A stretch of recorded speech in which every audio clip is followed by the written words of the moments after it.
Paramashivoham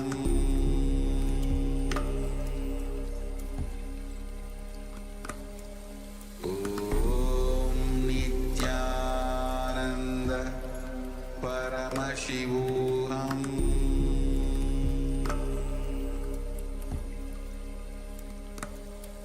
Om Nithyananda Paramashivoham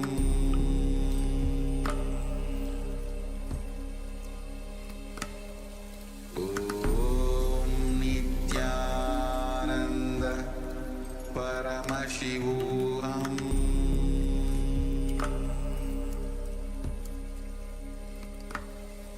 Om Nithyananda Paramashivoham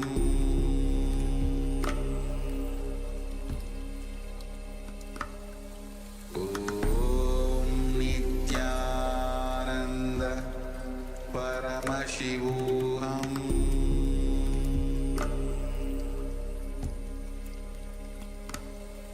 Om Nithyananda Paramashivoham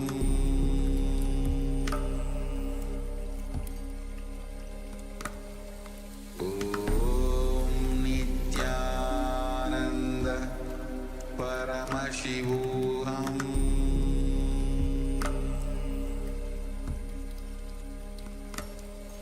Om Nithyananda Paramashivoham.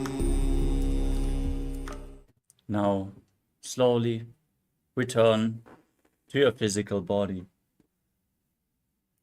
Slowly wiggle your fingers and toes, your wrists and your ankles, your elbows and your knees. Pull your knees up towards your chest. Rock your body from side to side and slowly return to a comfortable seated position.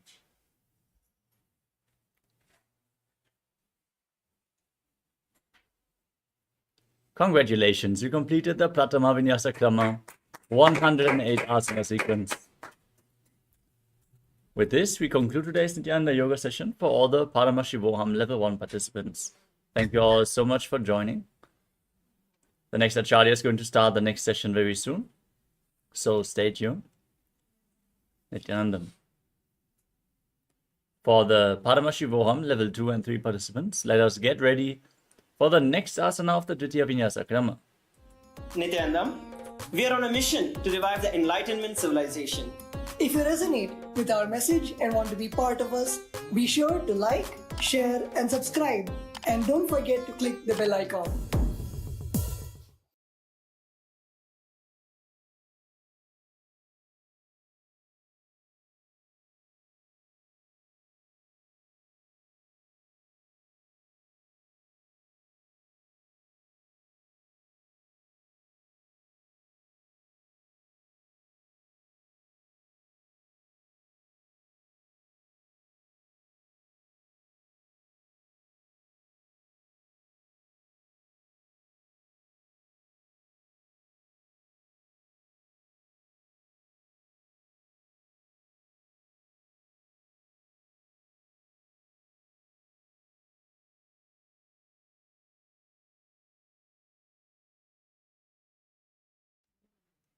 Yes, with this, let us now move on to the next asana of the sequence, which is Yathasanishthasana.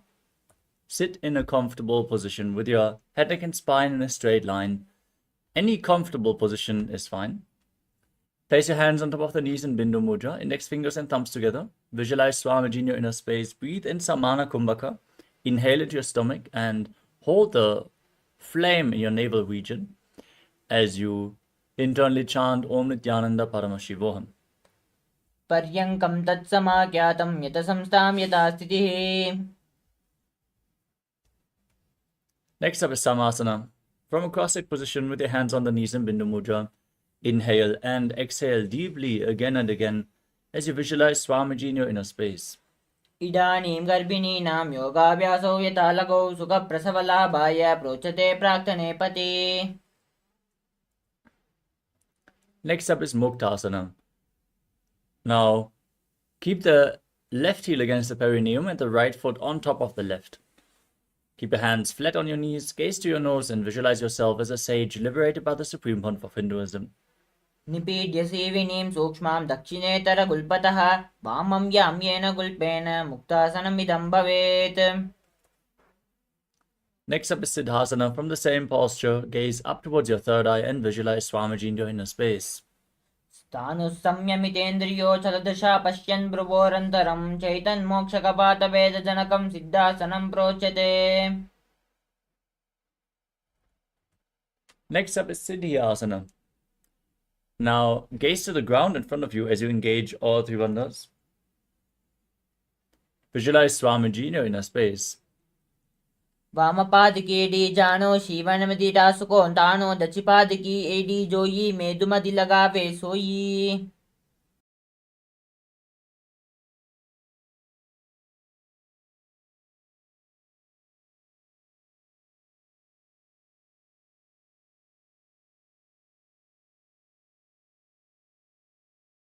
The next asana is Rudrasana too.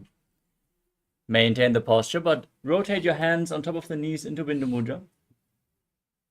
Gaze to your third eye and visualize yourself as Lord Rudra.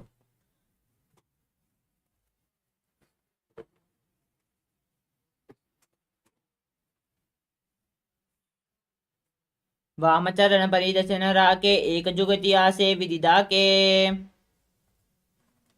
Next up is Sandadunasana. Now from the same position, gaze to your nose and embody tranquility and an unshakable nature. आसन की गुण मन की चंचलता meet. Next up is Siddhasana too. Now bring your hands in front of your navel, cup one palm over the other, in Samputa Mudra, resembling a lotus flower. As you visualize Swamiji in your inner space, breathe in Samana Kumbhaka.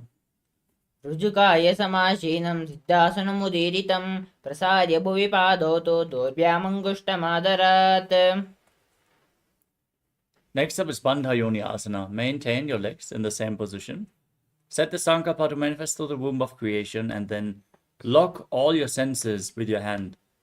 Lock the mouth with your little fingers, your nostrils with the ring fingers, eyes with index and middle fingers, and your ears with their thumbs.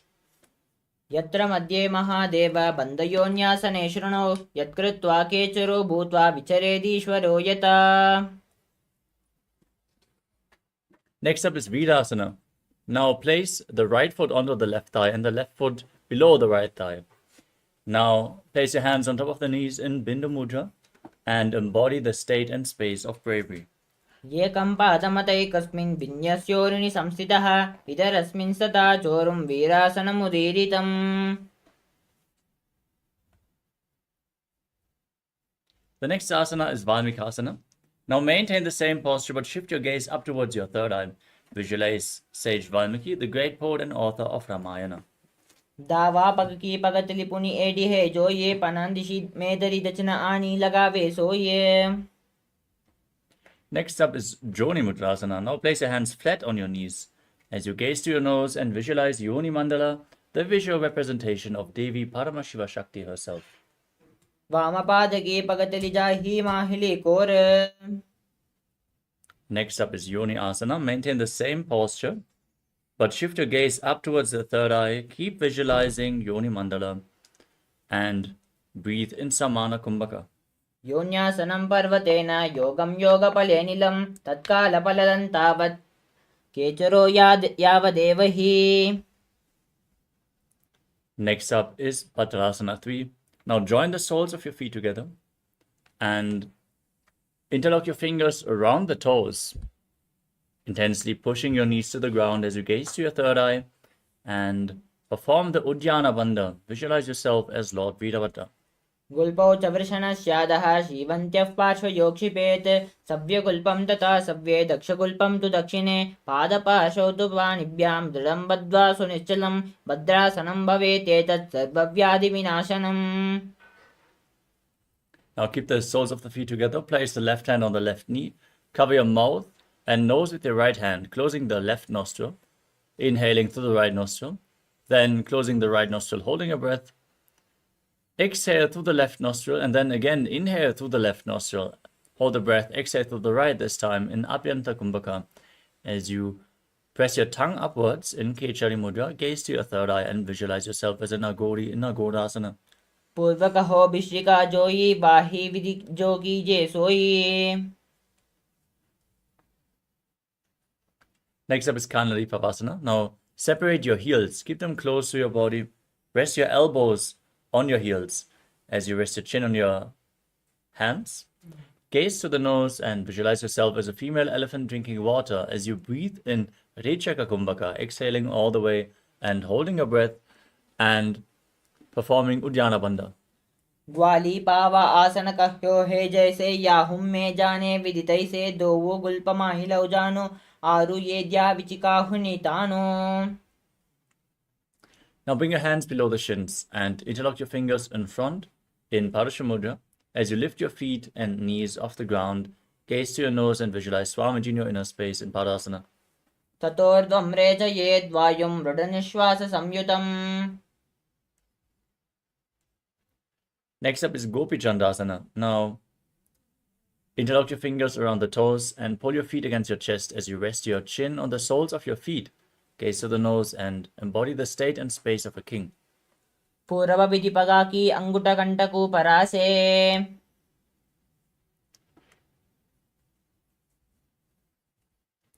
Next up is Uddarasana. Now again bring your hands below the legs and hold on to the feet as you lift your feet up in front of your chest.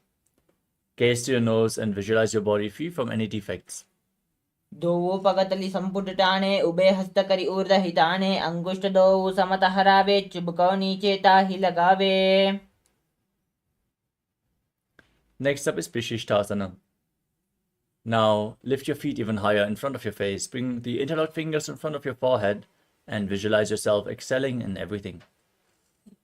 दोवो पगतली जोड़ी संपुट करे हाथ दोवो पग बिच आनी तले.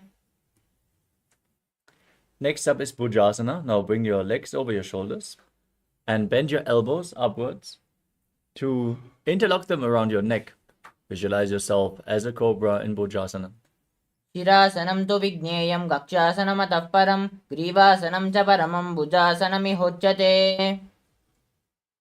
Now bend your elbows downwards. Keep your legs over top of your shoulders and interlock your fingers behind your back as you gaze to your nose and visualize yourself as a beautiful, auspicious goddess in Kalyanasana.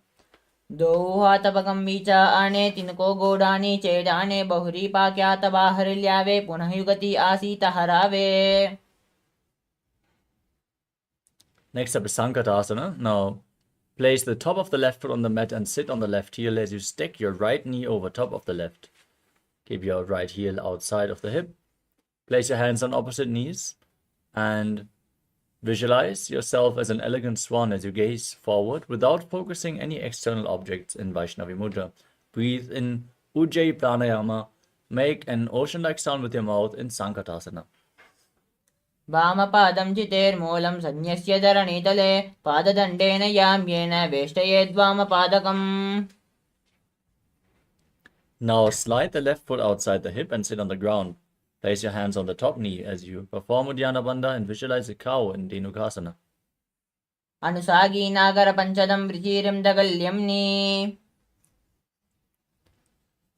Now place your right foot onto the left thigh and the left foot onto the right knee. Bring your left arm behind your back. Twist your spine and hold on to opposite thighs as you gaze to your third eye and visualize Swamiji in Machandrasana. वामजंगपरिदचन ठाने वामहस्तपिष्टे दिशा आने बहुरोदचन पाद की है जोई ताकी नाली जूपा करे सोई. Now untwist your spine, hold onto the feet and lean forward and down. Place your forehead on the ground and your navel close to your heels as you visualize Swamiji in Machandrasana too. प्रथम जी मनोचरणो जोई वामजंग परिराके सोई ताकी AD कड़सोल्यावे बहुरी जुगति यह और करावे. Next up is Guru Asana. Now interlock your fingers and place them on the top knee. Engage all bandhas and visualize Swamiji, your Guru, in your inner space. ऊर्मूलेतरवादिस्य कनिष्ठिका प्रदेशकुल्पं संस्थाप्य. Now repeat Sankatasana on the other side. Place the right foot on the mat and sit on the right heel as you stack the left knee over top. Place your hand on opposite knees and visualize yourself as a swan. वामपादं चितेर्मूलं सन्न्यस्य धरणीतले पाददण्डेन यां येन वेशयेद्वामपादकम्. Now bring the right foot outside the hip, sit on the ground, engage Uddiyana Bandha, hands on the top knee, visualizing a cow in Dhenukasana. अनुसागी नागर पंचदं वृषीरिं दगल्यम्नि.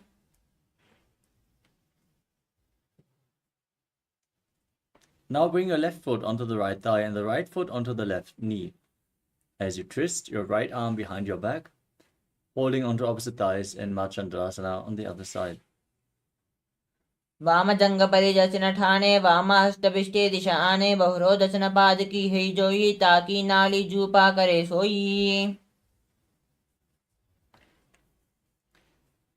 Now untwist your spine, hold onto the feet and place your forehead on the ground in front of you as you visualize Swamiji in Marchandasana too.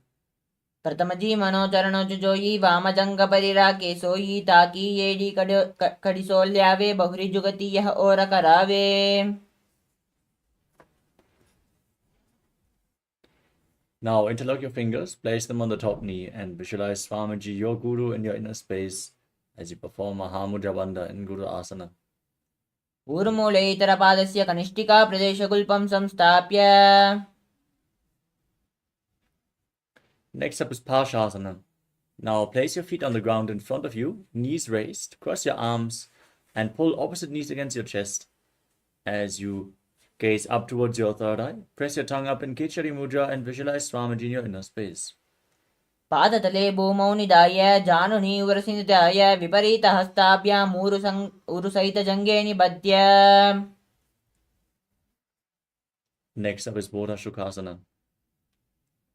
Now place your chin on the knees and hold on to opposite wrists with your hands.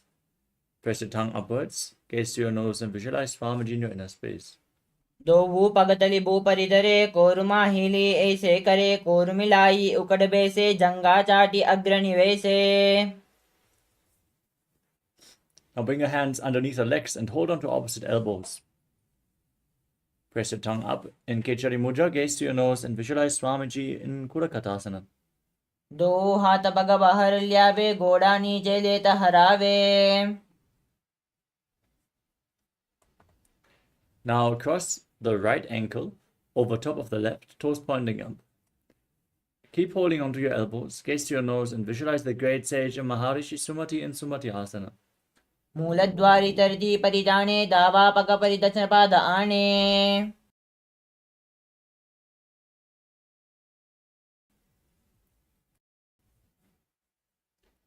Next up is Dandasana. Now extend your legs forward and interlock your fingers, raising your arms up straight with the wrists pointing outwards. Engage all three bandhas, Mahamudra Bandha, as you gaze to your nose and visualize Swamiji in your inner space. इदानीं गर्भिणीनां योगाभ्यासौ यथा लगौ सुखप्रसवलाभाय प्रोच्यते प्राक्तने पति.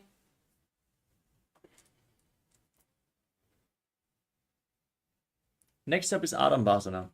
Now lean forward and down, hold onto the big toes in Prana Mudra as you bring your head towards the knees. Inhale through one nostril and exhale through the other alternatingly in Nadi Shodhana as you visualize Swamiji in your inner space. दो पग मिलिवा पसारी पगाग अंगुट पकड़ी लीलाट गोड़ा लगावे. Now separate your feet and slightly raise your knees up. Bring your hands underneath the shins and hold the soles of your feet from the outside as you place your head on the ground in front of you, gazing to your third eye and visualizing Swamiji in Bidukasana. प्रथम बैसी दो पाक पसारी कचको उर्डो कुकुर्डो डारे. Next up is Jalandhari Pavasana. Now bring the soles of the feet together, feet extended away from the body, hands underneath the shins, palms facing up, and place your face on your feet as you gaze through the nose and visualize Swamiji in your inner space. दो येडी मेलिके दीजे हाथ पसारी.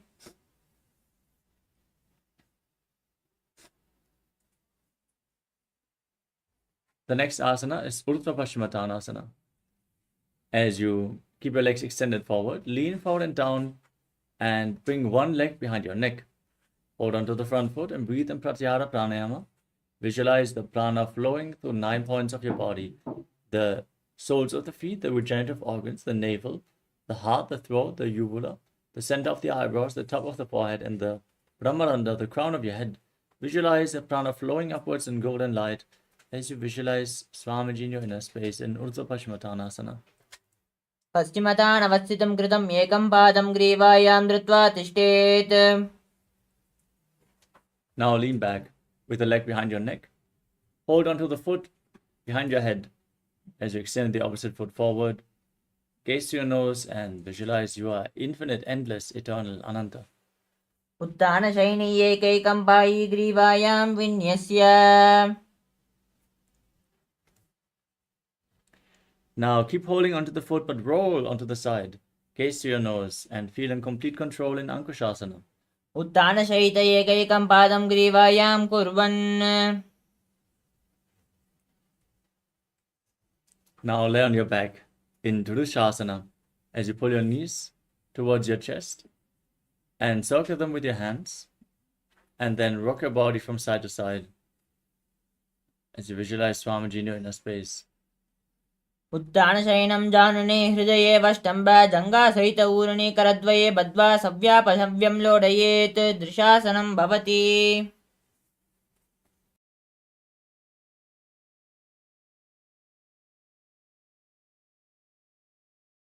Now repeat Urdhva Paschimottanasana on the other side. Lift the other leg behind your neck and lean forward and down, holding onto the front foot. पश्चिमतानवस्थितं कृतं एकं पादं ग्रीवायां धृत्वा तिष्ठेत्. Now lean back into Anantasana, holding onto the foot behind your neck as you visualize yourself being infinite. उत्तानशयनी एकैकं पायी ग्रीवायां विन्यस्य. Roll onto the side, gaze to your nose and feel in complete control in Ankushasana. उत्तानशयित एकैकं पादं ग्रीवायां कुर्वन्. Now lay on your back in Yoga Nidrasana as you lift one foot and then the other behind your neck. You can't bring your legs behind your neck, you can just pull them towards your chest. As you then bend your elbows downwards and interlock the fingers around your lower back. Gaze to your nose and visualize Swamiji in your inner space. पादाभ्यां वेष्टयेत् कण्ठं हस्ताभ्यां पृष्ठबन्धनं तन्मध्ये शयनं कुर्यात् योगनिद्रा सुखप्रदा. Next up is Atmaramasana. Now bend your elbows upwards behind your neck as you gaze to your nose and visualize Lord Vishnu. आत्मा राम आसन प्रथम सूदोषो वे.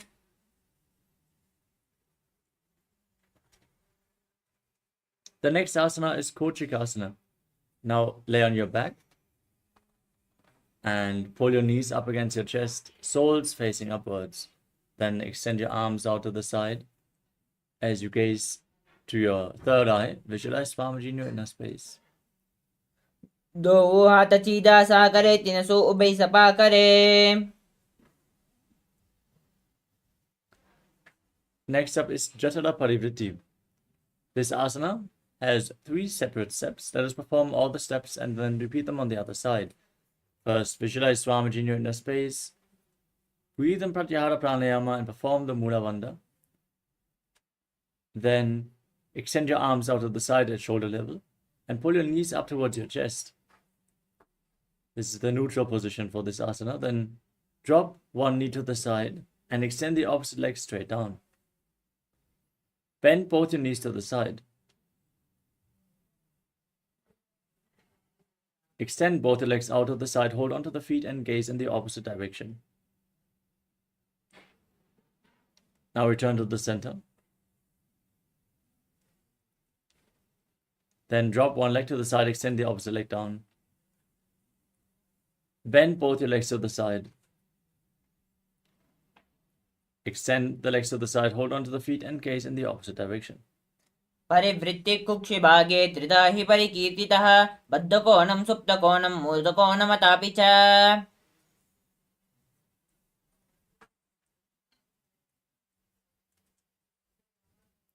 Next up is the Dviparapitam. As you lay on your back with your feet flat, hold on to your ankles and push your hips up high. Gaze to the nose, lock your throat in Jalandhara Bandha, breathe in Mudra Kumbhaka as you visualize yourself as sturdy as a bridge in Dviparapitam. प्रतिक्रियायुतं द्वन्द्वपीठः सर्वबलप्रदं गर्भिणीनां दुर्बलानाम् इति Gargi जगादनु.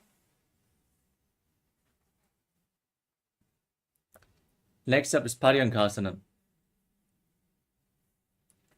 As you lay on your back, bring your hands over top of your shoulders and place them on the ground, fingers pointing towards your feet. As you lift your entire body off the mat, push your hips up high, walk your feet closer towards your hand, and visualize yourself as sturdy as stone furniture. उत्थानशयनं हस्ततलाभ्यां भूमिं वष्टभ्य पादतलाभ्यां भूमिं धृत्वा.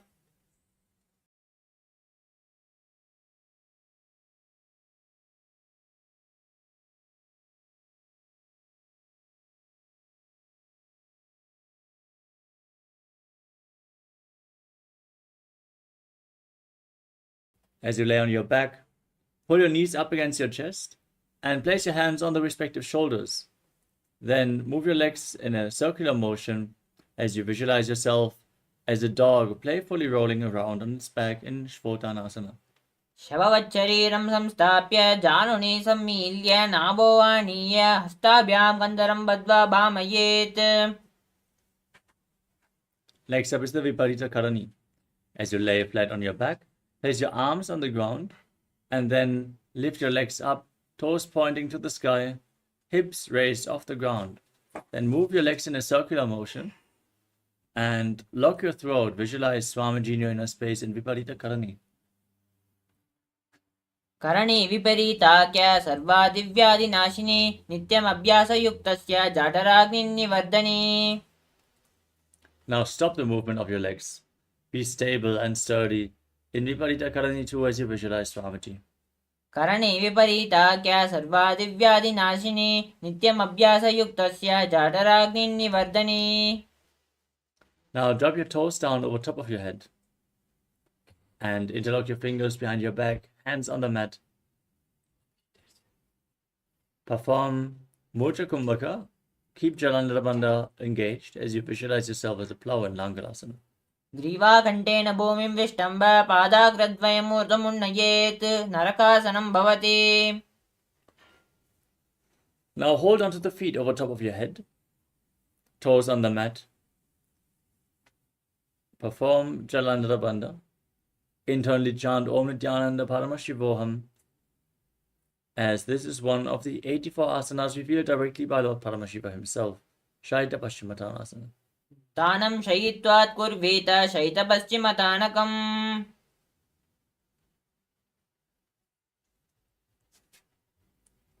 Next up is Supta Konasana. Now bring your hips over top of the shoulder level and then open your legs wide to the side as you visualize Swamiji in your inner space.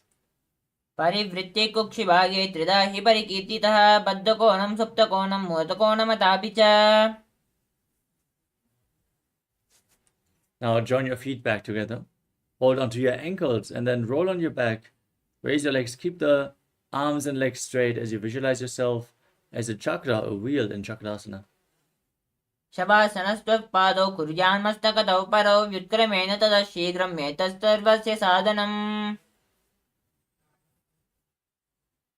Now lay on your back and raise your legs up vertically. Then hold onto the big toes in Prana Mudra and separate your legs wide to the side as you visualize Swamiji in Supraptasarita Parangushtasana. पादाङ्गुष्टौ तु पाणिभ्यां गृहीत्वा श्रवणावधिः धनुराकर्षकाकृष्टं धनुरासनमीरितम्. Now join your feet back together in Supta Parangushtasana. Keep holding onto the big toes in Prana Mudra as you visualize Swamiji in your inner space. उत्थानपादं क्रौञ्चं च मरीचिं वीरभद्रकं नटराजं त्रिकोणं च सुप्ताङ्गष्टप्रसारणे. Now cross your legs into Padmasana from the same posture. Bring the knees down to the mat and hold on to opposite elbows above your head as you gaze to your nose and visualize Matsya, the fish avatar of Lord Vishnu.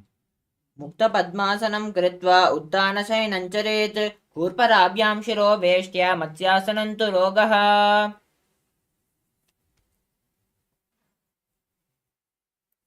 Next up is Paramashivoham. Now place the right hand on top of the left palm over top of your head. As you gaze to your nose, visualize Lord Rama in your inner space. प्रथमकरे पद्मासन आचे सूदोषो वे भूपरिपाचे. Now cross your legs into Padmasana and raise your knees and hips off the ground, supporting your lower back with your hands, elbows bearing the weight of your body. As you gaze to the nose and visualize Swamiji in Sarvangasana. अथवा क्षेत्र संक्षेपात् सर्वांगासनमुत्तमं यत्कृत्वा योगनिपुनो विद्यापिपण्डितो यथा.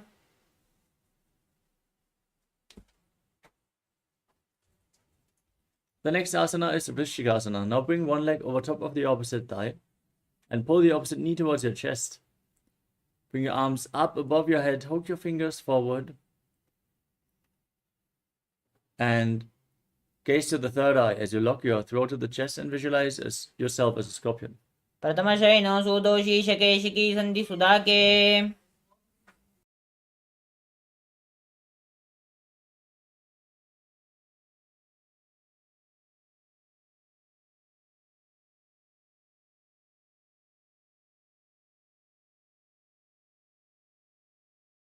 Now repeat Vrishikasana, the scorpion posture on the other side. Lift the other leg on top of the opposite thigh. Raise your arms up. Gaze to your third eye. प्रथमशयनो सुदोषी शकेशिकी सन्धि सुधाके.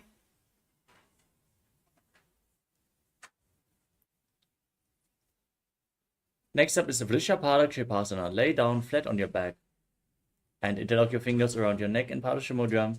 Lift both your legs up and alternate pulling one knee in towards the chest back and forth as you visualize Swamiji in your inner space. उत्थानशयनं कृत्वा अङ्गुलिभिः कन्दरां बद्ध्वा कूर्परो मिलित्वा. Next up is Maruttanasana. As you place your hands next to your hips, alternate pulling one knee in towards your respective ear. Touch your ears with your knees as you breathe calmly through your nose in Sahadra Kumbhaka and visualize Swamiji in your inner space. श्रोतानवस्थितं कृतं जानुद्वयं पर्यायेण कर्णयोः संस्पृशेत्.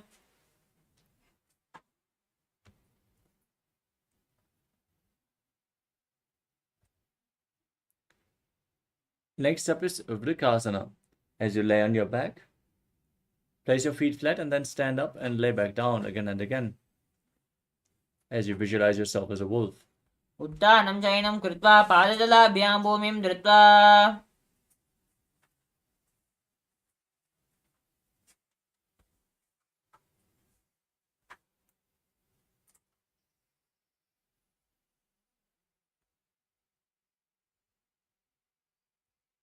The next asana is Lutasana.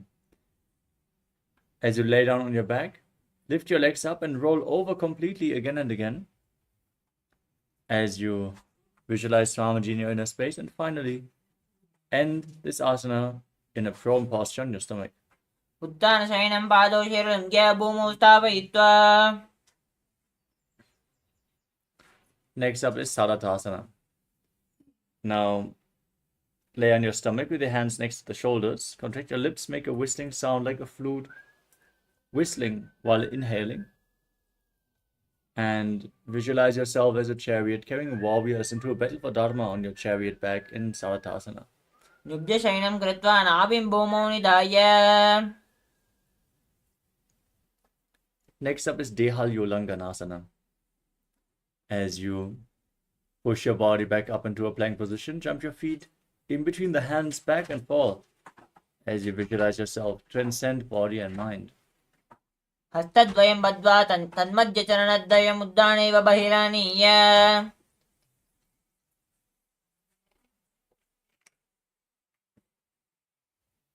Next up is Jatyasana.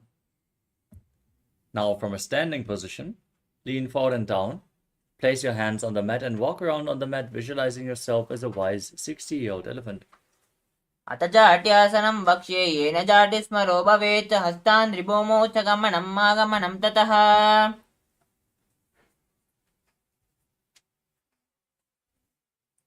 Next up is the Lolitika Karana. Now stand in Arimandi position, heels together, toes pointing outwards, and the knees bend. Raise your arms and rotate them around your chest as you lean back and move your head in all directions.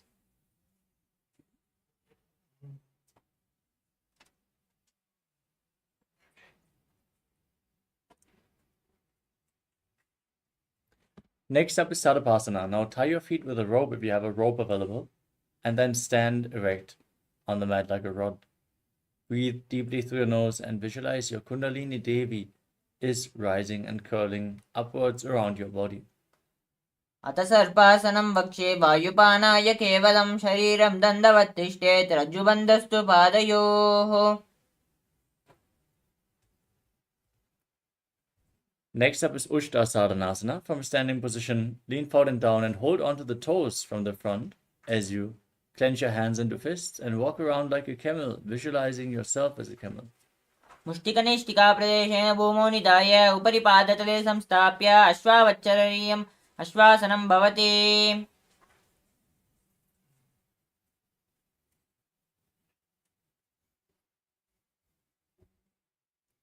Now from the same posture, hold the toes from the side.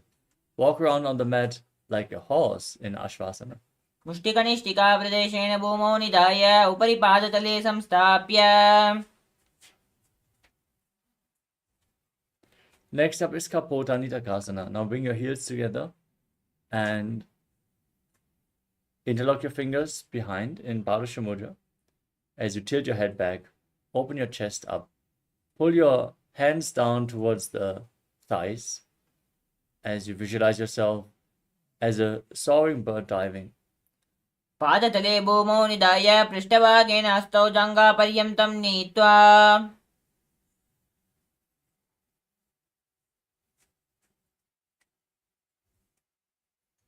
Next up is Tala Pushpaputam Karana. Now stand in Arimandi, join your hands in Namaskara Mudra, and bow down to one side, raise the respective heel and lift. Open up your chest, open up your hands, visualize yourself holding a bouquet of flowers and offering it to Paramashiva.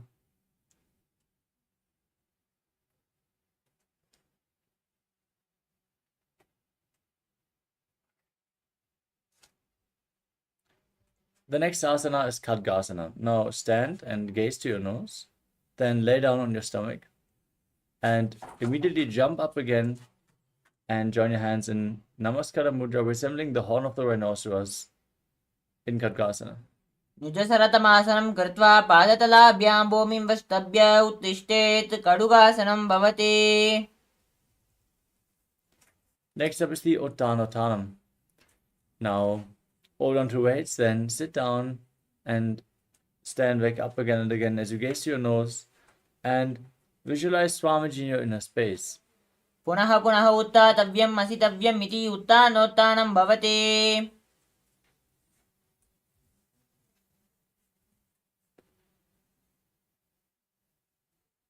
Next up is Musalasana. Now stand on the mat and raise your arms up straight. As you jump repeatedly, visualize yourself as a mace. सरं स्थित्वा बाहुं नयेत्.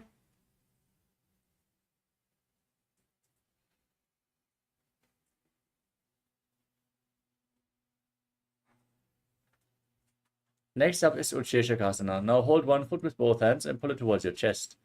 As you squat down and stand back up with the opposite foot alternating on both sides, gaze to your nose and visualize Swamiji in Utsheshakasana. हस्तद्वयेन धृत्वा तिष्ठेत् उच्छीर्षकं भवति. Next up is the Parshvajanu Karana. Now stand with the toes of one foot pointing to the side, lifting the other foot towards your chest, and circle the raised leg with your arm, hand in a fist, and the other hand on the respective inner thigh.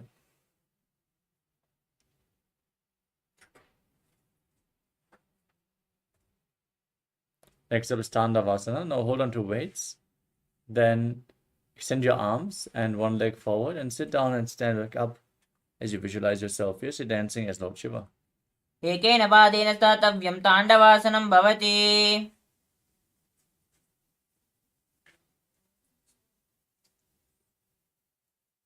Next up is Brahmanasana. As you stand on the mat, lift the left foot against your perineum, against the inside of the right thigh. As you keep your hands relaxed by the side, visualize Lord Brahma blessing you from within. ब्राह्मणासनमावक्ष्ये यत्कृत्वा ब्राह्मणो भवेत् एकपादमुरौ दत्वा तिष्ठेत् दण्डाकृतिर्भुवि. Next up is Garudasana 3. Now lift the left leg over and around the right knee. Tuck the toes behind. Bring the left arm below the right. Join your hands in Namaskara Mudra as you visualize yourself as Lord Garuda. उत्थानकूर्मपीठश्च सैमस्गारुडमेव च वातायनं गोमुखं च भारद्वाजं त्रिविक्रमम्.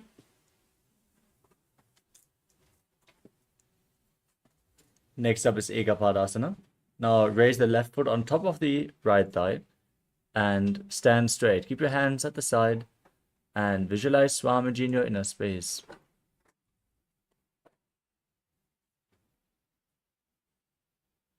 दक्षाङ्घ्रिं वामपादस्य जङ्घोपरिनिधाय च.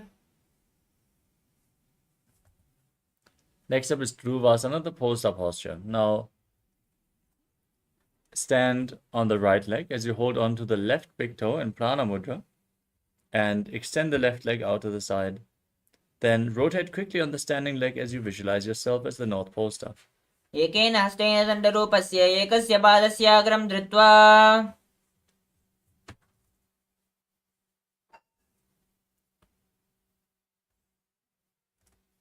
The next asana is Trivikramasana.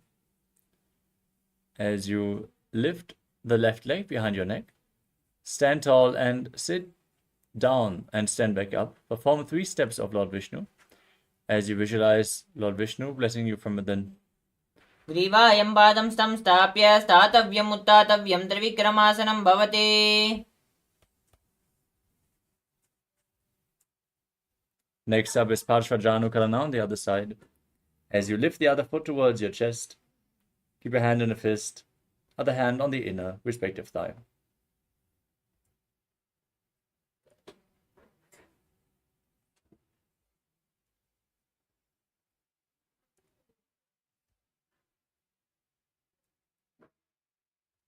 Now repeat Tandavasana on the other side.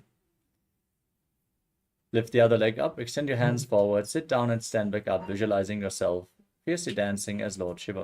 एकेन पादेन स्थातव्यं ताण्डवासनं भवति.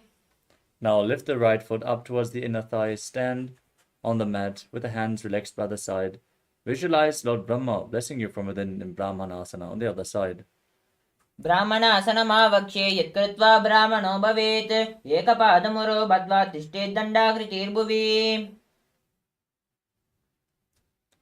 Now bring the right leg over and around the raised knee. Tuck the toes behind. Bring the right arm below the left. Join your hands in Namaskara Mudra as you visualize yourself as Lord Garuda in Garudasana 3. उत्थानकूर्मपीठश्च सैमस्गारुडमेव च वातायनं गोमुखं च भारद्वाजं त्रिविक्रमम्. Now raise the right foot onto the left thigh. Stand with your hands relaxed by the side. Visualize Swamiji in Ekapadasana. दक्षाङ्घ्रिं वामपादस्य जङ्घोपरिनिधाय च.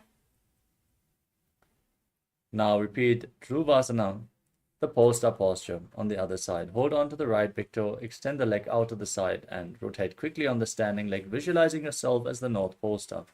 एकेन हस्तेन दण्डरूपस्य एकस्य पादस्याग्रं धृत्वा.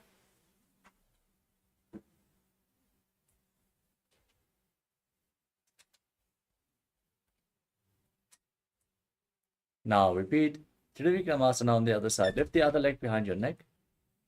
Stand tall, sit down and stand back up. The 3 steps of Lord Vishnu as you visualize Lord Vishnu blessing you from within.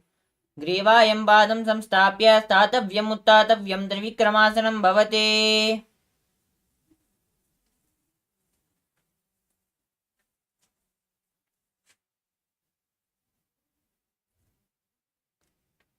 Next up is the Sammanakakarana. Stand with your heels together, toes pointing outwards and keep your hands relaxed, hanging next to your hips, fingers pointing one by one. Breathe calmly as you recover from this intense sequence of asanas and get ready for the final 100 asanas of this Vidya Vinyasa Krama. Nithyananda, We are on a mission to revive the Enlightenment civilization. If you resonate with our message and want to be part of us, be sure to like, share, and subscribe. And don't forget to click the bell icon.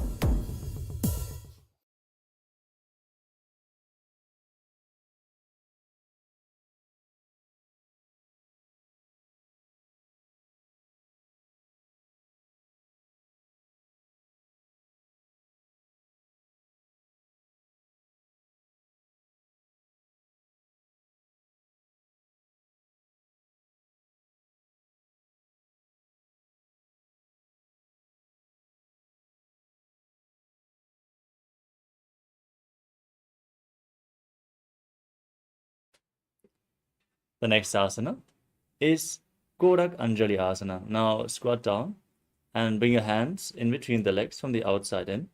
Interlock your fingers in Paramashivoham Mudra, bring them in front of the navel. As you visualize the great sage Goraknath, the founder of the Natha Yoga Hindu Sampradaya, breathe in Jivachala Kumbhaka, inhale deeply, hold your breath, and lead the prana upwards and downwards and through the limbs of your body by the force of your will in Kodak Anjali Asana. प्रथम ही उबो होए बाहुरी नीचे पुनि होवे. Next up is Kanchi Asana from a squatting position. Now interlock your fingers around your back as you visualize Swamiji in your inner space. Keep breathing in Jivachala Kumbhaka.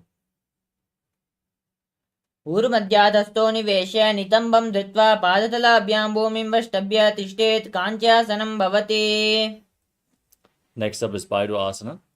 Now with the heels close to your perineum, interlock your fingers around your back, gaze to your navel and visualize Bhagavan Kala Vaidava, the Lord of Time. दो पगा की तल्या की माहिली को मिलाई पना पानी उकड़ मड़ुवे से. Next up is Varahasana. Now squat down with the heels against your back and the toes pointing outwards. Join your hands in Anjali Mudra, bring them behind your neck, fingers pointing down, back straight, gaze to your nose and visualize yourself as Varaha, the boar avatar of Lord Vishnu. पगतली की माहिली को मिलाई पना पानी उकड़ से.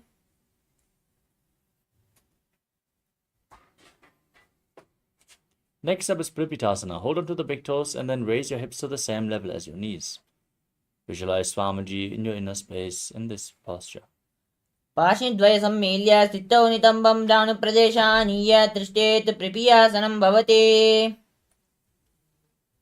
Next up is Bakasana. Place your hands on the mat. Shoulder width apart. Bring your knees onto your arms towards your armpits. Lean forward, lift your feet off the ground and visualize yourself as a crow. हस्ताभ्यामवष्टभ्य जानद्वयं नामौ सम्मील्य. Next up is Sushtanga Kapali Asana. With your hands on the mat, place your head on the ground as well. Form a triangle between your hands and your head.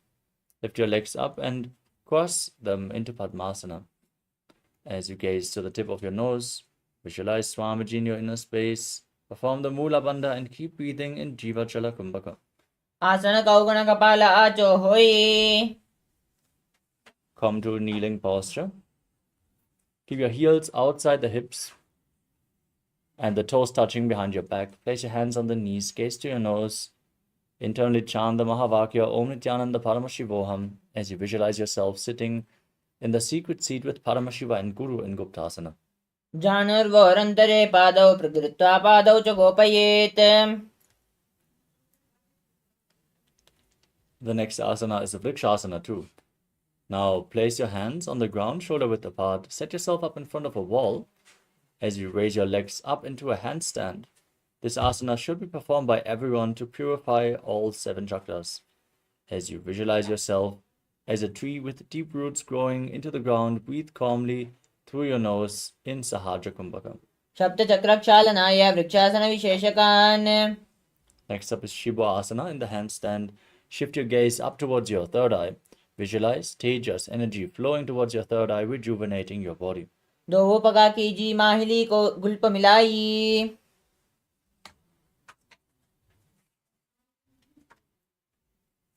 Now place your hands flat on the ground.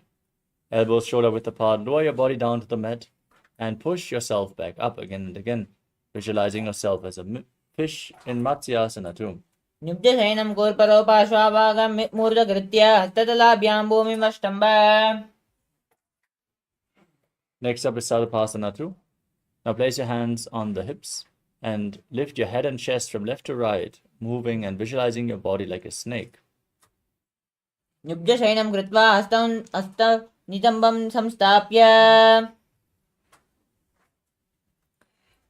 Now place your elbows on the ground in front of you and rest your chin on your hands.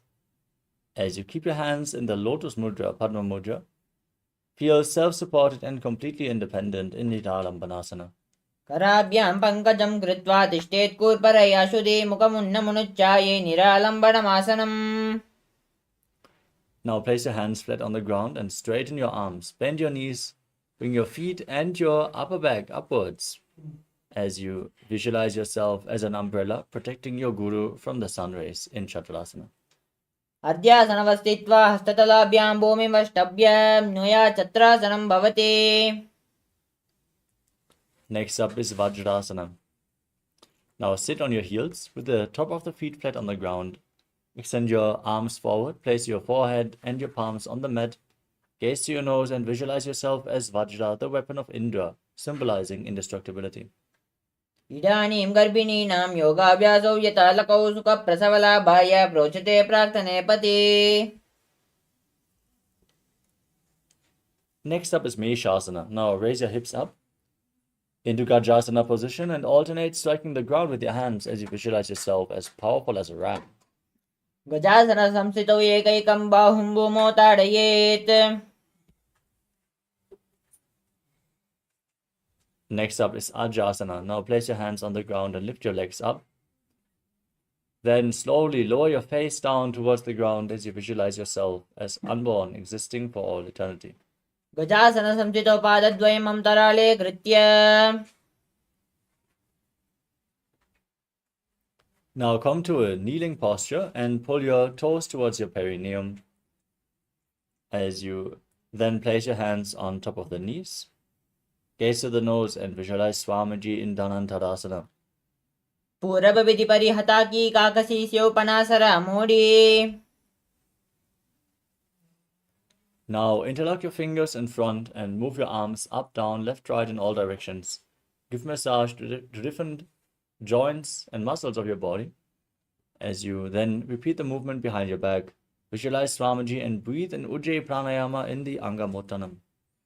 Hastayor angulir vadva hastayor madhya sarvamangamam nishkashayitva.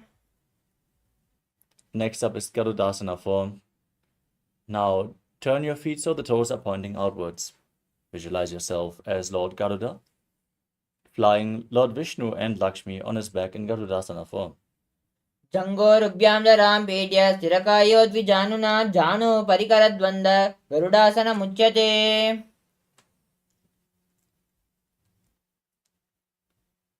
Next up is Ananda Mandirasana. Now bring the soles of the feet together, toes pointing back, knees separated, and hold on to your ankles. Then place the front of your buttocks on the ground as you gaze to your third eye and visualize yourself residing in the blissful space of a temple. Atavakshe veeranata ananda mandirasanam yatkritva amaro dhiro bhavatyeveha sadakaha. Next up is Mandukasana too. Now, overlap your feet and sit on your heels as you place your hands underneath the knees. Press your tongue flat against the top of your mouth.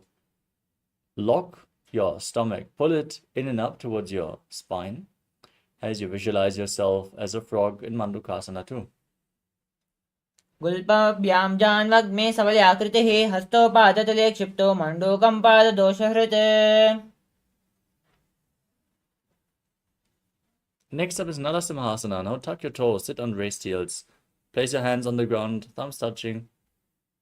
Gaze to your nose and stick your tongue out. Exhale forcefully again and again as you visualize yourself as Lord Narasimha, the Lion Man avatar of Lord Vishnu. Dovu panapani hoye vese edi mileri gudani vese.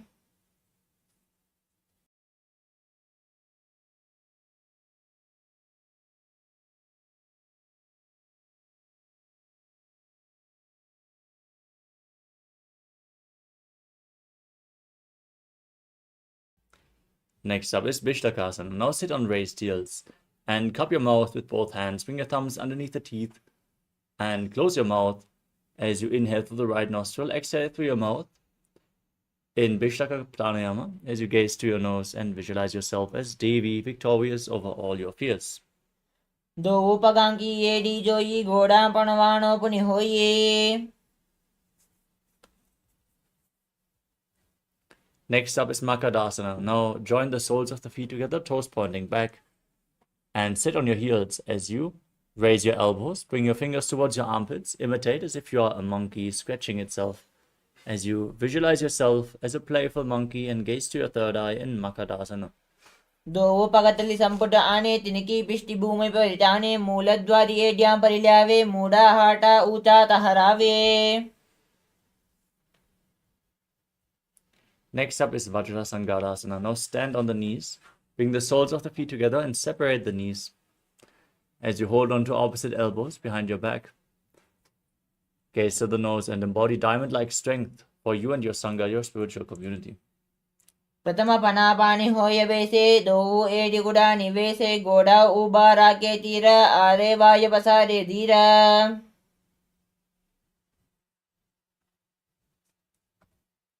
Next up is Kanjanasana. Now bring your knees on the ground and overlap your heels as you sit on the feet. Place your palms on the ground next to your body. Gaze to your nose. Engage Uddiyana Bandha and visualize perfect health beyond any and all physical or mental ailments.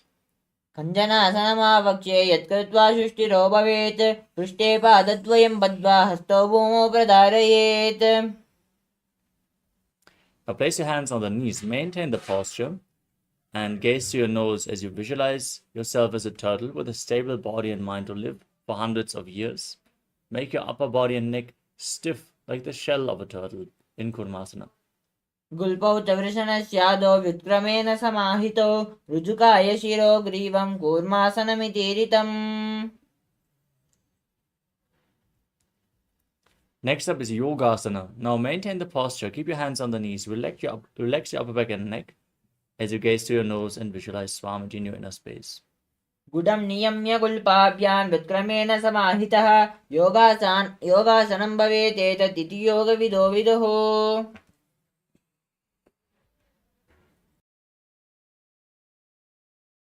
Next up is Vijyogasana. Now stand on your knees and cross your feet behind.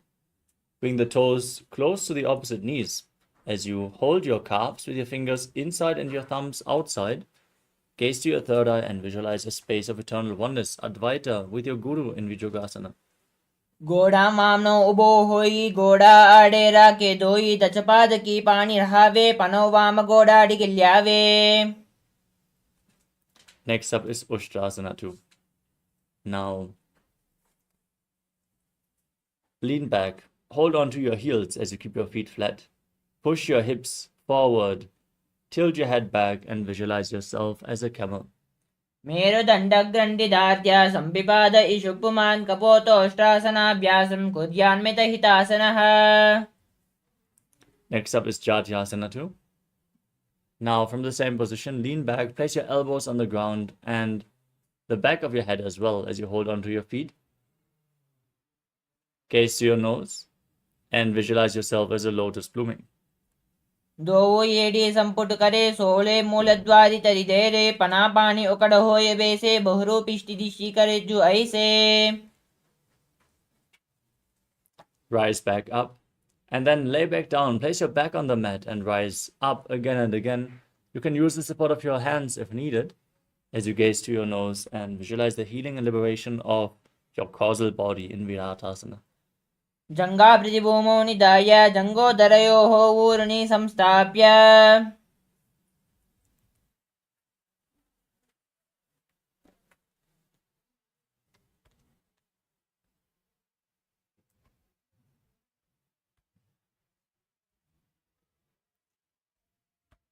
The next asana is Kapotasana.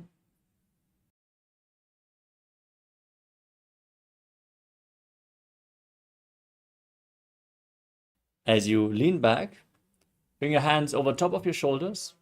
Try to bring your forearms on the ground hold on to your feet and bring your head in between the feet as you visualize yourself as a beautiful dove.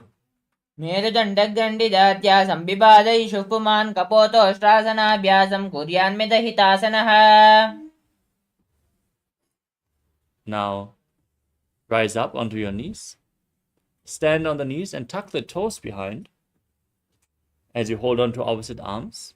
Gaze to your nose and visualize Paramashiva in your inner space. Chant the Mahavakya Om Nithyananda Paramashivoham. As this is the boon-fulfilling posture, receive your boon from Paramashiva in Vadasana. जानुनी भूमौ संस्थाप्य हस्ताभ्यां बाहु परस्परं धृत्वा सरलं तिष्ठेत् वरासनं भवति. Next up is Varahasana 2. Now keep the toes tucked, sit on raised heels, and place your forearms on the ground. Rest your head on your hands and visualize yourself as Varaha, the boar avatar of Lord Vishnu. सूर्यं चन्द्रं वेदनानि आसनानि निकत्यते कूर्परौ भूमौ स्थापयित्वा. Next up is Mundasana. Now place your forearms on the ground, interlock your fingers, support your head with your hands as you raise your hips, walk your feet forward, and lift your legs up into a headstand posture as you gaze to your nose. Breathe calmly in Sahasrara Kumbhaka and visualize yourself as a lopped tree in Mundasana. अधो मुण्डासनं भक्ष्ये सर्वेषां प्राणिनां सुखम्. Gently lower your body back down. Come to a kneeling posture as you place your head in between the knees, lean forward and down, and hold your head with your hands. Gaze to the nose, inhale through the nose, and exhale through your mouth in this asana as you visualize Swamiji in Andhasana. प्रथम पगदली समत हरावे कोरुमा हिरी ube मिलावे पनापानी उकड़ कर बेसे दो AD गुडानी वैसे.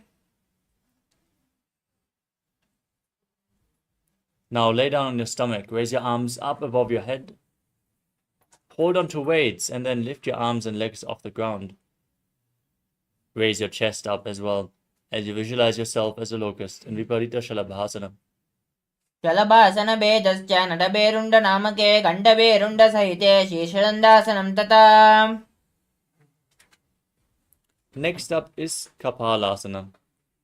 Now keep your hands next to the hips, place your forehead on the ground as you lift your legs up without raising your chest.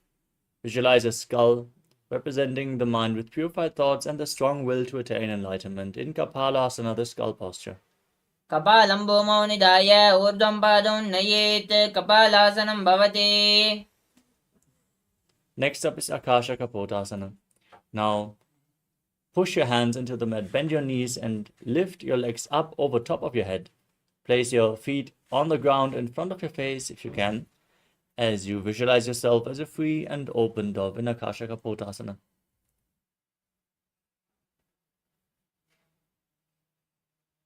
उत्तरासने स्थित्वा चरणौ भूमेरुत्थाप्य मस्तकोपरि नीत्वा.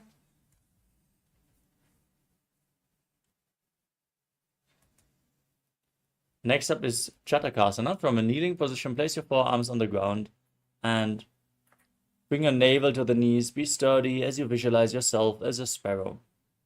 कूर्परपर्यन्तं हस्तोदरामवष्टभ्य जानुनी नाभौ संकुञ्च्य. Next up is Vrishchikasana 2. As you place your forearms on the ground, raise your hips and lift your legs off the mat over top of your body. Bend your knees and try to touch the back of your head with your toes as you visualize yourself as a scorpion. यश्चैव पुष्टप्रतिमाङ्गि पार्श्वि धृत्वा श्वशीरे चुबकं विदार्यकौ. Next up is Vrishasana, the bull posture. Now sit on your right heel, keep the left foot outside the hip, hands on the ground in front of your knees. As you gaze forward in Vaishnavi Mudra, visualize yourself as a bull and inhale forcefully. Hold your breath for a short while and then exhale again through the nose in Antarangaka Kumbhaka. याम्यगुल्पे पादमूले वामभागे पदेतरं विपरीतं स्पृशेत् भूमिं वृषासनमिदं भवेत्. Next up is Lolasana. Now place your hands on the mat and lift your entire body off the ground. Cross the toes of the left foot over the right and visualize Swamiji in your inner space. लोलासनं सदा कुर्यात् वायुलोलापघातनात्. Now sit down on the left heel, keep the right foot outside the hip. As you repeat Vrishasana, the bull posture on the other side. याम्यगुल्पे पादमूले वामभागे पदेतरं विपरीतं स्पृशेत् भूमिं वृषासनमिदं भवेत्.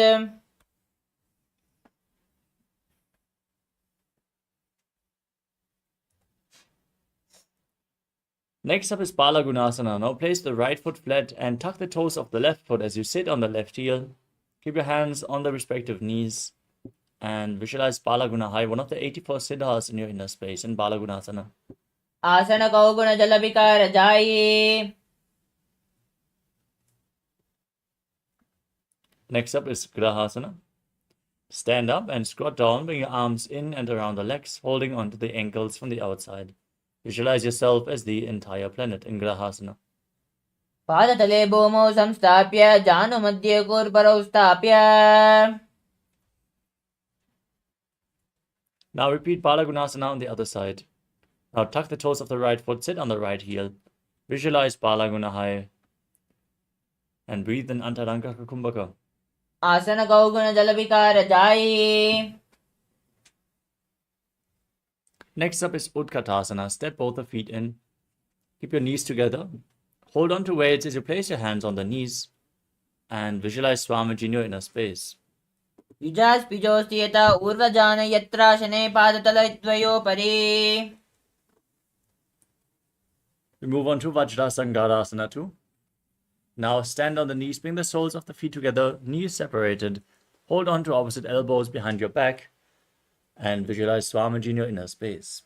प्रथम बना बानी होई जैसे दो एड़ी गुड़ा निवेसे गोड़ा उबारा के तीया आड़े वाय पसारे धीरा पृष्ठि दिशि दो करी आने तिनकी जुगति आसे विधि थाने.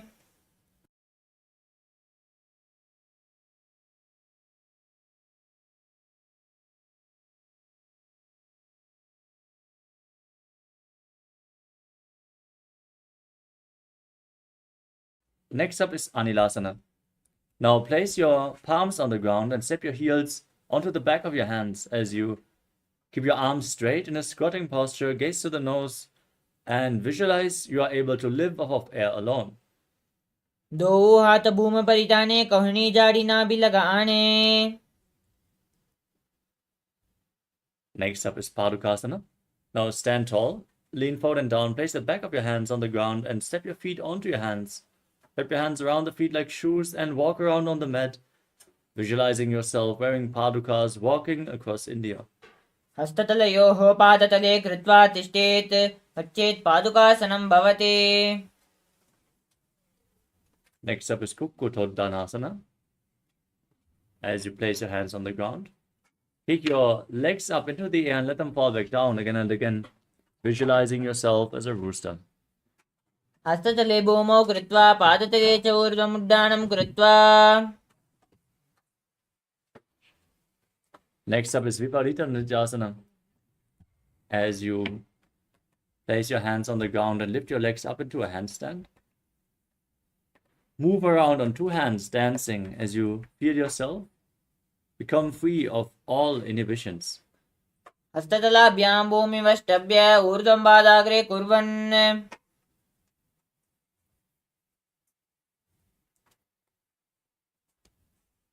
The next asana is Kunjalasana.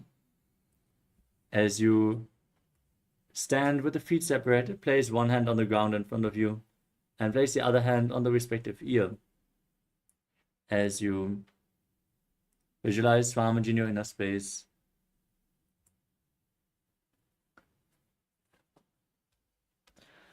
अथ वक्ष्ये महादेव कुञ्जरासनमुत्तमं करेण एकेन पादाभ्यां भूमौ तिष्ठेत् शिरःकरः. Now repeat Kunjarasana on the other side. Visualize Swamiji in your inner space as you place the other hand on the ground. अथ पक्षे महादेव कुञ्जरासनमुत्तमं करेणैकेन पादाभ्यां भूमौ तिष्ठेत् शिरःकरः. Next up is Kadambasana. Now squat down, keep the heels close to your body and hold onto your ankles. As you lift your feet off the ground, visualize yourself as a Kadamba tree, a pious tree that promotes a long life. पार्श्वेभ्यां भूमिमवष्टभ्य हस्तौ गुल्पौ धृत्वा तिष्ठेत् काडम्ब भवति. Now place your feet flat in front of your body, knees raised against your chest. Hold your knees with opposite hands as you visualize any excess vata being released or balanced within your system. द्वयोस्तु पादयोः पाणिं लात्वा स्वस्थनितम्बके जानुनि वक्षसि साधुर्बभ्रति करबन्धनैः. The next asana is Chakodasana. Now lift one leg behind your neck. Extend the opposite leg forward. Keep your hands at the side of your body and lift your entire body off the ground as you gaze to your third eye and visualize yourself as a powerful source of energy. मुक्तपद्मासनं कृत्वा उत्थानशयनं चरेत्. Next up is Dhanurasana 2. Now, hold on to the big toes in Prana Mudra. As you pull the left foot towards your ear, keep the right foot extended. Visualize yourself as a bow. पादाङ्गुष्ठौ तु पाणिभ्यां गृहीत्वा श्रवणावधि धनुराकर्षकाकृष्टं धनुरासनमीरितम्. Next up is Ashtavakrasana. Now, lift the left leg over your shoulder and hook the right foot over the left foot. Extend your legs out to the side, lean forward, and balance on your arms as you visualize yourself as a flying crane. वासिष्ठमतकौण्डिन्यं मूर्धकुक्कुटमेव च अष्टावक्त्रमतोत्थानं मयूरं सेतुबन्धनम्. Now, place the right foot onto the left thigh. Keep the left knee raised. Bring the left shoulder underneath the raised knee. And gaze to your third eye as you visualize you are immortal and able to exist solely on prana and pranasana. एतत् प्रभेदं वक्ष्यामि करोति यः स चामरः एकपादमुरो बद्ध्वा स्कन्धेऽन्यत्पादरक्षणम्. Next up is Parshvamatsendrasana. Now bring the right foot outside the left hip. Bring the left foot over the right knee. Twist your right elbow around the raised knee. Bring the arm below. Interlock your fingers behind your back as you gaze to your third eye and visualize Sage Matsyendra, the master of Hatha Yoga. मत्स्येन्द्रपीठं जठरप्रदीप्तिं प्रचण्डलुग्मण्डनकन्दनाश्रम् अभ्यासतः kundalini प्रबोधं दण्डस्थिरत्वं हि ददाति पुंसां पार्श्वाभ्यां धृत्यते यास्तु पार्श्वमत्स्येन्द्रमुत्तमम्. Now repeat Chakodasana on the other side. Lift the other leg behind your neck. Hands on the ground. Lift your entire body up. As you gaze to your third eye and visualize yourself as a powerful source of energy. पूर्वतानं चतुष्पादं पीठं वज्रासनं तथा.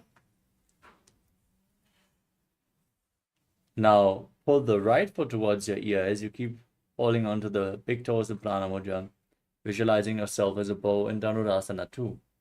पादाङ्गुष्ठौ तु पाणिभ्यां गृहीत्वा श्रवणावधि धनुराकर्षकाकृष्टं धनुरासनमीरितम्. Now bring the right leg over the shoulder. Hook the left foot over top of the right foot. Extend your legs out to the side as you visualize yourself as a flying crane in Ashtavakrasana on the other side. वासिष्ठमतकौण्डिन्यं मूर्धकुक्कुटमेव च अष्टावक्त्रमतोत्थानं मयूरं सेतुबन्धनम्. Now raise the right knee. Bring the left foot on top of the right thigh. Bring the right shoulder underneath the raised knee. एतत् प्रभेदं वक्ष्यामि करोति यः स चामरः एकपादमुरो बद्ध्वा स्कन्धेऽन्यत्पादरक्षणम्.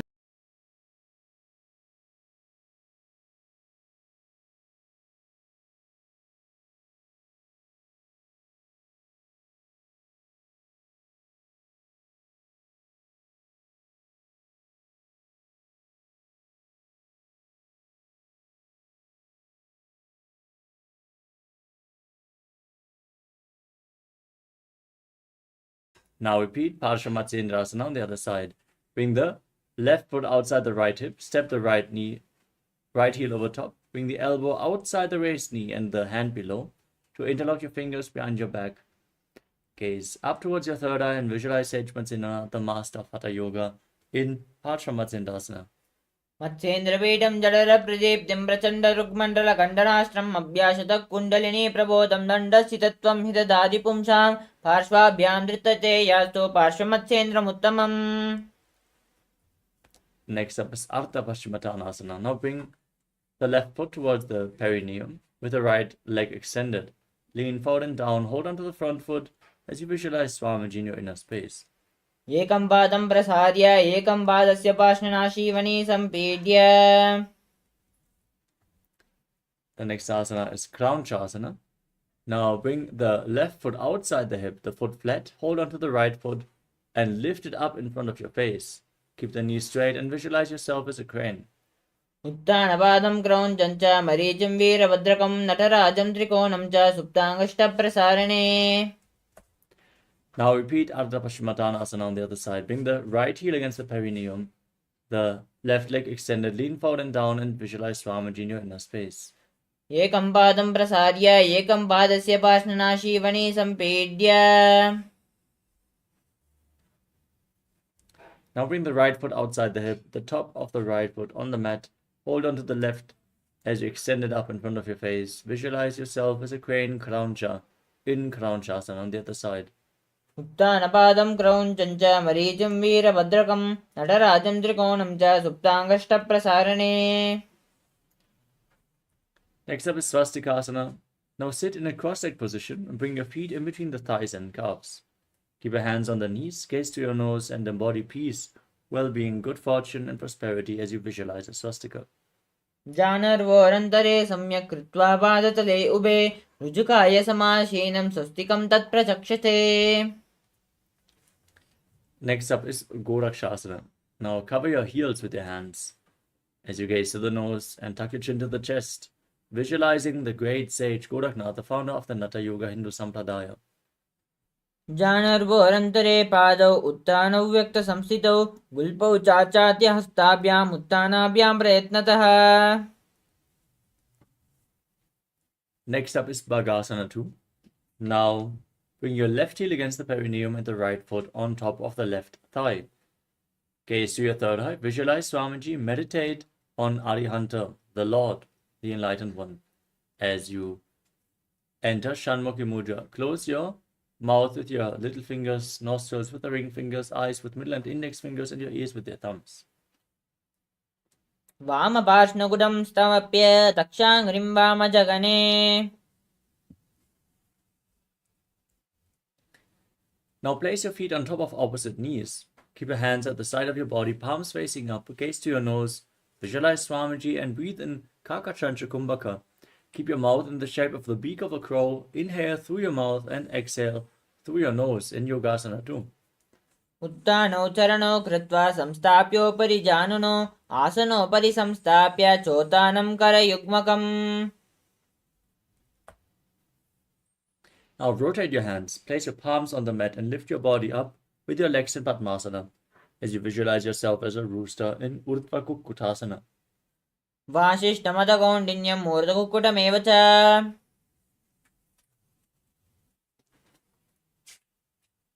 Next up is Siddha Haratali Asana. With your legs in Padmasana, bring your hands in between the legs, palms on the ground. Stay seated on the mat, don't lift your body up.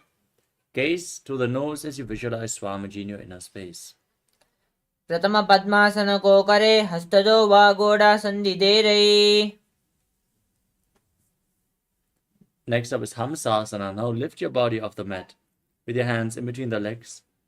As you gaze to the nose, visualize yourself as an elegant swan. Breathe in Kakachancha Kumbhaka and perform the Mula Bandha as you internally chant Om Nithyananda Paramashivoham in Hamsasana. कुक्कुटासनवस्थित्वा स्कन्दपर्यन्तं मूर्णयित्वा.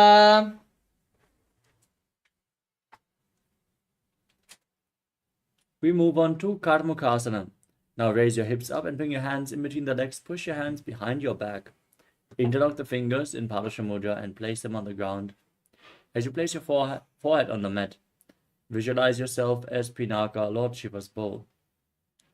प्रथम पद्मासन को करे गोड़ा संधि माही करी दे रही.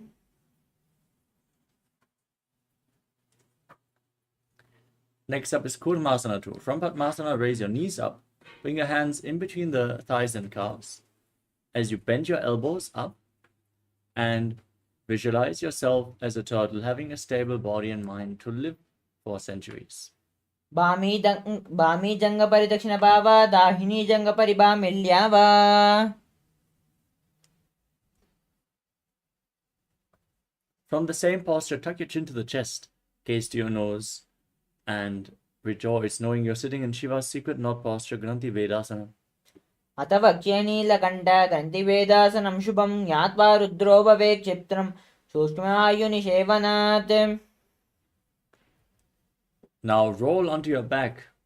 Keep your hands in between the legs and hold onto your shoulders as you gaze to your nose and embody a turtle laying on its back in Uttana Kurmasana.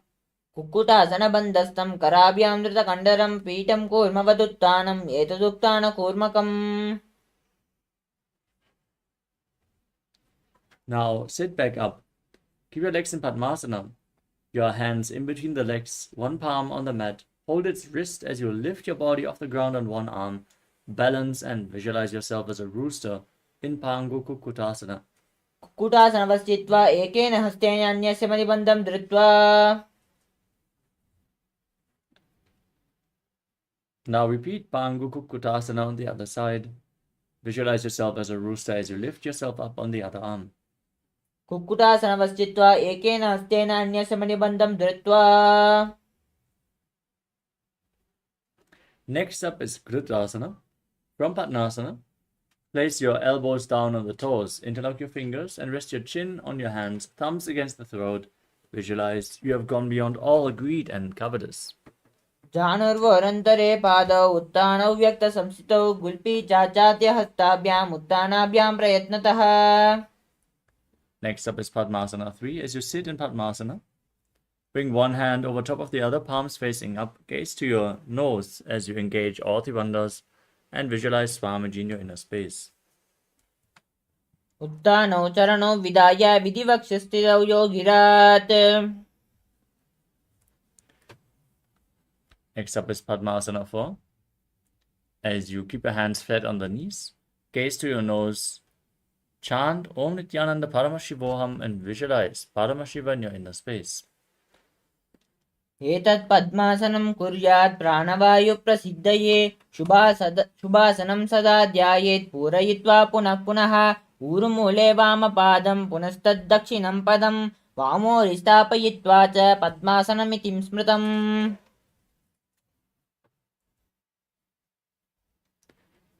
Next up is Karmukasana 2. Now keep your right hand in Prana Mudra and hook the fingers around the big toe of the foot as you rotate it, pulling the elbow back. Now visualize yourself as Pinaka, Lord Shiva's bow, and then repeat the movement on the other side in Karmukasana 2. अतान्यासनमावक्ष्ये योगपूरकरक्षणात् कृत्वा पद्मासनं पाद अङ्गुष्ठजङ्घयोस्थितम्. Sitting in Padmasana, cross your arms behind your back and hold onto the big toes in Prana Mudra.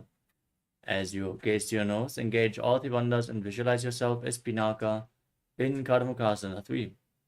कार्मुकासनमाक्षित्य उदरे पूरयेत् सुखं तदवायुर्वसे याति कालेन सूक्ष्मवायुना. Now raise your chest, gaze up, and visualize yourself as Paramashiva's third eye, destroying anything you come across in Dridhasana. ऊरुभ्यामुपरिस्थाप्य पादयुग्मं प्रयत्नतः दक्षिणं सव्यदेशे च सव्यं दक्षिणदेशके. Next up is Nagrasana. Now keep holding onto the big toes as you lay back onto your arms, gaze to the nose, and visualize yourself as a snake as you breathe in Sahajra Kumbhaka. प्रथम पद्मासन कोन्ताने दोहातपाचाने आने.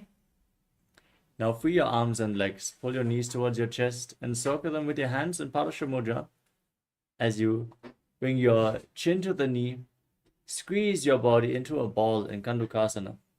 वेत्रासने स्थित्वा हस्तपादान् निष्कुष्य Now place your feet flat and interlock your fingers around the neck.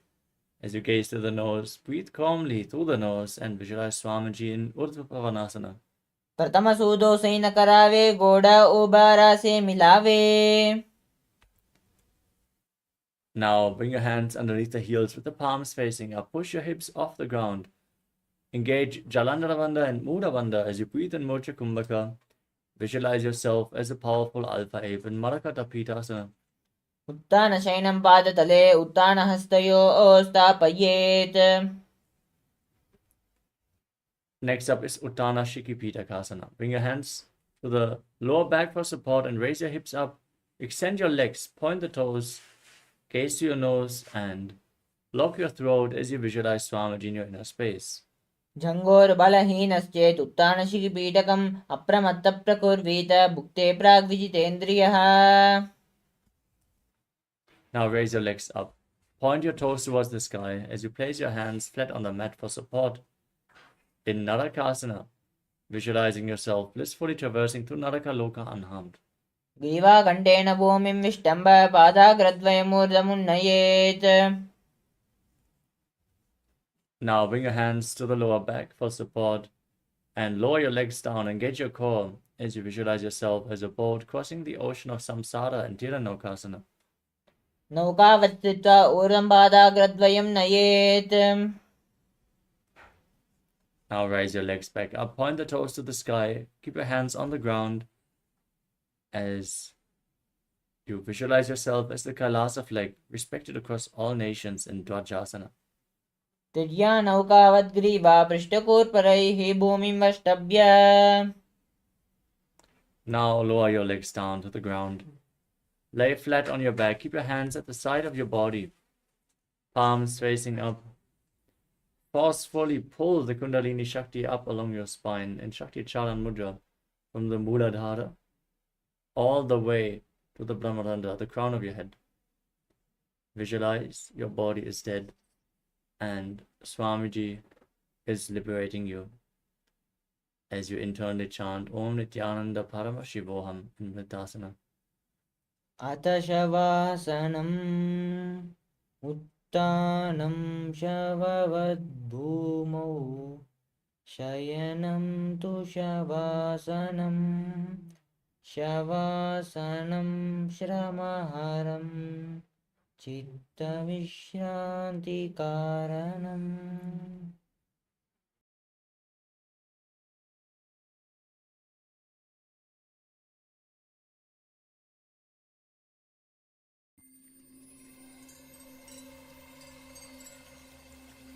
I welcome you all with my love and respect.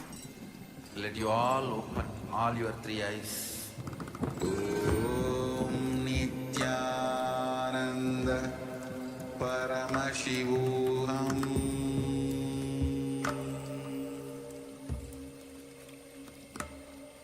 Om Nithyananda Paramashivoham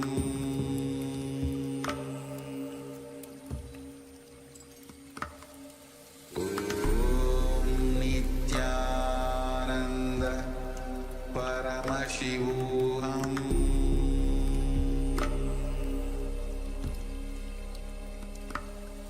Om Nithyananda Paramashivoham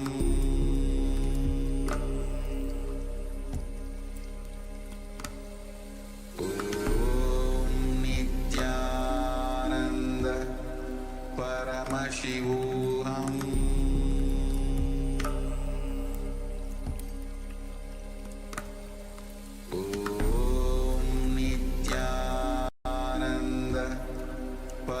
Paramashivoham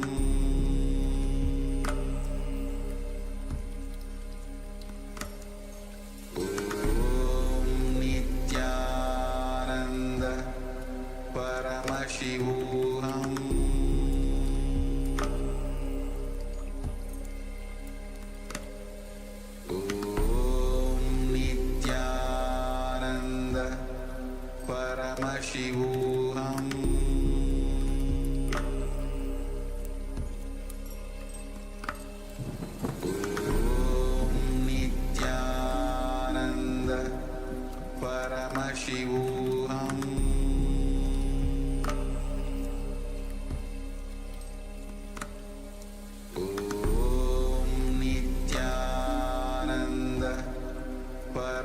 Paramashivoham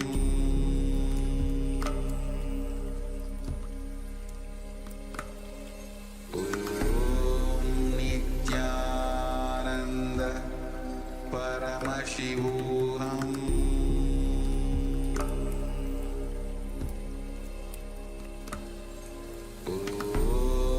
Nithyananda Paramashivoham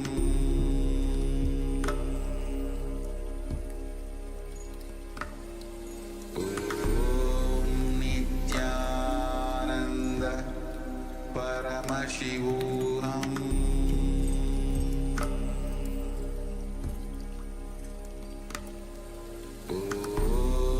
Nithyananda Paramashivoham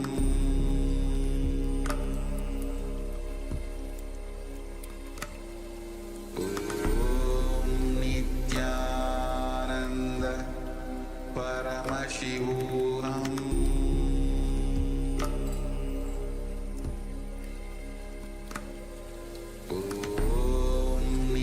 Nithyananda Paramashivoham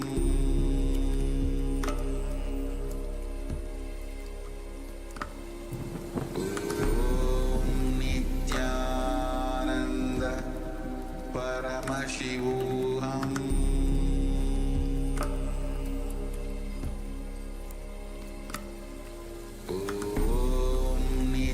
Nithyananda Paramashivoham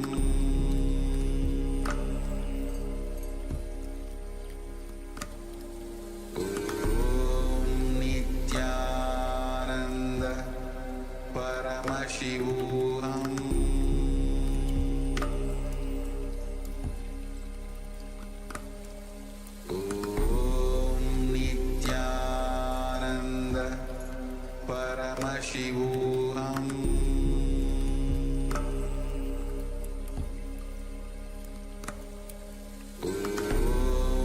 Nithyananda Paramashivoham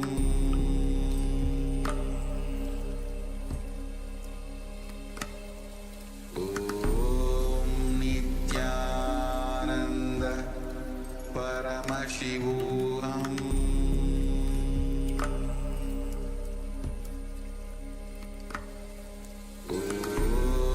Nithyananda Paramashivoham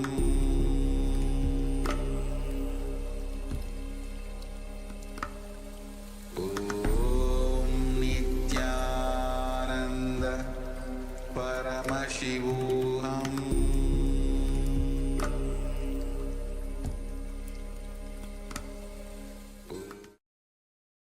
Now, slowly return to your physical body. Wiggle your fingers and toes, your wrists and your ankles, your elbows and your knees. Pull your knees up towards your chest. Rock your body from side to side and slowly return to a comfortable seated position.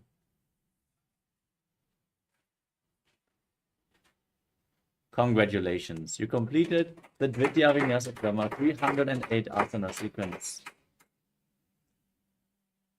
With this, let us now get ready for the next 15 asanas of the Tritiya Vinyasa Krama preview.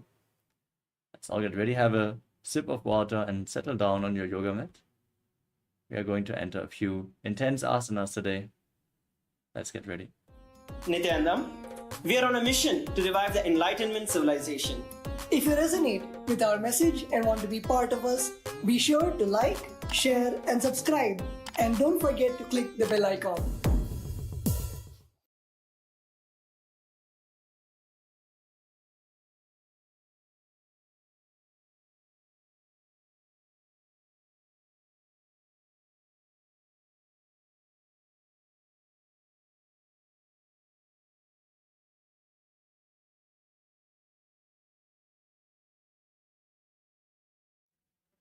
Yes, now let's start into the first asana, which is Tipakarasana.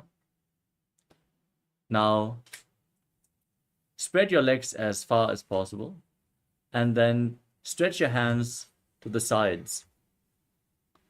Gaze to the nose as you visualize yourself destroying, going beyond anything which binds you. Breathe in Rechaka Kumbhaka. Exhale fully and hold your breath. आसन को गुण शरीर को सो जागी.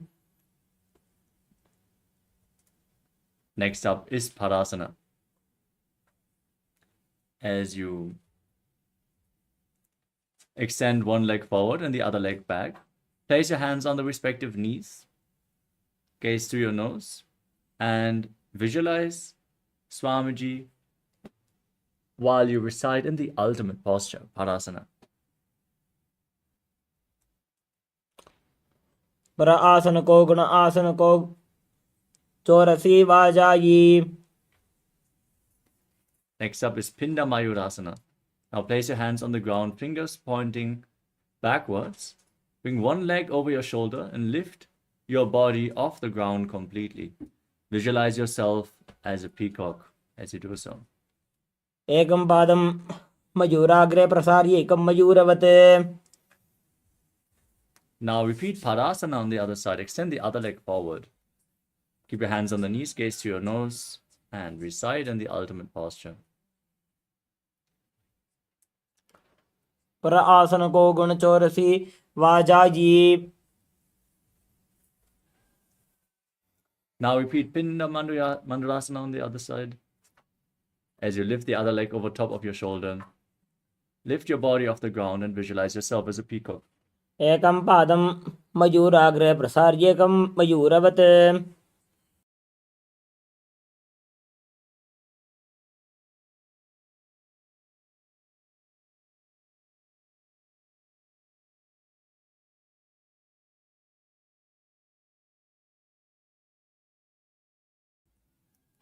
Next up is Prasaritasana.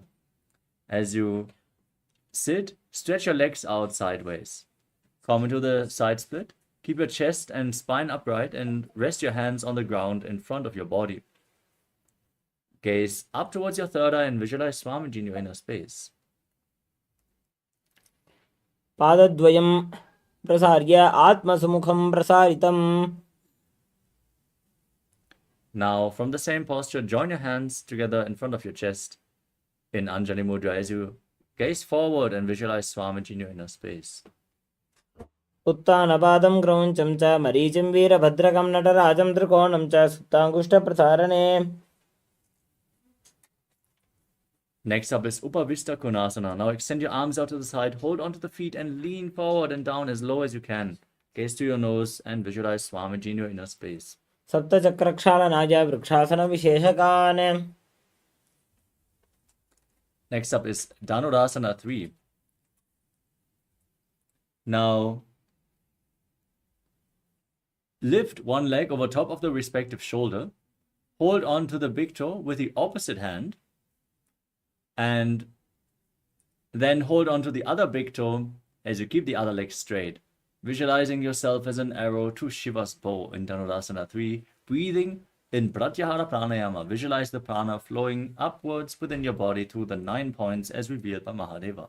पादाङ्गुष्ठौ तु पाणिभ्यां गृहीत्वा श्रवणावधि.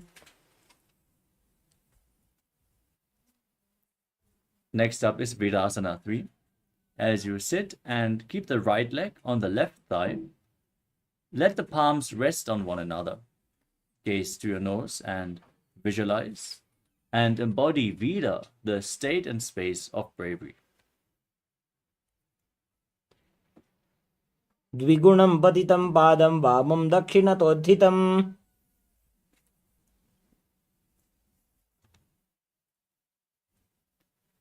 Next up is Ekapadasana 2. Now lift the right leg behind your neck and keep the left leg extended straight. Join your hands in front of your chest in Anjali Mudra as you gaze to your third eye and visualize Swamiji in your inner space. एकं पादमथो कण्ठे उत्थाप्यैकं च दण्डवत्. Now bring the extended foot towards your groin. Keep the hand in Anjali Mudra. Gaze up and visualize Swamiji in Vamapada Shirasana. बेसिने वामे माथा ऊपर लावी Deccan पाछल्या भगपर. Next up is Ekapada Mayurasana. Now again, enter towards Mayurasana with the fingers pointing towards your body, the leg extended back. And this time, keep the leg behind your neck. As you lift your body off the ground, visualize yourself as a peacock. एकं पादं कण्ठे पादं प्रसार्य एकं पादं मयूरके. The next asana is Supta Trivikramasana. Now lay on your back and keep the right leg extended straight up to the right side of the head. Hold the left leg with both hands as you gaze to the nose and visualize Swamiji in your inner space. उत्तानकूर्मपीठं च सिंहस्गारुडमेव च. Now lay on your back and keep the right leg behind your head. Extend your hands below your body with the palms on the ground as you gaze to your nose and visualize yourself as a tiger in Vyagrasana. व्याघ्रासनमथो वक्षे क्रोधकालविनाशनम् एकपादं शीर्षमध्ये मेरुदण्डोपरि स्थितम्.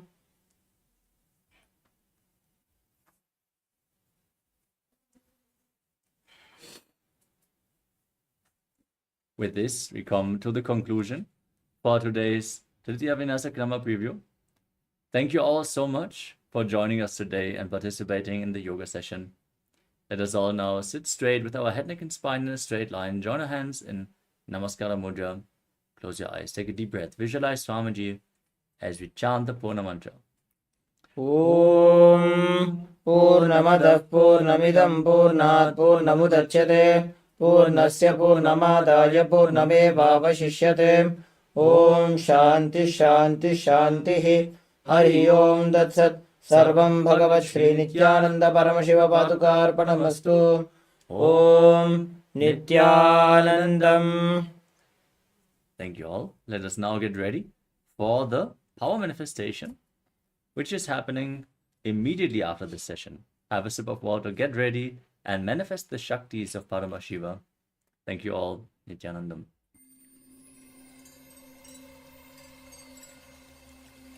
I welcome you all with my love and respect. Let you all open all your three eyes. Om Nithyananda Paramashivoham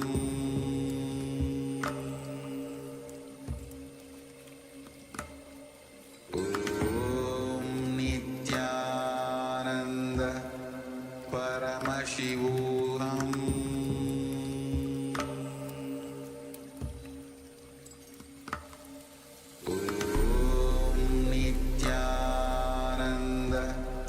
Paramashivoham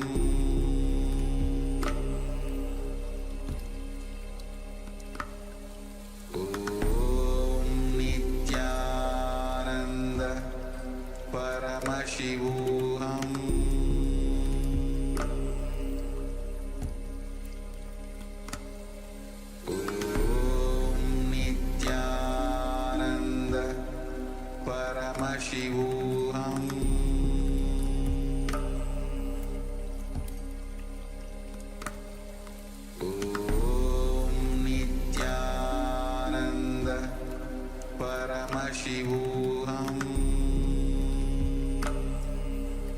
Paramashivoham Om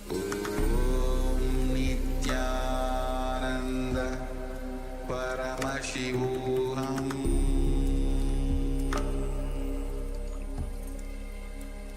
Paramashivoham Om Nithyananda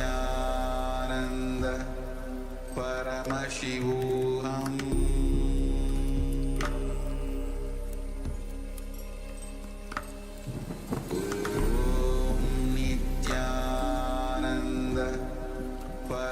Paramashivoham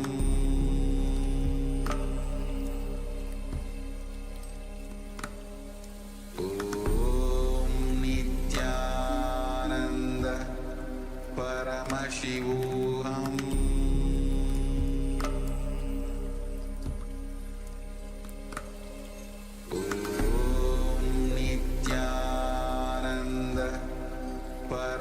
Paramashivoham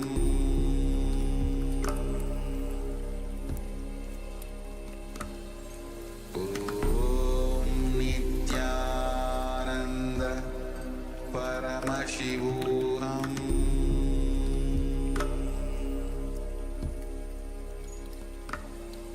Om Nithyananda Paramashivoham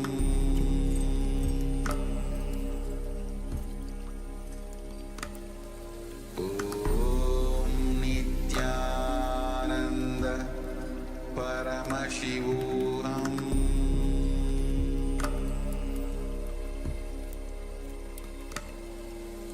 Om Nithyananda Paramashivoham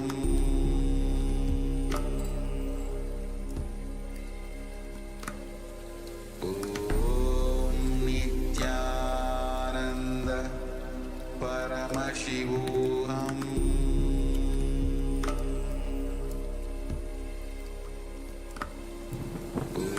Om Nithyananda Paramashivoham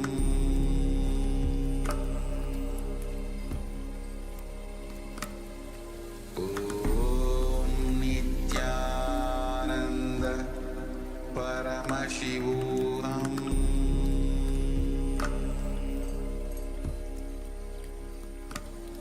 Om Nithyananda Paramashivoham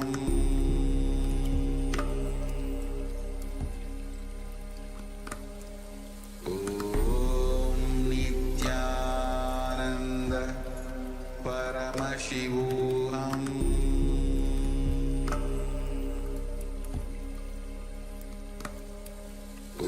Om Nithyananda Paramashivoham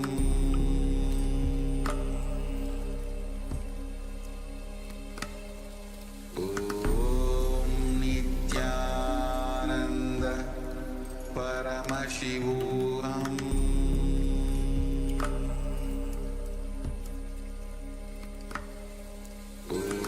Om Nithyananda Paramashivoham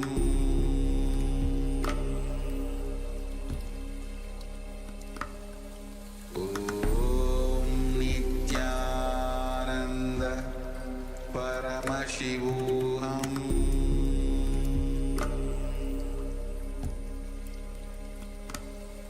Om Nithyananda Paramashivoham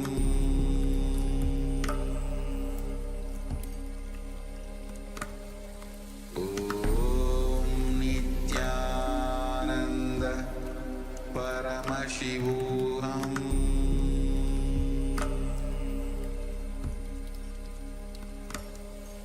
Om Nithyananda Paramashivoham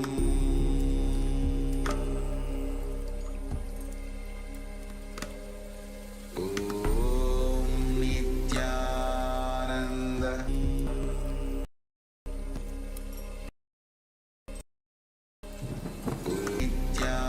Nithyananda Paramashivoham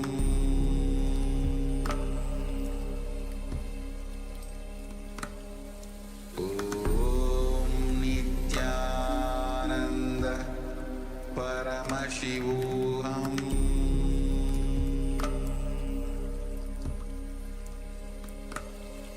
Om Nithyananda Paramashivoham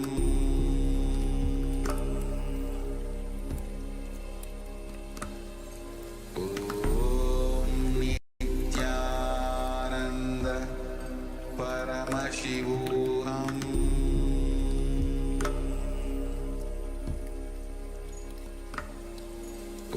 Om Nithyananda Paramashivoham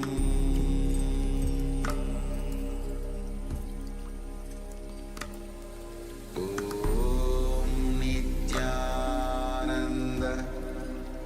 Paramashivoham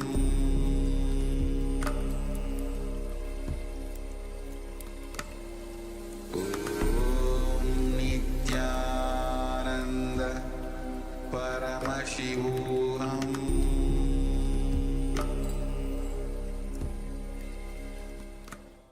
Nithyanandam Paramasukadam Kevalam Jnanamurtim Dvandvatitam Gahanasadrisham Tattvamasyadvilaksham Ekam Nityam Vimalamachalam Sarvadi Sakshibhutam Bhavatitam Trigunarahitam Sadgurum Tam Namami. Nithyananda, we welcome all the participants back to the next session which we are going to have today. The power manifestation session, manifesting the Shaktis of Paramashiva. Hope each of the participants enjoyed the previous session which we all learned and had a session of the Nithyananda Yoga, the Pratama Vinyasakrama and the Dvitiya Vinyasakrama as well. Directly blessed by the Supreme Quantum of Hinduism.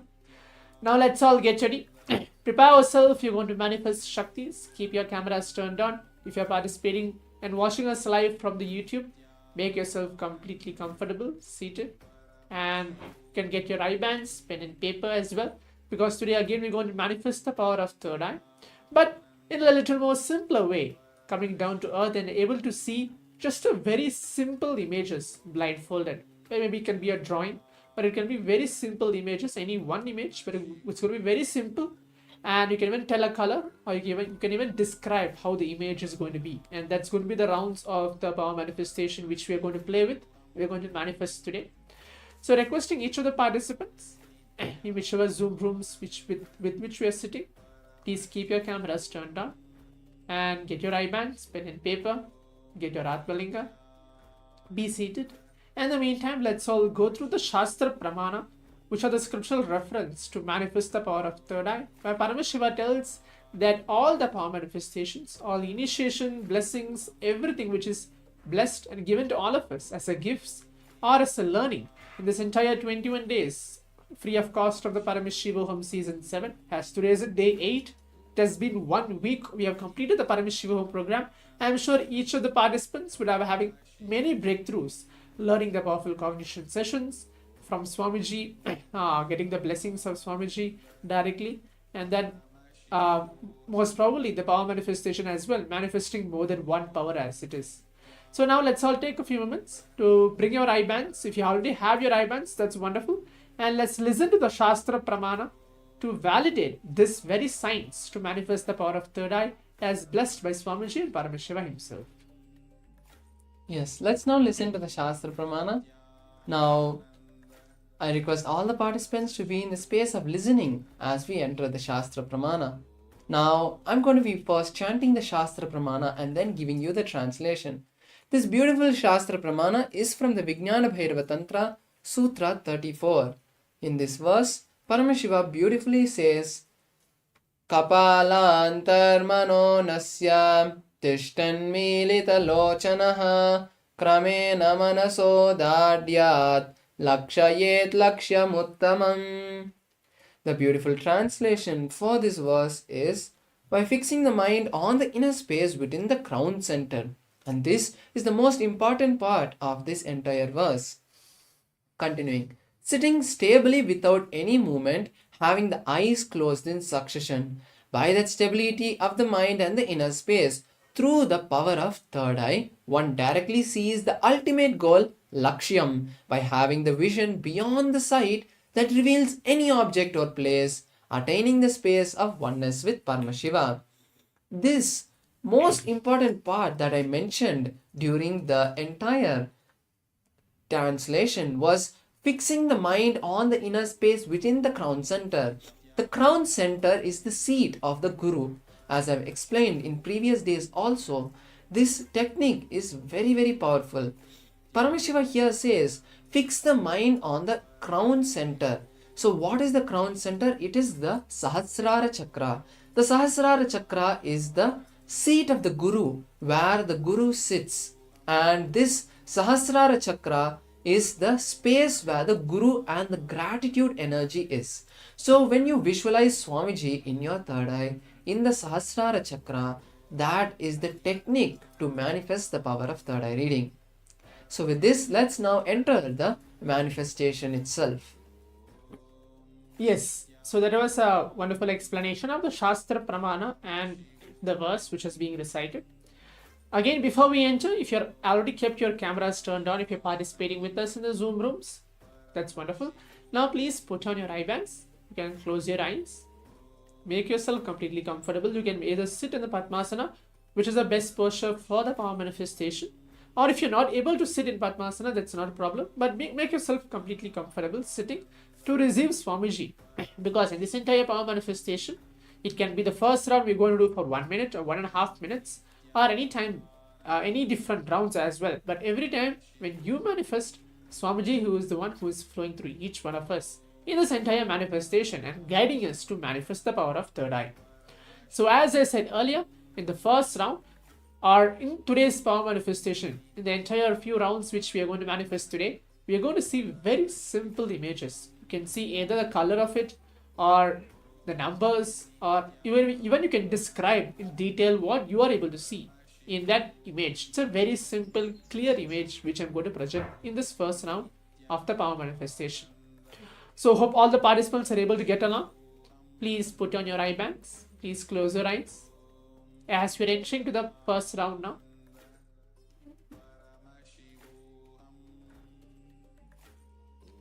Take a moment to remember Swamiji. Keep yourself completely unclutched. Take a moment to be in that space of oneness, the restful awareness space, to receive Swamiji now.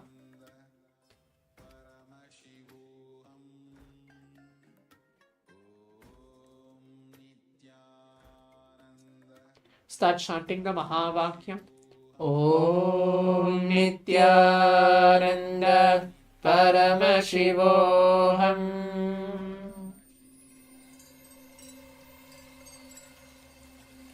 I welcome you all with my love and respect. Let you all open all your three eyes. Om Nithyananda Paramashivoham.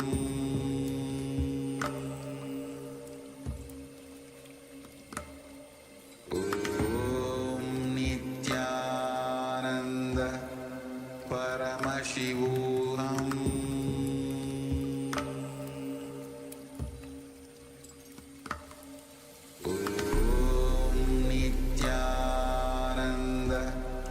Paramashivoham.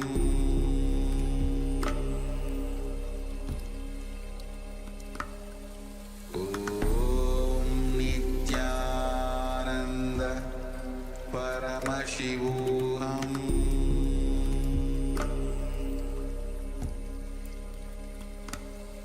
Om Nithyananda Yes, now slowly, very slowly, please open your eyes, and let's now start writing down whatever we were able to see during this round of the manifestation. Let's start to verify what we saw. So now first write down what you saw during this round. Whatever Swamiji revealed to you during this round of the manifestation, you can now share it in the Zoom or YouTube chat, wherever you're watching from. And I would like to take this time to also share with you a very interesting and important understanding and powerful cognition. During the power manifestation, what context we hold is very important. If we feel that we are not manifesting, we are not able to manifest, then that is what will keep on happening. When we hold the right cognition that we are manifesting, and it is Swamiji who is manifesting through us, not us. Because if we see that during the manifestation, you are not doing anything. It is Swamiji's initiation and his energy which is flowing through you and revealing the answers. So just allow yourself to be a channel. If the wire thinks that it wants to become a light bulb, it cannot happen. The energy that the wire receives, unless it gives it to the light bulb won't grow. So in the same way, just be a channel for Swamiji to flow through you. So now you can share in the YouTube and Zoom chat what you saw during this round of the manifestation.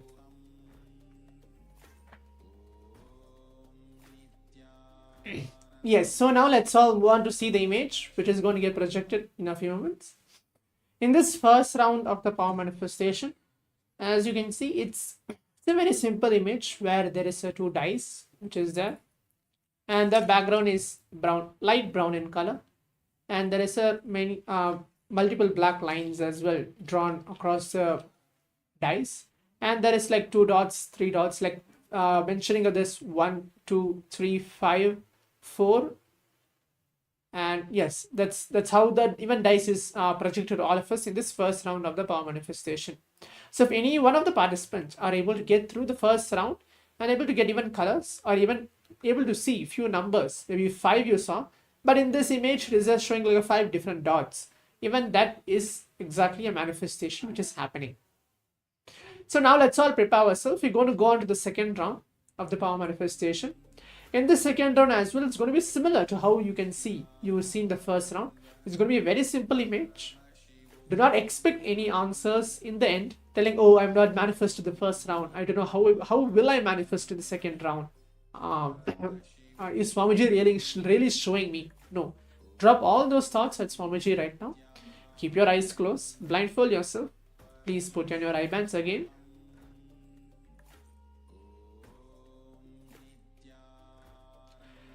Take a moment to remember Swamiji onto your third eye.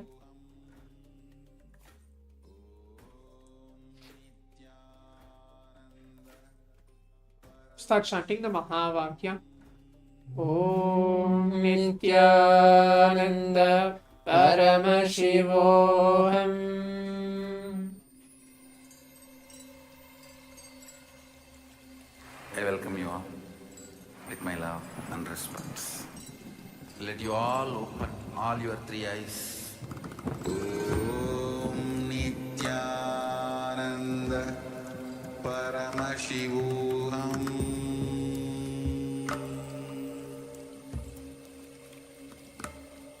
Om Nithyananda Paramashivoham.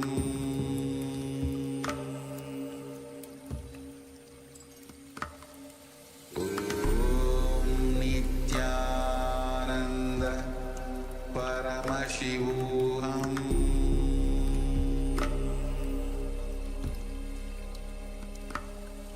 Om Nithyananda Paramashivoham. Om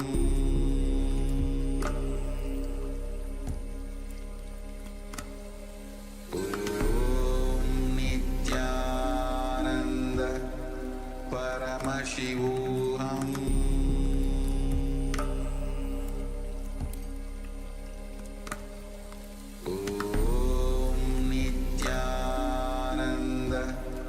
Paramashivoham.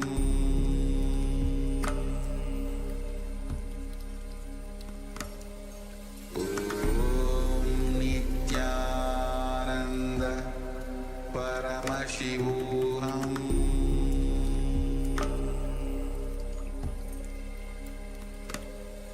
Om Nithyananda Paramashivoham. Yes, now relax.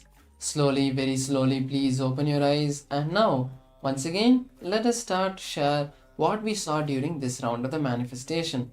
And I want to reassure all the participants and viewers that Swamiji is with us right now. All the sessions that is conducted, don't think that, oh, Swamiji is not there, he comes only for the darshan. No. Swamiji is always watching us and he is seeing the whole program, guiding the whole program, and he is seeing what is happening. So share what you saw during this round of the manifestation and don't feel that Swamiji is not here. He is there with us, not just internally, but he is physically watching us. So be confident with whatever is happening. Don't feel that you're feeling low energy, you're feeling tired and all that. All of those are just patterns trying to block you from manifesting the powers. Be completely powerful and be in the space of awareness, oneness with yourself, and make sure you are not getting distracted. So with that, let's all now share what we saw during this round of the manifestation, the words, shapes, colors, pictures, anything that you saw, the descriptions, anything you saw, you can share it in the Zoom or YouTube chat. So now let's all move on to see the image which is going to get projected for this second round of the power manifestation. So as you can see is just a simple image again. It's just an image of a tree where there is a green and dark brown and the background itself is a light brown in color. So if you're able to see even color wise or just even a tree, if it just pops out on your third and telling that yes, I just saw a tree, but for a moment I just see some other image as well. That is a manifestation that you just saw, maybe out of a guess or out of intuition. You are just able to see the tree which is just comes up. Even that is even a manifestation. Now let's all move on to the next round of the power manifestation, the third round. Please blindfold yourself. Please keep your eyes closed. Let's get ready for that. Please keep your eyes closed now.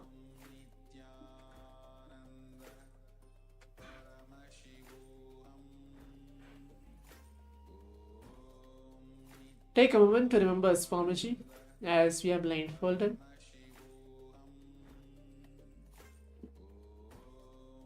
Start chanting the Mahavakya. Om Nithyananda Paramashivoham.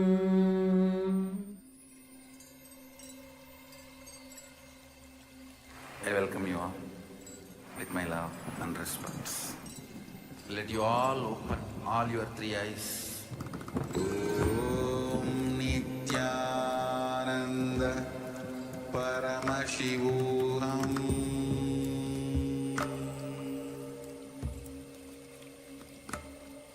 Om Nithyananda Paramashivoham.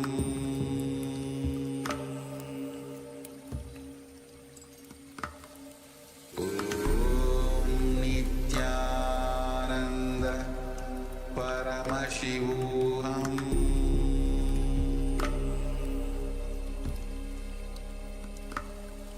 Om Nithyananda Paramashivoham.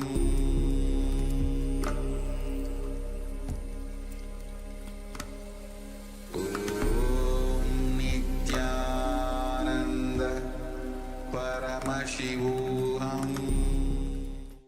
Yes, now slowly, very slowly, please open your eyes, and we have come to the end of the step of seeing the image with our eyes blindfolded. Now open your eyes and start writing down whatever you saw during this round of the manifestation, and celebrate every small manifestation, whether you get the color right or you get the shapes right. Anything you get, manifest and celebrate that, because celebrating that you are manifesting is very important.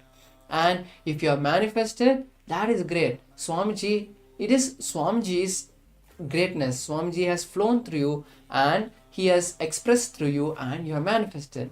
If you haven't seen anything now, be sure that Swamiji is building the foundation for you. The third eye is still being decalcified and you are being detoxed. So don't feel that why is it for someone they're able to see and I'm not able to see anything. Don't even get into that comparison, because all of us are different and we have done a lot of things which can block the third eye. So allow Swamiji to just work on you and chisel you into a beautiful diamond.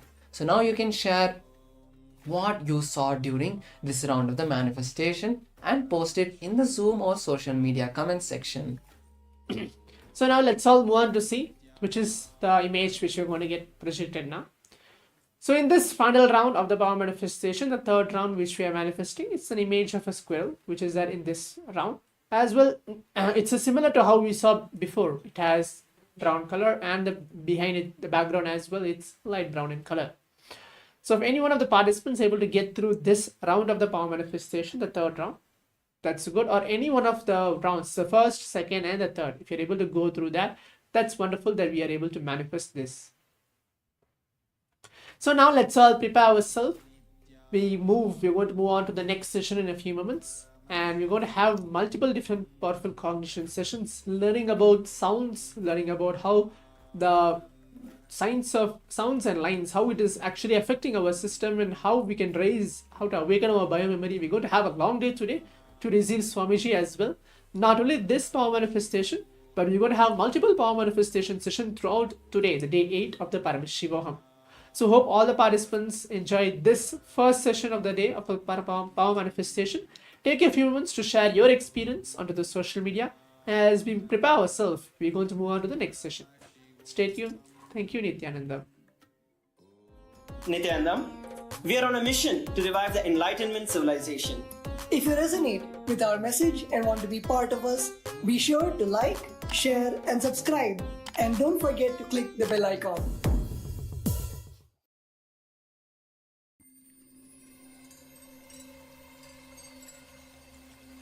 I welcome you all with my love and respect. Let you all open all your three eyes. Om Nithyananda Paramashivoham.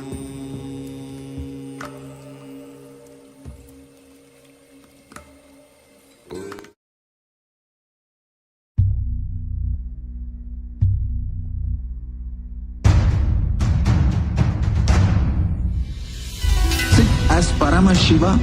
Inhale and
नित्यानन्दं परमसुखदं केवलं ज्ञानमूर्तिम् द्वन्द्वातीतं गगनसदृशं तत्त्वमस्याधिलक्ष्यम् एकं नित्यं विमलमचलं सर्वधी साक्षिभूतम् भावातीतं त्रिगुणरहितं सद्गुरुं तं Namami.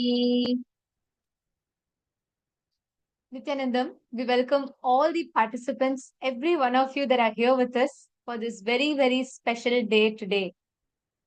Today, all of us are going to be getting ready for one of the most important, one of the most beautiful aspects to receive the darshan of Bhagavan Dakshinamurti. Bhagavan Dakshinamurti, the ultimate embodiment of ultimate Guru. He is the manifestation of that supreme eternal truth about Guru. Who is Guru? Every one of you that are sitting here, every one of you that are here with us today, we're all going to be receiving this gift today. So how have you all been enjoying?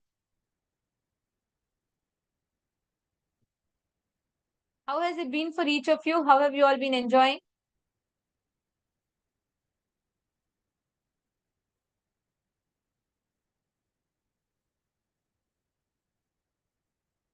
Every one of you that are sitting here with us today, understand Dakshinamurti is that ultimate Guru. Paramashiva, when he manifests as the ultimate Guru and he walks the whole, graces the whole planet Earth, he walks the planet Earth as Dakshinamurti. And Dakshinamurti, as, as Dakshinamurti, is the embodiment of ultimate bliss, ultimate oneness. So every one of you that are sitting here with us today, right now, in this moment, please understand, you're all going to be gifted with the grace, with the experience, being showered with Bhagavan Dakshinamurti. Nithyanandam, Ma Dora, Nithyanandam Iqbal Bano, Ma Yogeshwara, Nithyanandam, and Ma Vipul Sharmaya, Nithyanandam, Wong Kai, Nithyanandam. We welcome every one of you here and hope all of you have a good day today. Today's day is going to be filled with a lot of, I should say, some of the most subtle aspects of the cosmos that we're going to learn about. We're going to be learning about sound, how the various different components, how the universe responds to various different thoughts, thought processes. Nithyanandam, Ma Hedi Shlak, Nithyanandam, Ma Nitya Arunachala, Nithyanandam, Ma Mailin Seymour, Nithyanandam, Ma Istak, Nithyanandam. Wonderful to have all of you here. Every day it's like getting together with a cosmic family where all of us come together, and the Jayanti celebrations are just around the corner. It's just in just 1 or 2 days we will be celebrating full. It will not be just one day. Actually, it will be continuous series of Jayanti celebrations, and every one of you that are sitting here with us are really, really, really blessed because you made it here during the Jayanti, which is the most auspicious, most best thing that can happen to you in your life. So hope all of you enjoyed today. And today we'll all be learning about what is sound. We'll be learning about the subtle dimensions of the cosmos. Bhagavan Shukra, we will be having a very special initiation. And every one of you that are sitting here with us, through the day today, try and play with the power manifestation as much as possible, because for the initiation process, it is very important for you to manifest powers. It will train you to receive the initiations in the most best way possible. How many of you feel like, how many of you here tried this power manifestation of sculpting your faces today? How many of you did that? After the sessions got over, how many of you tried again?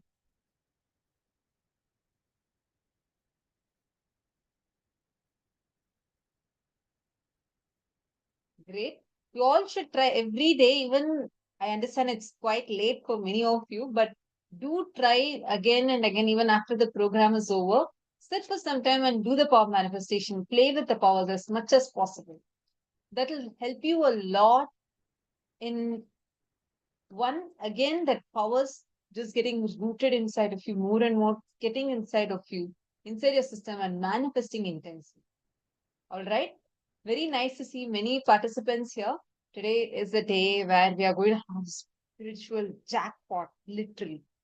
Any boons you ask today to Bhagavan Shukracharya, not just that they, whether they're morally right or morally not right, you can ask.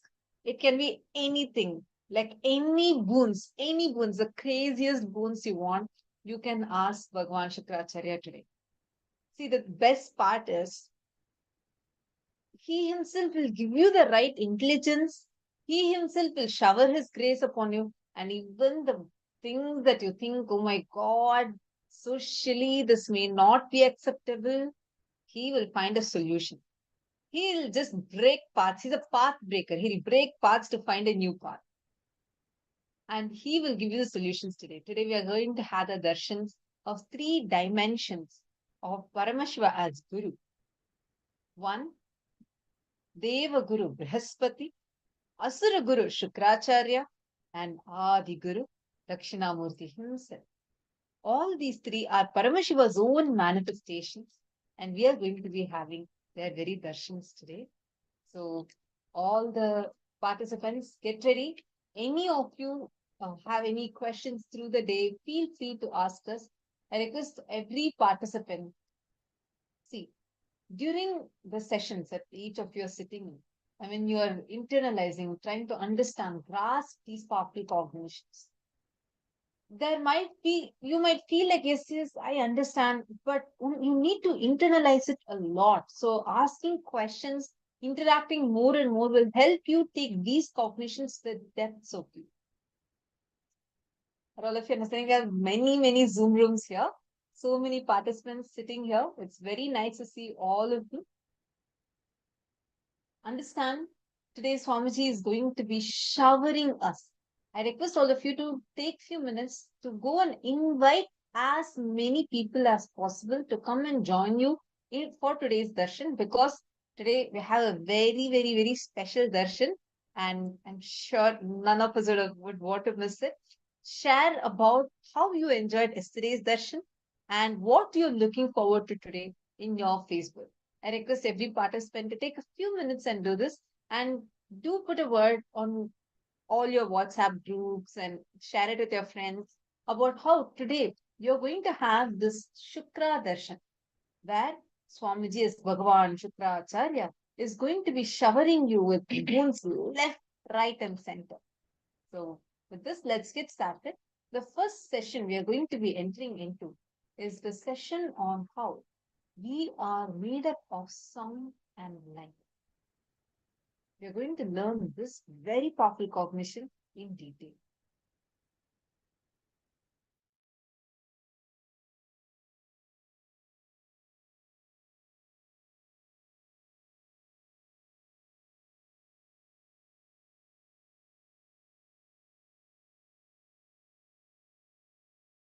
Today I want to expand on few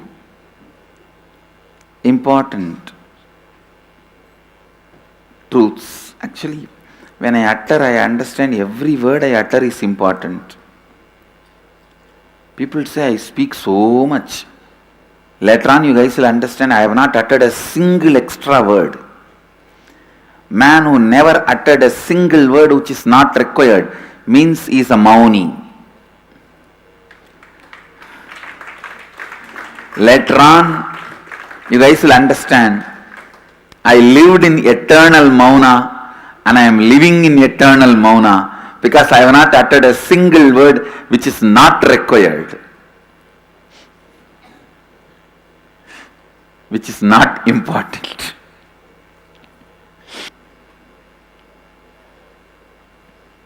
See, the whole universe is made out of these 2, sound and light. Means verbalization, visualization. Sound and light. You need to know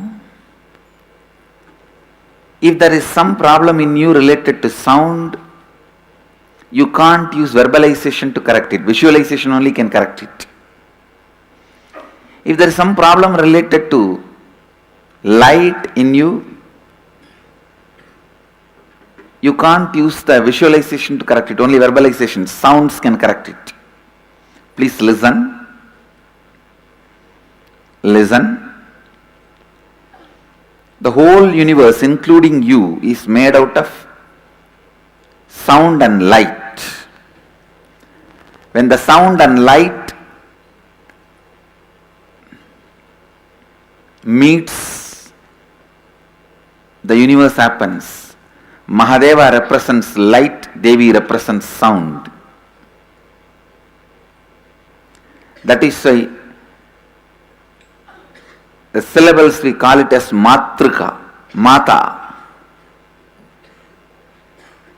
Sound is mother, light is father. When these two, Nada Bindu, when these two unites, universe happens.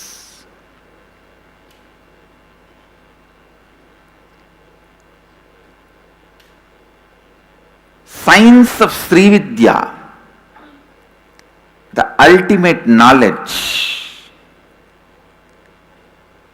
is knowledge of using sound and light and achieving the space of Shivoham. That is why all the powerful sounds are used, and in a very powerful way the lines are used. See, all forms are nothing but lines. Everything you see is nothing but lines. Lines in different geometry, that's all.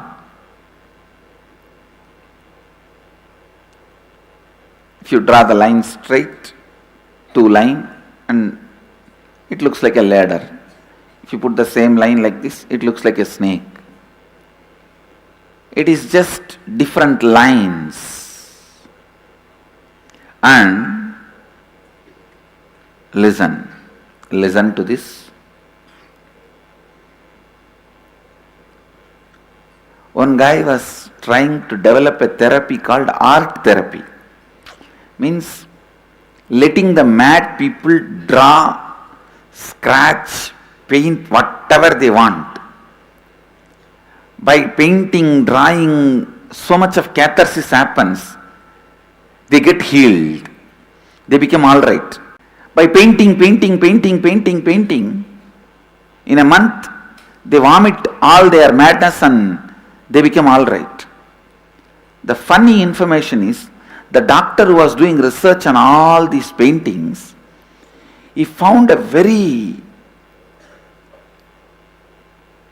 strong similarities between their madness and painting. If somebody has become mad due to women, they all paint in the same way. If somebody has become mad due to money, they all paint in the same way. Listen.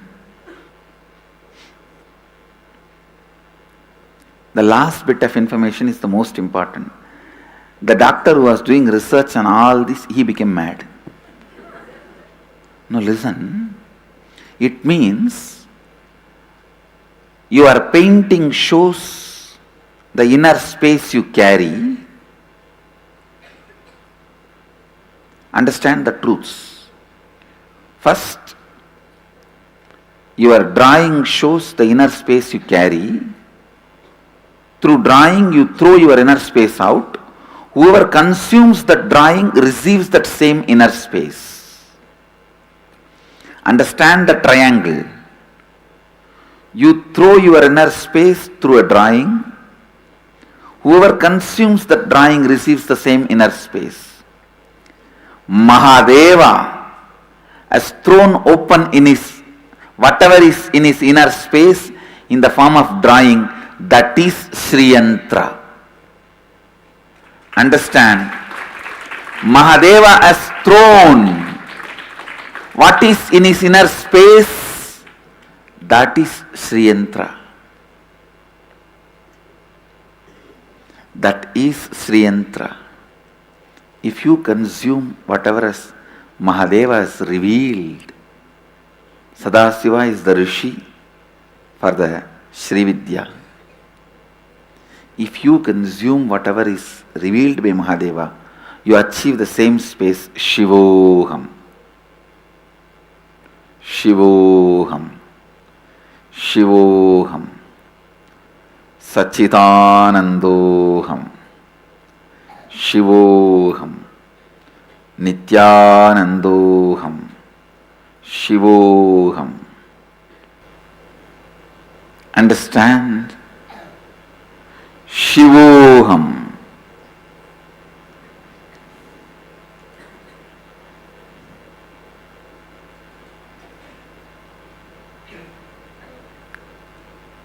Shivoham is the sound, verbalization of Mahadeva's inner space.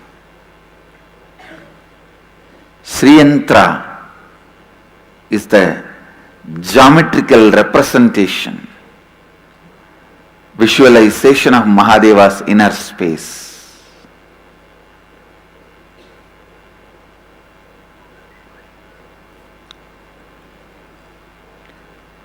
With this yantras and the sound, when Mahadeva opens up his inner space to you guys, simply you will see, first thing your Kula Kundalini will be awakened to have the darshan of Mahadeva. See, you are the mixture of pure consciousness and body. Where the mixing happens, that zone only we call it as a mind. For example, this is consciousness, this is body. When this mixing is happening, the body side which is touching the consciousness is mind. Consciousness side which is touching the body is biomemory. The stick in my right hand is consciousness, this is body. You are a mixture of these two. The small ball which is in the body side is mind. The small ball, the tip which is in the conscious side is biomemory. All of you understand? I don't need your mind, your cooperation.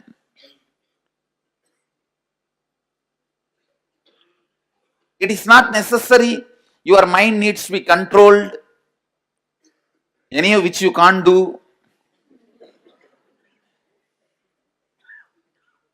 Because I am going to work on your biomemory, not on your mind. But for me to work on your biomemory, physically you are required here. Physically you are required here, available for me, because your biomemory is centered on body. Even though it is the conscious part, because it is centered on your body only, you are still alive. If that is not centered on your body, you will not be still alive. See, when you close your eyes and sit alone with yourself, the idea you have about you, those sounds, those visualizations, I am directly working on them, just taking the fire from them. See, when you are just sitting with yourself, the kind of how you carry you, how you feel about you, that component only I am burning. That is exactly aham, I. That part, that area only I am burning, purifying, reprocessing. That's or I can say reprogramming.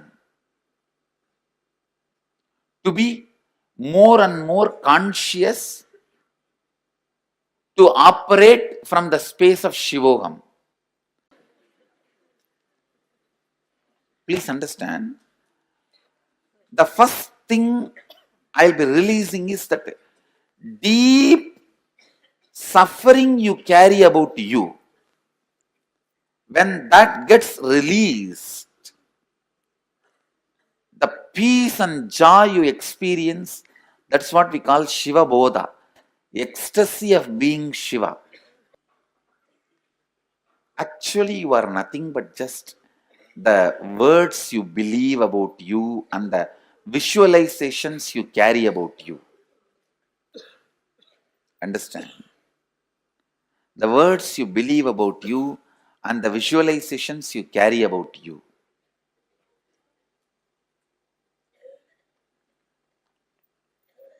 If the correction is done there in the source, if the purification and reprogramming is done in the source, that's it. Then the periphery also starts changing. That also starts changing. That also starts getting reprogrammed.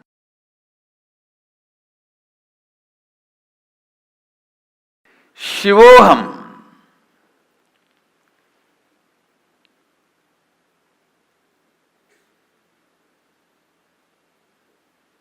This truth is not only a reality, it can be a powerful medicine, antidote for all the root patterns you develop, parental conditionings you develop, societal conditionings you develop, and all the patterns with which you struggle, suffer. Understand? All the patterns with which you struggle and suffer. Mahadeva releases you. Mahadeva, listen, releases you from all the conditionings. The moment you remember, meditate, create the space of Shivoham. You need to know, Mahadeva is not the totality of some dead qualities. It's like if you have poverty, meditate on richness, immediately poverty patterns will be broken. No! That is only a formula. If you are weak, meditate on power, immediately you will start receiving the power. It's a technique. If you are ignorant, meditate on knowledge and your knowledge will start opening up in you. It's a methodology. Mahadeva is not just totality of some good qualities. He is alive. When you invoke him, when you invite him, he just happens so powerfully, so beautifully, so alive. Living, he just makes all this parental conditioning, social conditioning, societal conditioning, root patterns, engrams, he just makes them disappear, melts them away. When you invoke Mahadeva, Shivoham in you, don't think it is a technique. It does the help of technique also. If you do a technique, what all help will happen to you? If you do a meditation technique, what all the good things will happen to you? That also happens when you invoke Mahadeva in you. But that does not mean Mahadeva is the totality of these few dead qualities. No. He is a living, vibrant consciousness. See, if it is a technique, for example, if you have 5 layers of ignorance, If you meditate on knowledge till the 5 layers melt down, you will experience the knowledge. If you feel weak for last 10 years, if you meditate on power at least next 10 months, then slowly the weakness will melt down. You will feel power. That is a technique. If you have a blockage in your Kundalini energy flow, and blow your nose, do the pranayama and kriya properly till that blockage is removed, Kundalini will be awakened. That is a technique. But when you meditate Shivoham, it is not the strength of your meditation is going to decide the experience of Shivoham. No. He is conscious intelligence. You invoke him, you request him, Prabhu, please be awakened in this body, in this mind, in this buddhi, in this intelligence. Let you radiate whatever I know as me, aham.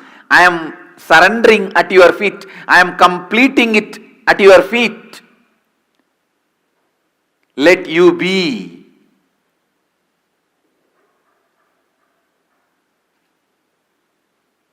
The experience of Shivoham, explosion of Shivoham does not happen based on the strength of your practice. No. It happens because he is intelligent. He is consciousness. So he just explodes. It is not like a technique. What you do, you get the result. No. You invoke him, he fills you. He is there.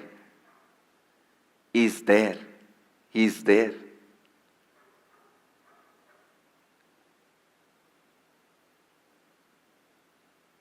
So don't think if I chant crore times Shivoham, then Mahadeva may occupy my whole being, then I may experience Shivoham. No. He is not going to see your japa bank balance. How many crore times you chanted Shivoham? No. You invoke him, he is there. Because he is consciousness. Mahadeva is the conscious intelligence. Shivoham is not technique. It's a conscious process. Meditate on Shivoham. Don't think your japa repetition, the strength of your meditation is going to bring the results. No. He is conscious intelligence. You meditating is nothing but invoking him, requesting him to fill you, to radiate through you.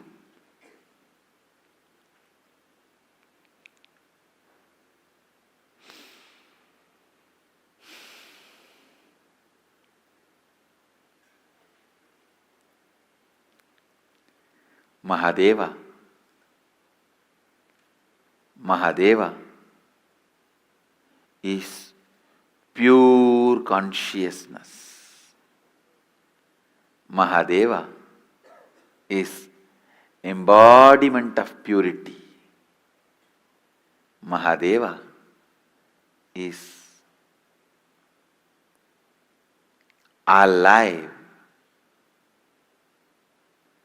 I can't say, just because I chanted Shivoham for millions of times, I started experiencing Mahadeva. No. Just because he is consciousness, he accepted my request to walk into me. He started radiating himself through me. Understand, he is consciousness is the good news I want all of you to know. He accepts your request even if it is made once. He is Bolenath. simple guy. His presence is not heavy, demanding. No. Even if you are already depressed like a cremation ground, you are almost there, your whole mind is dull, dead, depressed cremation ground, even then, he is happy to dance there. And all your thinking, feeling, everything is full of negativity, negativity, negativity, negativity like a ghost. Even then, he is ready to have you as his companion. Understand? He is too simple and his presence is not that heavy. His presence is powerful but not heavy. Heavy means demanding. Powerfulness is different, heavy is different. Is Bholenath. His presence is never demanding. His presence is so powerful, but not demanding. Understand? Invoke him, request him, pray to him, ask him, invite him to your inner space. Mahadeva, whatever I know as Aham is a bunch of my root patterns, social conditionings,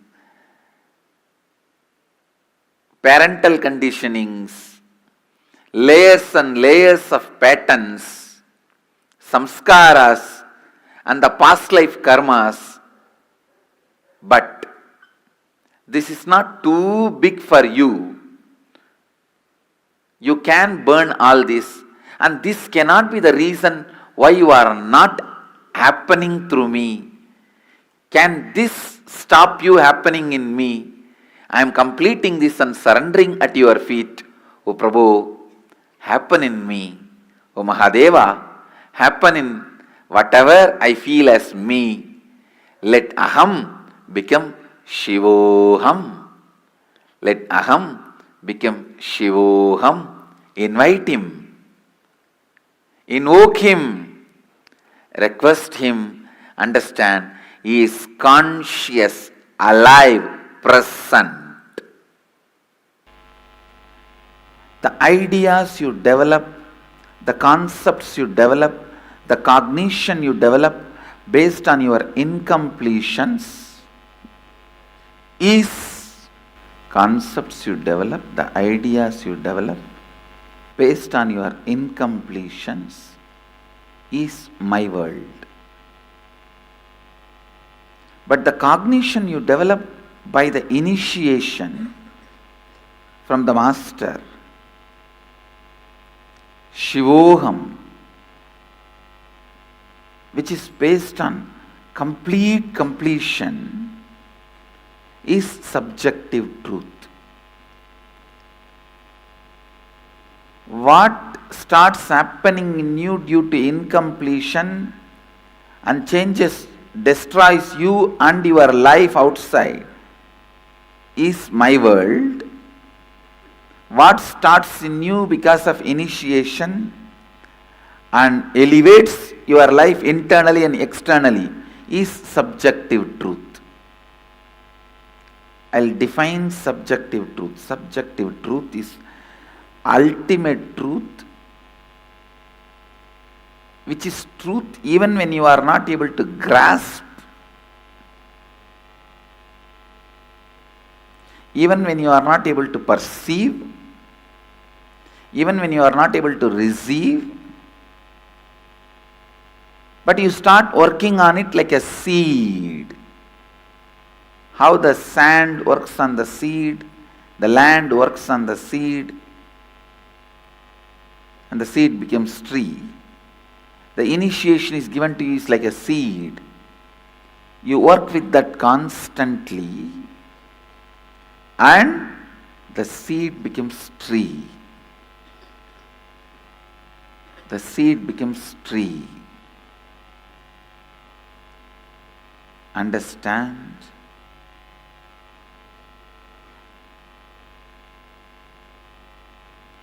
subjective truth, the more and more you nurture, cherish, strengthens you. My world, the more and more you nurture it, weakens you.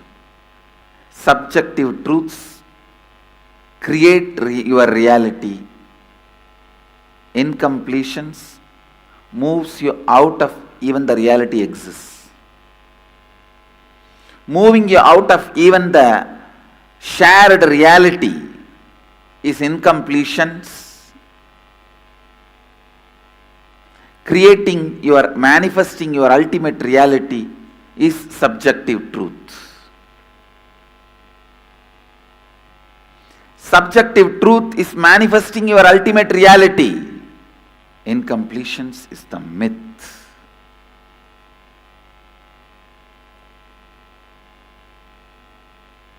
But subjective truth is mythology.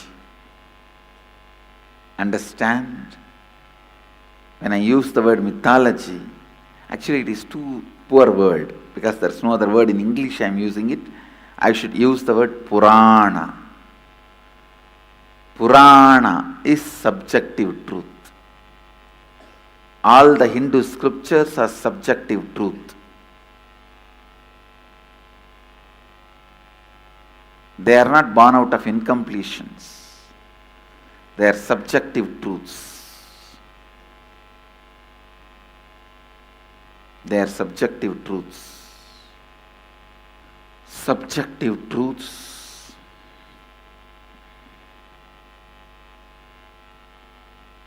and incompletions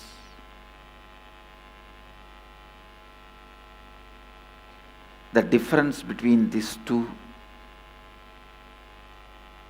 need to be thoroughly internalized by you.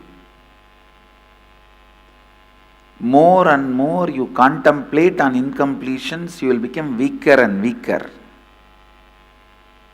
The more and more you remember the subjective truth, you will become stronger and stronger.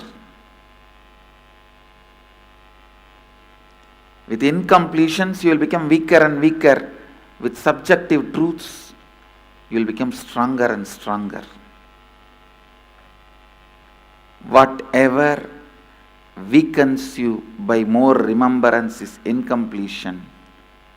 Whatever strengthens you by more remembrance is subjective truth. Aham is incompletion. Shivoham is subjective truth. The more and more you remember the aham, it leads to incompletions. More and more you remember Shivoham, it leads to experience, strength, experience, the subjective truth. The ultimate reality will be created for you, inside you, outside you.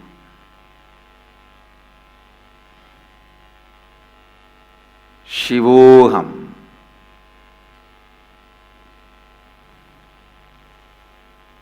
Let this become your life thread.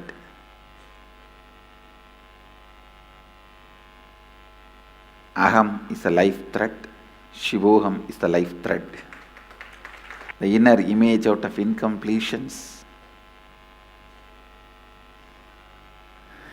is life thread. Shivoham should become the life thread.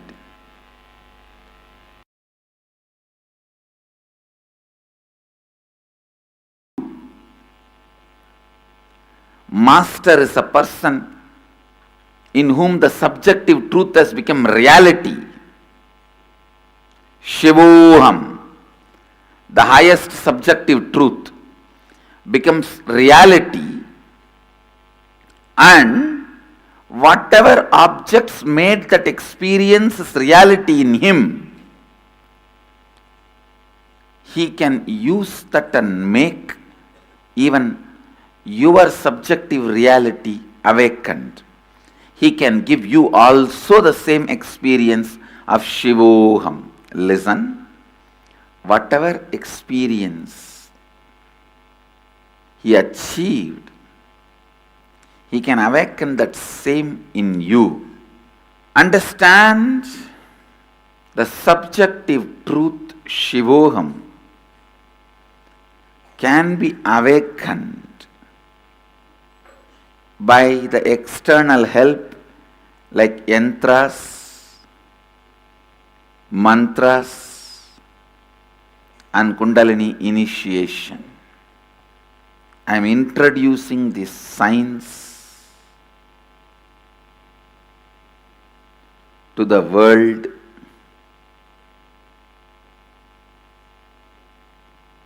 It was available in the Vedic tradition, but to this planet I am introducing now. It's not that all the Vedas are revealed already to human beings. This science of using sound, the science of using simple lines to awaken yourself and awaken others is such powerful science. See, subjective truth is the base on which your life should be built. Subjective truth is the foundation on which your life should be built. If you do not build a conscious subjective truth like Shivoham, the ultimate truth, unfortunately you will be building your foundation, your life on your low inner image, incompletions, your fear and your greed. On your fear and on your greed, you may start building your life. First, choose conscious inner image. Shivoham. First, choose conscious inner image. Shivoham. Please understand, enlightenment is building your life on the right foundation, subjective truth. It is on the right foundation, subjective truth. Cherish Shivoham again and again. Strengthen the truth Shivoham again and again. Live the truth Shivoham again and again. Meditate on this great truth again and again. This truth Shivoham, once it gets rooted in you, doesn't allow your inner image, mamakara, to weaken you. It doesn't allow your inner image, mamakara, to weaken you. Understand? I'm just trying to get the right words.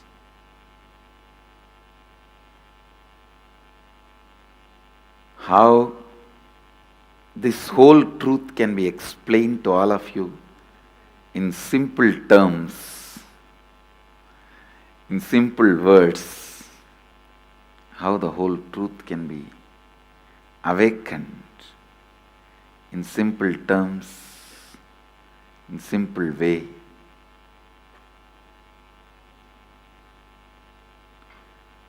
Understand subtle grooves of your brain when it starts understanding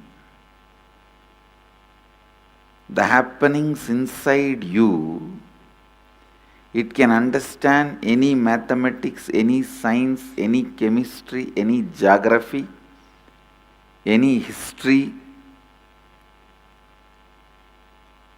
See how you remember your past, the same way only history is written. That is a formula of history. How you remember certain facts, exaggerated, certain facts neglected. Same way, mathematics. What all the basic understandings you have to add, subtract, multiply, divide.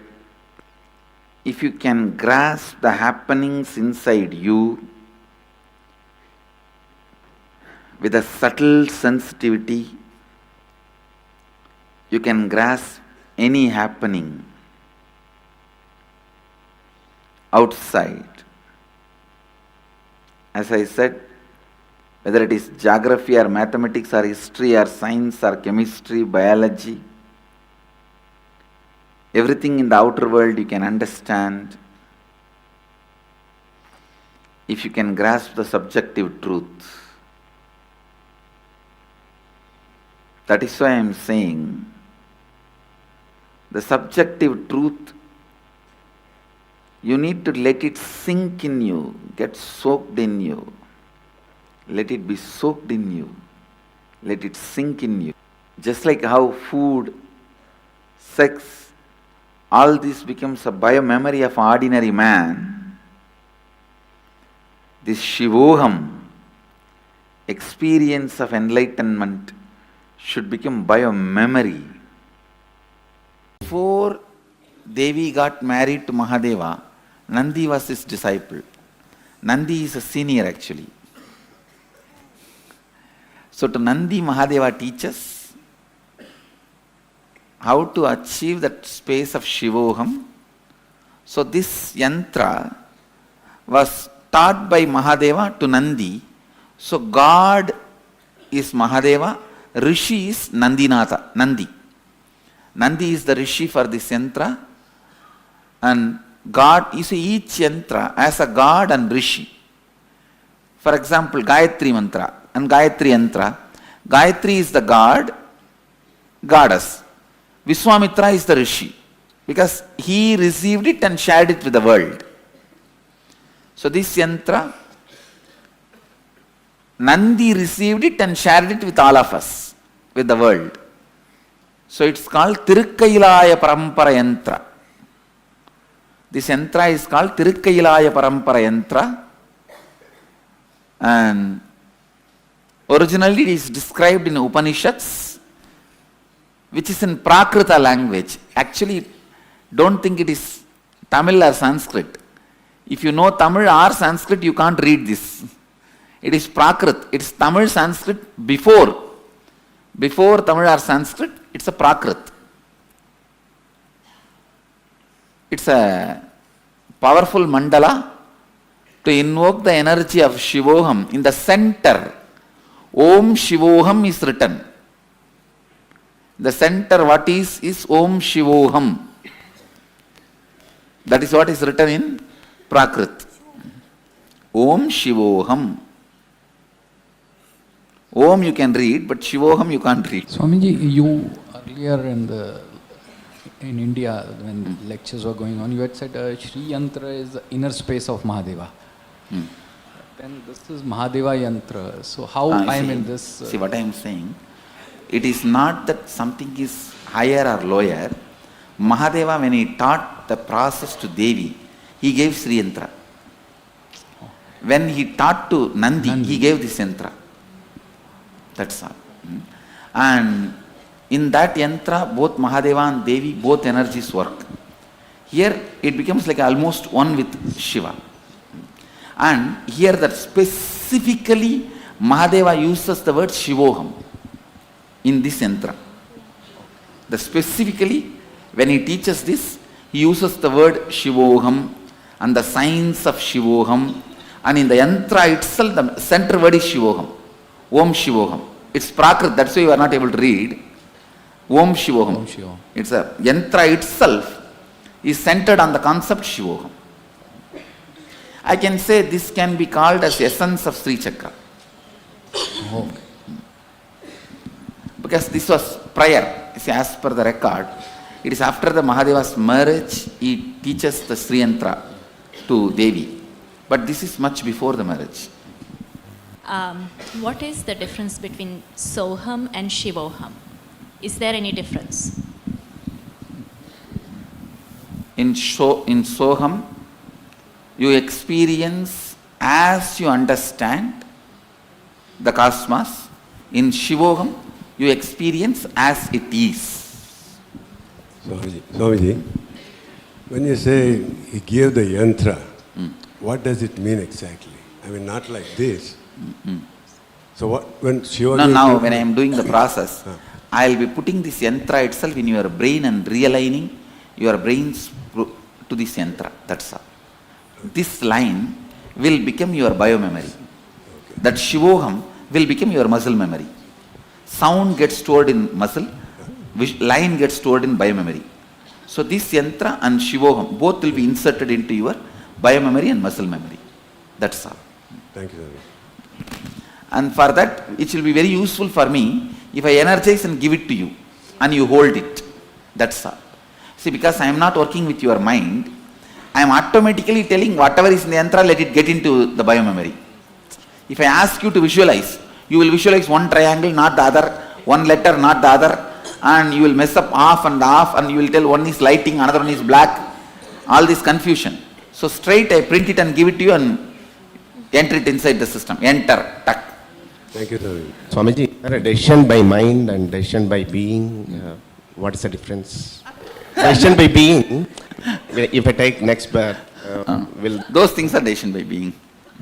How the soul choose its... soul itself doesn't choose. The closest part of the soul, biomemory chooses. No, when the soul decides to, let's say... based on the best intelligence it collected in this body, it chooses the next body. Okay. And when See, if you think in this, tell me, in this Janma, what do you think is the best joy you experienced in your life? With you, Swamiji. So next, when you have the opportunity to take one more body, you will see, if I am in the human body, you may assume the human body and come as a Gurukul kid. Or if you feel, no, I have already left the human body, I am not having the human body, you may just decide to be with me in the Aksharadham. That's all. Swamiji, when we pray for others, who does it help? Does it help the person? Both. It helps both. You and for that person towards whom you pray.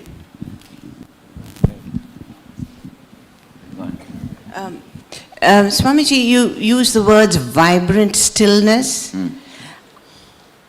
I was wanting to make sure that I understood it correctly. You see, the silence, not like a dead silence which is in the graveyard, where because nothing is there, silent. But because everything is there, it is silent. Like the silence in the space, beyond the sun and the moon and the planet Earth, there will be a kind of a silence. That is not a dead silence. So many planets are there. Whole cosmos is there. The silence of vibrance. So, if you are dead, the silence which will be in your body is the dead silence. You are alive. Your consciousness is there. But still there is a silence.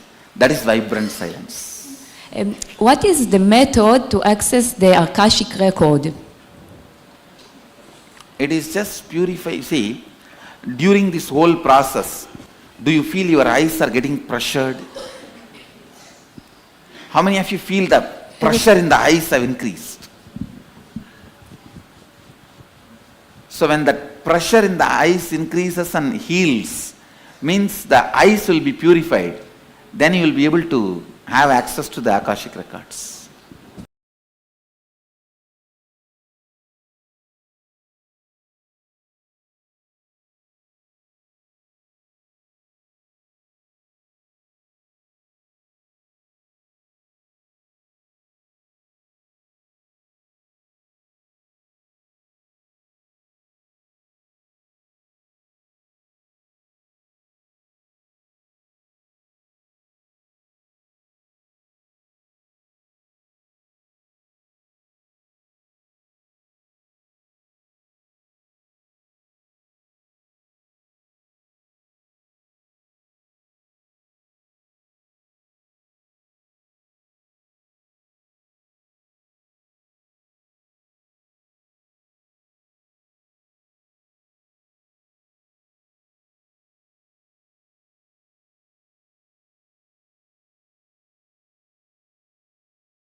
Nithyananda, Swamiji revealed a very important truth about how every single thing in the universe, every single thing is made out of sound and light.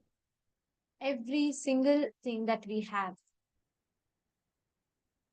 Now, each time, whenever you are wanting to, let's say you're wanting to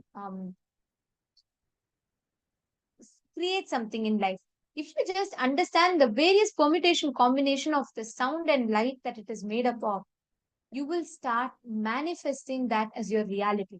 You will be able to alter it. You will precisely know what you need to do to play with it. You will precisely know what exactly is there, how exactly you need to understand, and how exactly you need to start manifesting it. So it is all about manifesting this one truth, one experience in you. When you start experientially understanding and cognizing it, you will simply see how it will flower as an experience in you. Actually, today we all have a very beautiful initiation which is going to be involving the most beautiful and most powerful initiation, where Swamiji will be aligning all these verbalizations and visualizations, not using sound, but a very powerful, a very deeper level of sound, which is anti-sound. A very subtle and a very beautiful initiation process where Swamiji is going to be awakening the God particle in us. Of course, you'll be learning in detail about this further. See, understand something very important over here. The sound, verbalization and visualization we carry makes us completely. You may be wondering, what does that mean? For example, when we say the verbalization and visualization, look at everything, whether the cognitions you carry about you, cognitions you carry about things, everything is nothing but permutation combinations of this. The whole universe, including you, me, everything is made out of sound and light. So when the sound and light meets, the universe happens. When the whole, when Paramashiva, Mahadeva, when he manifests, he represents light. Devi represents sound. That is why the syllables we call as matrikas, matas. Sound is sound is mother and the light is father. Nada is Shakti. Bindu is Shiva.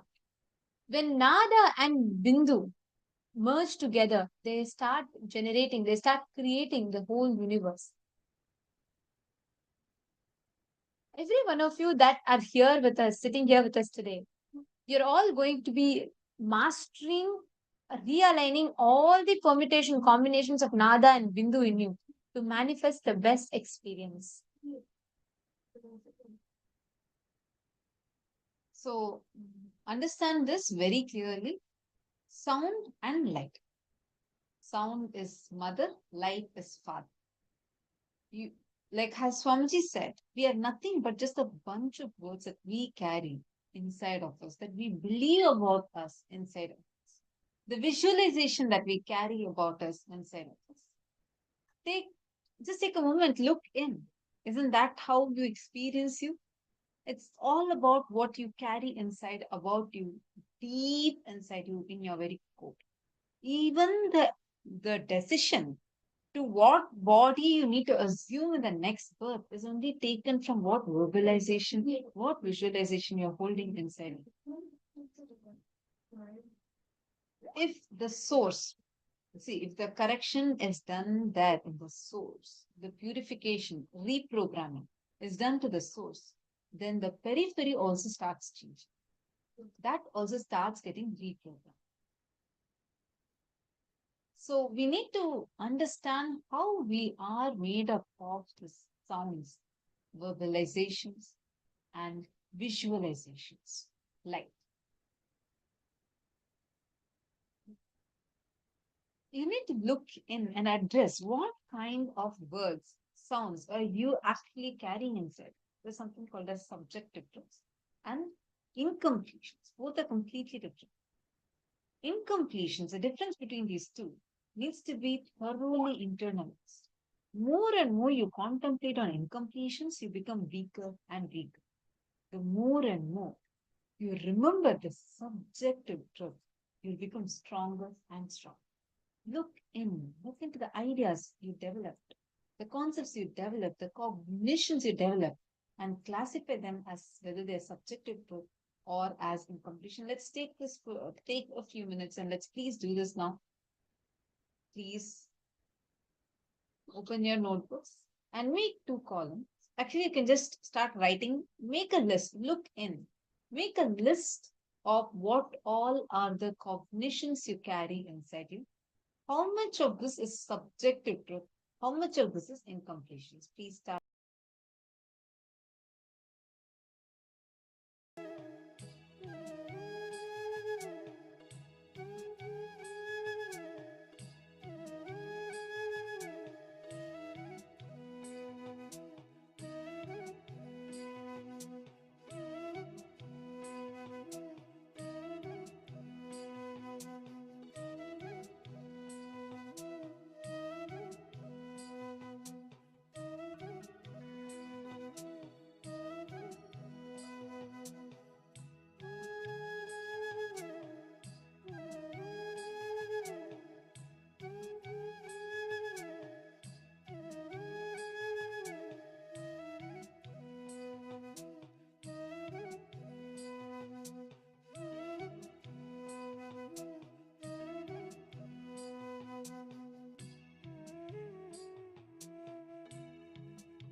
Nithyanandam, everyone.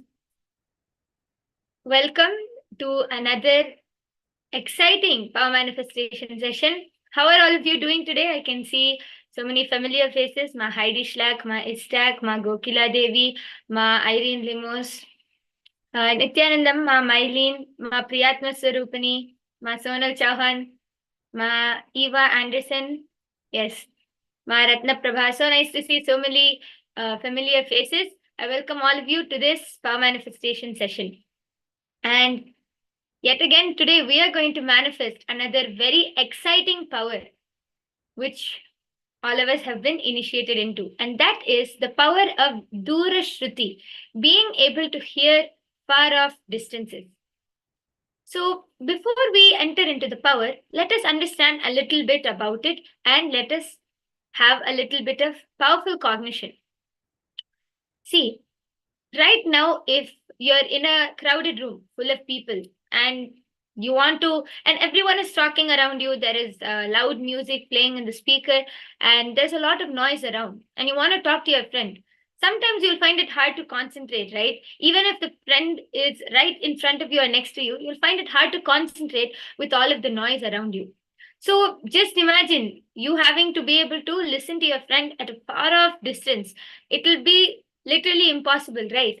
But what if I tell you that through this power of Dura Shruti, it is possible that you will be able to listen to your friend? All of you will be thinking, how can I do it?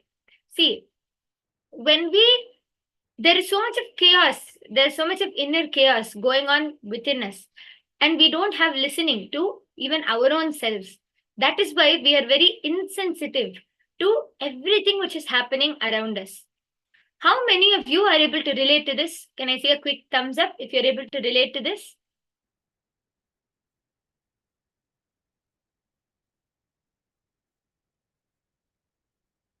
Yes. I can see Ma Joanna waving her hands. Nithyananda Ma. Okay. Yes. So, because there is so much of chaos going on inside of us, we don't even have listening to our own selves. Forget about listening to the people around us.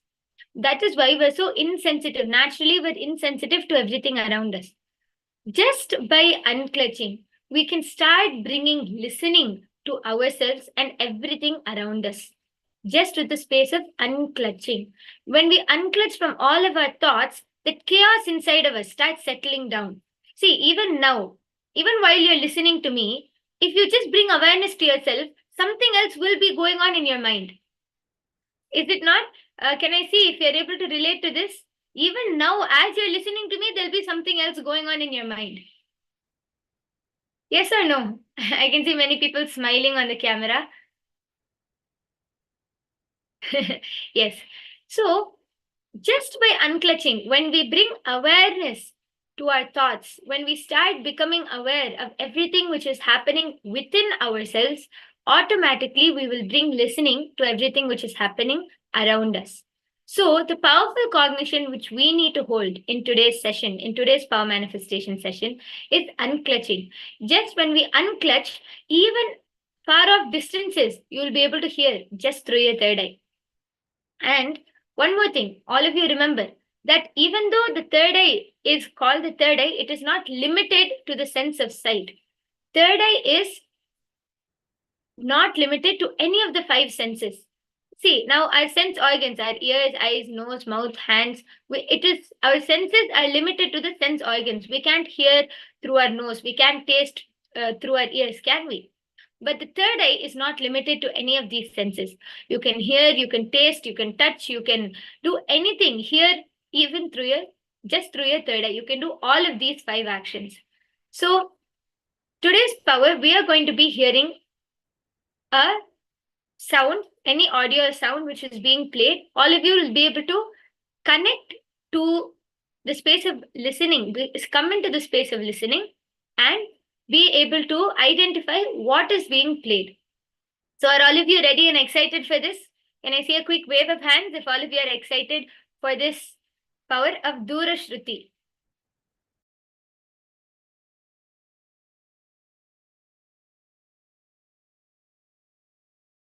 Yes, I can see many people waving their hands. Okay, great.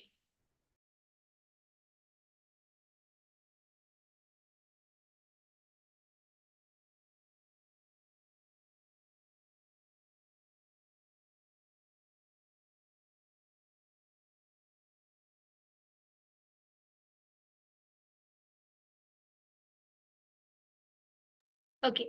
So now I request all of you to sit with your head, neck, and spine in a straight line. Let us now prepare to enter into the space of oneness and listening to start manifesting this power. Okay.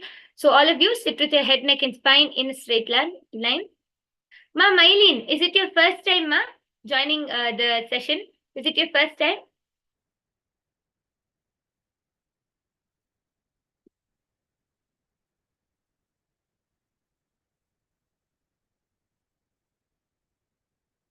Okay, no. Okay, ma, amazing. I think it's the first time I'm seeing you over here, but okay. Uh, let's all enter into the power manifestation. I request all of you to sit with your head, neck, and spine in a straight line. Hold your hands in the Atmanjali Mudra.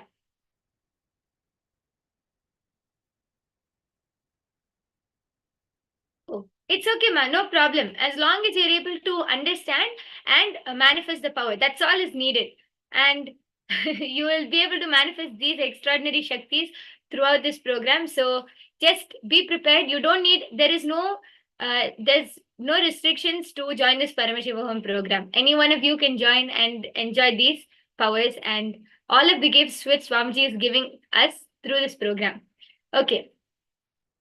Yes. So I request all of you to settle down first. Bring awareness to all of the thoughts which are running inside of you. Bring awareness to everything. Start chanting the Mahavakya.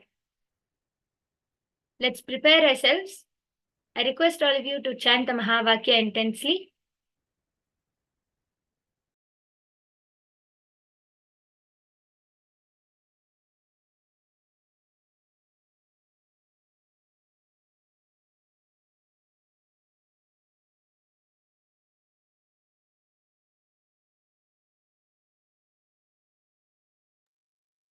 Continue chanting the Mahavakya. Bring awareness to all of the chaos which is happening inside. Start unclutching. Only from the space of unclutching and surrender, you'll be able to start manifesting these powers.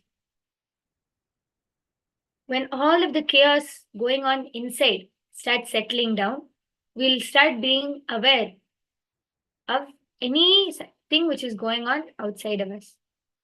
So in this first round, I am going to be playing an audio. I'm going to be playing an audio for 1 minute. All of you sit with the same space of unclutching and surrender and start scanning through your third eye. What does that audio sound like? It can be anything. How does it sound like? What is the tune? Whatever you're able to hear, just connect to Swamiji and start typing that down.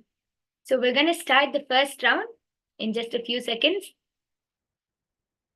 So from the same space, please start manifesting. Your time starts now. I'll be playing the audio. Just scan, connect to Swamiji and start typing down whatever you're able to hear.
Okay, time's up.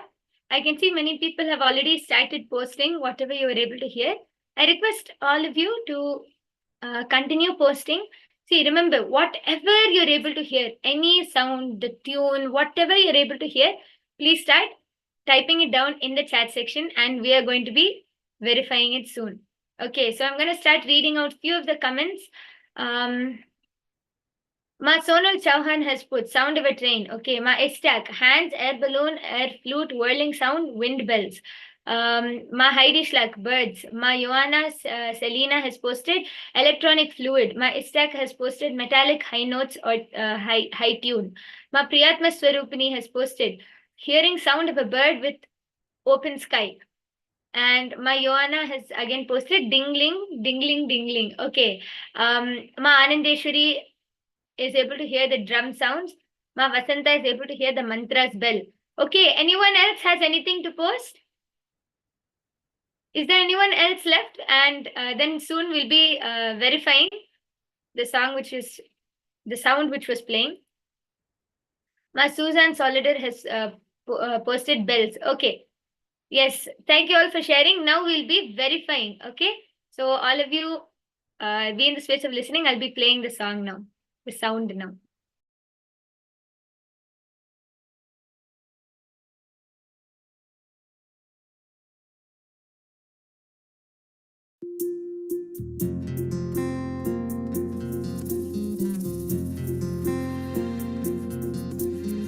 Adhisivan ஆதி அந்தமில்லாதொரு ஜோதி வடிவமாய் வந்து நின்றார்.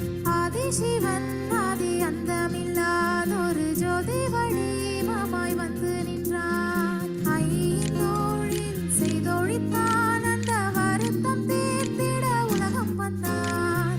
ஆக்கைக்கு தீக்கைகள் அடித்திடும் போது சதாசிவன் என்னும் நினைவு கொண்டார். மாயை மக்களை மயக்கும் போது ஈசானன் தான் என்னும் நினைப்பும் கொண்டார். கண்கள் ககனம் காத்திடும் வேளையில் விட்டுணுவாய் வந்து தானாய் நின்றான். ஆகாத மனிதரை அழித்திடும் வேளையில் ஆகி நின்றான் அவன் ருத்திரனான்.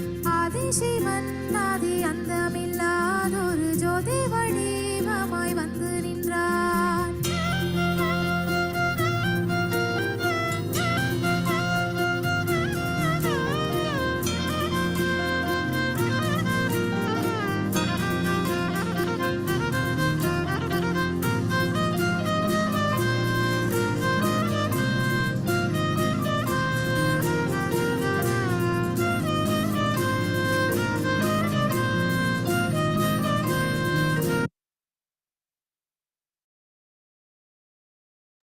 Yes. So are all of you able to hear the beautiful song? Okay. Ma Priyatma Swarupani has posted beautiful song. Yes, ma. Okay. So let's see. Ma Istak has posted wind bells. Yes, there were the bell sound at the starting and high notes and high tune was there. So Ma Istak, good job, ma. You started manifesting. And Ma Joanna has posted a dingling sound. And actually, if you see in the middle, the sound, the tune was like that. So again, a round of applause for Ma Joanna also. Who else? Ma Vasanta also saw she heard the bell sound. And yes, in the middle, the bell sound was also there, ma. So a round of applause. Ma Susan Solider also has posted bells. Yes. So many of you have manifested in the first round. So a big round of applause for all of you. Good job. Okay. So now let us move on to the second round. Again, before we connect to Swamiji, all of you remember, when we start unclutching from the inner chatter, all of the inner chatter which is going on, when we unclutch from that, we'll be able to manifest this power of Dura Shruti, hearing at a long distance.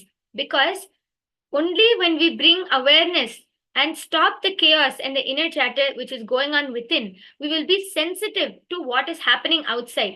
And through our third eye, we'll be able to manifest this power of Dura Shruti. So bring that space of Manon Mauna, the space of complete listening inside your inner space. Automatically, you will start hearing. And remember, never doubt the third eye. Whatever your third eye is showing you, just start typing that down. Okay? So are you all ready for the next round? Can I see a quick thumbs up? Okay, great. Okay, so all of you sit straight, start chanting the Mahavakya. I'll be playing the next sound now.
Yes, and your time is up.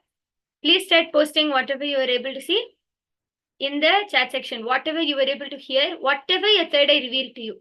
Please start posting that in the chat section so that we can verify. All of you take a few minutes and quickly post. We have many more interesting and exciting rounds which for us to manifest. So please start posting. I can see already Ma Heidi Schluck has posted rain. Ma Susan Solider is seeing rain or moving water. Ma Sonal Chauhan has posted sound of water and birds. Okay. Ma Istak has posted tick-tock sound, water flowing, a little fall or a stream of water, long lower tune sound, rattle bells, high-speed wind from an object. Okay, anyone else? Ma Anandeshwari, Ma Mylene, Ma Kalahantrikananda, Ma Joanna, Ma Rekha Pai, Ma Ratnaprabha. Okay, Ma Joanna saw that Dada sound and water sound. Okay.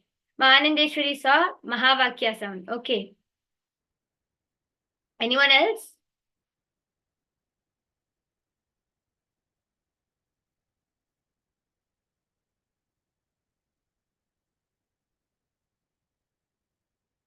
Okay. So let us now verify the sound.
ஆடுகின்றான் அவன் கூத்தனாக திருப்பாதம் தூக்கி மறையோதுகின்றான் பிறை சூடி அந்தணரின் பாடலுக்கு தினம் ஆடுகின்றான் அவன் கூத்தனாக திருப்பாதம் தூக்கி மறையோதுகின்றான் பிறை சூடி அந்தணரின் பாடலுக்கு என்று இயலிசை நாடகமாய் முத்தமிழ் இயற்றிய நாயகனே தகதிமி தாளமொடு தில்லையில் ஆடிடும் தாண்டவனே இன்மைக்கும் நீரேழு பிறவிக்கும் துயர் நீக்க விரைந்தோடி வருகின்ற யமையாலும் நடராஜா பயமாகி மயமாகி வலியாகி ஒளியாகி சித்தத்துள் முக்தி தர நித்யனாய் வந்தவா நமச்சிவாய வாழ்க வாழ்க நாதன் தாழ் வாழ்க வாழ்க இமை பொழுதும் என் நெஞ்சில் நீங்காதான் தாழ் வாழ்க நமசிவாய வாழ்க Yes, how many of you enjoyed this song? This is the second round, the song which was played. And yes, I can see all of you are laughing. Okay, I think many of you saw rain, moving water, sound of water in this round. Ma Joanna, you saw that dada sound like drums. Yes, and that is actually there. If all of you observe, the whole starting part was with drums and those different types of tunes. So I think Ma Istag has put long lower tune sound that was at the starting and then high speed. Yes, so that was in the middle. So great job. And the rest of you, I think many of you saw water. I think many of you are yet to manifest, but in the first round itself, many of you have manifested. So you just need to connect to Swamiji a little more, unclutch from all of the inner chatter which is going on. Okay, see, the moment we say sound or something starts playing, we immediately start using our logic. Oh, maybe it's this sound, maybe it's that. We start using our logic. Don't let your logic control you.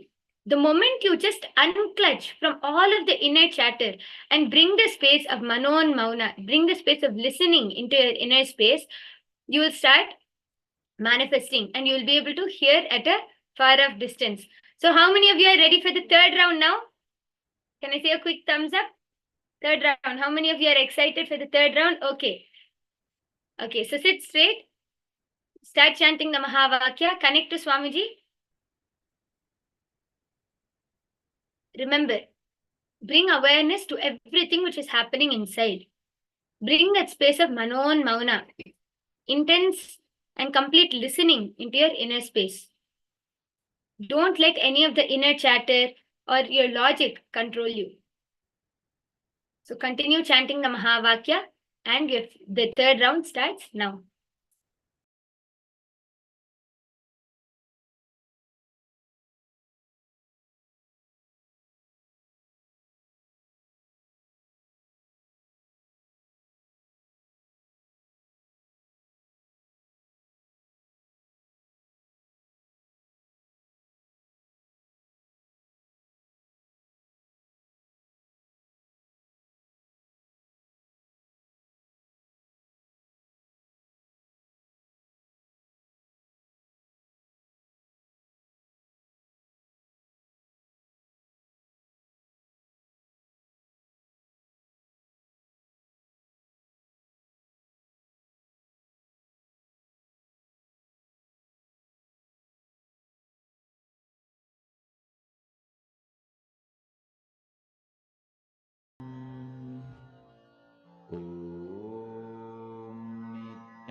Yes. Your 1 minute is up. All of you can relax and please start posting whatever you were able to. Please read third eye, whatever you were able to hear. Please start posting. Paramashivoham Om Nithyananda Paramashivoham Om Nithyananda Paramashivoham Om Nithyananda Paramashivoham Om Nithyananda Paramashivoham Om Nithyananda Paramashivoham Om Nithyananda Okay, yes. I can see everyone has started posting. Ma Mylene has posted wind sound. Ma Anandeshwari has posted Shiva Shiva song. Ma Istak has posted lungs breathing, wheels moving sound around, notes continuing up and down like a piano, sound like a ball bouncing around, tune sounds ascending, stage or appearance effects. Okay. Amazing. Anyone else has anything to say? Ma Nitya Prema, Ma Kalahantrikananda, Ma Yoana, Ma Sonal Chauhan, Ma Rekha Pai, Ma Gokila Devi, Ma Heidi Shlak. Okay, Ma Sonal Chauhan saw a bird flying. Ma Vasanta was able to hear a flute music and waterfall sound. Okay. Ma Eva Anderson, Ma Gokila Devi, Ma Irene Limos. What were all of you able to hear, Ma? I request if you could share that in the chat section. Ma Susan Solider.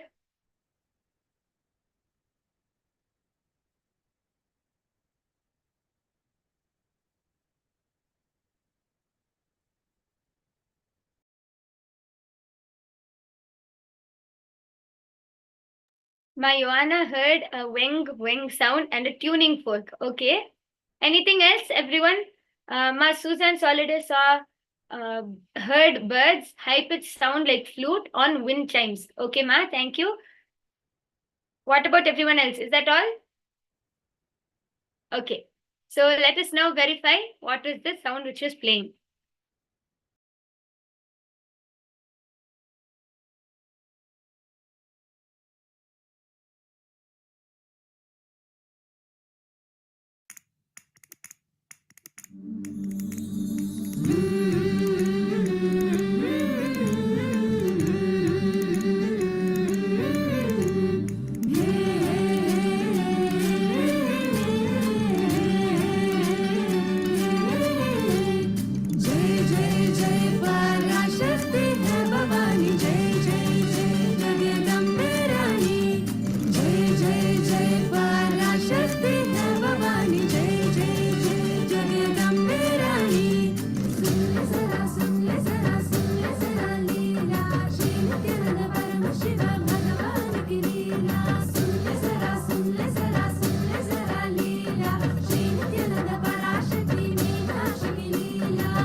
Yes.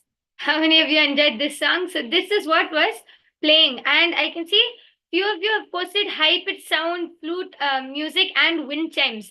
Amazing! All of you have manifested, because if you have heard, there was a lot of high pitch notes, and there were wind chimes, there were flute music.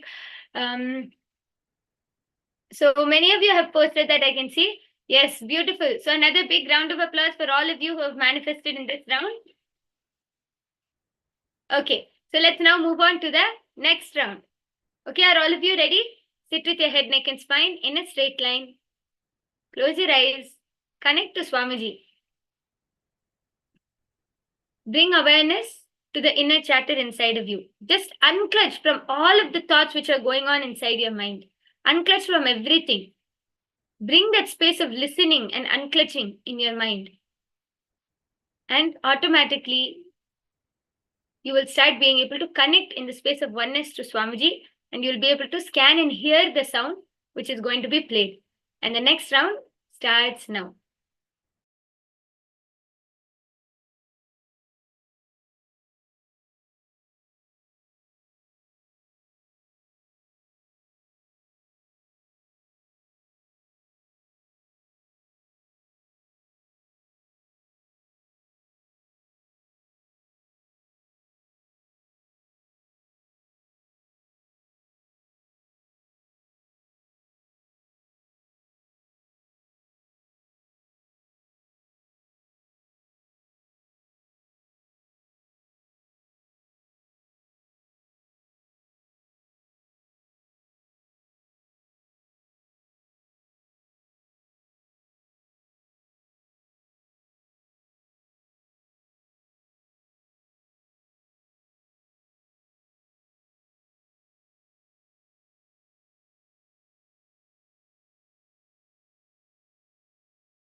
Yes. So I request all of you to start posting this next round. Okay. So Ma Priyatma Swarupani Ma has posted Swamiji form with windpipe, instrument, and drum sound. Okay, Ma Istak has posted Kalabhairava song, constant beats, constant rhythm, sound going big and small, repetitive, and drops falling on water. Okay. Ma Joanna is hearing a train sound. Okay. What about the rest of you? Ma Mylene, Ma Heidi Schlack, Ma Anandeshwari, Ma Eva Anderson, Ma Ratnaprabha, Ma Jnanapradaini. Ma Mylene is able to hear drums and trumpet sound. Okay. Ma Rekha Pai, Ma Gokila Devi. What are all of you able to hear, Ma? And all of you go ahead and post it in the chat section.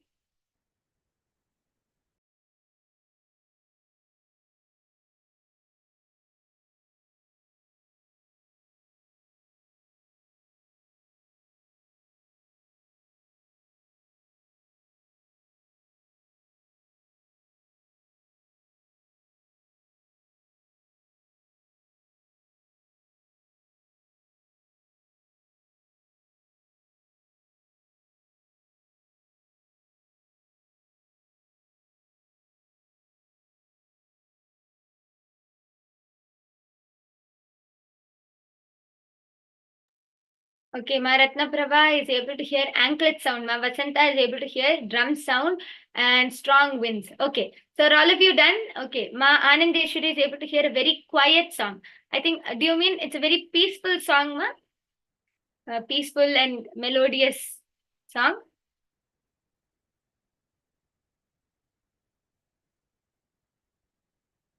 Ma Susan Soliday is able to hear deep sound like foghorn or drum with a little echo. Okay.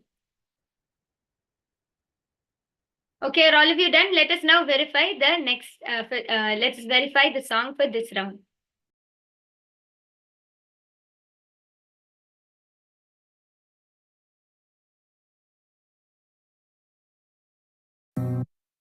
Harihar विरिञ्चा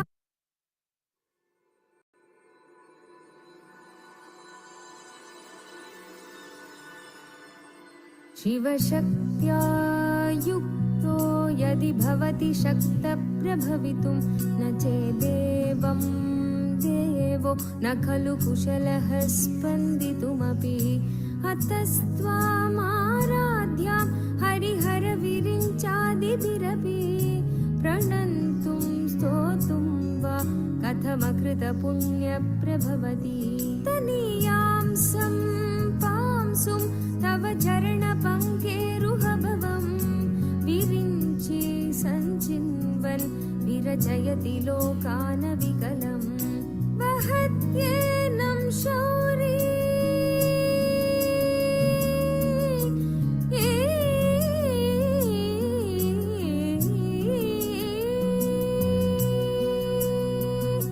वहत्येनं Shauri कथमपि सहस्रेण शिरसां हरसंशुद्ध्यैनं भजति भासितो धूलनविधिम्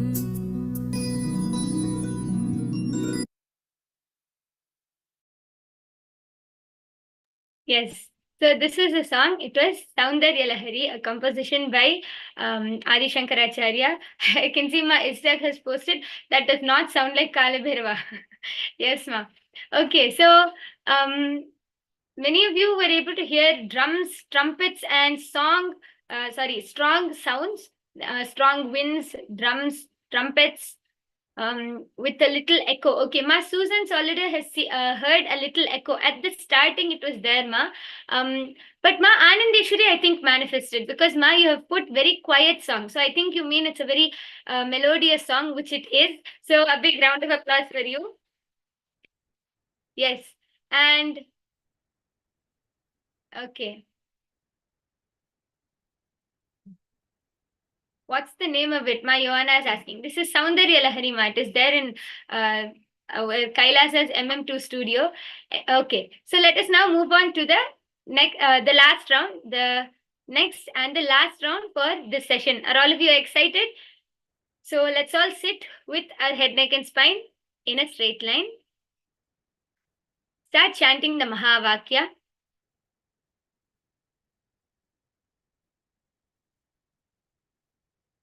And the next round starts now.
Yes, and time is up.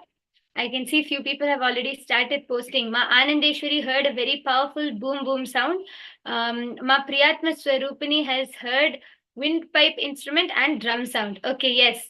What about the rest of the participants? Ma Eva Anderson, Ma Mylene, Ma Nitya Prema, Ma Ratna Prabha, Ma Rekha Pai, Ma Jnana Pradayini, Ma Joanna, Ma Istak. Okay, Ma Vasanta has heard violin drums. Ma Istak has heard a string instrument, metallic plate sound, not a melody, but bits together and relaxing. Okay, Ma Heidi Schlack, Ma Kalahantrikananda, what about the rest of you? What were you all able to hear? Okay, Ma Heidi Schlack heard a flute music. Okay. Ma Susan Solider, Ma Amrita Vandini, Ma Julie Silla, Ma Vaping. Ma Ratna Prabha is saying that it is related to Shiva. Okay. What about the rest? Ma Joanna heard Kalaberva's laugh. Okay, Ma. Anyone else? Otherwise, we can move on and we can verify.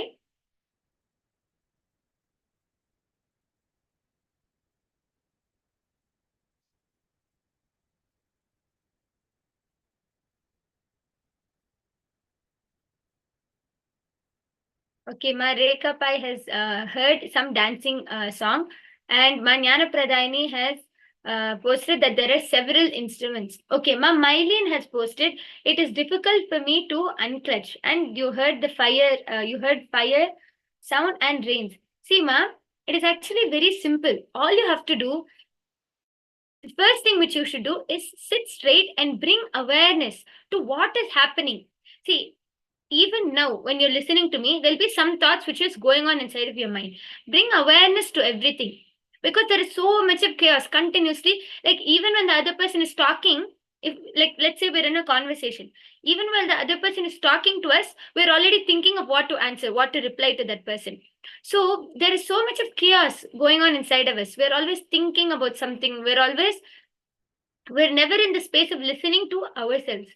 So first thing, you should start bringing awareness to what is happening inside of you. And as you chant the Mahavakya, just shut out everything which is going on. All of the distractions around you, whatever your mind, your logic is telling you.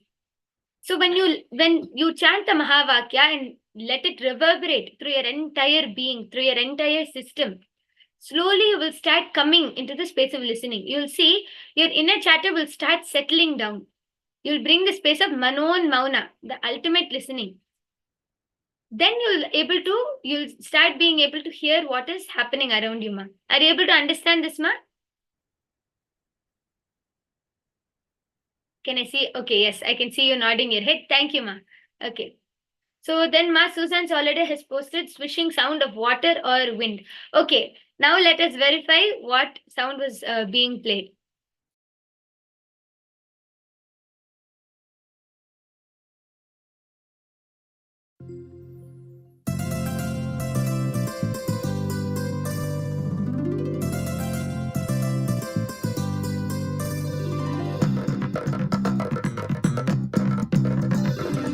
नित्यं मन्त्रं नित्यं यन्त्रं नित्यं तन्त्रं नित्यं सर्वं नित्यं मन्त्रं नित्यं यन्त्रं नित्यं तन्त्रं नित्यं सर्वं तपोयज्ञदानादिभिः शुद्धबुद्धिर्विरक्तो नृपादे पदे तुच्छबुद्ध्या परित्यज्य सर्वं यदाप्नोति तत्त्वं परं ब्रह्म नित्यं तदेवाहमस्मि तपोयज्ञदानादिभिः शुद्धबुद्धिर्विरक्तो नृपादे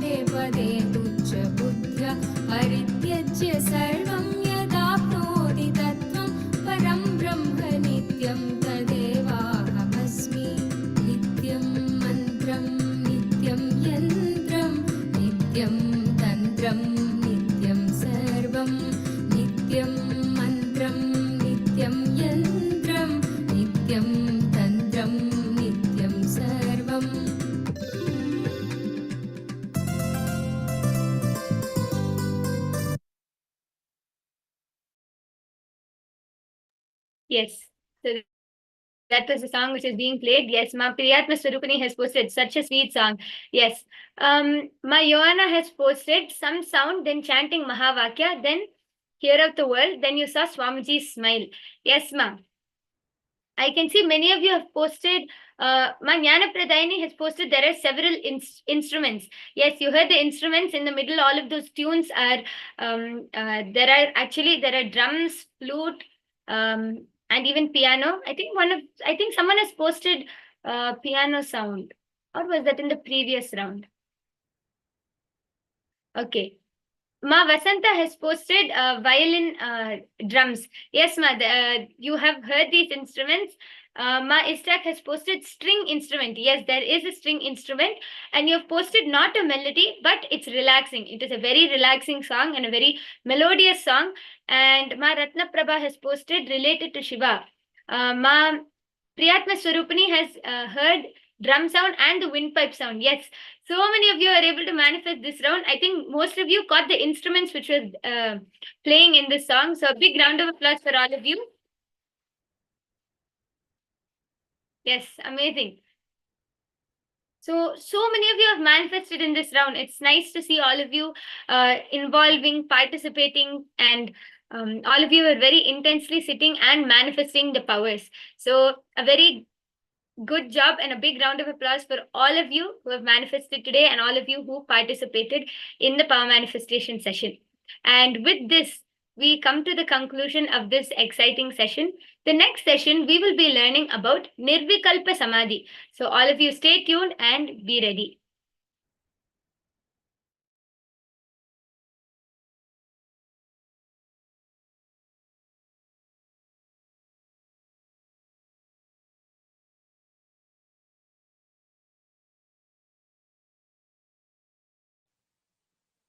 Practice Samadhi.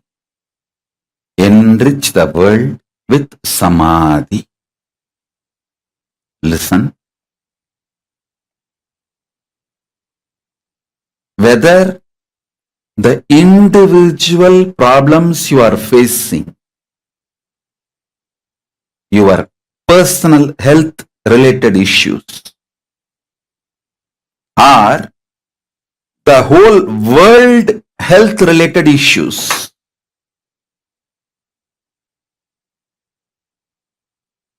whether you are facing your personal economic problems or the world health crisis, whether you are facing personal relationship issues or the relationship issues between the countries globally, for everything, practicing Samadhi is the most powerful solution. Please understand. When you practice Samadhi,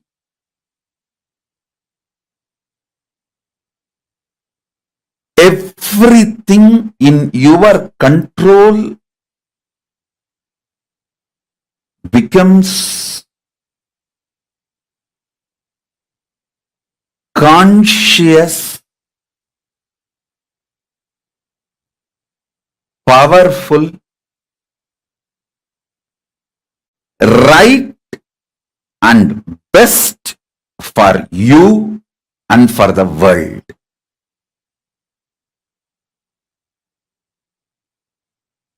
I'll give you an example. If you start practicing Samadhi, your health will become best. And all the people who are under you, like for example, if you are heading a family, all the family members are under you. You will make sure they are all healthy.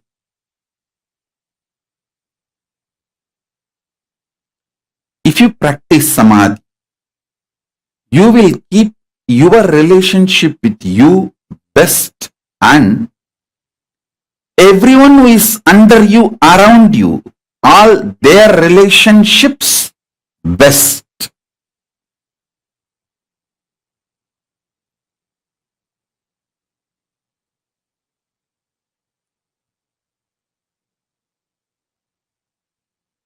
If you practice samadhi,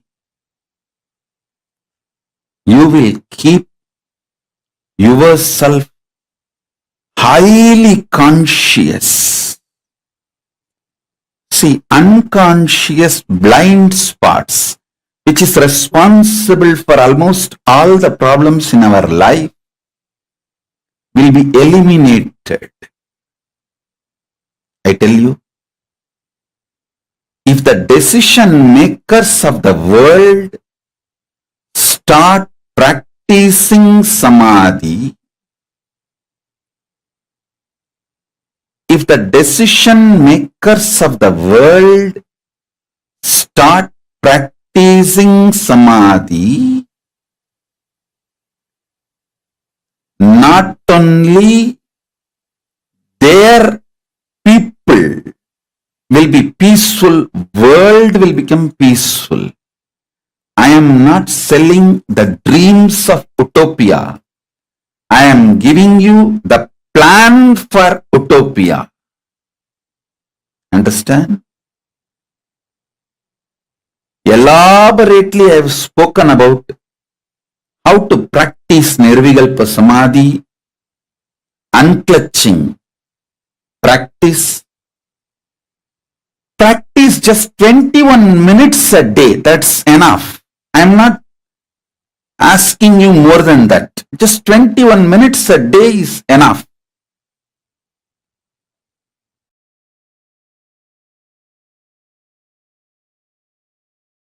Nirvikalpa Samadhi is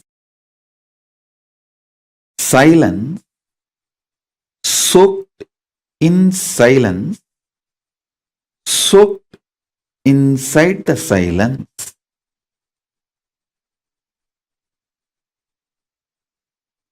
Shanti, soaked inside the Shanti, soaked inside the Shanti. Listen.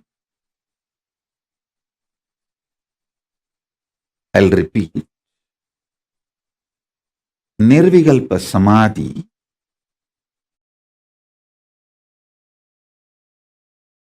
is silence, soaked inside the silence, soaked inside the silence.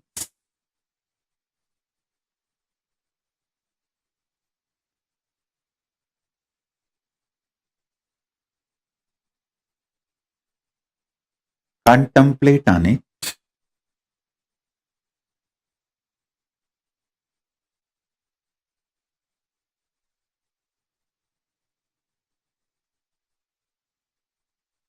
Contemplate on it.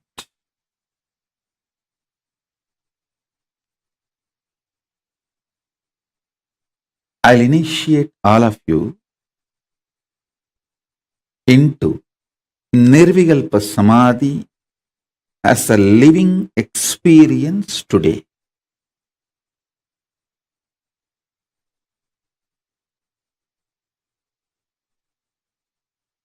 If you are a person using English as the language for your inner talk, use this line to meditate now. Silence, soaked inside the silence, soaked inside the silence.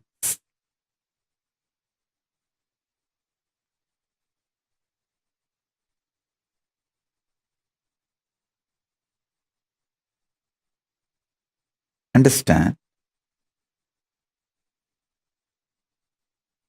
I'm going to fill you with intense, ferocious, powerful, living silence, not dead silence.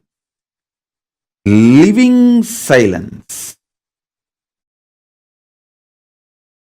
The silence I am going to inject into your being will touch your Swadhisthana chakra, means it will just terrorize the patterns and fears in you. The fears and patterns will melt down like how the metals melt in the extreme heat.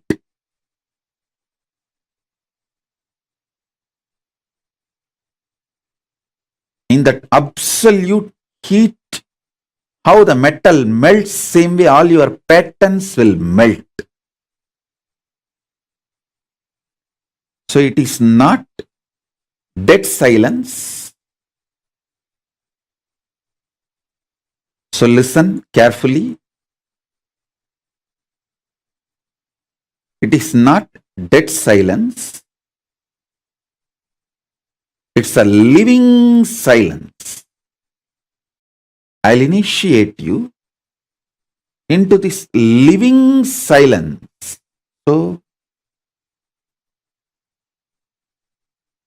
you are liberated from the patterns. I tell you, freeing yourself from the fear gives you the power to negotiate in life. Understand? Everything is negotiation in the life. Whether the decision you take, what time to wake up, how to wake up, what to use to brush your teeth, what to use to wash your body, everything is negotiation.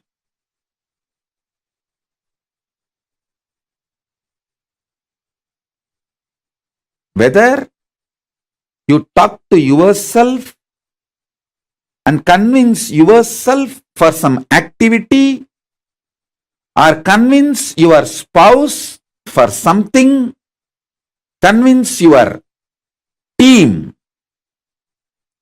your boss, your subordinates, your assistants, everything is all about negotiation. It's all negotiation. All relationships are negotiation.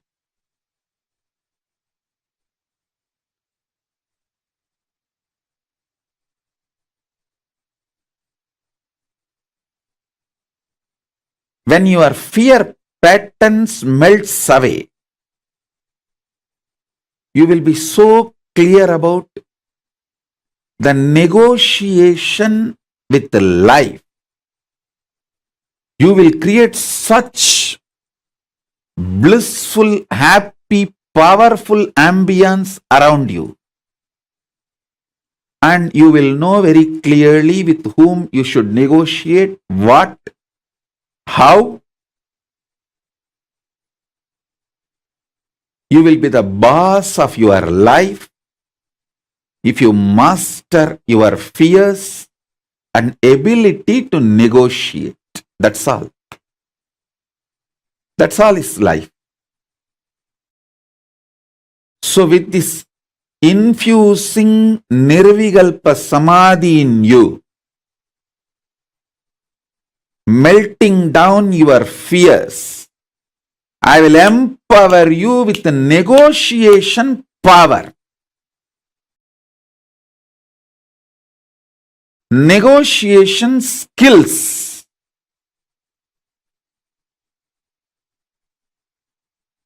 When you start negotiating in life, in business or personal relationships or with yourself, many times,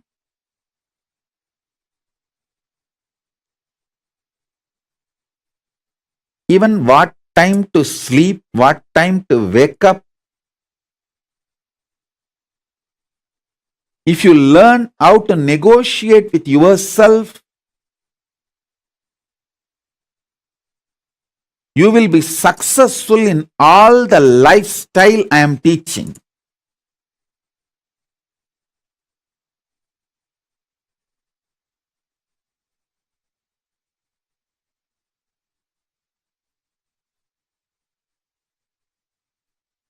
I'll continue the initiation into Nirvikalpa Samadhi.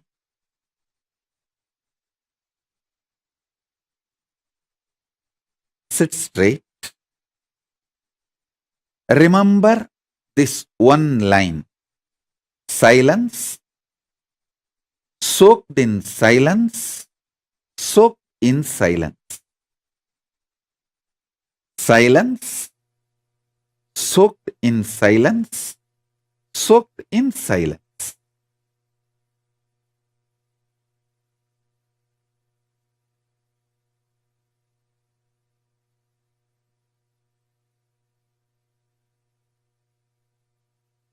Just meditate on this one line. Om.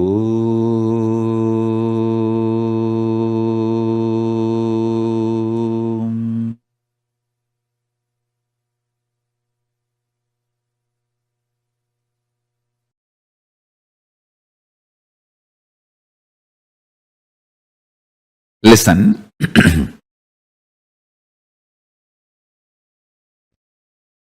Whether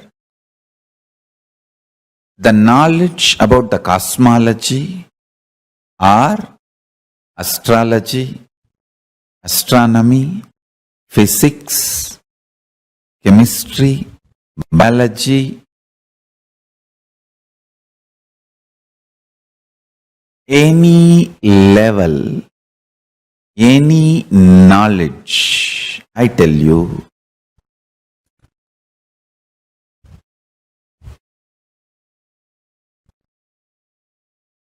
the source is Nirvikalpa Samadhi. If you can touch that,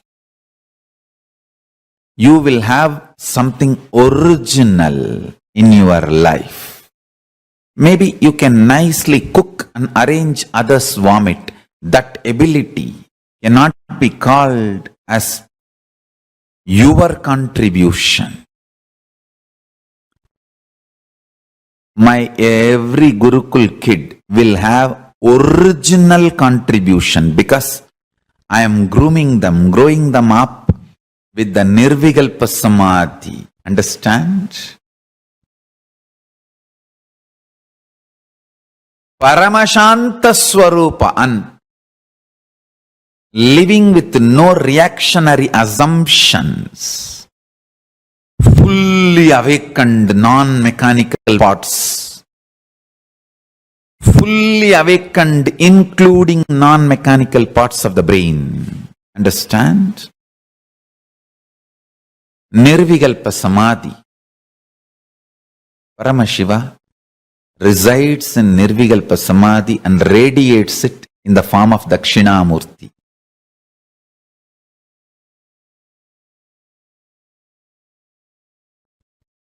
In all our temples, Dakshinamurti radiates the biology of Nirvikalpa Samadhi. Anybody wants Nirvikalpa Samadhi? Go to our temples, Dakshinamurtis, and touch the Dakshinamurti deity. Do puja. Sit in the front of Dakshinamurti. Sit in front of the third eye of Dakshinamurti and just see him with your third eye. You will fall into Nirvikalpa Samadhi. He carries the very bio-memory, conscious decision, will to be in Nirvikalpa Samadhi. In Nirvikalpa Samadhi, all will melts down. That Tattva, Nirvikalpa Samadhi Tattva, radiates as a living will in all our Dakshinamurtis. Understand?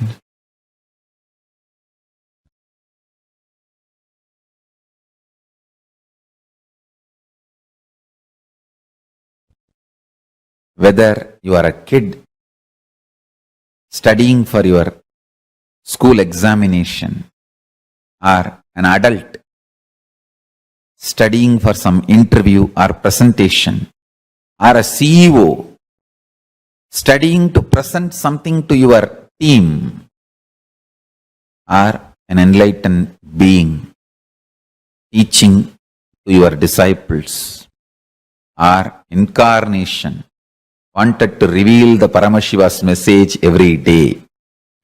The source you need to look in is only one: Nirvikalpa Samadhi.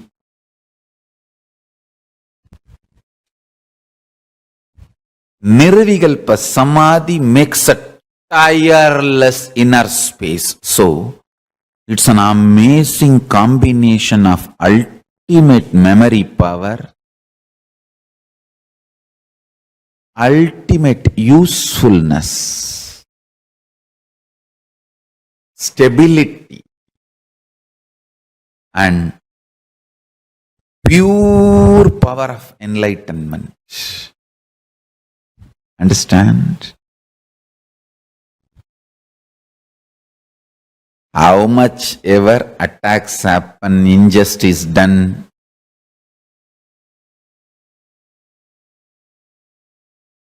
you can see every day I come and sit, go on revealing original truths. Listen.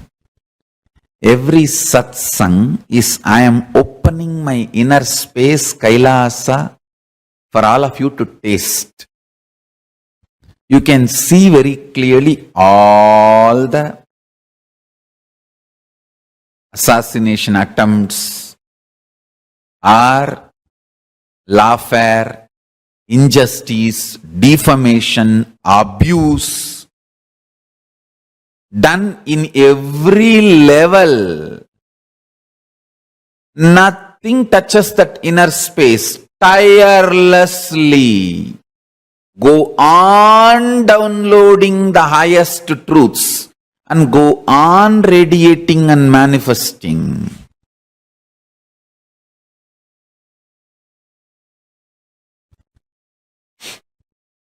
Actually, if you accept that I am Paramashiva, you take me for granted. People who say that I am not Paramashiva, they realize my glory more than people who declare I am Paramashiva. Because many times, you just declare that Swamiji is Paramashiva and take me for granted, and because you don't know much about Paramashiva, you just push me aside.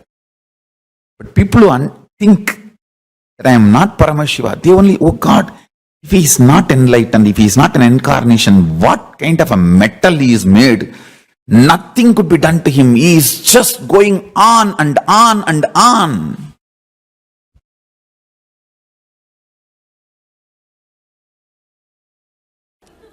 You see, whole day, your mind will be planning, thinking, preparing your reply, and it will be depressed, heavy. Whole day you will be doing the job, but you will be doing your job, office work. Am I right or not? When you can be depressed and do your office job, why can't you be liberated and do your office job? Simple logic. When a part of you can be depressed and continue your office job, why can't part of you be unclutched and continue the same office job? It is possible. We never tried. It is possible. We never tried. Understand? Even if part of you is depressed, tensed, planning for your evening fight, you are doing your job. You are doing your office job. You are making decisions. You are doing all your work. Everything is going smoothly. Everything is handled. You can see many times. You will sit in your car, drive more than half an hour. Only when you reach your office and switch off the car, you remember you drove for half an hour. You only took right, left, gave brake for the signal. You did everything. Pressing the accelerator, taking right turn, left turn, pressing the brake for signal. You did at least 200 things. Only when you switch off the car in your office, parking lot, you just remember, oh God, half an hour you drove. Half an hour you drove. How many of you had this experience in your life? Then you are already master. You have mastered the art of unclutching and driving. Then why should you have fear? 3 hours of your life, 24 hours, if you remember this and come back to your center, actually, when you unclutch, please understand, just understand that first. See, now, whole thing is, now what I am talking in this NSP, like this 5-6 NSP initiations I have put in YouTube. Sit with YouTube. Now, don't waste time in taking notes, you will miss it. 5-6 different versions of my initiation is in YouTube. Watch. Now understand, internalize every point. Don't miss. Understand? When you unclutch and sit for a few minutes, you will have a kind of a awareness in this area. This area you will settle down. Below the heart center, above the navel center. That is the area you will usually feel like you are settling. All I am saying is, when you again and again and again unclutch in your whole day routine, whenever emotional tsunami attacks you, unclutch and come back. Whether your boss firing at you, or you firing at somebody, when you are imbalanced, come back. Come back to that center. Even if you come back and be in that center for 2 to 3 hours in a day, you will carry that flavor of unclutching whole day. All your decisions will be made out of that unclutching mood. All your decisions, your actions will be out of that nirvikalpa mood. See, carrying that nirvikalpa mood in your life is enough, you will be Jivan Mukta. You will be Jivan Mukta. Nothing else is required. Instead of carrying the depressed mood whole day, irritated mood whole day and working, I am just replacing that mood to this mood. Actually, what will happen, if you practice the replacing of irritation mood to this unclutching mood, within a month you will see, you just start rejoicing that unclutching mood. The time in which you stay in that unclutching mood will start expanding. The recovery time from any tsunami will start reducing. The first 10 days, the recovery time will be 2-3 hours. If you had a fight, it will take 2 hours for you to recover and come back to the center. After a month, it will be half an hour. After 2 months, it will not be more than 3-4 thought. 3-4 thought. Hey, all right, this is what, come on, get back, over. Nothing else. Recovery time, reducing the recovery time is Nirvikalpa Samadhi. Understand? I am making the whole thing practical day to day.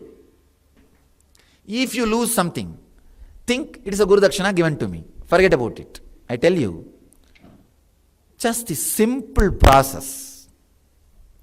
Anything which creates agitation in you, irritation in you, raises the heat of your blood. Just say, unclutch. Know thoroughly, nothing can sit in your inner space more than few seconds. Understand? This is a basic truth. Just the moment you have the thought of moving the right hand, it has already moved. If it comes back, again move the left hand. If it comes back, all you need, only 2-3 few times, not more than that. You will see very clearly, no problem is more adamant than your fear that problem may come back.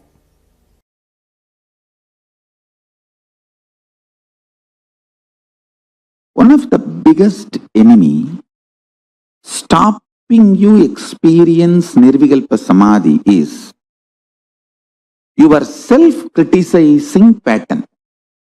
See, you strongly believe you have not achieved oneness, Nirvikalpa Samadhi, unclutching, completion, because There is a definition for that state, and that definition is not manifesting in you. You are such a, first of all, any person who thinks there is a definition for Nirvikalpa Samadhi, there is a definition for oneness, is a fool. Your mind cannot grasp even the definition. Forget about using the definition as the scale to measure whether you achieved it or not. You can do only one thing. Continuously remember to surrender, consciously declare to Mahadeva, Paramashiva, I am consciously declaring. Manifesting in me only you can do.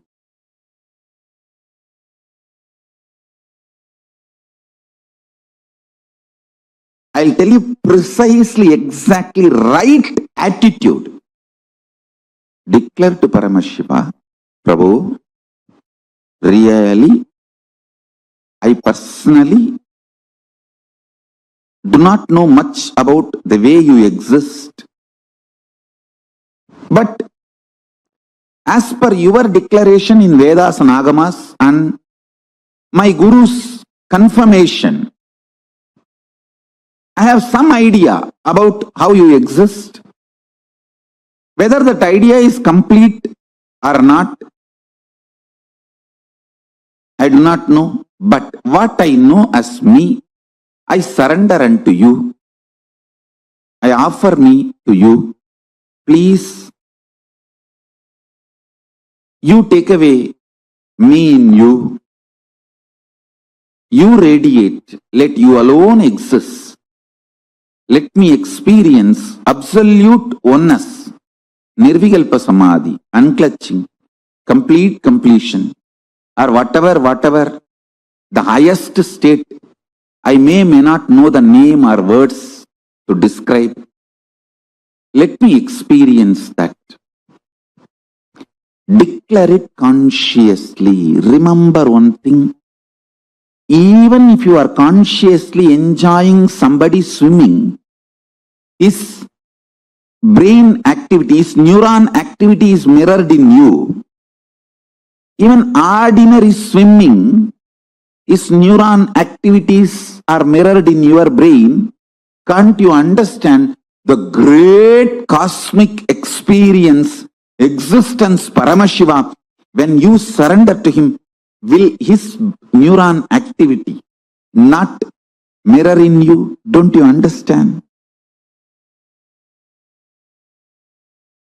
When you pray, when you decide to have feeling connection, when you declare to have oneness with Paramashiva, be assured simply his neuron activities mirror in your brain. How it should, you don't put a condition. Once you surrender and declare, whatever is happening, decide to know very clearly that is he manifesting. If you are even feeling irritated, what can be done? That is the way he is manifesting. Whatever he is manifesting. Go with that peacefulness, Shanta Swarupa. Then he sinks deeper and deeper into your being.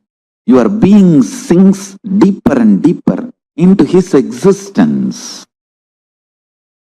More and more operating from Nirvikalpa Samadhi will make you realize binary system with which this whole world is operating.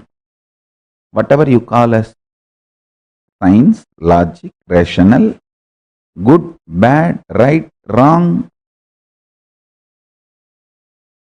everything, almost everything you know below the sun and above the sun is binary. Whatever human mind can conceive, consume, conceptualize, cognize, everything is binary. Good, bad, right, wrong, 0, 1, there or not, it's all binary. Even your third possibility is mixture of this binary. Existence of binary and denial of binary and mixture of binary only forms even your third, fourth, fifth component and cognition. To understand, operating from Nirvikalpa Samadhi will make you understand binary is easy way for coexistence but not ultimate truth. You should know how to coexist beautifully, easily, sweetly, happily, and you should know the ultimate truth. That is the uniqueness of your existence. People who learned only how to coexist happily may have power over the human society. Power over the human society is not always the truth of the existence.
Yes. Nithyanandam to all the participants and everyone sitting with us here. We all just learned from Swamiji about Nirvikalpa Samadhi, the science of unclutching. Something which we all need in today's world, right? With everything which is going on, with the amount of stress and the amount of distractions and everything which we have outside. I'm sure this would have been a great session for all of us, and all of you would have surely enjoyed it, right? Swamiji very beautifully said how the Nirvikalpa Samadhi, the sign, when you unclutch, at that time you can manifest anything you want. For example, if you want good health, when you practice Nirvikalpa Samadhi, not only will you manifest good health for you, but you will manifest good health for your whole family. Or if you're working in a hospital, you would manifest it for all your patients. You would manifest it for everyone around you also, right? And just sitting in that space of silence, in that space of Nirvikalpa Samadhi, the alive silence. Swamiji beautifully says it's not dead silence, it's alive silence. When we sit in the space of alive silence, at that time you can manifest anything you want, because the space of you being able to manifest where your thoughts don't come in between, that space is there. When we practice Nirvikalpa Samadhi and unclutching, the thoughts per second reduce very drastically. How powerful, how simple, right? Very simple and very powerful solutions as usual. For all the problems, whatever is the problem, this is the solution. Just unclutch. When we unclutch, we will find such powerful and simple solutions for all the problems we have in our lives. So, even if you have done in past, this is the time to remind yourself and practice. Remind yourself and continuously be in that mood of unclutching.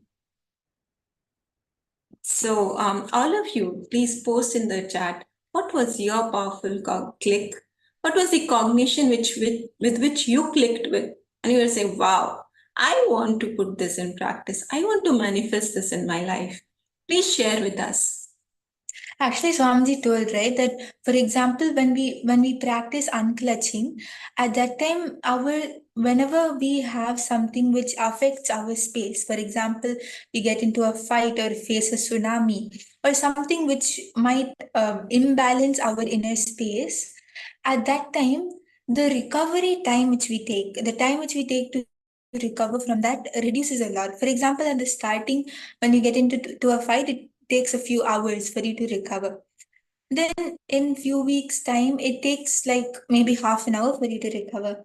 Then by the time 2 months get over, it's just a matter of 2 or 3 thoughts before you're able to let go of that anger, before you're able to let go of that irritation which is there within you, right? And this is a very beautiful example that Swamiji gave of how we can manifest anything which we want.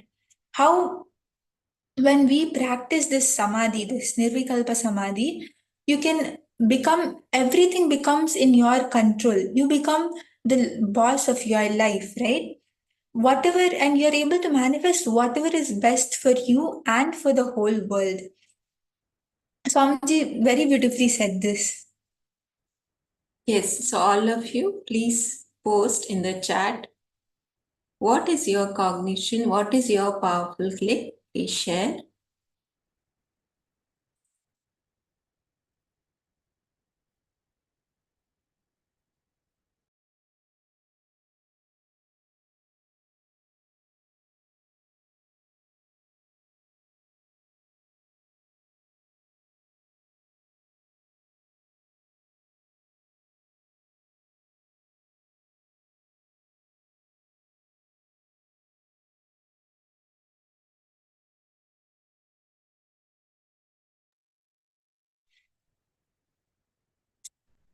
And the science which Swamiji explained to all of us behind being able to manifest what we want with Nirvikalpa Samadhi is the more we operate from that space, the more we realize the whole binary system in which this world is operating. When we function from the space of Nirvikalpa Samadhi, all of us will understand that the binary logic, the logic on the zeros and ones on which this whole planet Earth, the whole world is functioning, is an easy way for coexistence, but it is not the ultimate truth. It is not what the whole picture, right? For example, in the movie Interstellar, where Cooper finds himself in the multidimensional space that allows him to perceive time as a physical dimension. He can observe and interact with different moments of Murph's life, right? I'm sure many of us would have watched Interstellar. How Cooper is able to perceive the multidimensional logic, how he is not able to see it only from one angle, only one perspective, but he is able to see it from all dimensions. He's able to see all the different phases of Murph's life versus the binary nature of Murph's communication. That is all the planet Earth. That is the zeros and ones which all of us function in. Like where through this ticking of the second hand of her watch, it served as a representation. How it was only one aspect. She could only read one part of the whole story, of the whole picture. Right? In the same way, when we practice Nirvikalpa Samadhi, we would be able to understand not only that one binary logic aspect, but we'll be able to see it from Cooper's perspective. We'll be able to see the multi-dimensional logic, and we can manifest whatever we want because we'll know the whole picture. We'll know that, okay, this is what it is, not just a limited understanding. And that is what will make us take right decisions in our lives, right? That is the perception from where gods and goddesses take decision, right? The higher perception, the higher dimension. So I'm sure we all of us want to take the right decisions in our life and want to make those things happen, make the realities happen in our life. So all of us have to decide to unclutch.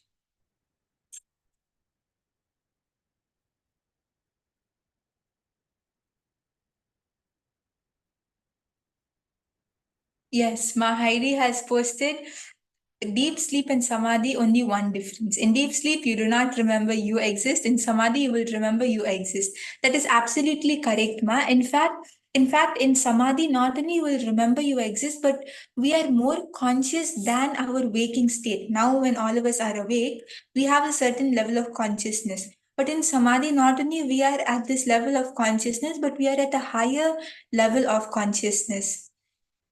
Eleanor has posted, any person who thinks there is a definition for Nirvikalpa Samadhi is a fool. Yes, Swamiji said, anyone who thinks that I am Paramashiva are the people who take me for granted, because at the end of the day, as human beings, we don't understand who Paramashiva is, right? Only when we say like, wow, it's Swamiji, right? Then only we actually understand what it is. All the other participants also, you can post your understandings. What did you understand from this session? What was your powerful cognition?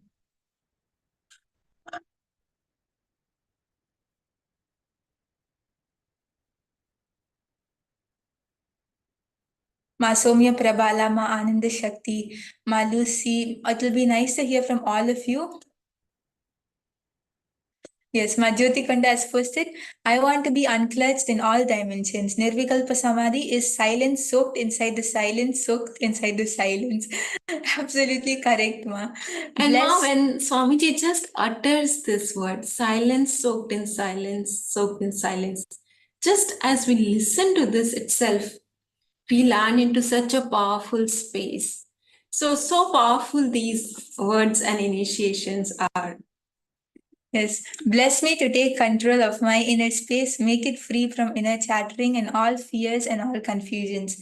I want to relax from all. I want to be in silence and able to reside in you who resides in my Ananda Ganda eternally. Yes, that's actually Utsima when we just do the unclutching, right? Swamiji gives a very beautiful unclutching meditation. When you just practice it every day for 21 minutes, you'll see how you're able to manifest this, where you are able to relax from everything. You're just able to be in that silence which Swamiji tells us to be in. And this will actually help in manifesting whatever we want in our life. So I request other participants also, please actively involve. And more than that, let us all decide, I will do unclutching. I will get into that mood of unclutching, as Swamiji says. Just get into the mood of unclutching. Whenever you remember, just unclutch. Apart from initially when we start the unclutching, it's great to sit for 21 minutes and do it like religiously every single day. And after that, once we start enjoying unclutching, we will see through the day, we will be able to practice unclutching. Actually, Swamiji said that all of us should know how to coexist. When we do this unclutching, that is what we learn. And the uniqueness of our existence itself is being able to coexist with each other.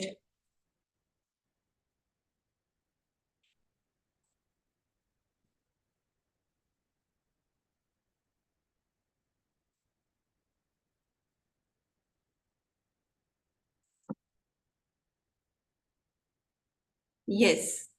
So one very important initiation, one very important cognition and understanding which Swamiji gives all of us is Nirvikalpa Samadhi when we practice. It will melt down all our fears and empowers us with negotiation skills, with negotiation power. So why this negotiation power? Please understand. When all of us just sit now, and when we internalize, we will realize that we are negotiating continuously. Whether we are talking to ourselves, Swamiji says, whether you talk to yourself, convince yourself to do some activity, convince your spouse for something, convince your team, your boss, your subordinates, your assistants, everything in life is all about negotiation. Let us all sit and contemplate. Just contemplate few minutes. How are we negotiating every single moment with ourselves or with life? See, when we get up in the morning, the time when we want to get up, oh, I want to get up at 3:30, the Brahma Muhurta. Then the mind will come in. Oh, Brahma Muhurta, it's still 6 o'clock.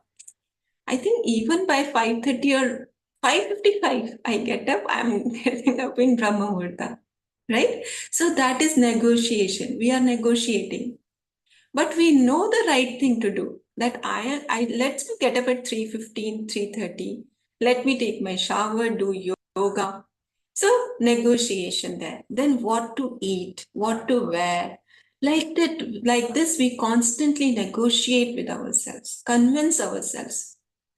And then similarly, we convince others, our boss, our team, our family members. We're constantly convincing them to do things. So this power of negotiation we can enhance when we melt down our fears. And how do we get free from our fears? Very simple, just unclutch. So the more and more we are able to unclutch in our lives, we will see that our fears will melt and we will become more and more good at negotiating and manifesting what we want in our lives. So I request all the participants to contemplate on this for a few moments. See where all of you are negotiating in your life. What is it which you negotiate with yourself? You'll see that when you think about it, when we contemplate about it, it will really help us in doing this whole process.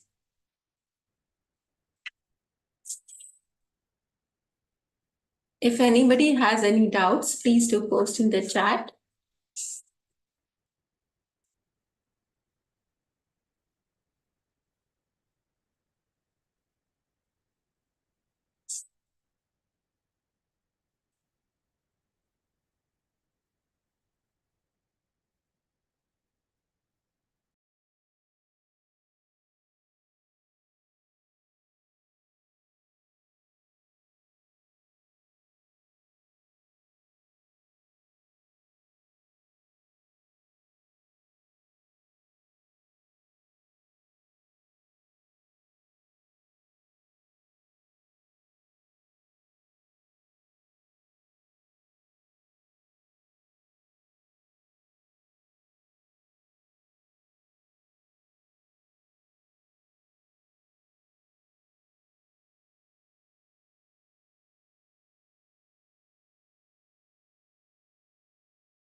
Yes, Ma Eleanor Mayer, you have asked why does Nirvikalpa Samadhi empower in negotiation skills? Because negotiation originates from the mind, doesn't it? Ma, when we are unclutching, so when we unclutch, we get the broader perspective of the things. We get more information from higher dimension, from higher energy and higher space. So from there, we will be able to, when you have more information, you will be able to negotiate from more information. So you will be able to provide more information, more facts, more understanding and powerful cognitions to yourself and to others. So that is when you will be able to negotiate better. Is it making sense, Ma? Are you understanding? You will be more powerful. You will be more informative. For example, I'll give you one very simple example. The dimension in which Swamiji is, the perception and the space in which Swamiji is higher than where we are, right? Swamiji is completely unclenched. So when Swamiji is taking any decisions or telling us something, Swamiji tells from that Nirvikalpa Samadhi space. And that information we may not have. But when we unclutch, we raise to the same space, same dimension, and definitely we will be able to have access to more information and we will be in touch with reality. And from there, we will be able to take right decisions and definitely negotiate. Our negotiation skills will be more better. Yes, Ma Eleanor Mayer, it is like downloading. That's right.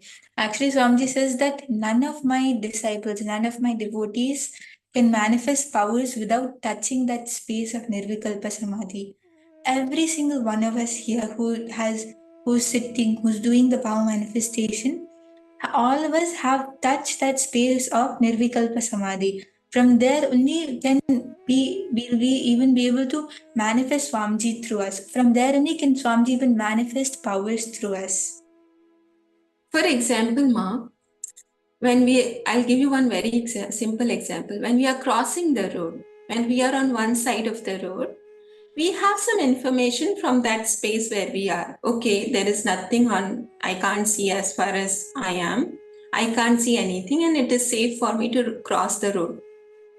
But Swamiji is standing on the high floor building, standing on top of maybe 10-story building.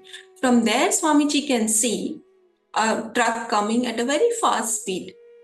And by the time I cross the road, that truck is going to hit me. But I don't have that information because my perception is not there. So when Swamiji is taking the decision and telling me the thing which I am not able to see from where I am, from clutched space. But when I unclutch, and then I will be able to raise my perception and see what Swamiji is seeing. And then I will also know, oh, it is not safe for me to cross the road, right? And take right decision.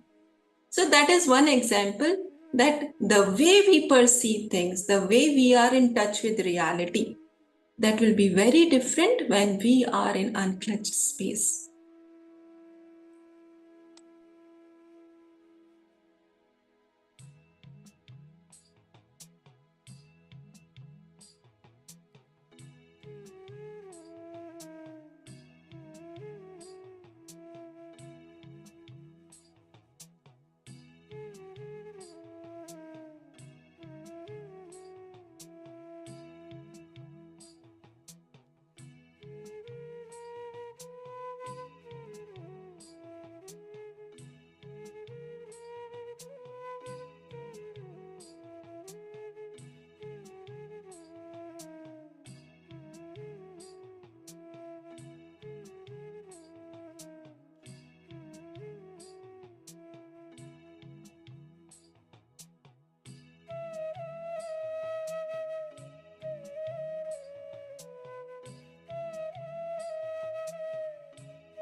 All the participants can post in the chat once you have contemplated on this, once you have understood this concept.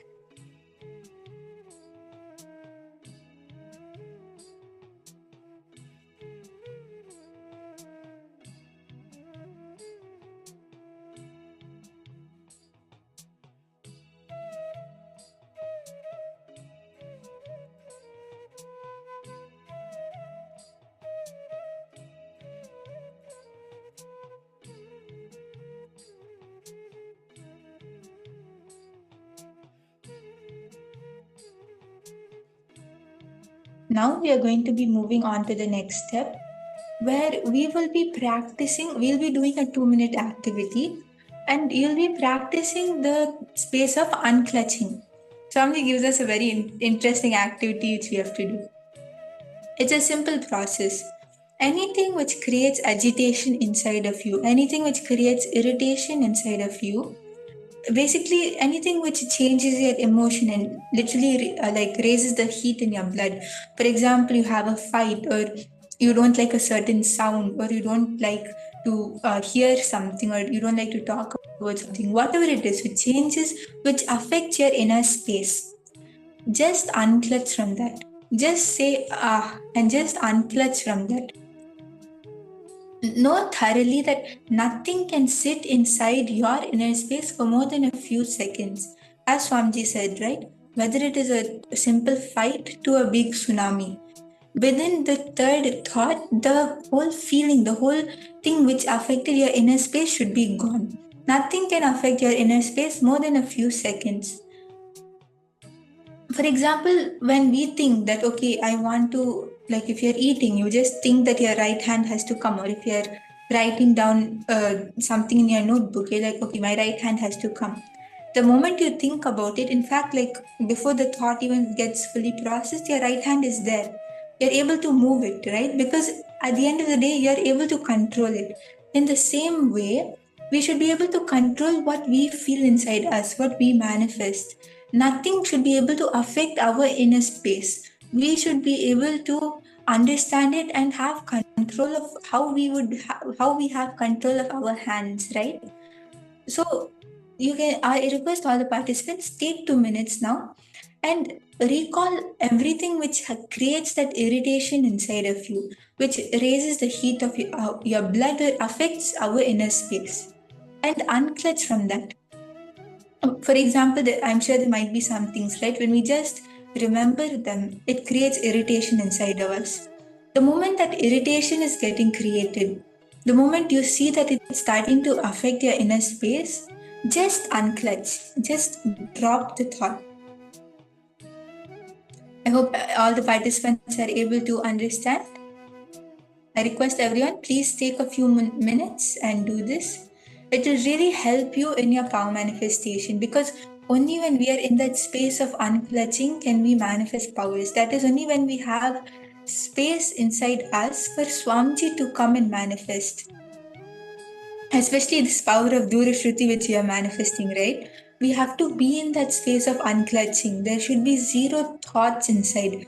Only when we have no thoughts inside can we hear the sound. Can we listen from our third eye what Swamiji is showing us. So Ma Gokila Devi, Ma Heidi, Ma Sharmini, Ma Sonal Chauhan, Ma Anandeshwari, all of you can start doing this. All the participants can take a few minutes and do this. I request all of you, please sit straight. And remember all those moments, all the things which trigger anger, which trigger irritation, anything which disturbs your inner space, remember them and just unclutch. Decide to just drop them.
All the participants can post in the chat once you have done this activity.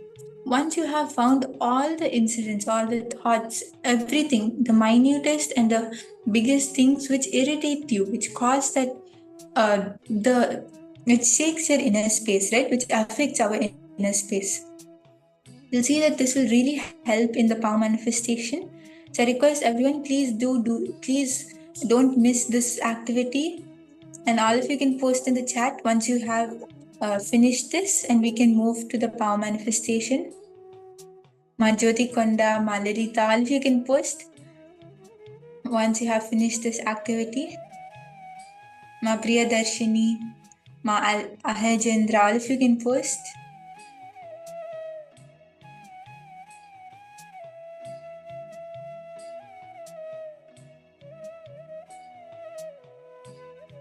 Ma Alexandra, Ma Eleanor, Mayer, did all of you do the activity? Ma, you can post in the chat once you have done it.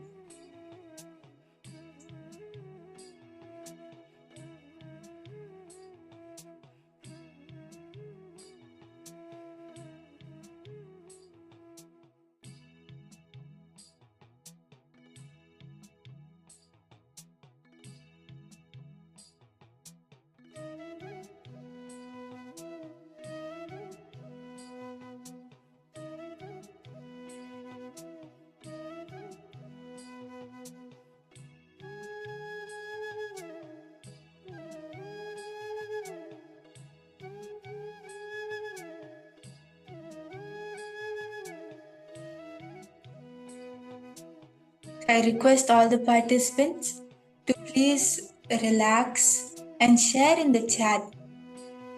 Once you have finished this activity, you can share in the chat. What did you feel? What did you feel actually shifted inside you?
Yes, I can see many of the participants are done. Many of you are posting done. Okay, that's great. Yes. So now we are going to be moving on to the power manifestation. And in this round of power manifestation, we are going to be continuing the power of Dura Shruti, where we will be hearing a certain sound from a far distance.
Shankara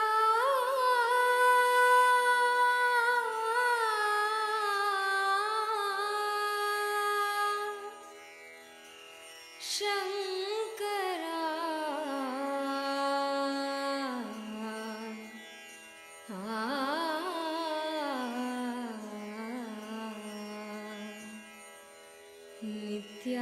Nithyananda Shankara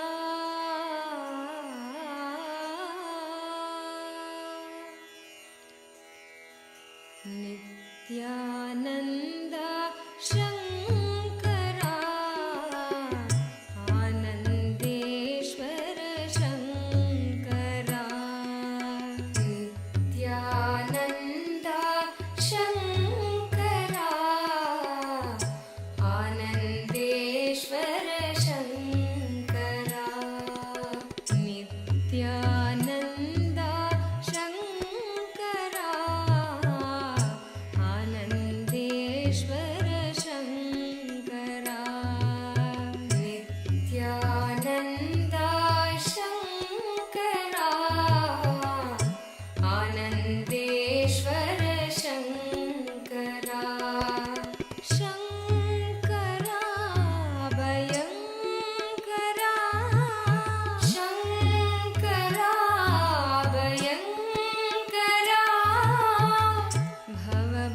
Bhavabhayahari Shankara Bhavabhayahari Shankara Shankara Bhayankara Shankara Bhayankara Bhavabhayahari Shankara Bhavabhayahari Shankara Nithyananda Shankara Anandeshwara Shankara Nithyananda Shankara Anandeshwara Shankara Nithyananda Shankara Anandeshwara Shankara Nithyananda Shankara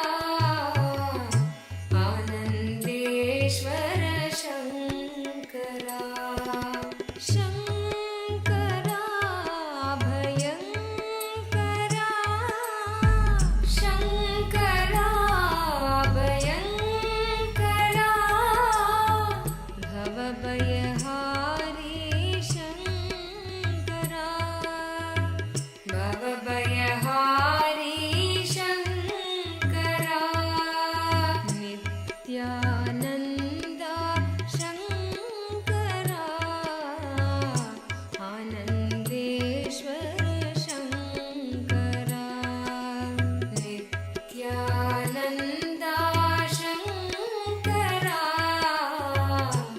Anandeshwara Shankara Paramatma Shiva Shankara Pavana Purusha Shankara Paramatma Shiva Shankara Pavana Purusha Shankara Paramatma Shiva Shankara Pavana Purusha Shankara Paramatma Shiva Shankara Pavana Purusha Shankara Nityashwarupa Shankara Nithyananda Shankara Nityashwarupa Shankara Nithyananda Shankara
Paramashiva's message from Sri Kailasa.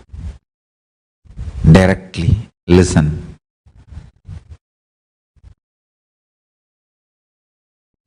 Principle of sound, Nada Tattva.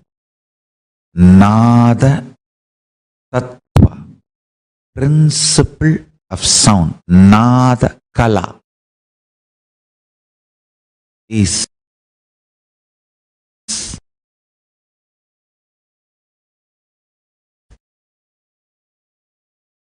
the source principle through which manifestation happens. Understand? It means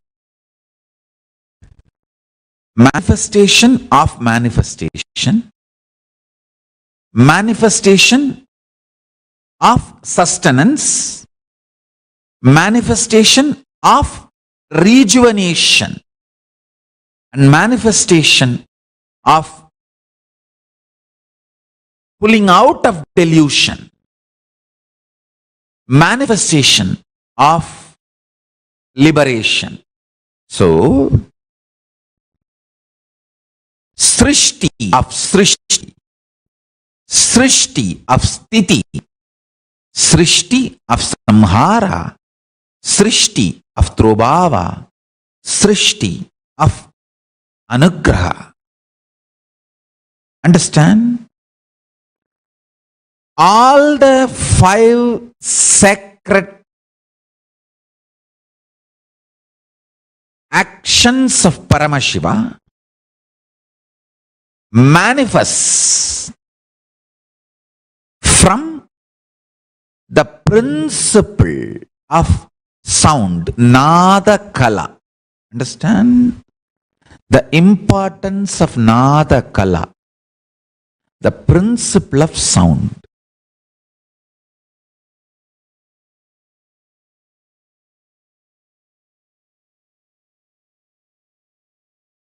If you bring your talking into mano mauna, mana unmana, not just verbal silence, mental silence, where you are just there, an existence is there. It is just a beautiful music between you and existence. That's it. I used to sit in the banks of Ganga. Understand? In mano mauna, mana unmana, you understand the difference between sound, music, words. The source of all this is called Nada. Nada Kala.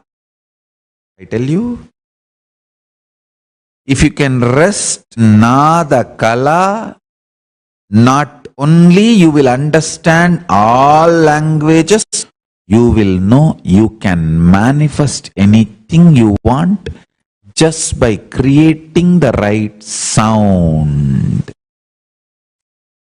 I have seen my gurus doing it.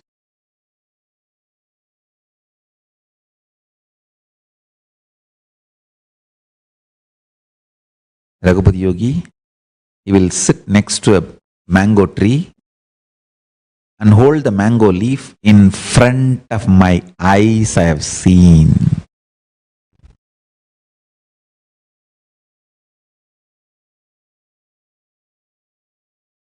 He will hold the mango tree, mango leaf, the tree's branch on leaf, and create some sound.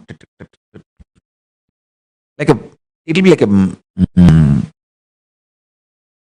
the night time when the rats come in the house and run around and like this, some sound he will create in the tongue. In front of my eyes, I have seen that mango tree flowering and that flower becoming mango, and the mango becoming ripe mango, and fully ripe mango will be there, hanging. Maybe it takes half an hour for manifestation, and he'll say, take it and eat.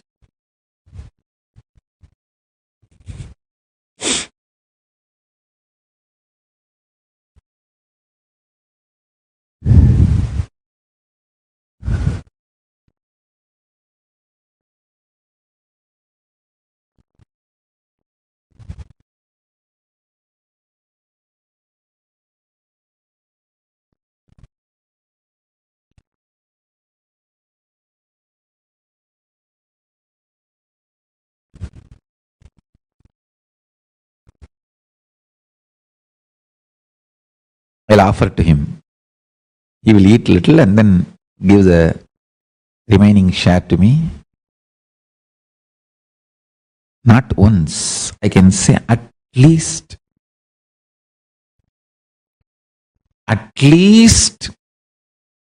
25 to minimum 25 to maybe maximum 50 occasions. I have seen him doing this. Listen intensely and carefully.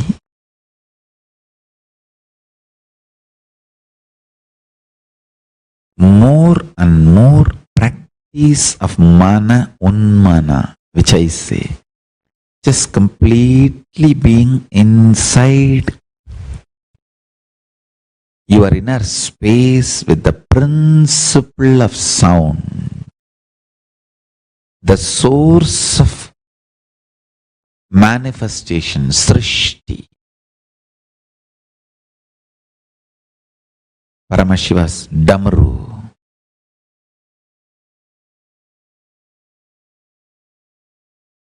You will learn the science of power manifestation from its core. I have seen Raghupathi can perform anything, Yogananda Puri, he can perform anything just by making sounds. Just he will make sounds and he will perform.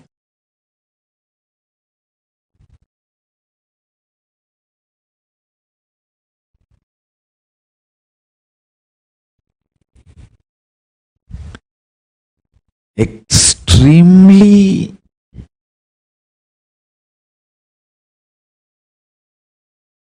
beautiful.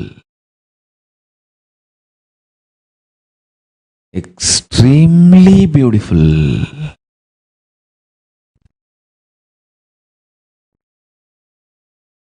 Experience can be achieved. Actually, the word extremely beautiful is too small. If you sit in mana unmana, which is too simple, understand, doing is difficult, not doing is too easy.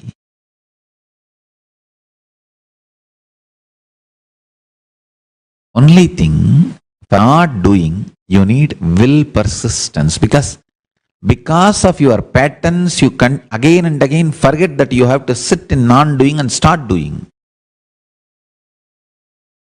And when you look in that whole drainage, that whole garbage inside all those patterns, they create so much pain and poke you. The science says any particle's movement creates sound.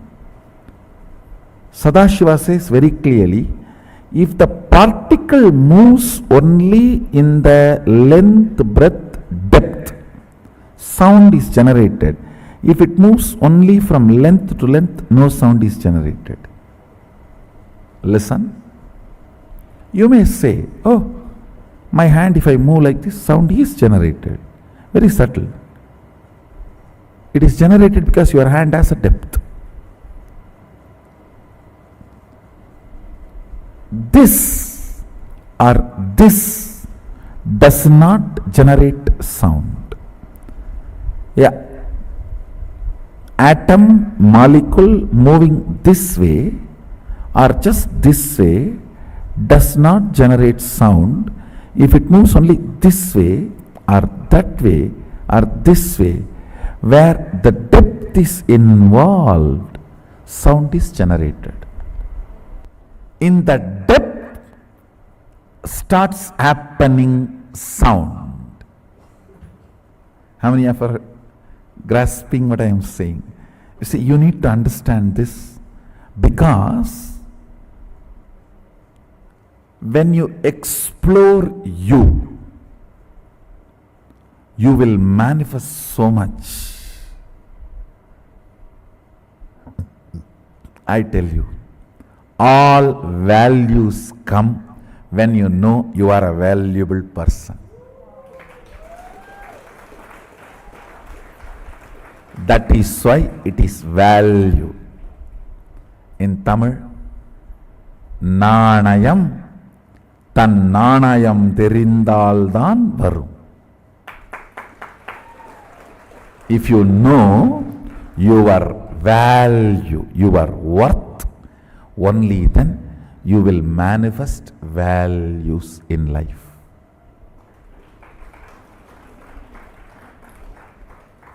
You will not give up your integrity for 2 pennies lying on the ground.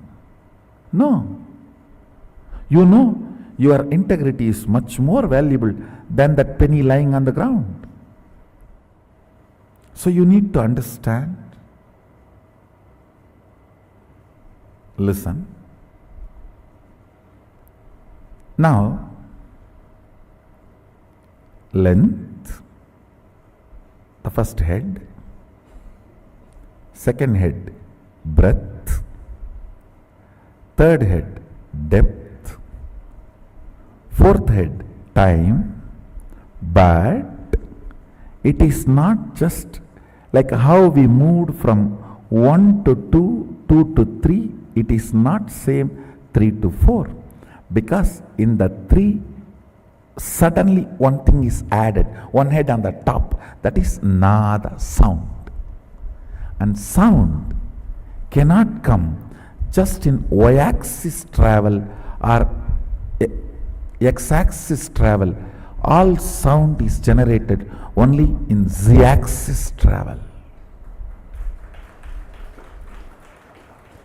Any particle, pure movement of x-axis and y-axis. I don't know whether I showed properly. I think this is x-axis, this is y-axis. Listen, pure movement of x-axis and y-axis of a particle does not generate sound. It is z-axis, z-axis that travel generates sound.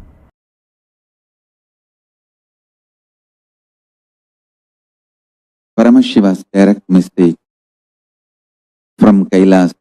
Listen.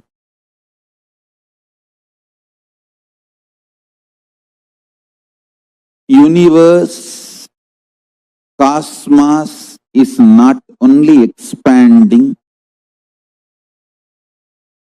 the expansion is accelerated. Please understand,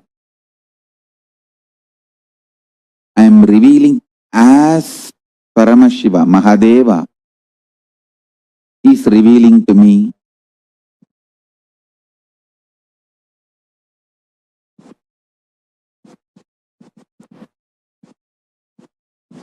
One of the greatest quality I enjoy about myself is I don't have strategies. What he reveals, I reveal, and after it flows, becomes reality, I can see his vision, and I am also enjoying the vision of Paramashiva along with you. Please understand. I know the vision of Paramashiva, but I don't have a strategy other than his vision.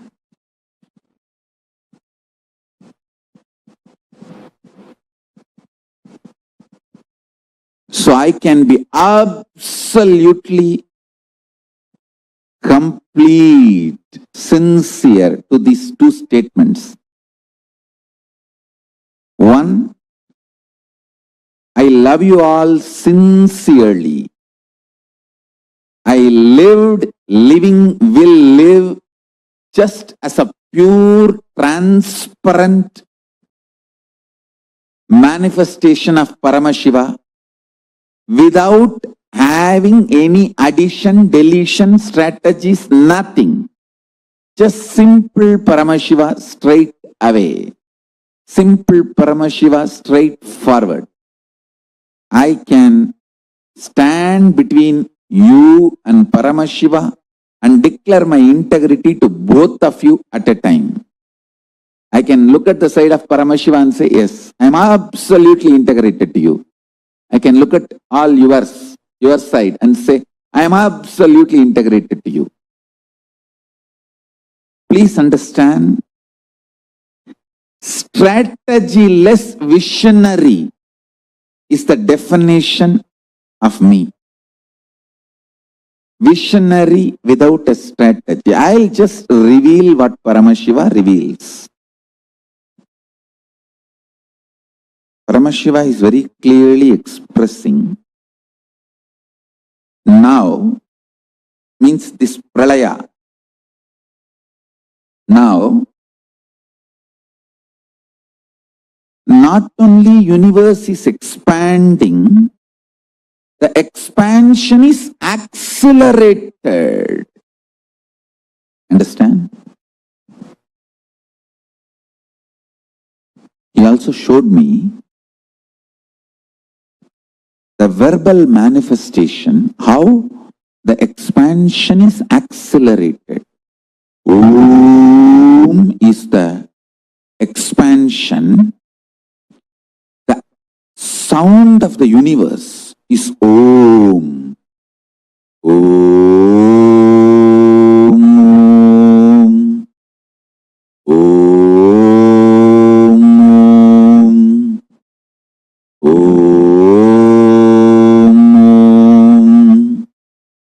Om.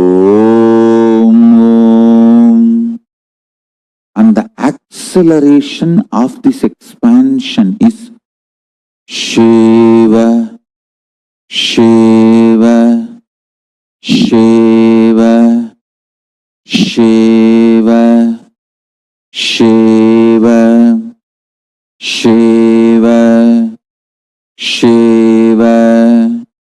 Shiva, Shiva, Shiva, Shiva, Shiva, Shiva, Shiva, Shiva, Shiva, Shiva, Shiva. Listen, all of you human beings have binary existence, like inhaling, exhaling, life, death. Binariness is your existence.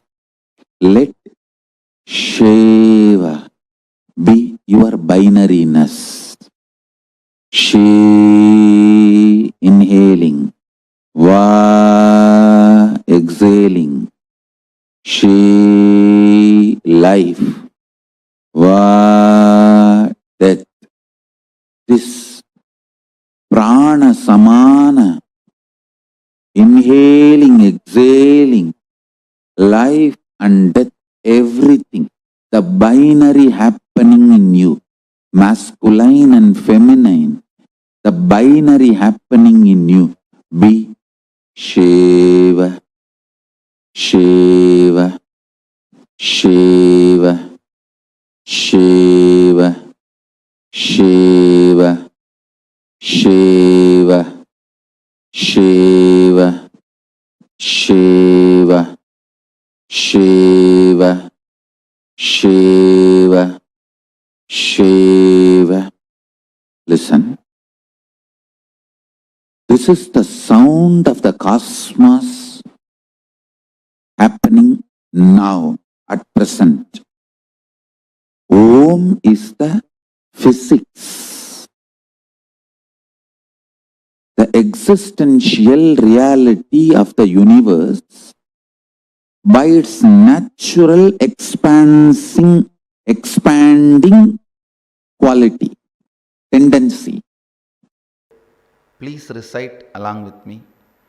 Om Apyayantu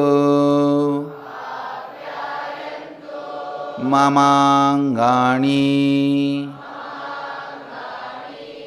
Vak Pranaha Chakshuhu Shrotramato Balamindriyani cha Sarvani Sarvam Brahmaupanishatam Maham Brahma Nirakuryam Mama Brahma Nirakarot Anirakaranam Astvanirakaranam Me astu Tatatmani Nirateya Upanishatsu Dharmaste Mayi santu Te mayi santu Om Shanti Shanti Shanti. All of us agree Om is the primordial, original sound of cosmos, symbol of universe. That is why Om became the non-controversial, thoroughly accepted symbol of Hindu tradition. Om is the sound all of us agree, all the sampradayas, Saiva, Vaishnava, Shakta, Saura, Gaumara, Ganavatya, all the darshanas, Uttara Mimamsa, Purva Mimamsa, Yoga, Nyaya, Vaiseshika,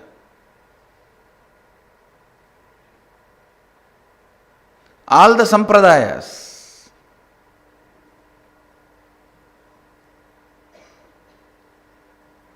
all of us agree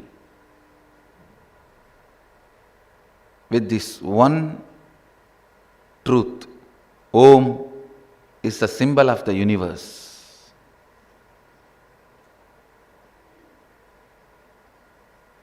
Mantra starts with Om. Recently I was reading an article in the internet that when scientists of NASA tried to record the sound of sun and bring it to our frequency, condense it to our frequency, they discovered it's a sound Om was the sound of sun. Whether you discover today or tomorrow and thousands of things you have not discovered, we don't care about it. What our Vedic rishis have declared is truth. More and more you evolve, more and more you will discover us, we are right.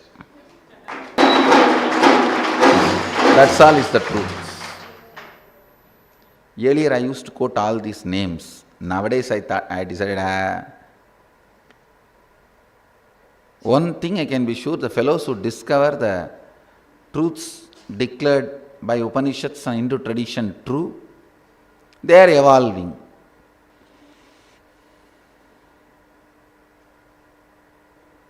first sound, Om,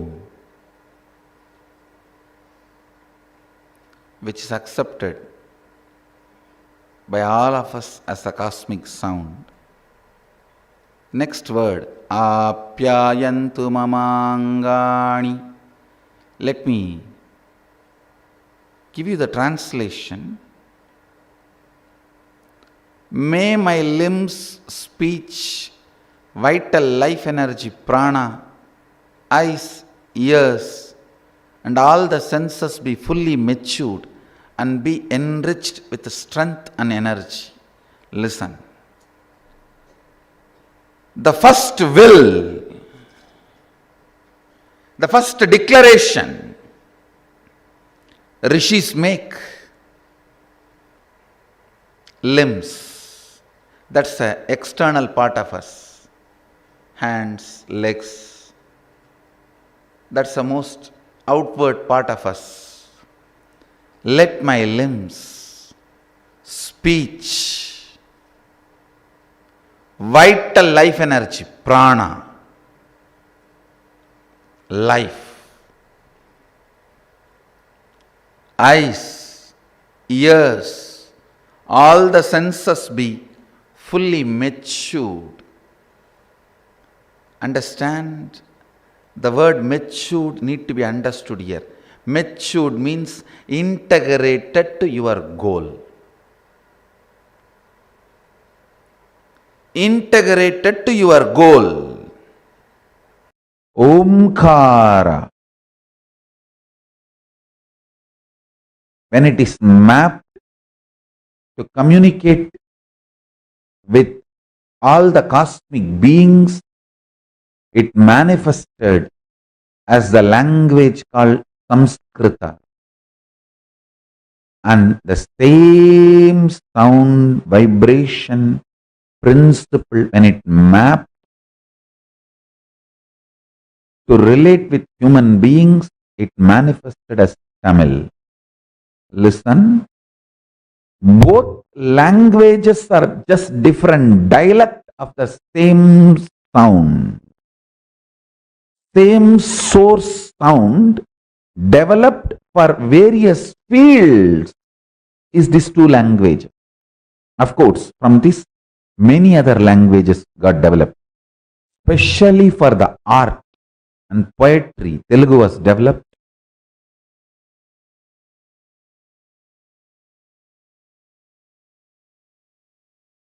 Each field, for each science, languages started getting developed. The whole Hindu linguistic system, the language system of Hinduism, starts from eternal silence of Paramashiva, Paramashanta Swarupa, his Pranava, his Omkara.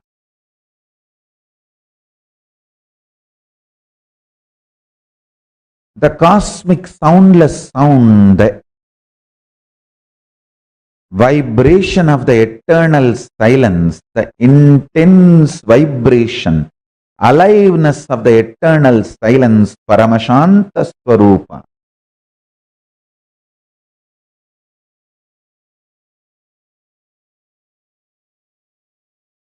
That space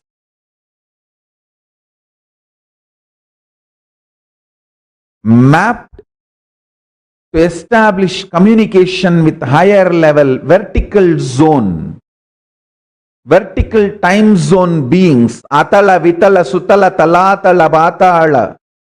That is this side. And Bur, Bhuva, Suva, Tapas, Satya.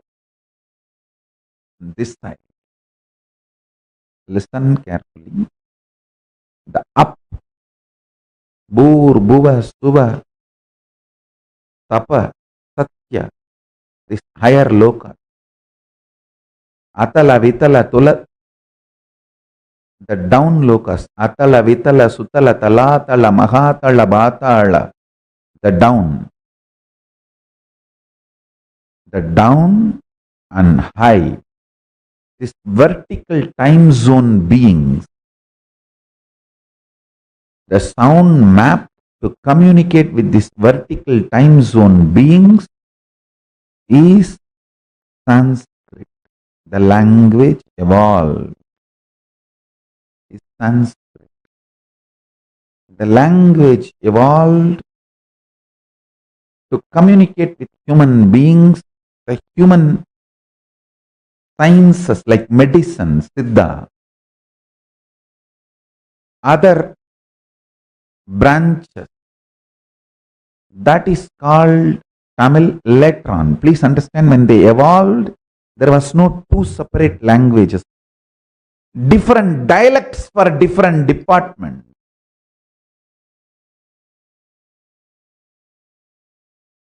Hindi is the pure art, poetry. Poetry to communicate with vertical time zone beings too. Telugu is the pure poetry to communicate with whole humanity. Even the people who don't understand Telugu will understand the poetry of Telugu. I am not interested in that. I am only revealing some of the most important sacred secrets, how languages evolved from the eternal silence, Nirvikalpa Samadhi, from the space of Kailasa.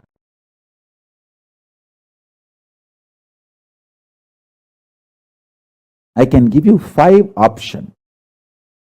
Om, just Pranava. Om.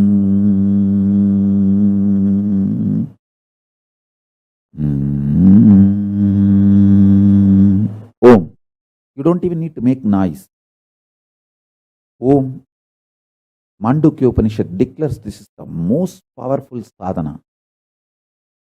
Then next, just Shiva, Shiva, Shiva, Shiva, Shiva, Shiva, Shiva. It is not just mantra alone.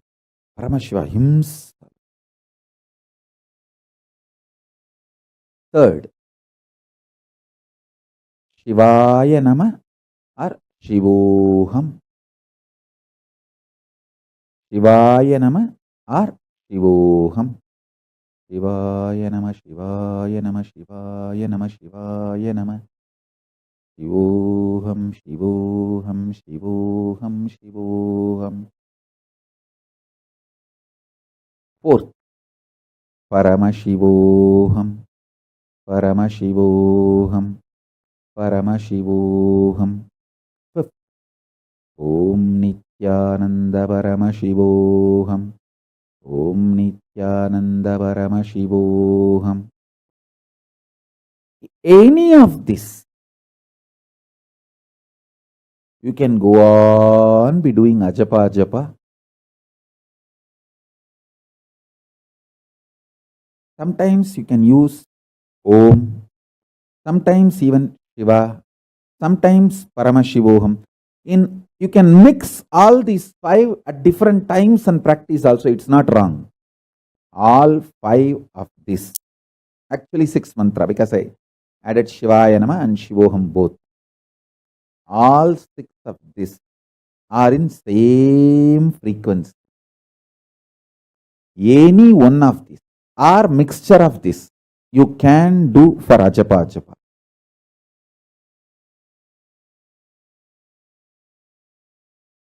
Sometimes you can just be doing Shiva, Shiva, Shiva.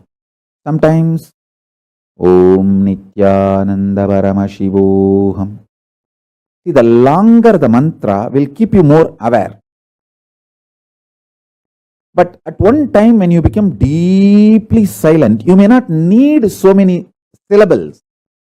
So at that time it can just merge into Om Nithyananda Paramashivoham, can merge into Paramashivoham, then it can merge into Shivoham, then it can merge into Shiva, then it can merge into Om.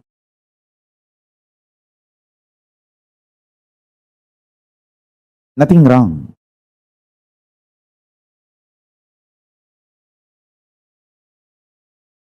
Shambhavobhaya. Just by the thoughtlessness of unclutching or ajapa, manifesting the state, space, powers and being of Paramashiva is Shambhavopaya.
all the beautiful science of Om, Omkara, the cosmic sound that Swamiji just revealed to all of us. It's one of the most powerful revelations. What the modern day science is now realizing as the cosmic microwave background, as the frequencies emitted from the various planets, most of which discovered by mistake very recently. But that science which was known to our ancient masters and rishis from time immemorial, because they knew the science of connecting to the cosmos as it is. See, when Swamiji reveals about the Siddha tradition, Swamiji says, how do they know the medicinal use of all the plants? In the modern day science, if there's any plant, it was either discovered by mistake. For example, the use of the chemical from a tree quinine for healing malaria. It was discovered very much by mistake. Or it was many things were discovered from our ancient tradition. But how did the Siddhas get to know about all these medicines? Because they connected with the plant and the plant revealed its properties to them. The same way, whatever the manifestations, whatever the revelations that our ancient rishis had, our ancient Hindus, whether it was Aryabhatta or Varahamihira, they did not find it through trial and error, scientific experimentation. The cosmos came and revealed its secrets to them. It was a pure download.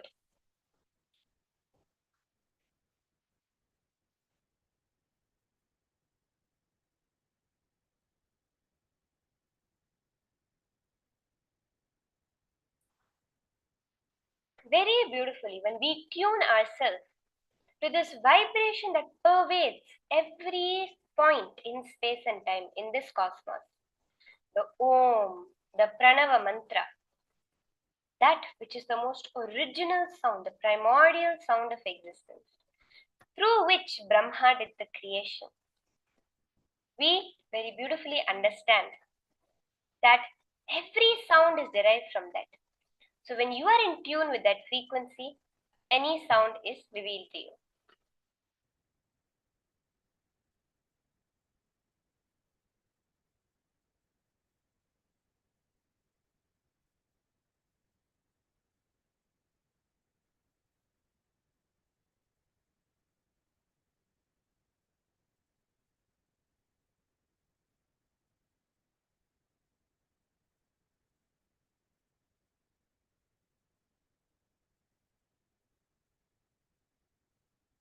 So can I request all the participants to post your understandings, your powerful cognitions, that which Mahavakya did each of you decide to use?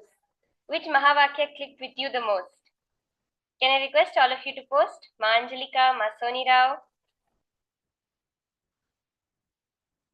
All of you can post. Which Mahavakya did you like the most? Which one do you decide to use?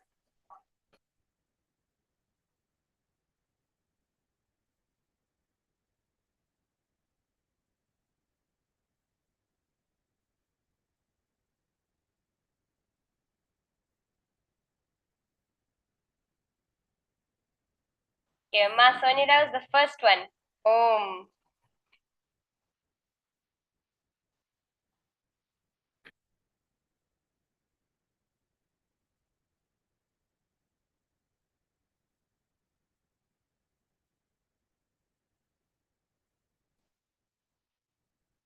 Okay, Ma Anjalika, Om Nithyananda Paramashivoham, and just saying Shiva. Yes, Swamiji says whenever you feel hungry, whenever you feel, don't immediately dump food. Put the Mahavakya into your stomach and experience that whole thing. Where Swamiji revealed in this session very beautifully the whole principle, the Nada Kala, the source of sound, which is the source through which manifestation happens. This very beautifully Swamiji reveals how even the connection between your DNA and your consciousness is held through sound. If you bring your talking into Manon Mauna, where even your mind is in silence, Mana un mana, not just verbal silence, but even mental silence, where you are just there. And existence is there. It's a beautiful existence between you and it's a beautiful music between you and existence. Swamiji also revealed during the time when Swamiji had taken many people to the Himalayas for the KAILASA Yatra and the Chardham Yatra and different yatras. Swamiji would always tell them, if you look back in the recordings, that don't form words. When you're seeing the vast Himalayas, the huge mountains, don't form words about them immediately. Just see them as it is. Even right now, if you go outside your window, let's say there's a garden, there's a mountain, there's an ocean. The minute you see it, that feeling that happens within you, that wow, that awe, it lasts for 1 second before you start to form words about it. The minute you start to form words about it, you collapse that consciousness into matter. But when you just stay within that experience of manon mauna, your complete mental silence. That is why when in Hinduism, when we are describing anything beautiful, the word which is used very beautifully is manohara. Hara means to destroy or to silence. And mana means mind. When you say manohara, literally it means the destroying, that which destroys the mind. Because those few seconds when we view something which is beyond our comprehension, we go into that space of pure mental silence, not just verbal silence. From here is where all manifestation happens.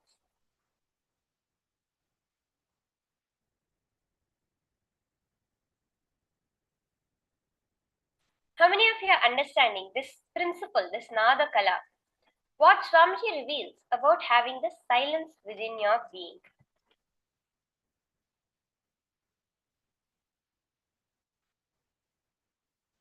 All the 5 manifestations, the 5 actions of Paramashiva, all the 5 sacred actions, like the manifestation of manifestation, manifestation of sustenance, the manifestation of rejuvenation, manifestation of pulling out of delusion, manifestation of liberation, whether it is Srishti of Srishti, Srishti of Sthiti, Srishti of Samhara, the Srishti of Trobhava, and the Srishti of Anugraha. All these 5 manifest from Nada Kala, the principle of sound. What does this mean? It means any manifestation, even if it is the manifestation of what is perceived as destruction or rejuvenation, only happens from this Nada Kala. That is why we say, what is the thought current you're constantly cherishing within you? That is what manifests as your reality.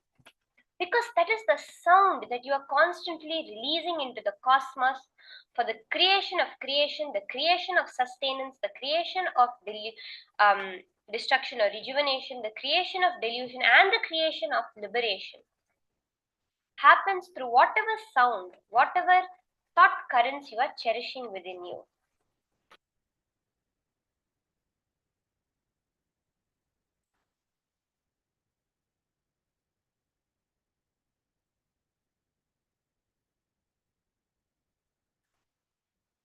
So let us take some time to see how it is your sounds, the sounds that you are holding within you, that is creating your life, that you are the source of your manifestation.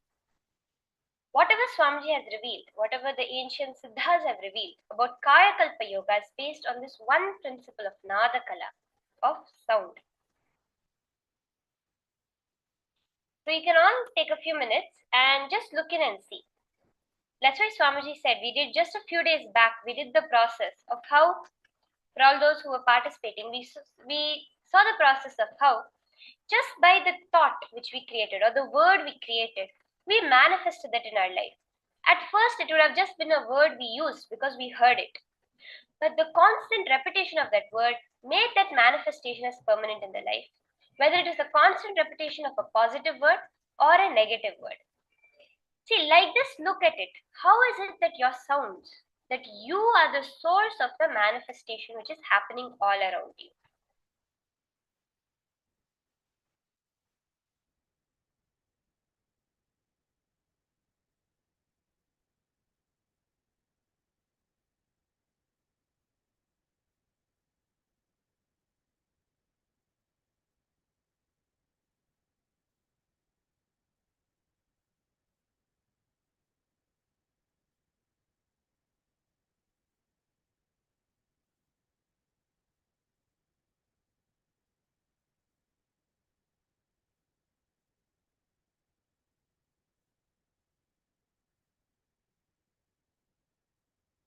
If you have any questions from the whole session, and if you want any clarifications about this principle of Nada Kala, this principle of sound, you can post it in the chat, and I'll be here to help you clarify and understand the deeper science that Swamiji is revealing.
So now we are going to be doing a beautiful, exciting power manifestation session.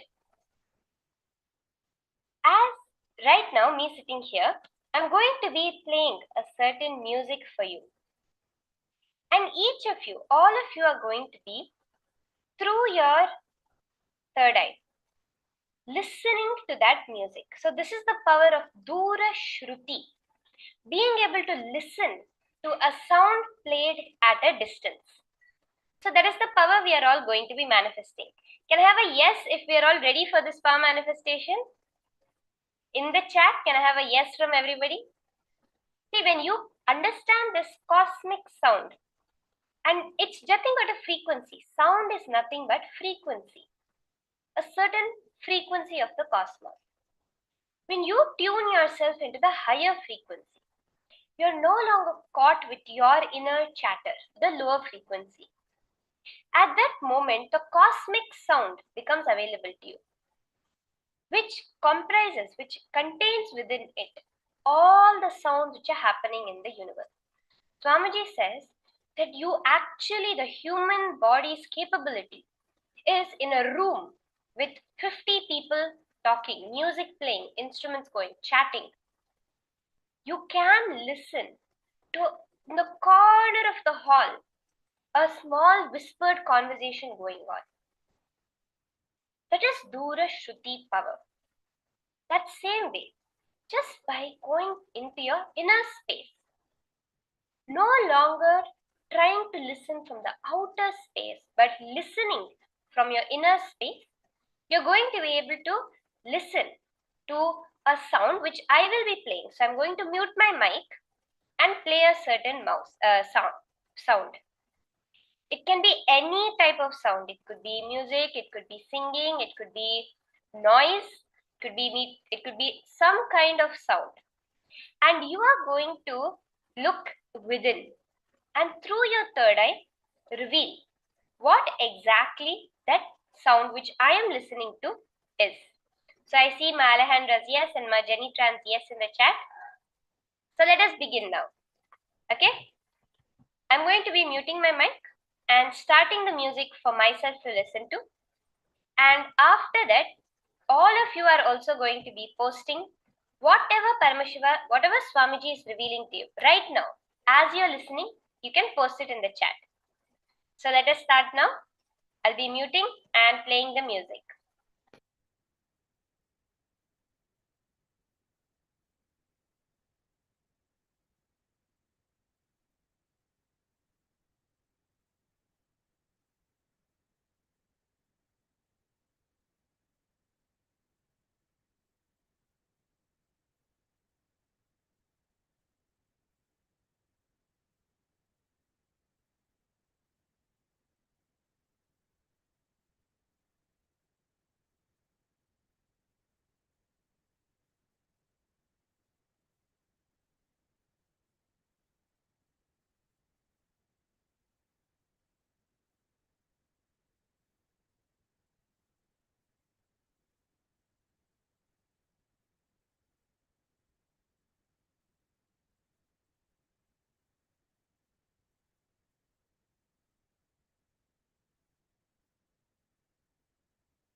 Yes.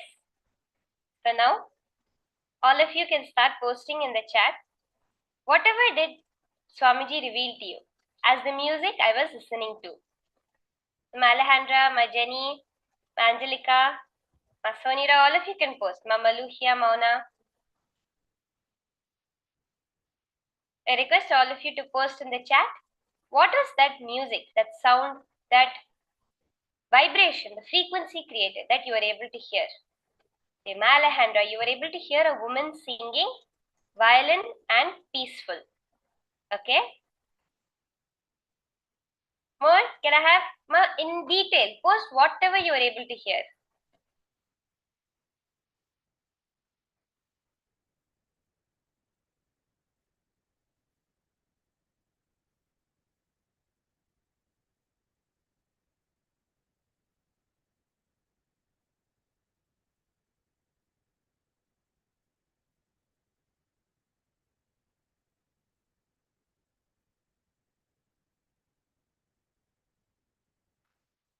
You hear the sound of the waves of the ocean. Okay, Majani.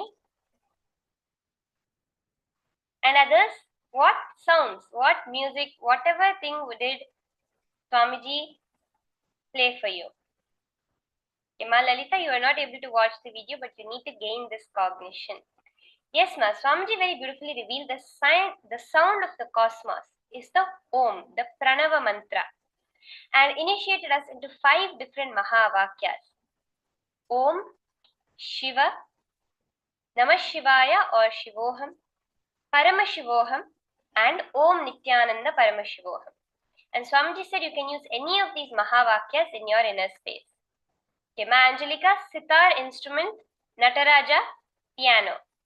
Okay, so now I'll play the music back to you, which I was listening to, that you are all doing the power of Dura Shruti with. Okay, let's all listen now.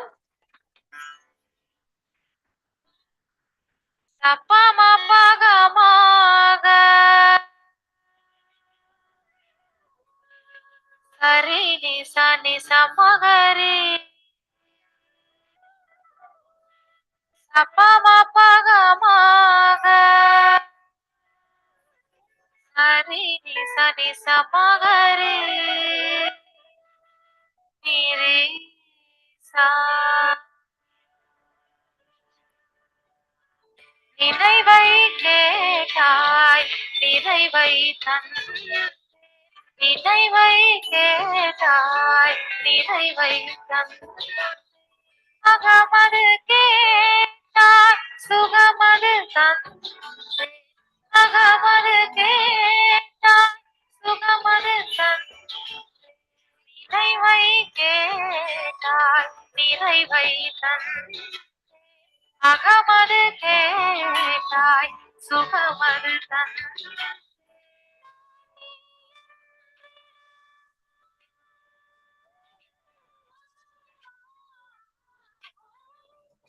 நீ என்னிட எனையே தருவேன் நான் நீ என்னிட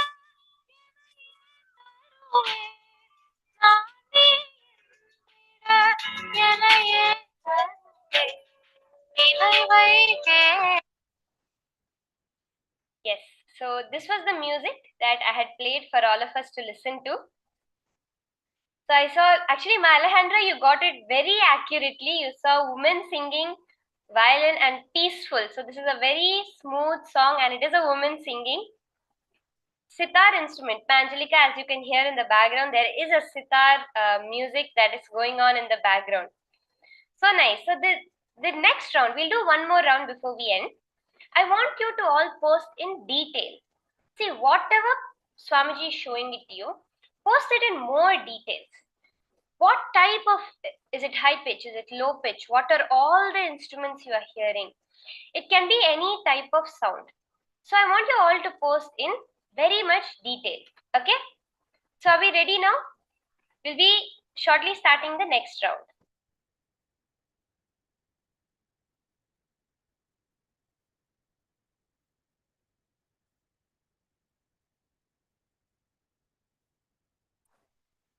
Okay, so now we'll be starting the next round where I'll be playing another music for all of you to listen to.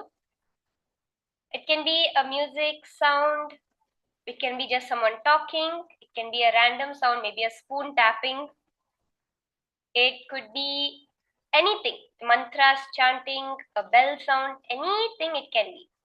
Just connect to Swamiji and post. Yes? So let's start now. I'll be muting myself and playing the sound for all of you to listen to.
Okay, so now pause the music.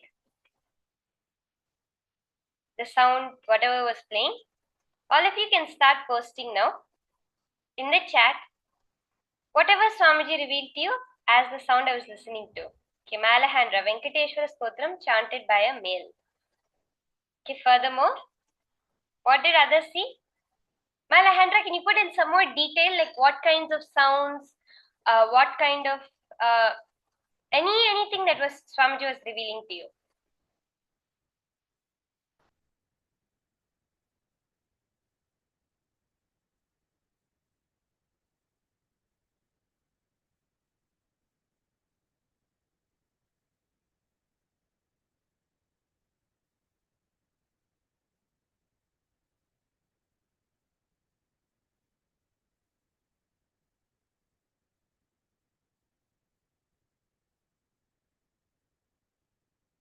Yes, Ma Jenny, Ma Lalita, Ma Angelika, all of you can also post.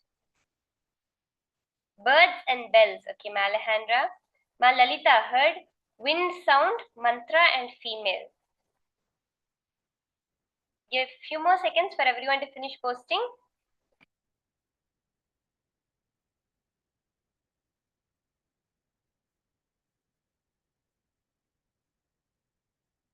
Give bell sound, male voice, devotional lyrics, piano, and flute.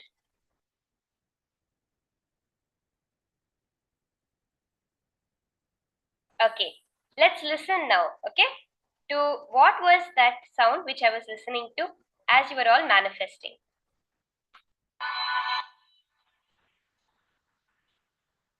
शिवशक्त्या युक्तो यदि भवति शक्तप्रभवितुं न चेदेवं देवो न खलु कुशलः स्पन्दितुमपि अतस्त्वामाराध्यां हरिहरविरिञ्चादिभिरपि प्रणन्तुं स्तोतुं वा कथमकृतपुण्यप्रभवति तनीयां सम्पांसुं तव चरणपङ्केरुहभवम् विरिञ्चे सञ्चिन्वन् विरचयति लोकानविकलम् शौरि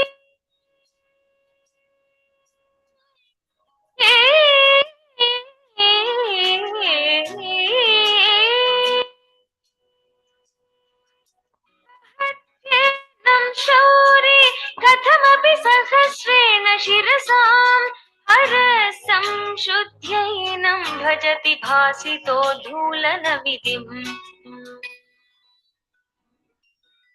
विद्यानामन्तस्तिमिरमिहिरद्वीपनगरी जटानां चैतन्यस्तबकमकरन्दश्रुतिजरी दरिद्राणां चिन्तामणिका जन्मजलधौ निमग्नानां दंष्ट्रामुररिपुवराहस्य भवति.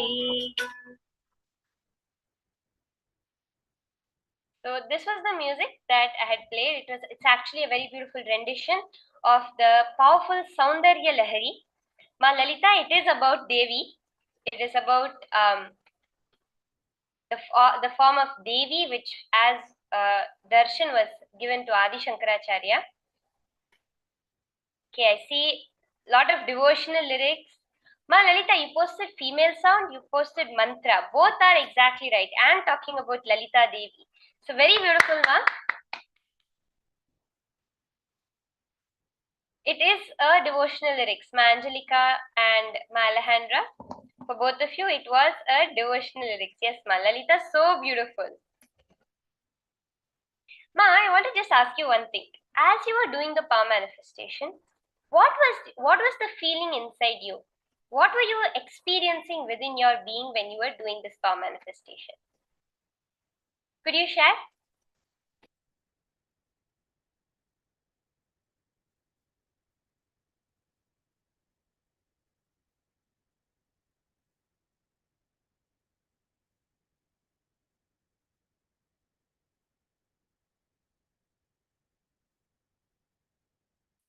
Ma Alejandra, you also, Ma Angelica, all of you can share little bit. What was the experience going on within you? Okay, Ma Angelica, you felt the devotion in your heart.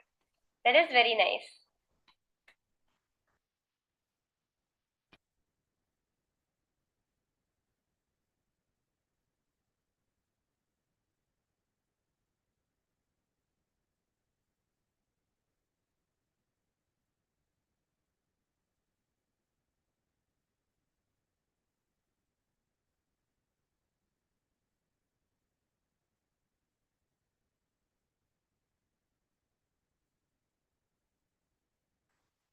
Very beautiful, Malalita.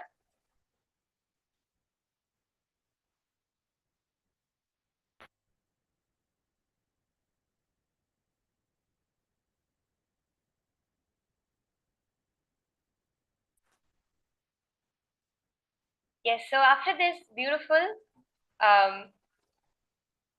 power manifestation, okay, Ma Angelique, I see you're saying there's a bit of a challenge doing this power too, because someone was talking to you and lots of noise. Yes, Ma, the whole trick of this power is to be unclutched, because as long as you're holding on to something inside, like whether it's an inner chatter or you're trying to focus on some sound outside, there will be a distraction. But the minute you are able to unclutch from all the music, all the sound around, you're able to hear the cosmic sound. Kima Sonira felt melodious.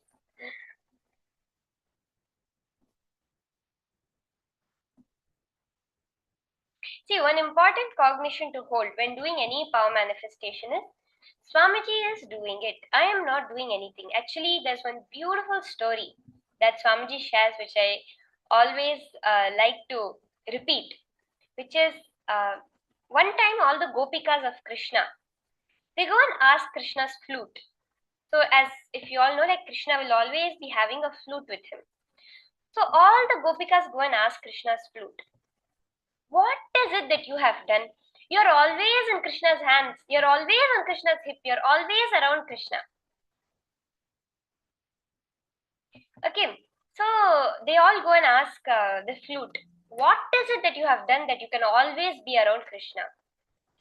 The flute says very beautifully, it's a very beautiful story where the flute tells, I did only two things. I had only two things within me. The first is, when Krishna came to the garden, to the bamboo grove, and asked, who wants to be my flute? Who is ready to give up your identity? I was the first one that jumped up. I was the first one that was ready to lose my identity as a stick on the tree to become a flute. So this is the first step. Are you ready to let go of your identity of I have to do something and become and lose that identity? The second thing he said was, this is the most important part. I was empty. A bamboo stick which is not hollow can never become a flute. It can maximum be used as a stick to carry the dead body, Swamiji says. But because I was empty, I can be a beautiful channel for his music to flow through me. This is very important for all of us. Are you ready to be empty to allow the cosmic energy to flow through you? As long as you are filled with something, more can never be added. But the minute you decide to hold the empty inner space, the pure oneness space, Swamiji just flows through you. So as you're manifesting, remember these two. Let me drop my identity. I am not doing anything here. And let me be empty, not holding any preconceived notions or anything about power manifestation. So with that, we'll be coming to the end of this power manifestation. Moving on to the further sessions for today.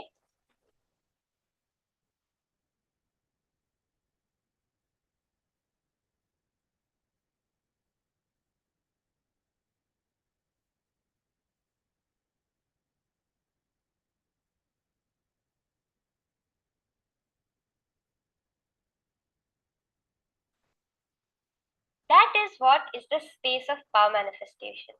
See, Ma Lalita, whenever you manifest, right, celebrate that manifestation. Whenever you feel that a manifestation has happened, instead of going into the parts where it didn't happen.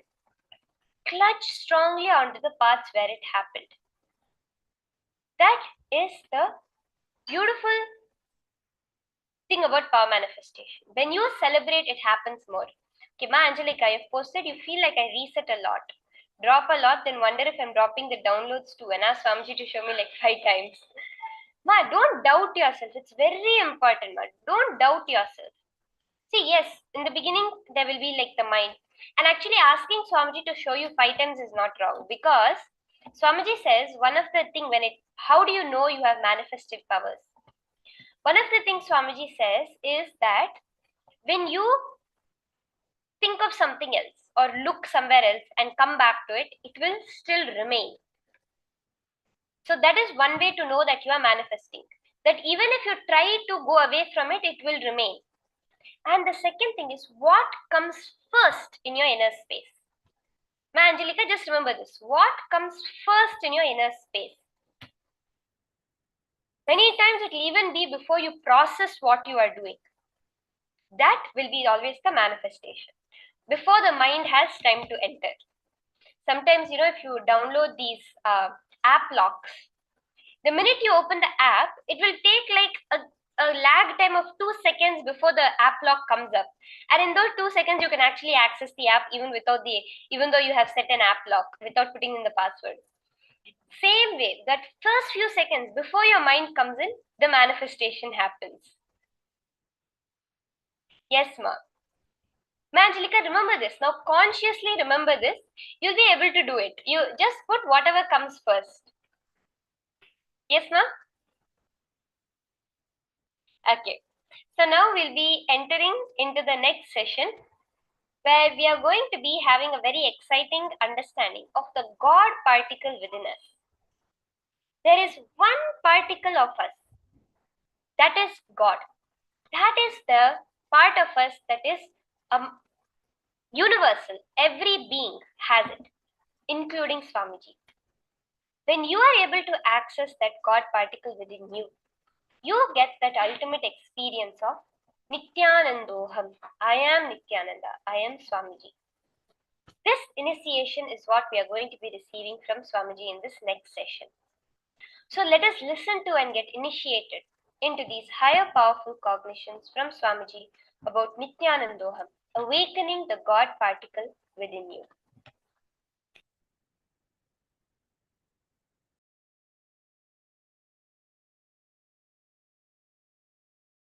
Kundalini means the inner potential energy you are having, the reflection of God in you, the God particle in you. You have 2 components. The man particle means your pattern, your fear, your anger, your desire, your laziness, your tiredness, all that. The other part is the God particle in you, your consciousness. The soul, God particle, Kundalini, all these are different words for the same you, the reflection of God in you. That is what I call God particle. That is what is Kundalini. That is what is soul. That is what is consciousness. When that Kundalini is raised in your body, activated, brought not only to third eye, there are 3 points. See here, these 2 points and the exact spot where my kumkum starts. This 3 point is called intra-organ of the eyes. Listen. In Sanskrit we call it Indriya. Eyes themselves are not Indriya. Eyes are different. Chakshu is different. Chakshu means the power which sees through the eyes. So this 2 point and this point where the kumkum is starting, when the Kundalini is brought and kept in this third eye point and connected to all the 3. So when this circuit is opened up, 7 different powers start expressing in you. 1. Ability to see through any distance. Means you can lie down in the open sky and see the what is happening in the Mars, what is happening in the moon. Ability to see any distance, that's the first power. Second, ability to see through the obstacle, means there is a wall, you can see what is behind the wall. Third, ability to see the intra-organ, means you can see your own liver, you can see your own kidney, you can see your own intestine, you can see your own heart pumping. So easy to diagnose. You can diagnose yourself. And ability to see that long distance, means dura drishti. You can sit here and see what is happening in your New York home, what is happening in your house in California, or any different places, what is happening. And in distant, what if some person is going through can be seen. Understand? Seeing the place in distance is different. Seeing what the person, for example, it's like a internet apps only. If you concentrate on the place, you will see what is happening in that place. If you concentrate on the person, you will see what he is doing. No, nobody can do it.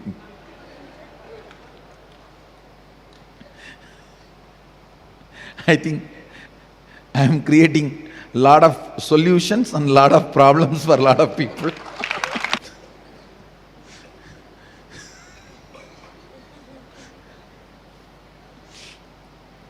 And sixth, ability to see the thought currents. Understand? Ability to see the thought currents. Seventh is ability to see the emotions of a person as an aura. Listen, seven various powers. Ability to see distance, like seeing the stars. Ability to see through the obstacle, it's like seeing what is in the other side of the wall. Ability to see the intra-organs, what is happening inside you. Ability to see a different place by concentrating on that place. Ability to see a different person by concentrating on that person. Careful, listen, don't miss. Ability to see thought current of a person. Ability to see the emotional state of a person as aura. These are the seven various powers start manifesting if this circuit is complete. This 2 point and this point. If this circuit is complete with the Kundalini Shakti, these are the seven various powers manifest in your system.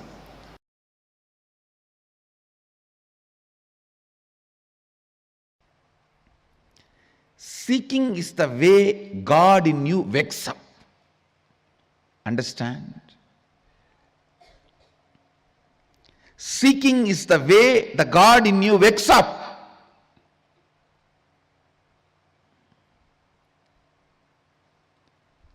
In the early morning, sometimes you will feel, you yourself will remember that you are dreaming. That is the way you wake up. How many of you have experienced the state what I am describing? Same way, listen. Seeking is the way you wake up to your reality. Don't fall asleep. Turn and sleep when the seeking has awakened in you. Understand? After remembering you are dreaming, if you just pull your blanket and turn and sleep, how stupid you are. Same way, after just having seeking, after smelling seeking in your life, after tasting seeking in your life, If you just turn and lose that intensity and seeking, that is the most stupid thing can happen to you in your life. Anything can be lost, not seeking. Anything can be lost, you can get it back. Money, stupid. You can get it in 24 hours.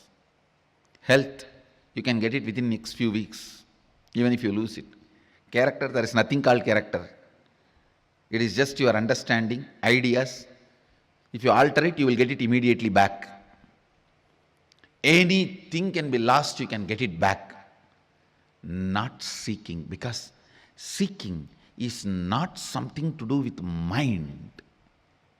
It is something to do with your very consciousness. Seeking is the love letter from your beloved who is living in your heart forever.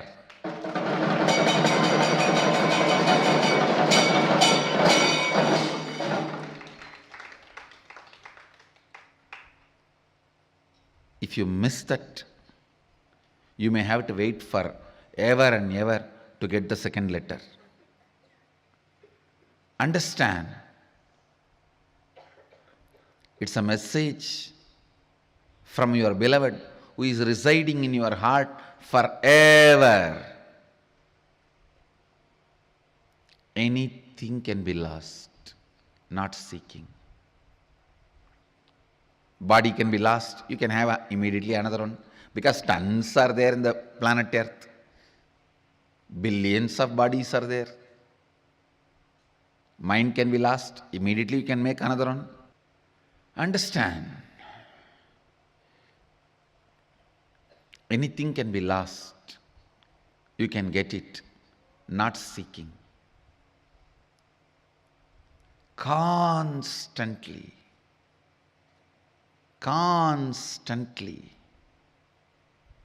keeping your inner quest alive,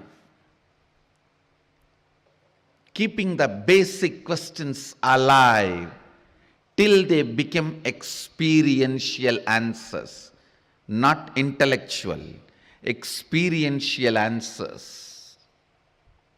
What am I doing? Every day, what am I doing? What I am doing, is it exactly moving me, pushing me towards where I am supposed to reach? What am I doing? Where am I going? What am I doing? Where am I heading? Constantly you have to remember, what am I doing? Is this helping me to head? Where am I supposed to reach? Only with the seeking, if you function, you will be fueled from right source. Understand? Your fear should not fuel you. Your greed should not fuel you. You should not work out of your fear and greed. That does not mean you will not work. There are many stupid fellows. I should not work out of fear and greed, so I don't work. Understand? Drop the fear and greed, not the work. No, there are people. I should not work out of fear and greed, so I don't want to work. Hey, drop the fear and greed, not the work. You should not work out of fear and greed. Seeking should be the energy source. Seeking should be the energy source. Seeking should be the energy source. Actually, if you make the seeking as the energy source from morning till night for your thinking and planning, even in the night you won't fall asleep. You will only fall in the space of Turiya and wake up. You will only fall in the space of Turiya and wake up. Understand the essence of whole Isavasya Upanishad. The lesson you need to learn from the Isavasya Upanishad is intense seeking. Intense seeking.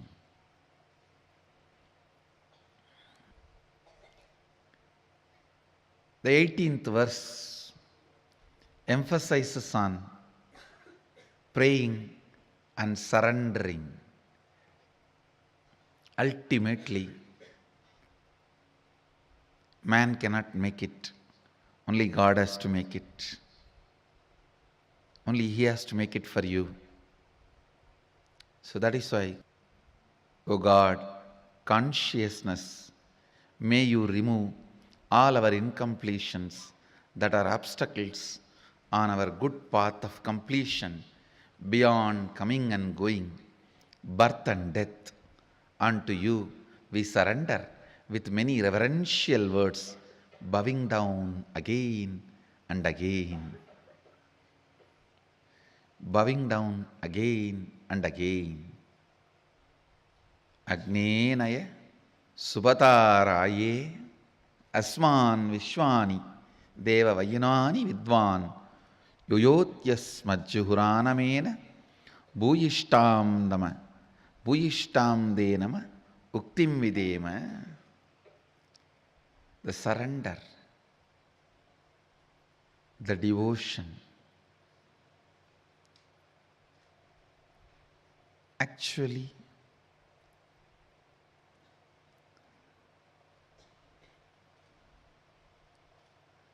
when your bioenergy is kindled, awakened, the devotion and surrender will be the first thing happening in your biomemory. That will be the first thing happening in your biomemory.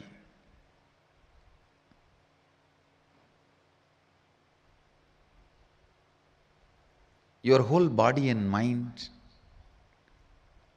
will start tasting devotion and surrender.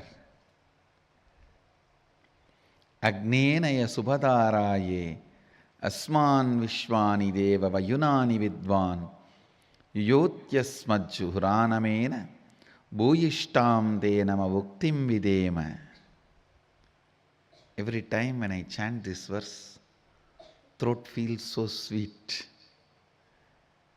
Because the way it is described, we surrender with many reverential words, bowing down again and again.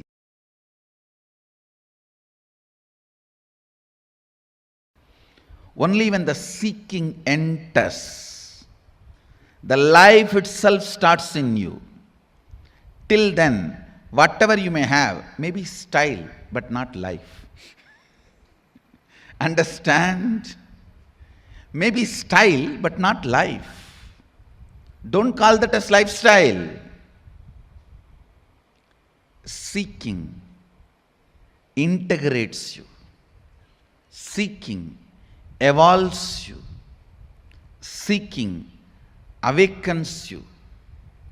Seeking aligns who you are to yourself. I tell you, till the seeking starts, even you will not experience what you call as you. I know the stupid human beings who think they are rich by having only money. Understand? Poor are those who have only money. Uneducated are those who are educated only in schools.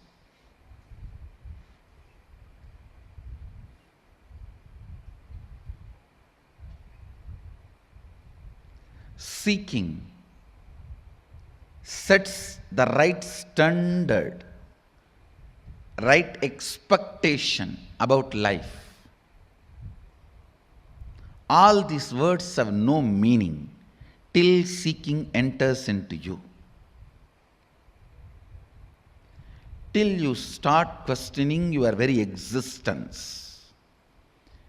till you start analyzing genesis of your identity, till you start looking.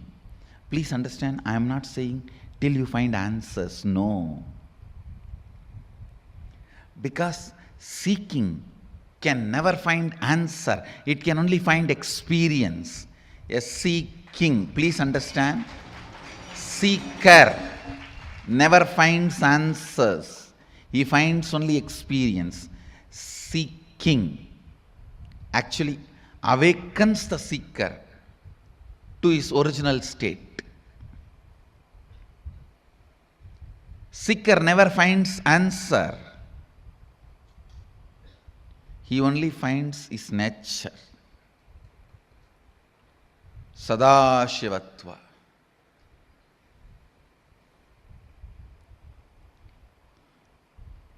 Till seeking penetrates your thinking system, till seeking becomes an important component of your cognition, life has not started in you. Life starts when seeking becomes your cognition. When the seeking becomes your cognition, everything becomes sweet. Thinking, feeling, working, living, loving, caring, even fighting. Now everything becomes juicy because you have a purpose, you have a reason, you are needed.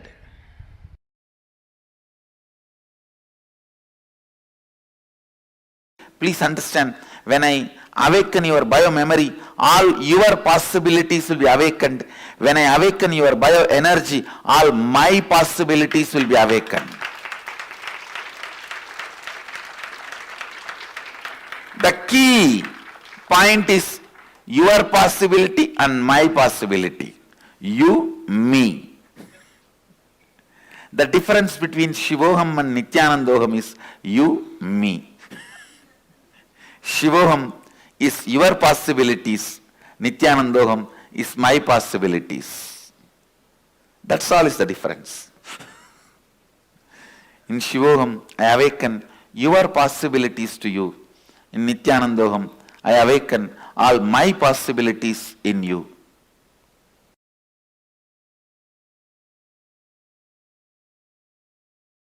See, to awaken your bio-memory, I used sound and light, means verbalization and visualization.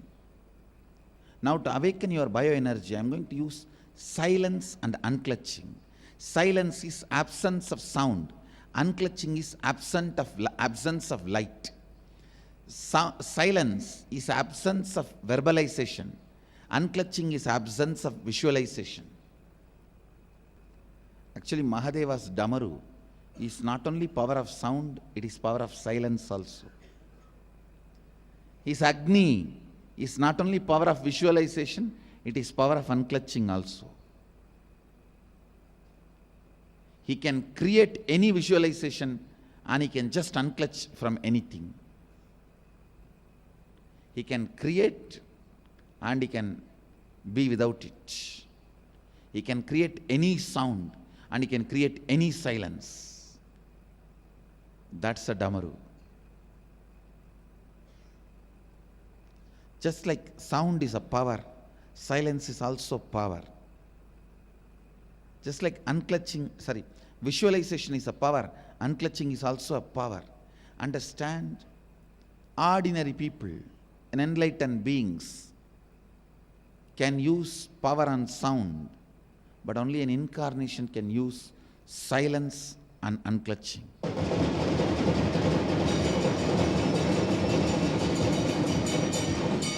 Because it is too subtle, please understand. You should have a mind which does not pollute when it picks up the silence. See, when you pick up the silence, silence should not be polluted. You should have that kind of a mind. Only then you can use silence.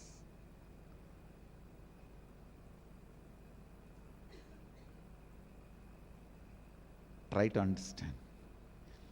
Your mind should be such, it should not even pollute the silence when it picks it up and throws or uses.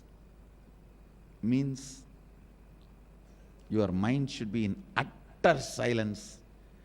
In that silence, it should be able to do, move, and make what it wants happen.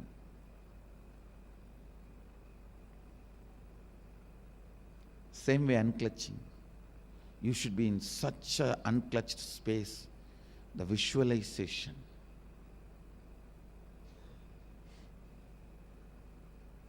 The visualization.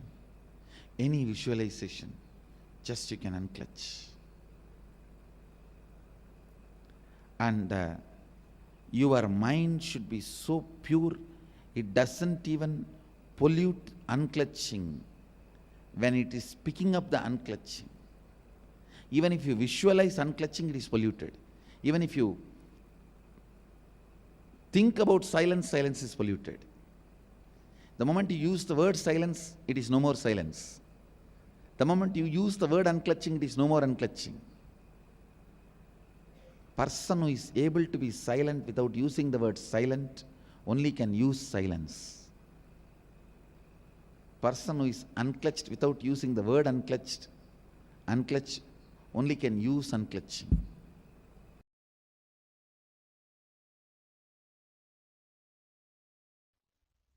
Listen. Super conscious sovereignty is the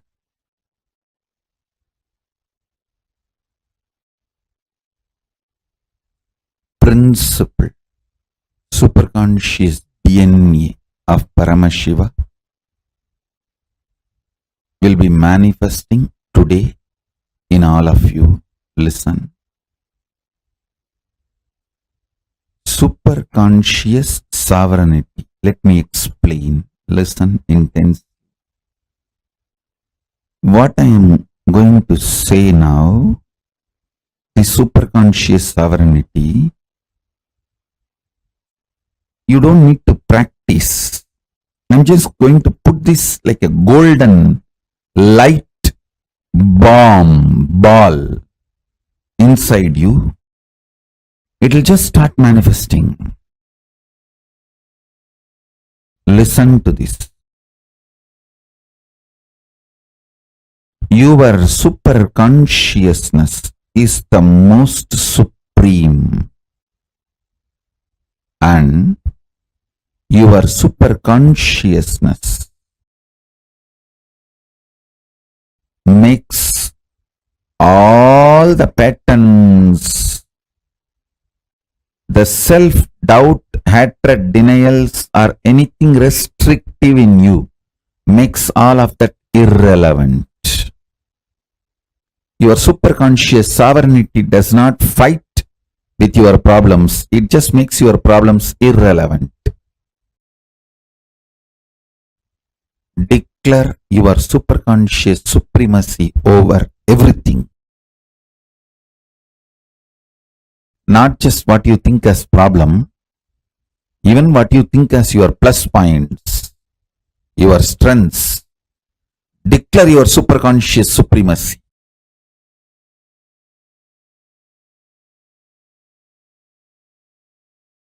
As Paramavatara of Paramashiva, I'll make it happen for all of you.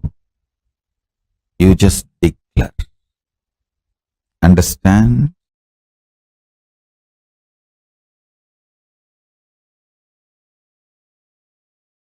When you are declaring, because I am asking you to declare, you are just doing Paramashiva's will. You will simply manifest it. This is Visesha Diksha. This is the real Visesha Diksha. I ask you to declare your superconscious sovereignty, your superconscious supremacy over everything.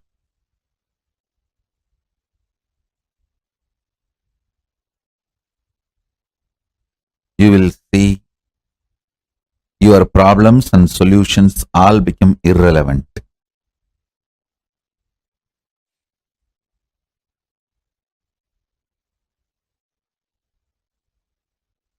Understand? Tons of things which you did not even know, but sitting inside you like a parasite will just leave you. They will all be just burnt.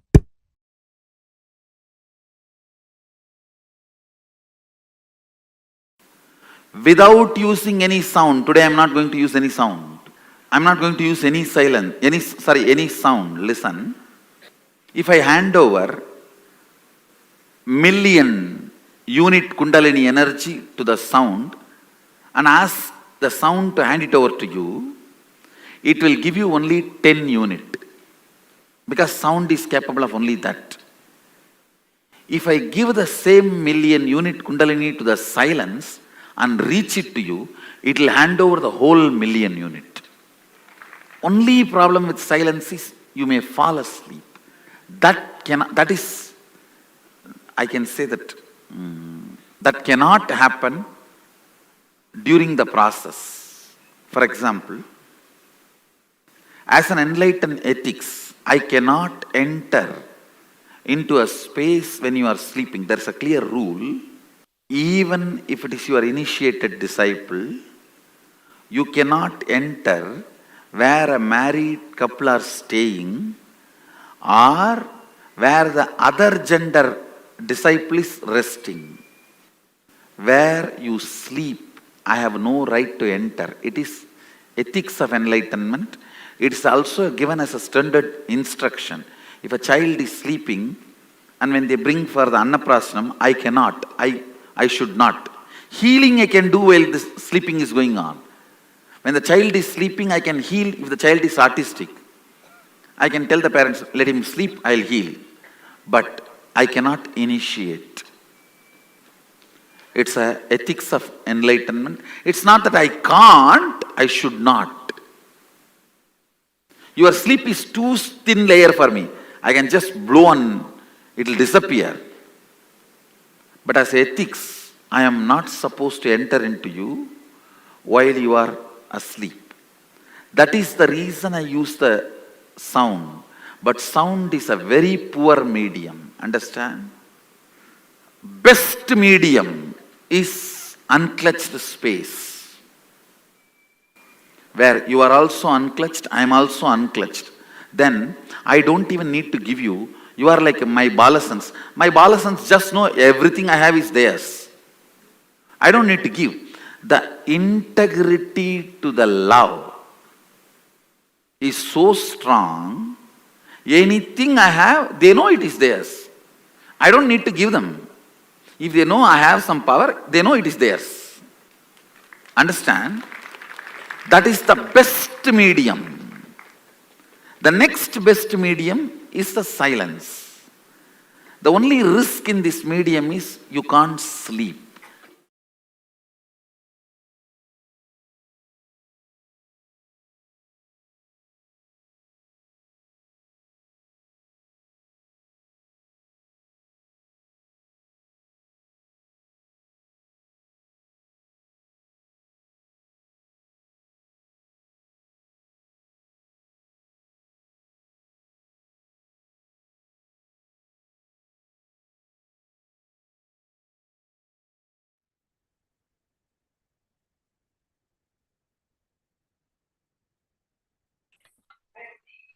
Yes.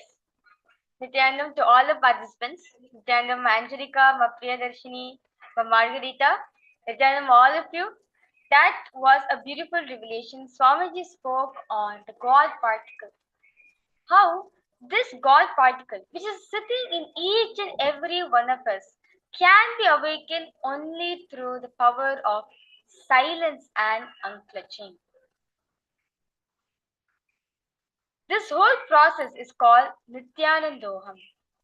The reflection of God in you, that is God particle.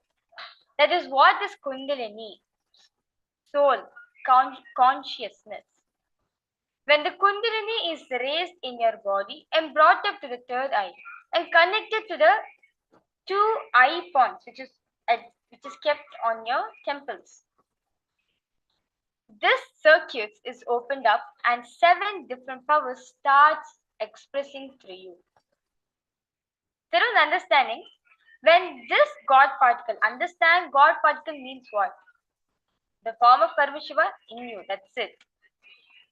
The reflection of God in you is the God particle. So when this God particle is awakened and this Kundalini Shakti is reaching from your Mooladhara to the third eye, all of us know that the Kundalini Shakti travels in the Sushumna Nadi with the help of the spinal cord. So when this Kundalini Shakti rises from Mooladhara to third eye, and when it connects to 2 temple points of your eyes, when these 3 circuits are connected, you start expressing 7 different powers in you, which is related to the power of third eye reading.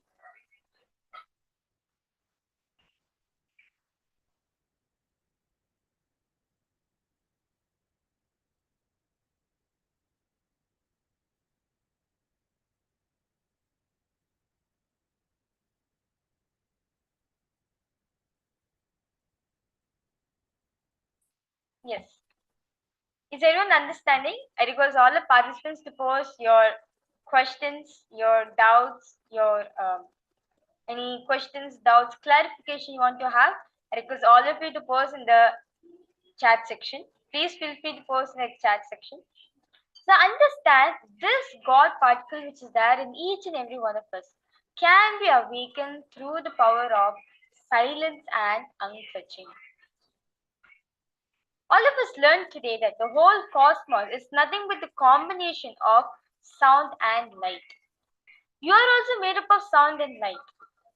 But when Swamiji wants to infuse energy through us, that's it. You see, most of the time, Swamiji initiates into Mano and Mauna Diksha, where just through silence, when just through silence, Swamiji transmits the initiation. That, as Swamiji says, sound is only limited to 10 units of energy. So, when Swamiji initiates us through sound, only 10%, only 10 volt energy will go to us. But when Swamiji uses silence to awaken the God particle, it infuses 100%, 100 volts in your system. It carries 100% volt into your system. So understand that's why. But one of the things which Swamiji says that silence is it's too powerful. But most of the time when the silence we tend to fall asleep. But actually the power of silence can take you to even where Swamiji says very clearly. A person who is silent and does not use the word silent has the right to use the word silence. Understand Dakshinamurti. Today all of us are going to be experiencing the Dakshinamurti aspect of Swamiji. The manifestation of Paramashiva, where through silence he taught the Sanaka the rishis. Through silence he gave the revelations of the Vedas and Agamas to the whole world. Understand, silence is one of the most powerful medium through which energy can be transmitted from the avatar to all of us. Now, to awaken this God particle in us, which all of us are having in us, Swamiji uses the silence and unclutching to awaken this God particle in us. Swamiji says very beautifully, all the incompletions which you are having, it has been threaded into your inner space through sound. That's why most of the time when we are in a most of the time, we can't control our inner chatter. Continuously, some other chatting will be going on. That's why, to cleanse our biomemory, to cleanse our whole body, Swamiji uses the anti-sound, the silence, to remove the stitches of your incompletion so that he can pour the God particle in us. Okay, I can see Ma Angelica's posted, yes, my life has become more magical after being awakened. That's wonderful, Ma. Ma Lalita's posted, I'm very, very sensitive. Could be one of these powers? See, Ma, being very sensitive means what? You can explain in a little way, like you being very sensitive as into like situation, kind of situation as in like when it is too much of silence. So what exactly, like, are you emotionally sensitive or psychologically sensitive? What do you mean by being sensitive? Ma? Could you explain in the chat section? Ma? So understand, when the God particle is awakened in us, Swamiji uses the silence and unclutching. Now, all of us knew that, all of us came to know that we are awakened, we are made up of sound and light. Now, light carries visualization, sound carries verbalization, and light carries visualization. The Damaru of Bhagavan Dakshinamurti, it not just symbolizes sound, but it also symbolizes it also symbolizes silence, the anti-sound. The fire which Bhagavan Dakshinamurti holds, it symbolizes light, visualization, and unclutching, the non-visualization state. So, the antidote for visualization is just unclutching, where you are just silent, you're just present, where you, every thought which is arising in you, just unclutch from it. Okay, my Lalita has posted, I feel the energy of the people, everything. If it is high or low, I feel the smell of the people, even is clean, but I know about them because of how they smell. Well, Ma, this is the power where you're actually, this is also one of the powers which Swamiji has given to you. That's it. But just through the smell, actually there's a power of Surabhi. Just through the power of smell, you'll be able to identify the emotions that the person is going through, or what is their favorite scent they're having. That's wonderful, Ma. You have come to Swamiji now, so that when you manifest this power more and more, you yourself will feel comfortable playing at this power. This power itself will take you to experience enlightenment. All the 463 powers which Paramashiva has described in the Vedas and Agamas, each power, just manifesting them again and again and again, that itself will take you to the highest space. That itself will raise you to the highest frequency. Yes.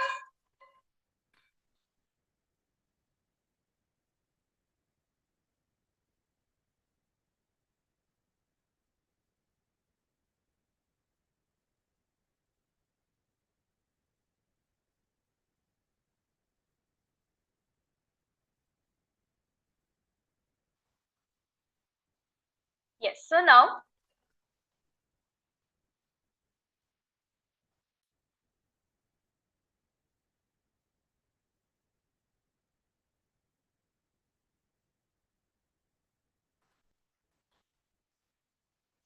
now the Upanishads declare very clearly, seeking is the way God in you wakes up.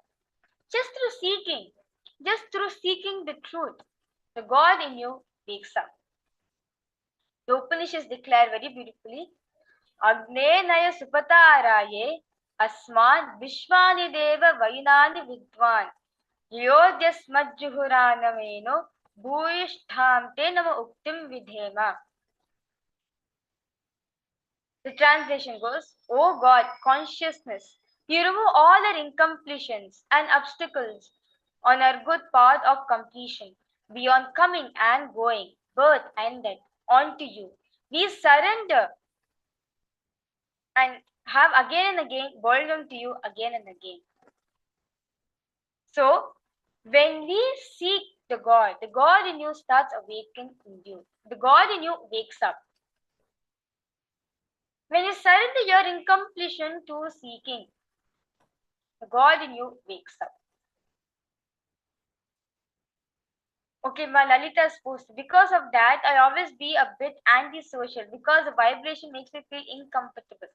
See, ma, that's why Swamiji mean by Shaktis are manifested from the space of enlightenment and Siddhis are manifested from on the path of enlightenment. Understand? Shaktis are different, Siddhis are different. Understanding, ma? See, all of us see like many people, they are able to mind read, they're able to, how to say, there are many mentalists out there in the world, or like many people, like they just through, they be playing with fire in their hands. All these are Shaktis where while they're achieving for enlightenment, when they are praying for enlightenment, when they are meditating for enlightenment, let them certain power starts expressing in them just because of the intense tapas, intense penance they have did. Those powers which are manifested are siddhis. Now these siddhis, as Swamiji says very beautifully, they are not permanent, and when you play with it continuously, you also make it uncomfortable. But where is Shaktis? Shaktis are manifested from a space of enlightenment where you know you and Paramashiva are one and the same. Where you manifest this power, where you manifest Shakti from a space of pure unclutching, where you know you are one with the source, with everything. Where you know you are one with the source, which is Paramashiva, Swamiji. Naturally, when we manifest Shaktis, whatever happens in our life, it's only do good to you. And Shaktis are permanent. So now, Ma Lalita, so now you have this power in you. Now you have come to Swamiji so that you start expressing this power from the space of enlightenment. So that you know, you yourself know when you want to manifest the power will manifest through you. That's it. It won't be make you feel go antisocial or make you feel uncomfortable, ma. So you understanding, ma? Do not worry, ma. You have come here. You have come to the right place. Just throughout the program, ma, just continue attending the whole program. Intensely do the completion exercises. Participate in the initiation. Participate in the session. You yourself will feel a big breakthrough happening in yourself, ma. Yes. So now Swami is saying very beautifully. Seeking is the way God in you wakes up. What exactly is seeking? Where you go on questioning the pure truth.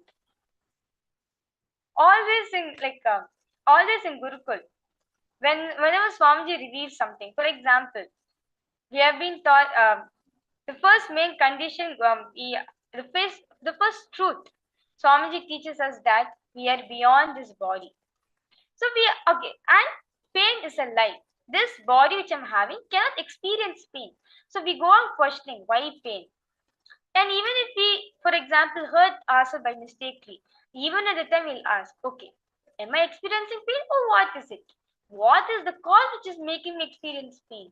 Just through this just through this seeking, that itself will make you experience the ultimate, like a Swamiji. When he cut his tie and when he just contemplated on this truth, when he started seeking on the truth, from where the pain came, who created pain, how did the pain actually started in the system, just by answering all those questions, at the end, Swamiji became enlightened. So, as Swamiji says, just through seeking, you can wake up the God which is sitting in front of you, inside of you. No matter what happens in your life, keep the seeking in you alive. Anything can be lost. You can get it, but not seeking. Constantly keeping your inner quest alive, keeping the basic questions alive, till they become experiential answers, not just intellectual answers for you. Certain understanding, seeking is one of the main and important component which each and every one of us has to maintain in our life. Anything can be taken away and it can be gotten back, but not seeking. Once the fire of seeking is been switched off, it can never be kindled back again. Understand? Go on constantly keeping your inner seeking alive, the inner quest alive inside yourself. And go on asking the basic questions of life until you experience it, until you get the experiential answer. Not just intellectual answers alone, but experiential answers. Is everyone understanding this? So let us now look into ourselves. Contemplate on your life and pen down fundamental seeking related questions which you have. For example, what am I doing in my life? Every day, what am I doing? What is it that is exactly moving me, pushing me towards where I am supposed to reach? What am I supposed to reach? What is my real goal in my life? Am I living a conscious life or what is it exactly? I request all the participants to take a pen and book. Spend time with yourself. Take few minutes and spend time asking yourself, what are the inner quests that you are having inside yourself, that you are seeking to the answer for yourself? Pen down those questions.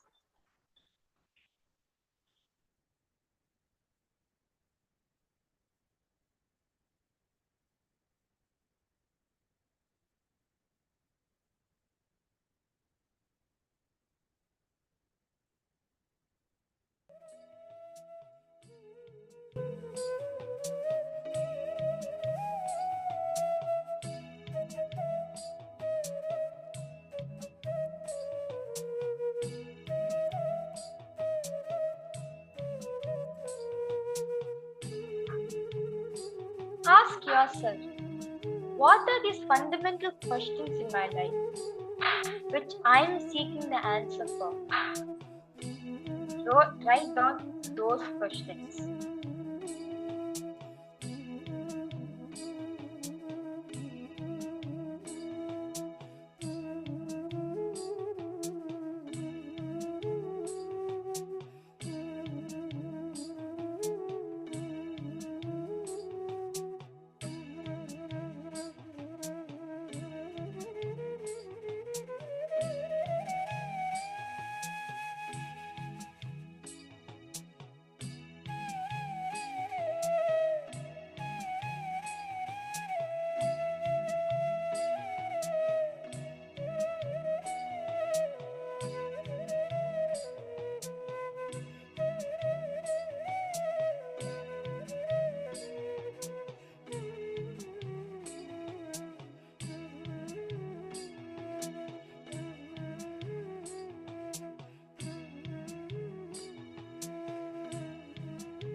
I request all the participants to post whether you need any help, whether you need any guide in doing the exercise.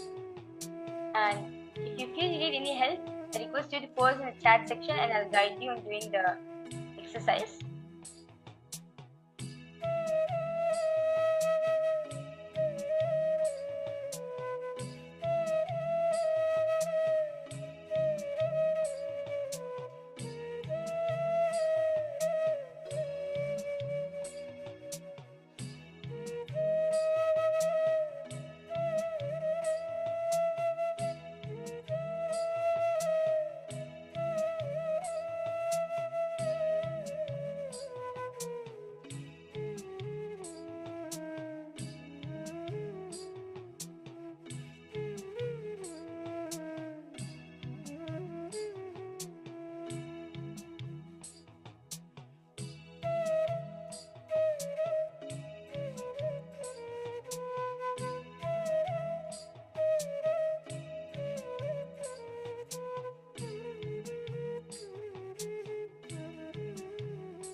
Going on asking yourself, what are the questions that I am seeking the answer for? What is that inner quest which I'm having? Bend on those questions.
Has all the participants written down your speaking questions?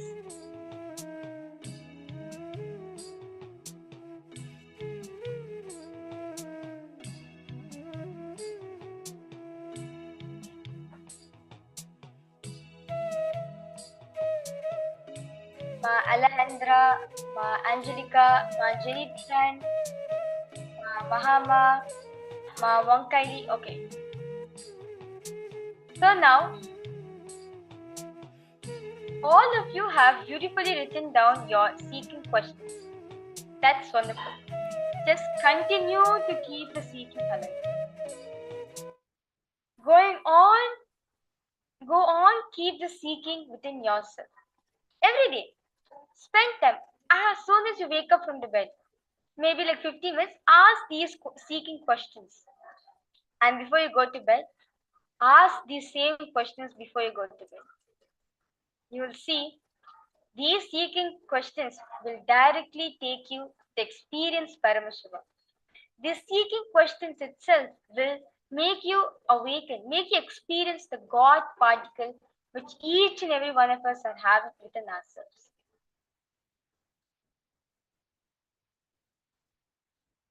With this beautiful understanding which we get, let us move ahead to the power manifestation. So today, throughout the whole day, all of you are manifesting the power of Durashruti, the power of distance hearing, the power of distance listening, where many miles across, you're able to hear, you're able to listen what music is being played and everything. Now, I have a question for all the participants. How does Swamiji manifest this power of Durashruti? Does any one of you know how did Swamiji manifest this power? I request all the participants to take a guess. How does Swamiji manifest this power of Durashruti?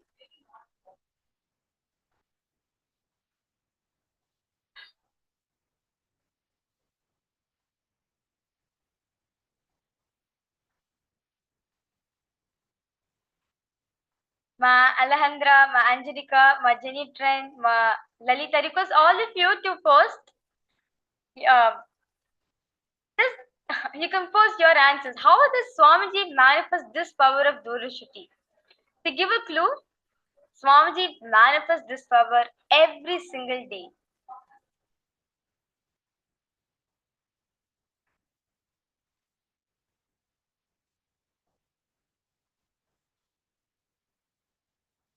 Okay, Ma Angelica posted through Atmalinga. Okay, that's wonderful. How about everyone else? Ma Jenny Tran, Ma Alejandra, Ma Lalita, Ma Margarita. What are your answers, Ma? How does Swamiji manifest this power of Durashruti?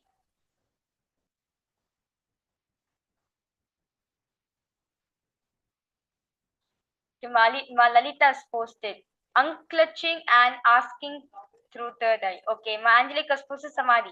That's wonderful. Swamiji actually manifests this power of Durashruti every single day. Whenever. Always in darshan, you always hear Swamiji saying, I bless all the boons, whoever asks me through internet and through internet. Swamiji is sitting in each and every single one of us. And he fulfills, he listens to every single prayer, boon you're asking to him. And yes, Ma Angelica, yes, even through Atmalinga also, Swamiji is available. Just when you speak to the Atmalinga, it's almost, it is equivalent to you speaking to Swamiji himself. And yes, Ma Lalita also, you're also right. When you're asking Swamiji in the third, it is nothing but you're asking Swamiji directly. That's wonderful. With this understanding, let us move ahead to the power of Durashruti. So now,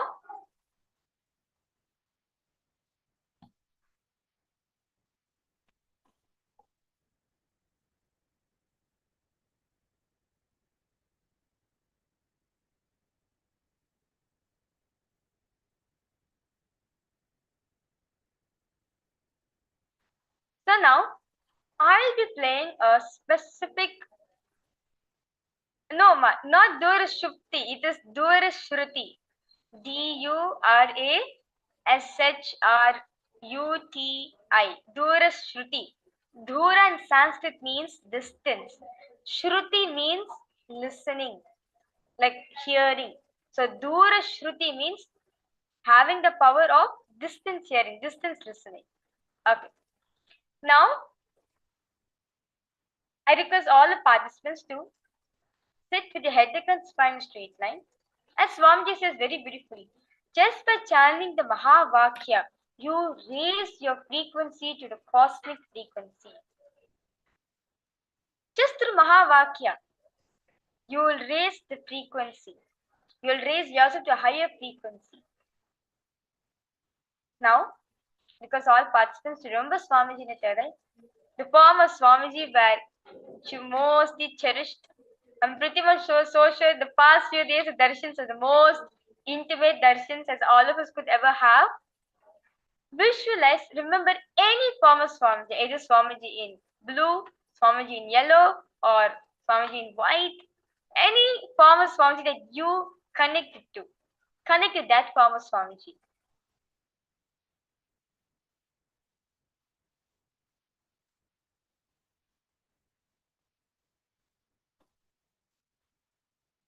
You can start chanting the Mahavakya. Om Nithyananda Paramashivoham. Om Nithyananda Paramashivoham. Om Nithyananda Paramashivoham.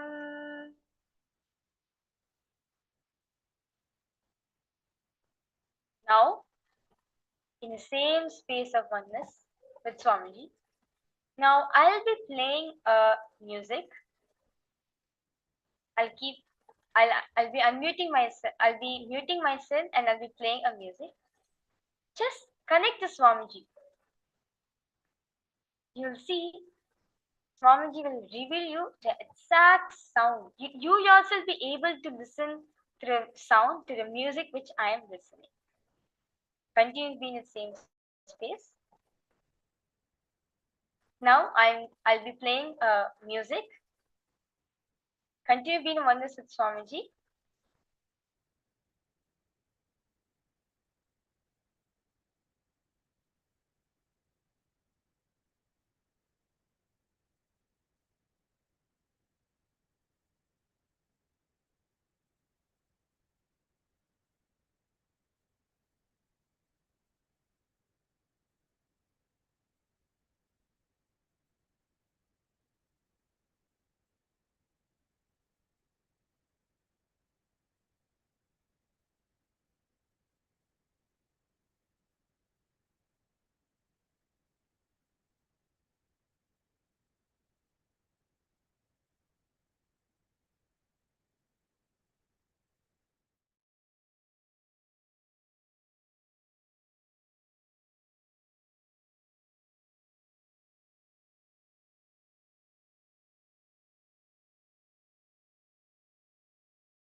Okay. Now, I request all participants to relax and start posting whatever Swamiji has showed you. Whether Swamiji showed you a picture of this music, or Swamiji revealed you the words, the lyrics of the music, whatever Swamiji showed you, be as detailed as possible and post it in the chat.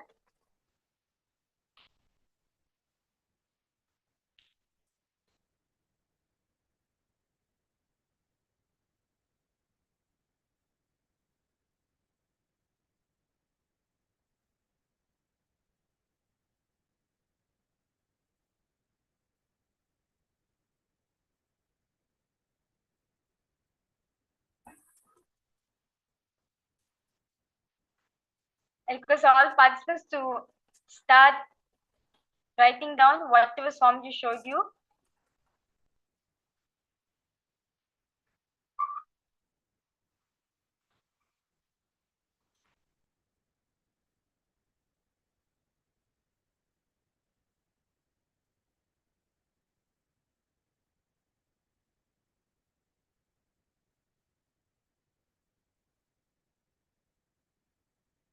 Okay.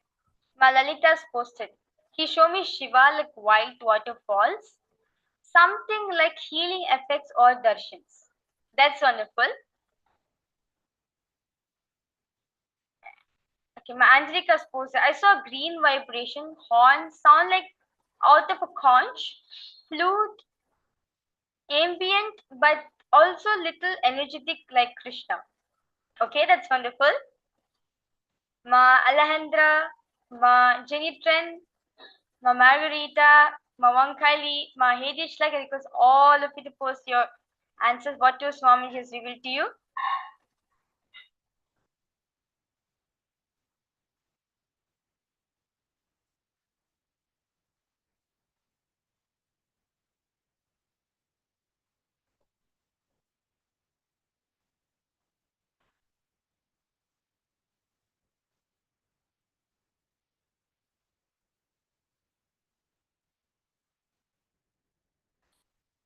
Okay.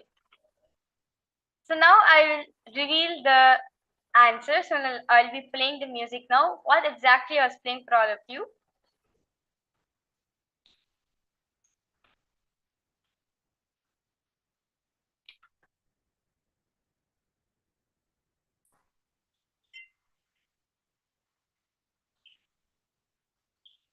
Oh.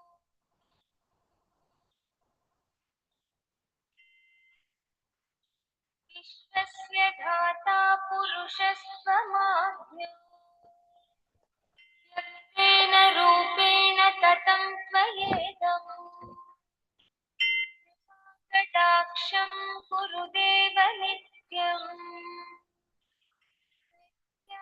नित्यानन्दस्य भगवन् तव सुप्रभातम् सम्पाति विश्वं सृजसि त्वमेव समादिदेवो विनिहंसि सर्वम् कटाक्षं कुरु देव नित्यम् नित्यानन्दस्य भगवन् तव सुप्रभातम्. Okay. So the song was Swamiji's Suprabhatam, the song which we play to wake up Swamiji from his samadhi. So I can see many of you have posted vibrations, white waterfalls. Actually, the starting of the song has a little bit like a waterfall kind of sound.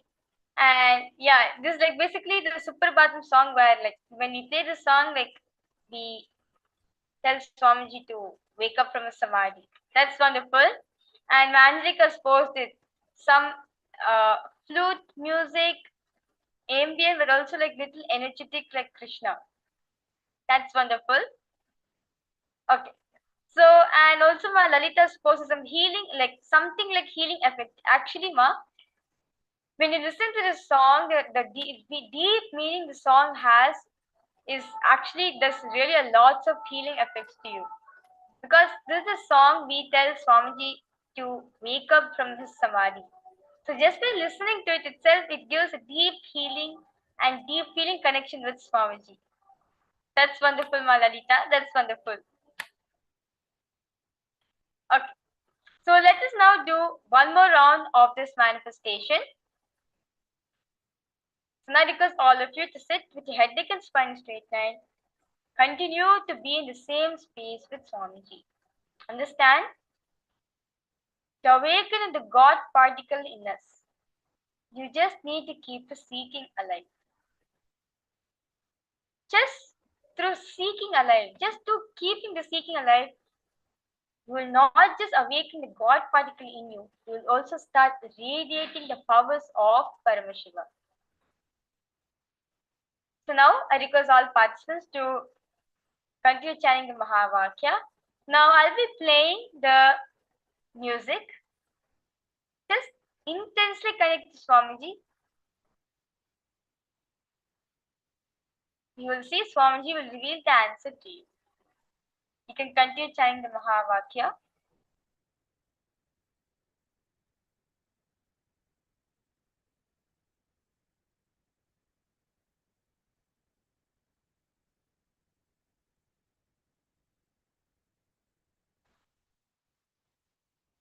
Now I'll be starting to play the music. Continue to be with intense listening and just continue chanting the Mahavakya. Mahavakya itself will take you to the higher frequency. Understand one thing. Human being is limited to only to the 20 hertz to 20,000 hertz. Or this is our auditory range, our listening range. Below 20 hertz, we can't listen, and above 20,000 hertz also we can't listen. Now, when you raise your frequency, just by chanting the Mahavakya, when you raise to Swamiji's frequency, you will naturally listen. The silence. As Swamiji says, that the silence of Dakshinamurti is so strong. When you connect to that frequency, you'll be actually able to listen the Vedas and Agamas. So, just continue chanting the Mahavakya. Mahavakya is nothing but helping you to raise you to the frequency state where you'll be able to manifest this power of Durashruti. So now I'll be playing this music.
Yes.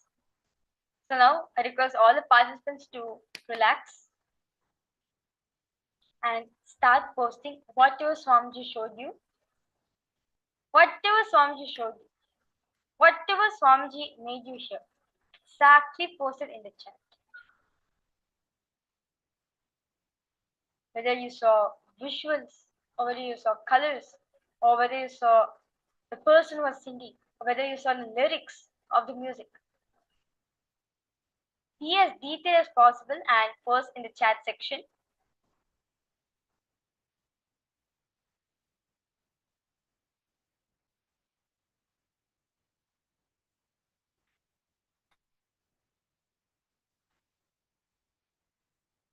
Okay. Ma Lalita has posted lotus water, Shakti, Kundalini, Krishna, soft colors and calm. Okay. Anything else? Okay, Ma Angelica has posted guitar, Mahasada Shivam lyrics, Govinda. Okay. Ma Alejandra, Ma Jenitran, what about you, Ma? What did Swamiji made you listen, Ma? What did Swamiji reveal to you?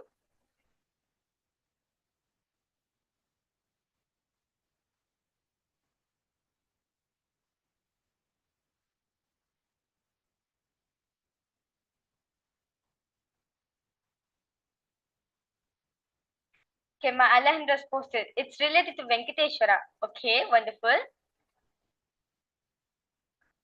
So you saw the darshan of Bhagavan Venkateshwara. That's wonderful, Ma.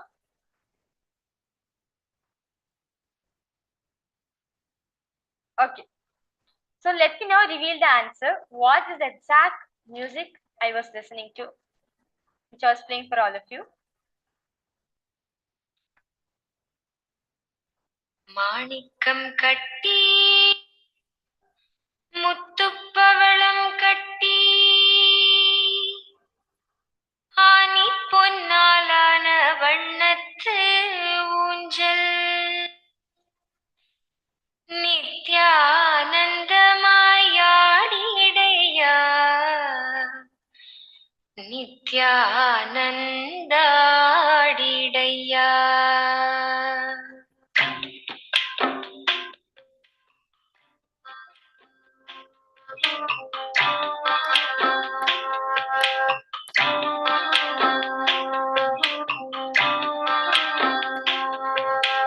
செல்லச்சீமானுக்கு சிங்கார ஊஞ்சல் ஞான குறிஞ்சிக்கு ஞான பொன்னூஞ்சல் வெண்ணிலவுக்கு வெண்பட்டு ஊஞ்சல் கண்ணின் மணிக்கு கண்ணான ஊஞ்சல் நித்யானந்தமாய் ஆடிடையா நித்யானந்தாடிடையா நித்யானந்தமாய் ஆடிடையா நித்யானந்தாடிடையா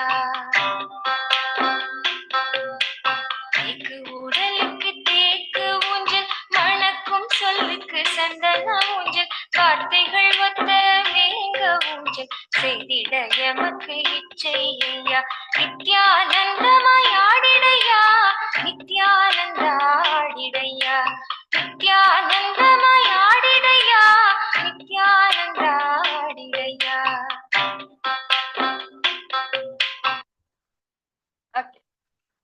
So the song which I was playing for all of you is the Unjal Paatu, the swing song which we play for Swamiji, which was dedicated to Swamiji. So Ma Lalita was able to see it was a very calm music.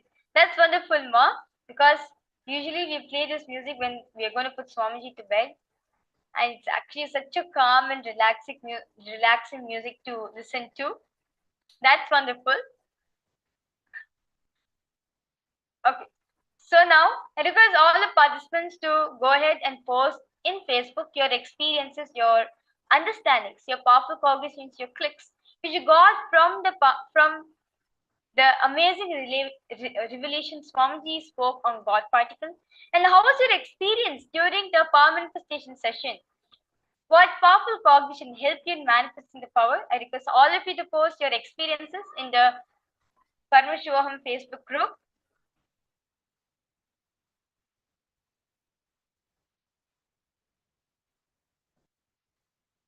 So just understand one thing.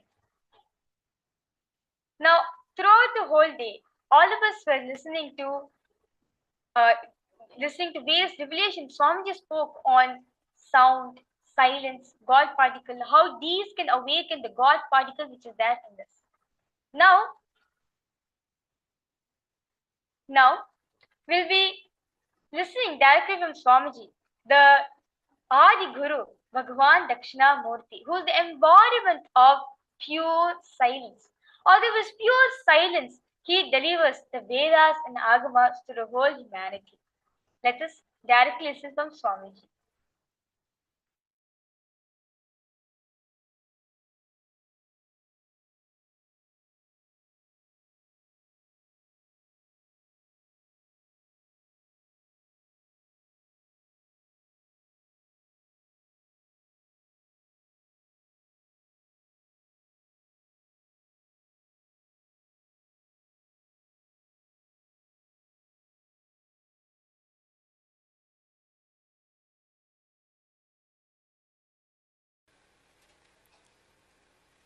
Today I'll share only one story from Shiva Purana.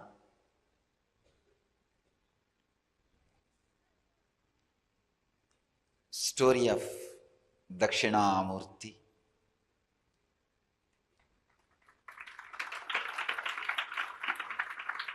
Shiva appearing as the ultimate master on the planet Earth.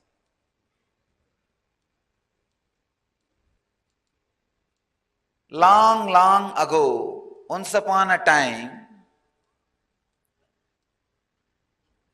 when humanity was soaked in ignorance, as it is still now,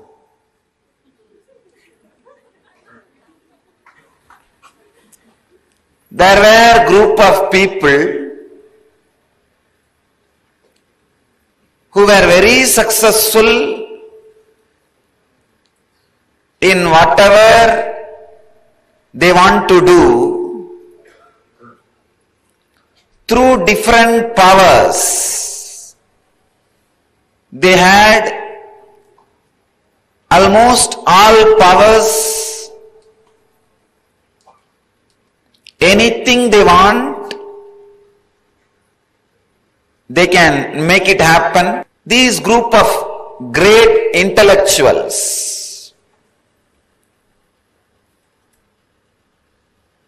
lived in a place called Tarukavana.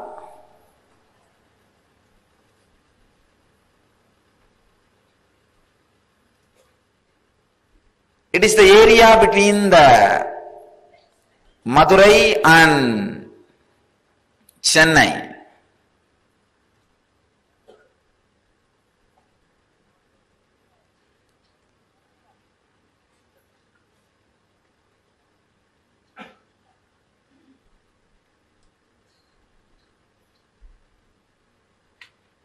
The place Tarukavana, huge forest, filled with so many intellectuals. They are called Tarukavana Rishis. Amazing intellectuals, and know the techniques and technology to do whatever they want to do in the outer world. Powerful beings. They had a lot of mental powers. They can create anything they want just through the power of mind. And just by doing some rituals, certain rituals, yajnas, karmas.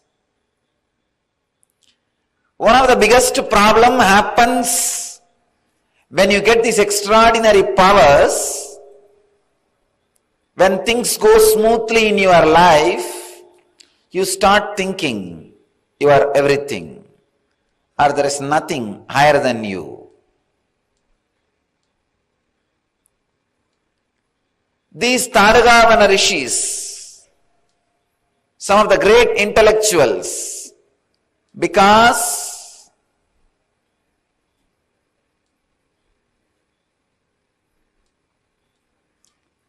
they felt they can do anything they want through the power of yajnas, yahas. They started experiencing or feeling the subtlest problem of life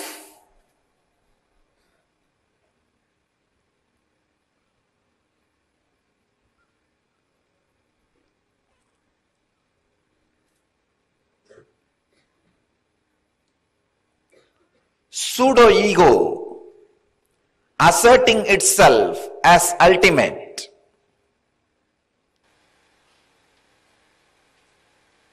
The foolishness of the intellect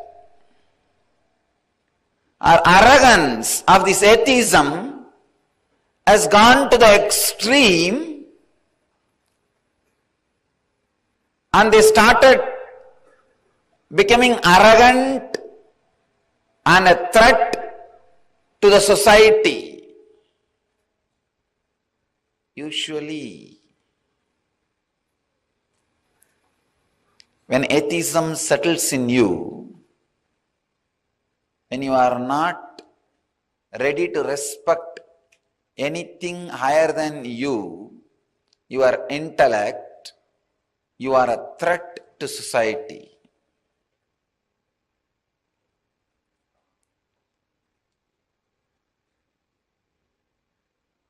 Mahadeva, Sadashiva has to do his job of protecting humanity. He has to teach a lesson to these intellectuals and protect the humanity from them and protect them also from themselves. So, silently, Shiva lands in the Tarugavana as a handsome young man.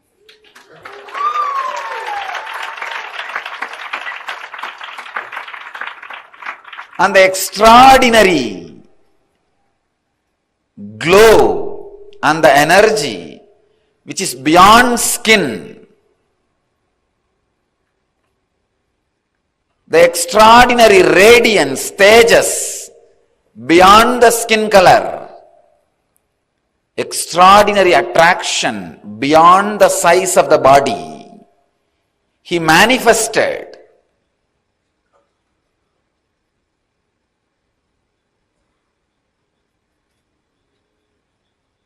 as this young man filled the whole Tarugavana. And he went round the Tarugavana in the name of begging to collect food. His Parivrajaka Yatra.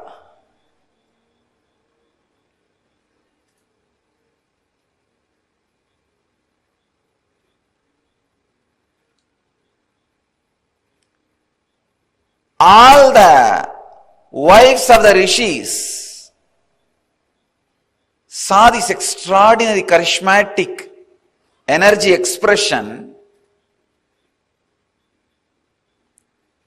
Fortunately, they were not bitten by the snake intellect. They were not caught in the arrogance. They were not caught in the pseudo-ego of their husbands. So with these Tarugavana intellectuals, rishis, they were really doing something wrong. So the understanding the women carried helped them, saved them from that pseudo-ego.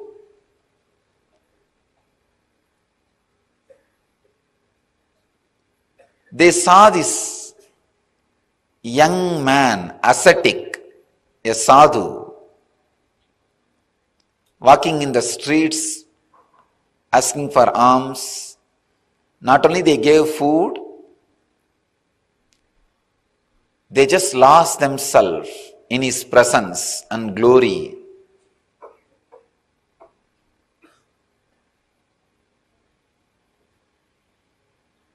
All of them have started spending time around him, started listening to his teachings.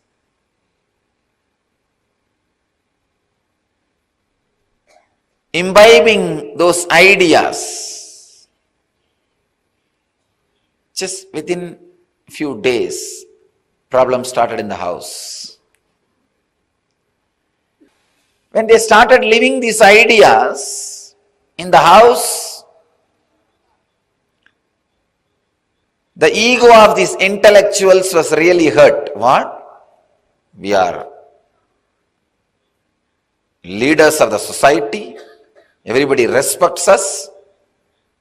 They don't understand. Everybody fears them, not respect them. Within 2 days, there was a meeting of all the intellectuals, big discussion, how to stop this young sadhu going around and begging and giving lessons and teachings and taking classes. Something immediately need to be done, otherwise we will not have anybody in our house. We will be left all by ourselves. Everybody has started following them. They created a violent plan. We need to destroy him, finish him off. So they gathered.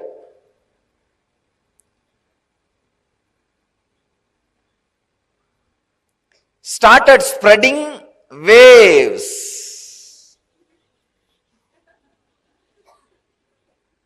Those days, yajna. Those days, yajna means what? Creating certain kind of waves and sending all over the world. They organized a huge yajna and started chanting different mantras, started creating negativity and sending it towards him. The young boy, after going around and taking classes, was just relaxing in samadhi under a banyan tree.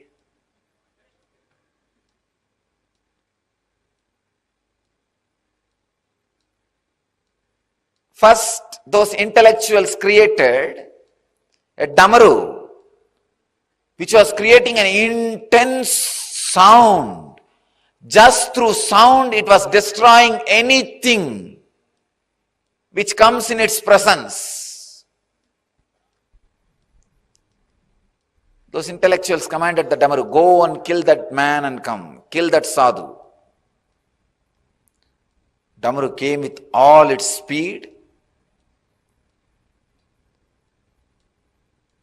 The young sadhu was sitting under the banyan tree.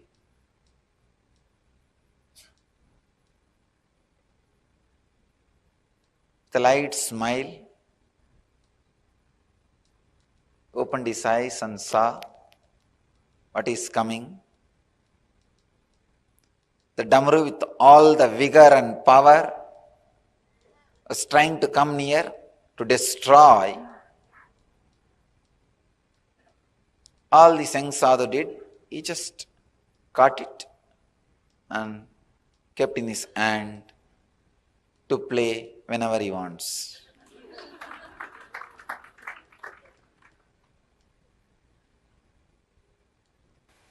Then they thought we should do something more. They created a deer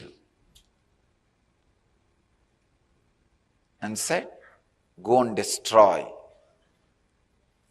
this young sadhu. The deer came. Again, Mahadeva just smiled at the deer and caught the deer in the left hand, said, "You just be with me to play whenever I want."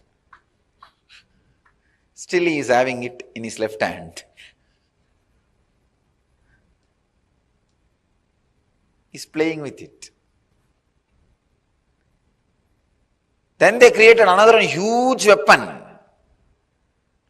It's called Maru. They sent that weapon.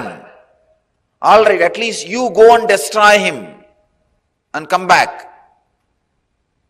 Neither Damaru nor deer did the job. You go. When that came again, he did not even move. Just picked up that Maru and kept it in his right hand. Be with me. You may be useful whenever I want.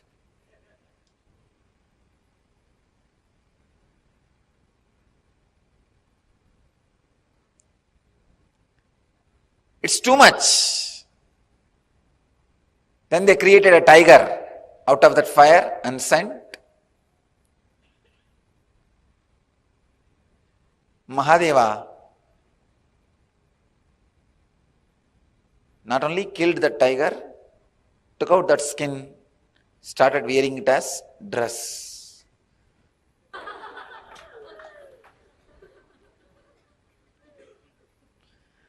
So he started wearing it as dress.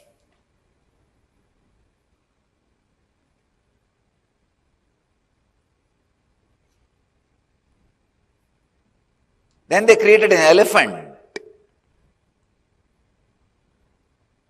Again, different energies.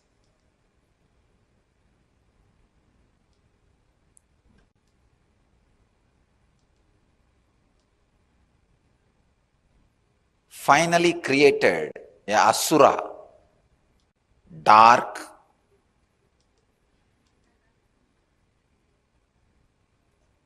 cunning, cruel, dumb.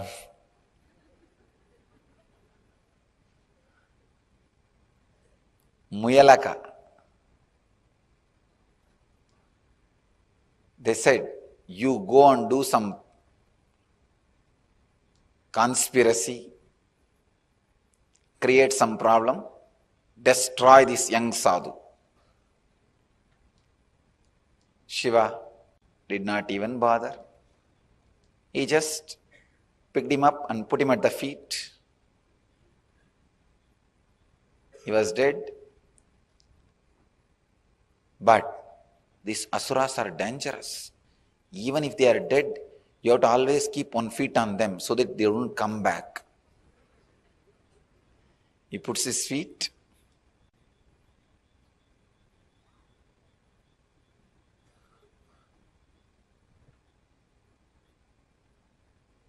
Realizing their utter failure,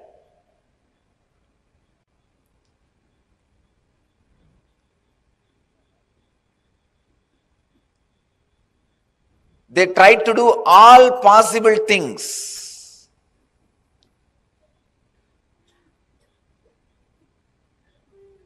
Sending different weapons in a different way and different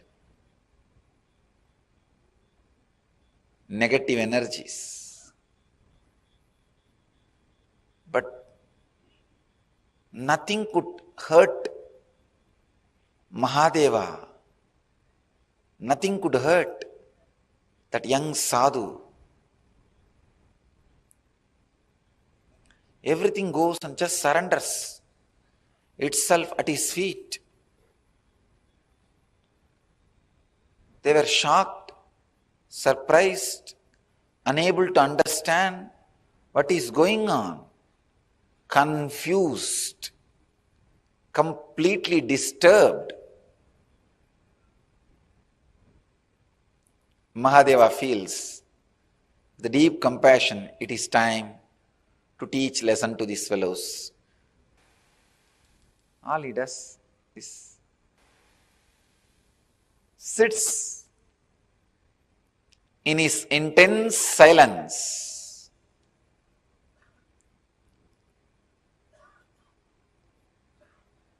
Just by his intense silence and presence, those rishis forgot all the extraordinary techniques and powers they had, the technology to create new weapons and new negative energies. So they decided, before we lose everything, let us do our final try.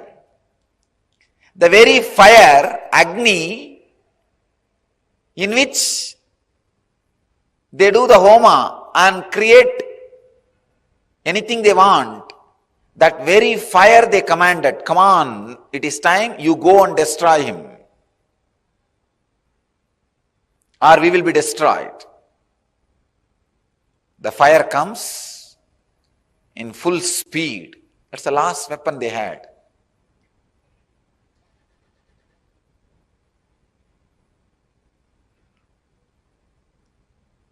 Shiva did not even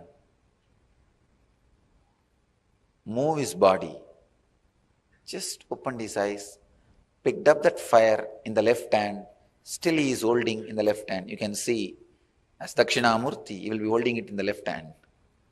That is a fire. Now, these rishis lost practically everything, nothing is left.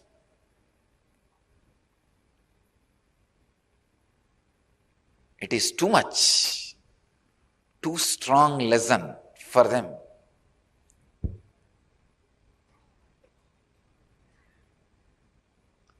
But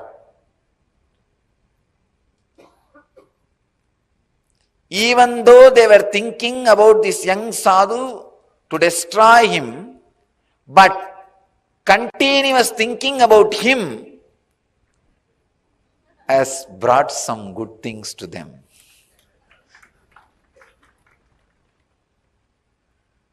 Those rishis are fortunate. Maybe the layer of negativity they carried was very less. Just because they were constantly thinking about him, they finally decided, if there is somebody who can stand all the negative things we can do and still be calm, composed and continue what he wants to do, then he must be extraordinary power. They had little intelligence also along with their intellect. Fortunately, they went and surrendered at the feet of Mahadeva. Because they surrendered, Shiva gave knowledge to them also.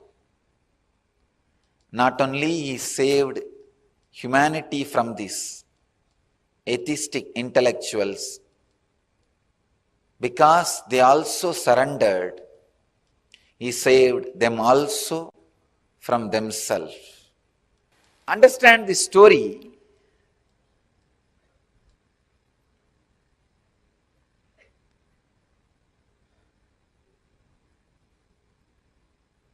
When Guru assumes the human body,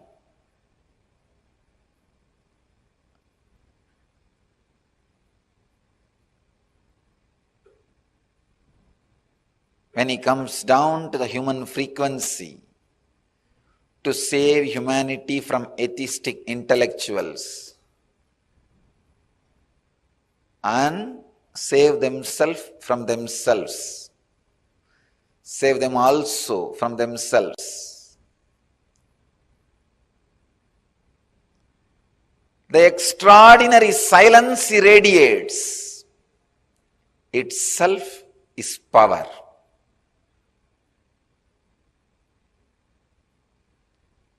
In this whole story, Shiva did not fight even once. He never fought back. He was in silence. All he did is, whatever weapons were sent towards him, he used them nicely for himself. That's all. Kept the fire as a heater. Had the damaru for playing. Had the tiger skin as a dress. Had the elephant skin as the blanket. Whatever negative energy was sent towards him, he beautifully used.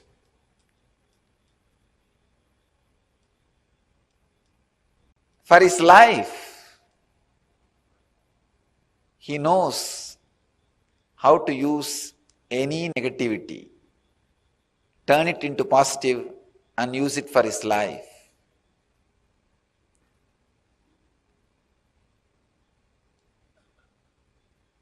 Because of his extraordinary energy and silence and the spiritual presence, any negativity comes, just dies down and starts supporting him in positive way.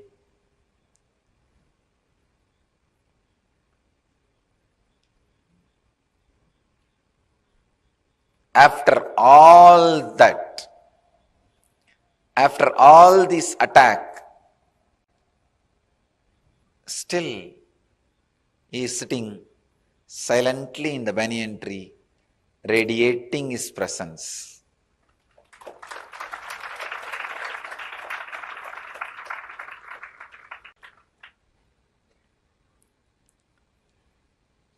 The inner space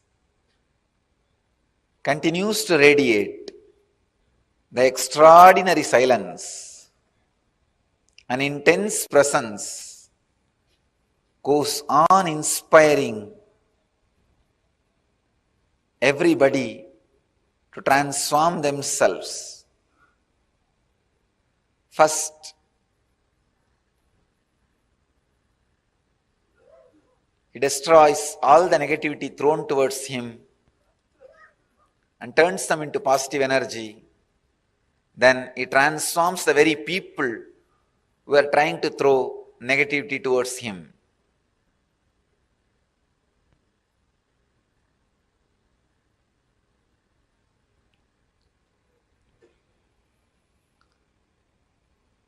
Remember, in each one of you, there is an inner space which is Dakshinamurti. Shiva happening in human body. Atma Guru, who goes on transforming any negativity thrown at you as positive. Any incident happening, life throws at you, understand, bring it to that space. It will turn that into positive. If life is throwing fire at you, bring it to the Dakshinamurti.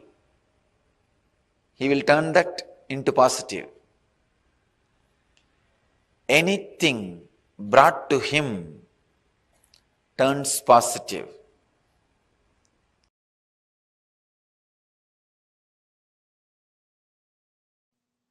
See, Paramashiva manifested as Dakshinamurti to teach Veda and Agamas to Targavana rishis.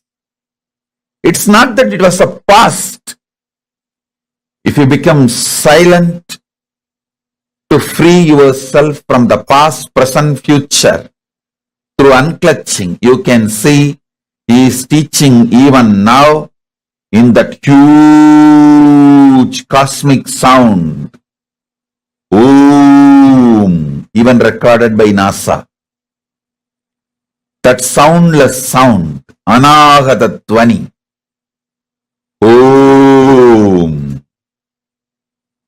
If you can hear it through the deep unclutching, you can see Dakshinamurti teaching you now. Dakshinamurti teaching you now.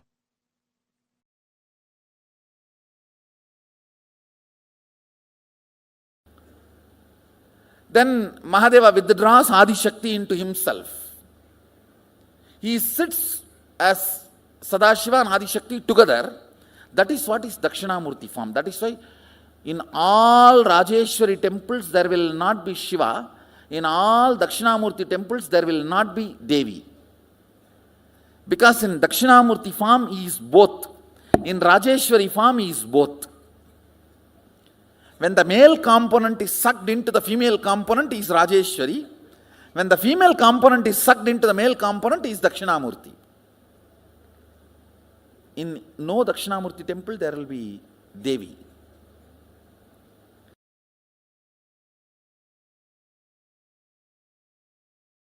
Understand the truth.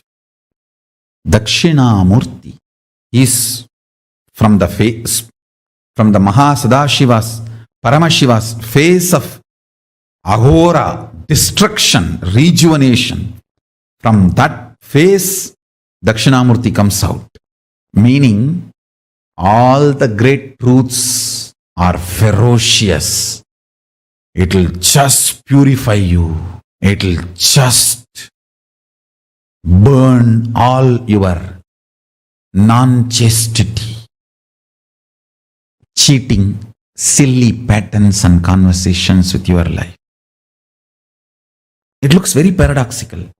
Embodiment of peace, Dakshinamurti, silence, comes out of the face of Paramashiva's agora, which is supposed to be perceived intense violence, ferociousness. Teacher is the ultimate rejuvenator. Guru is the ultimate rejuvenator. He removes everything you know as you and he manifests everything is real you. The real you swallowing everything you know as you is chastity. Allow the chastity to Paramashiva manifest in you. Wake up when Dakshinamurti teaches. Don't wait for Kalabhairava to come and wake you up. And you need to know both came out of the same face, Agora. Maybe Paramashiva always tries to show Dakshinamurti of his Ahora face. And if you don't listen, then only he has to allow Kalabhairava to manifest. Chastity will never create conflicts. It will bring tremendous fulfillment. If there is a conflict outside, look in, something need to be attended inside. Listen to this clearly. Sound of Dakshinamurti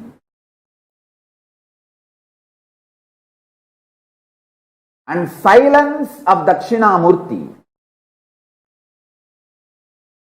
need to be understood in reality.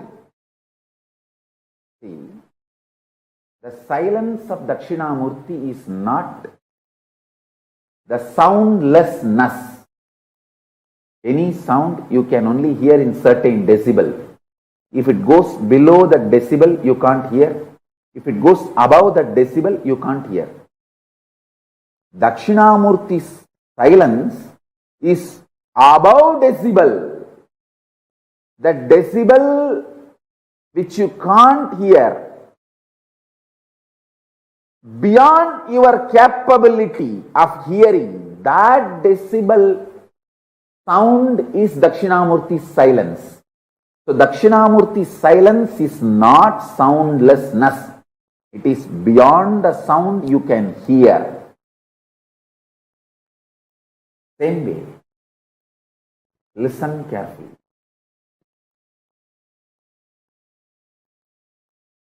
Dakshinamurti's silence is not soundlessness. It is beyond the sound which you can grasp, perceive, hear. The human here has a dynamic range of the threshold of 120 to 130 decibel. You can neither hear below 120 decibel nor you can hear above 120 decibel. Sorry, 0 to 120 to 130. I can say 0 to 130 decibel. Listen carefully. Human hear as a dynamic range of 0 decibel to 130 decibel. If something is below the 0 decibel, you can't hear. Something is above the 130 decibel, you can't hear. Dakshinamurti's silence is above the 130 decibel. It is not soundlessness. It is the sound which is beyond your capability to perceive, beyond your range. Same way, Dakshinamurti's visual silence. See, Dakshinamurti's verbal silence is the sound which is beyond your perception. Same way, Dakshinamurti's visual silence is not darkness where nothing exists. No, it is supernal effulgence where all your ability to visualize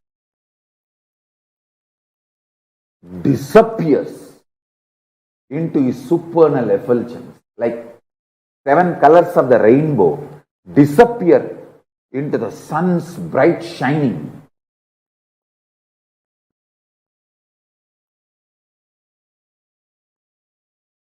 Your ability to visualize dissolves, disappears into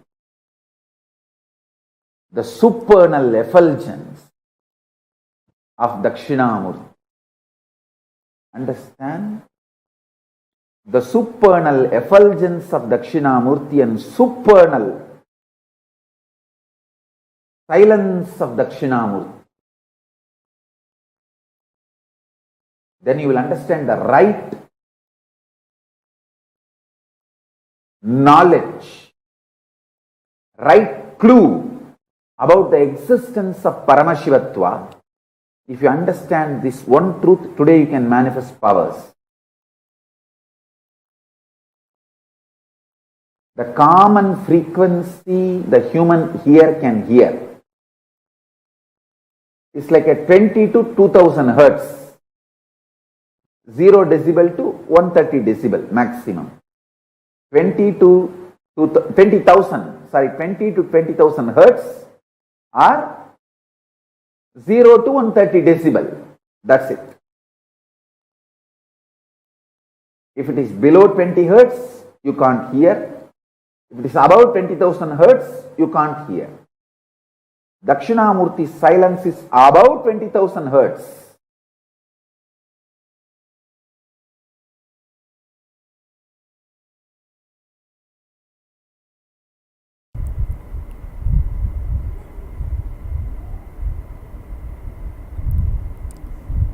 When I map down the cosmic silence of Dakshinamurti into the verbalization in the language you understand, listen. Ultimately, Sadashiva's silence is the greatest teaching, where you vibrate in his very frequency, in the oneness. Words are not even used to remind you about the oneness.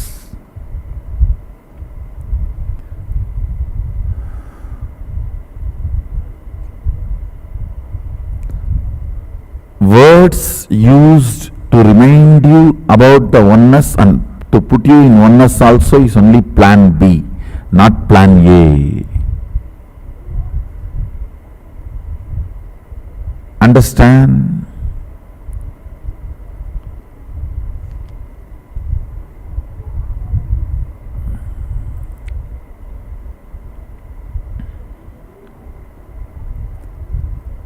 ultimate truth becomes your experience in Sadashiva's reverberant silence,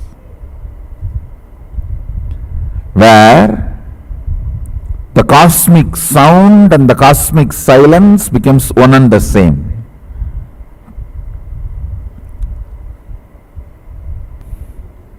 Mauna, understand the word mauna means mana vibrates with its source is mauna.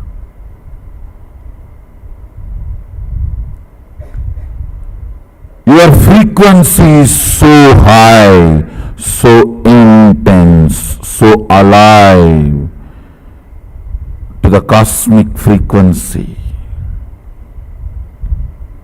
Words lose its power over you, or words have no meaning. That is the ultimate state. But till you raise to sit without attitude, understand, to experience Sadashiva's silence, you need the space of not having attitude. Understand? Let me explain. Not having attitude. Even while you are sitting, you always hold your victim identity or your authoritative identity. Your inner image should not be active. That is what is mauna. Mauna means your inner image should not be releasing thought currents from its cognitions. It should not be releasing either cognitions or thought currents. Having inner image while you are sitting is having attitude.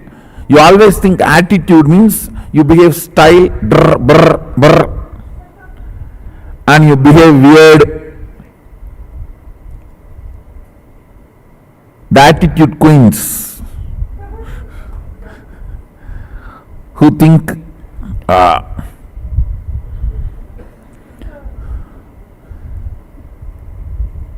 only if you behave cranky and weird,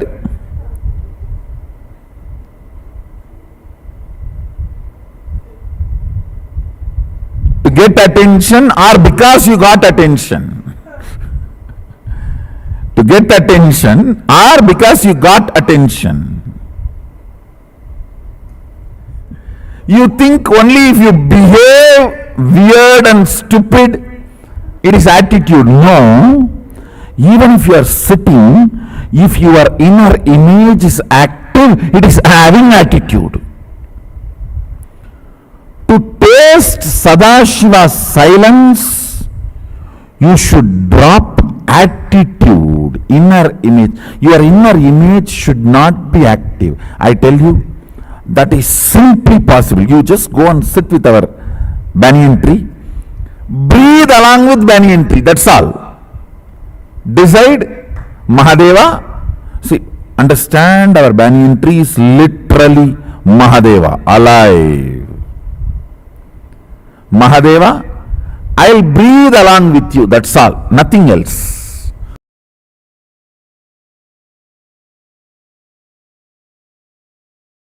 Nirvikalpa Samadhi. Paramashiva resides in Nirvikalpa Samadhi and radiates it in the form of Dakshinamurti.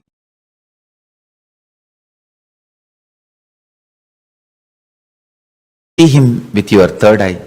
You will fall into Nirvikalpa Samadhi. He carries the very bio-memory, conscious decision, will to be in Nirvikalpa Samadhi.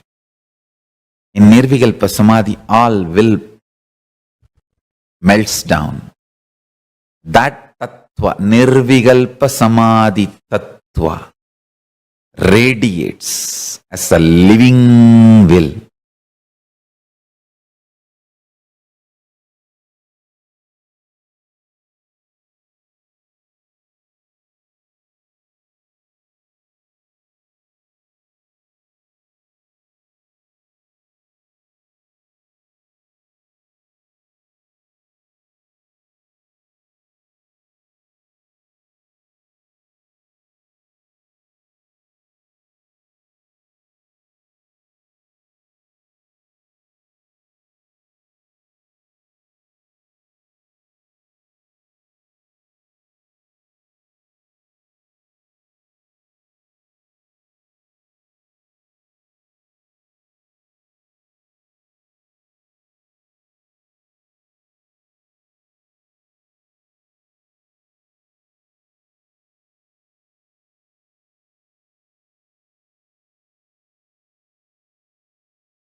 Paramashiva's two dimension.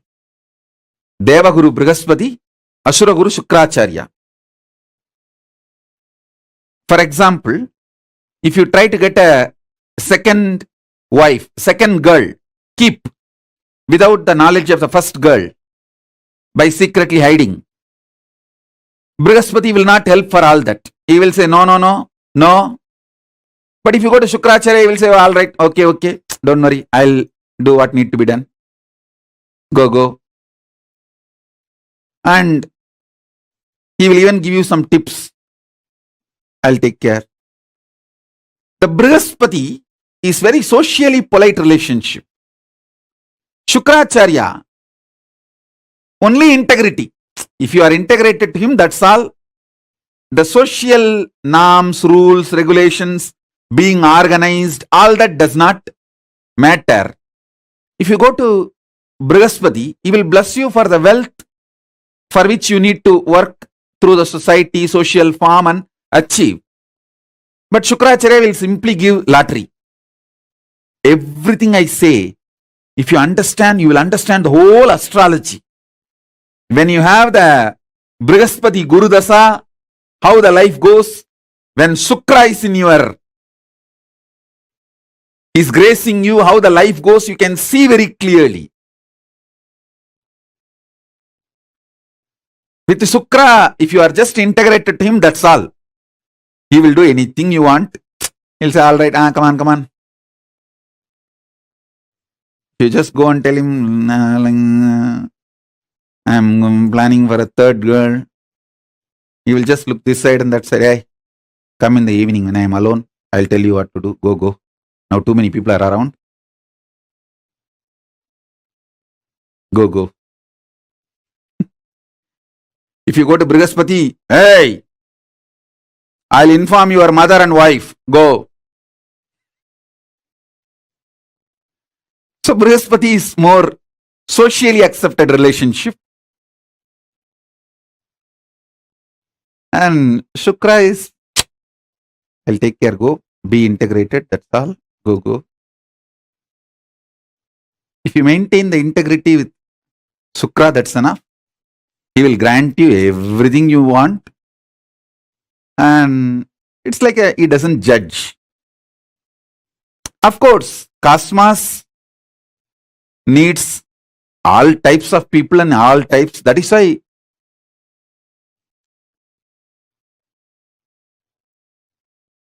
Paramashiva himself manifests as Brihaspati and Shukra both. Both are Paramashiva's own manifestation.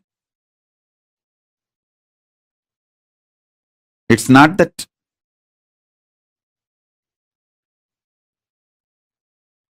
Shukra is less Paramashiva or Brihaspati is more Paramashiva. No. Brihaspati is more for the people who are organized, socially polite. Shukra is more for the people who are very raw.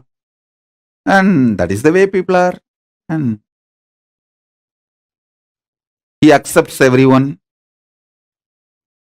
And he will even give Sanjeevani Vidya. Even for the playboys, he will give Sanjeevani Vidya and how to make Somarasa, all this knowledge. If you are just integrated to him, that's enough.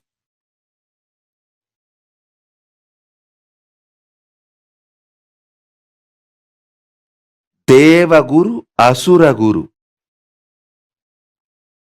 Both are centered on Paramaguru, Paramashiva, Dakshinamurti. I'll infuse, listen. The Deva Guru is absolute power of trust. Asura Guru is the absolute power of love. The trust Brihaspati, love Shukra, both are from Dakshinamurti. I'll infuse Dakshinamurti in you with Brihaspati and Shukra. Brihaspati is trusting you you will become Paramashiva. Sukra is, it's okay, even if you do something once in a while, it's okay, I am here. I'll hug you and just, I'll give my quota. I have my quota, means even stupid fellows I can push it in the crowd. Hey, all right. Hello. Like honorary doctorate. Any university, if 1,000 people write thesis and get doctorate, the university has the freedom to give a honorary doctorate to one guy, even if they don't write the thesis. Like that, I have my quota. Granting in my quota, okay, that is Shukra. That's why he's Asura Guru. Even for demons, he allows, okay, all right, pass it.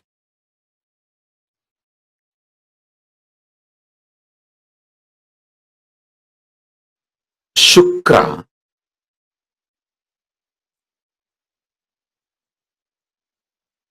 When he was young, he does intense tapas to Paramashiva to become one with Paramashiva. His tapas was so intense. Paramashiva appeared and asked him, what do you want? I want to become one with you, not only spiritually, conscious-wise. Whatever I carry, even this body should become one with you. Paramashiva said, what to do? He just swallowed him. He gave the boon. Paramashiva gave the boon and just swallowed him. Shukra went inside and started doing tapas inside happily. Inside the stomach of Paramashiva is the best place to live. He just lives inside Paramashiva's stomach blissfully. Not only achieves oneness with Paramashiva, his whole biomemory, everything becomes so powerful, empowered, he becomes literally Paramashiva. And then Paramashiva tells him, hey, you become literally so much me. It is time, when I am expanding and making this universe, you carry my energy and bless people.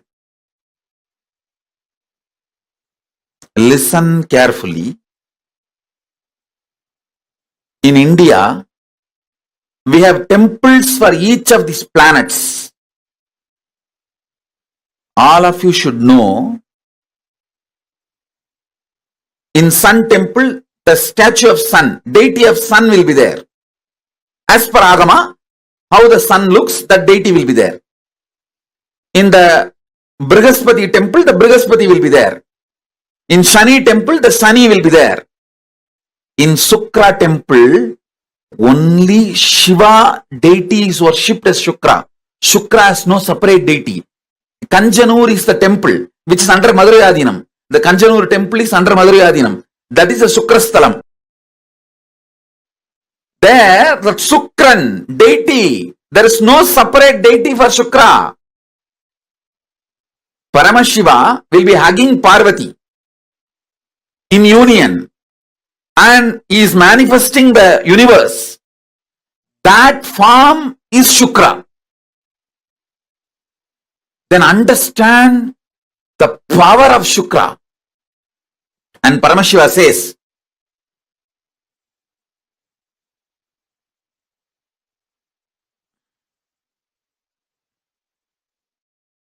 listen carefully. Paramashiva says very clearly,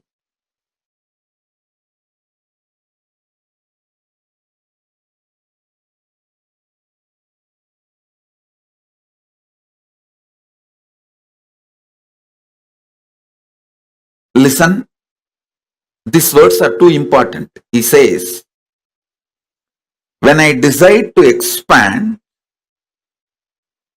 my passion to give, when you are in high peak, how you give,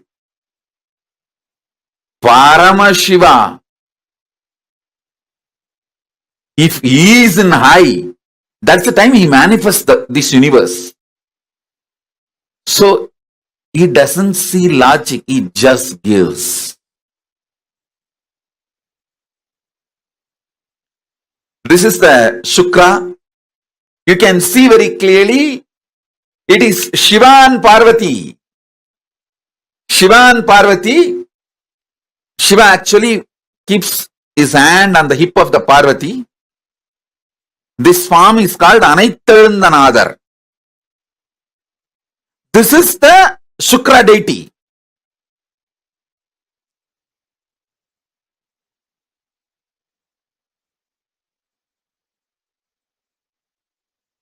Paramashiva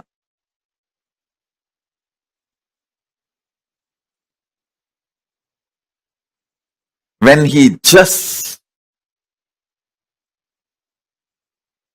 gives without asking, without seeing the qualification, without judging,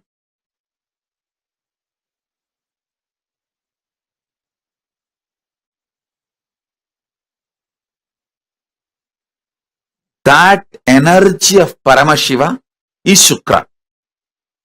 Sukla means in Sanskrit semen. Paramashiva's semen, energy, it's not just a liquid, it's a life energy. Paramashiva's life energy is Shukra.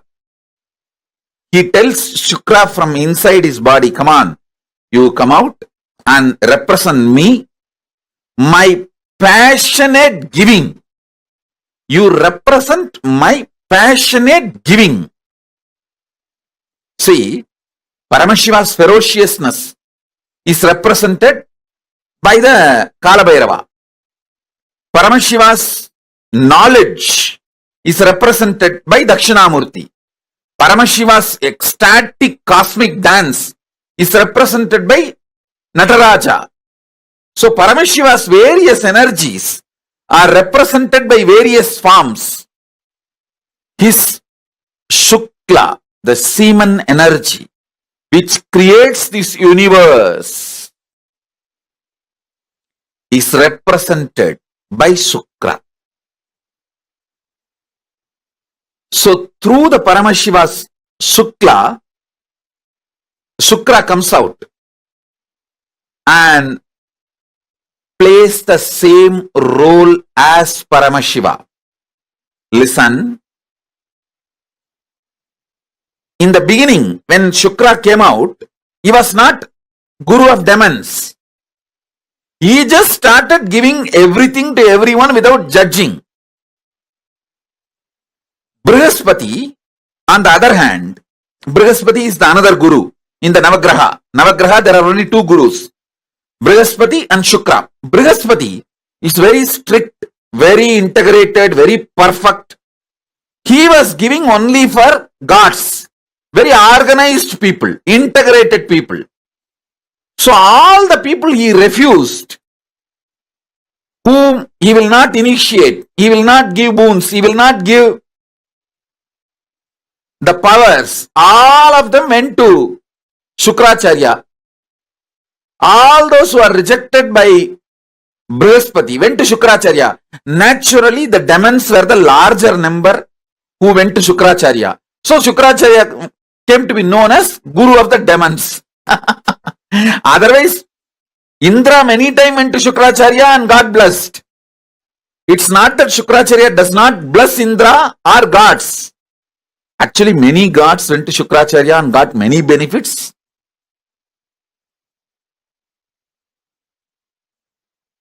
Even Skanda said to be received some boons and weapons from Shukracharya.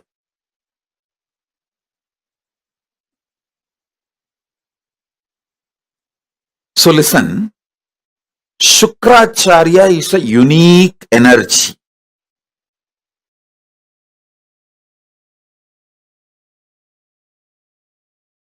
Guru's Brihaspati, Deva Guru dimension, gives you all the right things you ask.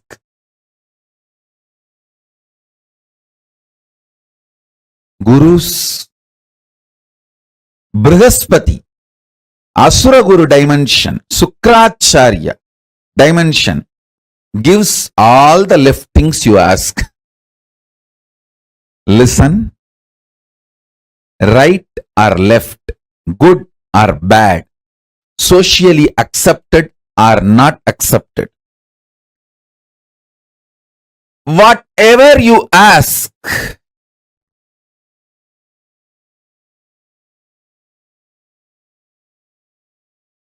Sukra blesses. Don't take these words lightly. Sukra really manifested yesterday. It is actually lottery. See, Sukra manifests like a lottery. He is not logical. He is like a lottery, literally lottery.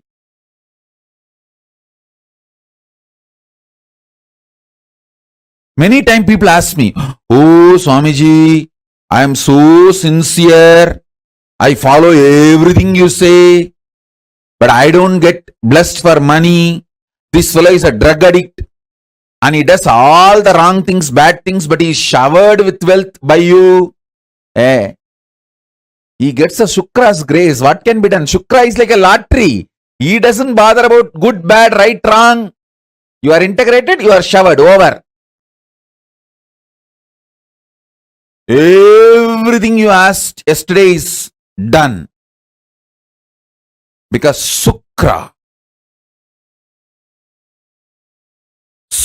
does not judge. Sukra does not see good, bad. Sukra does not see right, wrong. Sukra does not morally judge you. Sukra actually never judges you. Sukra is non-judgmental giver.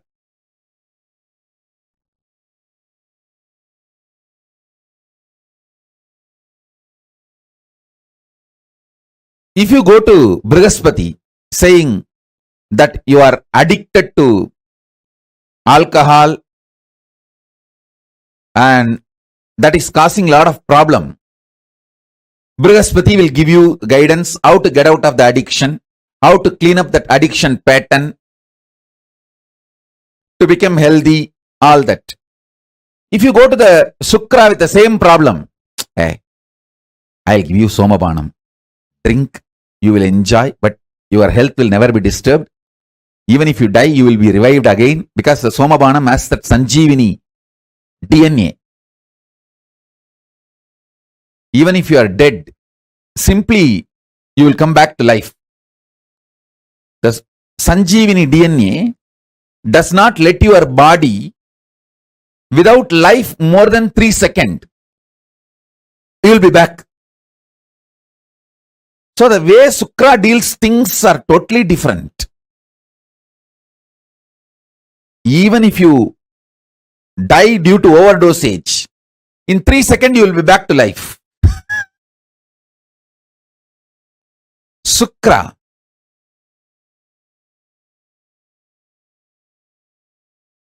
is pure giver. Understand? Paramashiva manifests as all three: Brihaspati, Sukra, and Dakshinamurti. Brihaspati is right hand, Shukra is left hand, Dakshinamurti is very core, himself. His Gurutva, his Guru Tattva is Dakshinamurti. Listen.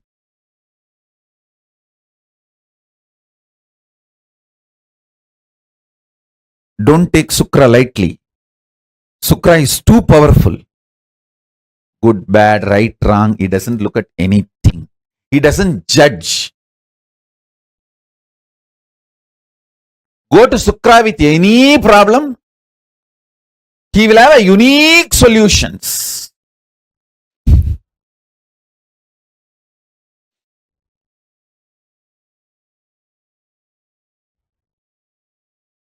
Brihaspati, he sails the socially accepted path which is for the devatas, like organized living. Shukra is like a path breaker. He always finds path by breaking paths.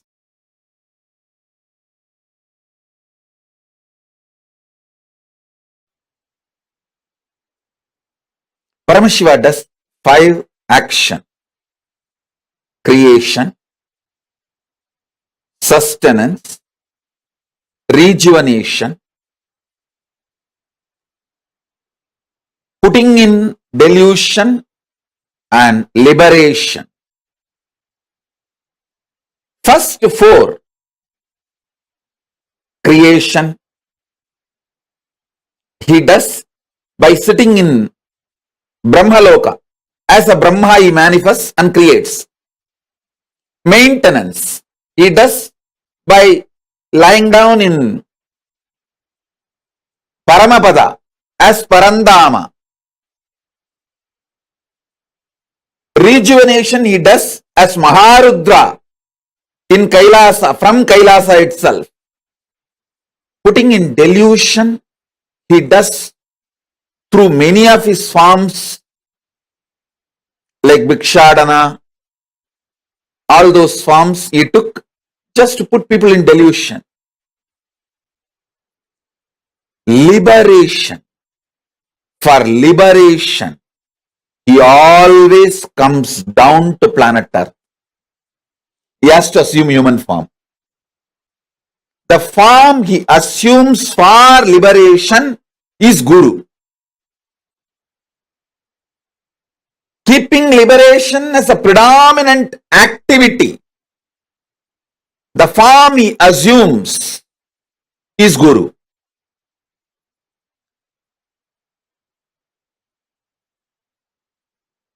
So listen, I am going to elaborately initiate.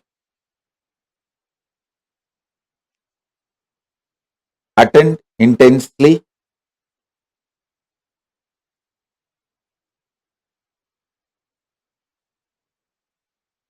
This is going to be most powerful initiation because I am basically Guru. I may do all other activities, like I will do the administration of Mahakailasa. I will do accounts. I know even cooking, even though I don't do, but I know cooking. Sometimes I used to do when I go to devotee's house, and when that devotee is really very devoted and I am very comfortable with them, I'll go and sit in the kitchen and do some dosa, khichdi, puliyodare, all these kind of things, and simple food. And I'll be playing. You will see the early days photographs between 2000 to 2010. If you see, you will see a lot of photographs in the Nithyanandapedia, where I go to devotee's kitchen and sit there, and even in Biddi, I'll be making some dosa. I think maybe between 2000 to 2010, mostly you will see. I may know many things, I may do many things, but basically I am Guru. I am Guru.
Namah Shivaya, Om Namah Shivaya, Om Namah Shivaya, Om Namah Shivaya, Om Namah Shivaya, Om Namah Shivaya, Namah Shivaya, Namah Shivaya.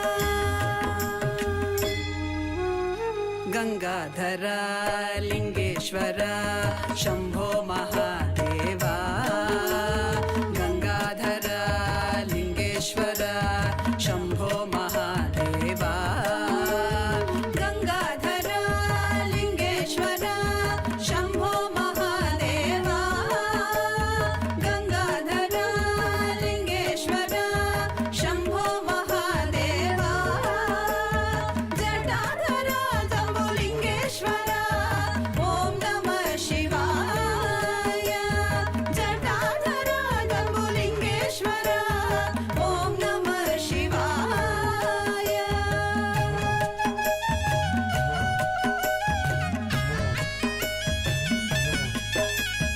Chidambaresha Kanakasabhesha Trinetradarisha, Chidambaresha Kanakasabhesha Trinetradarisha, Tadimi Tadimi Tadimi Tadimi Natana Priyaisha, Tadimi Tadimi Tadimi Tadimi Natana Priyaisha.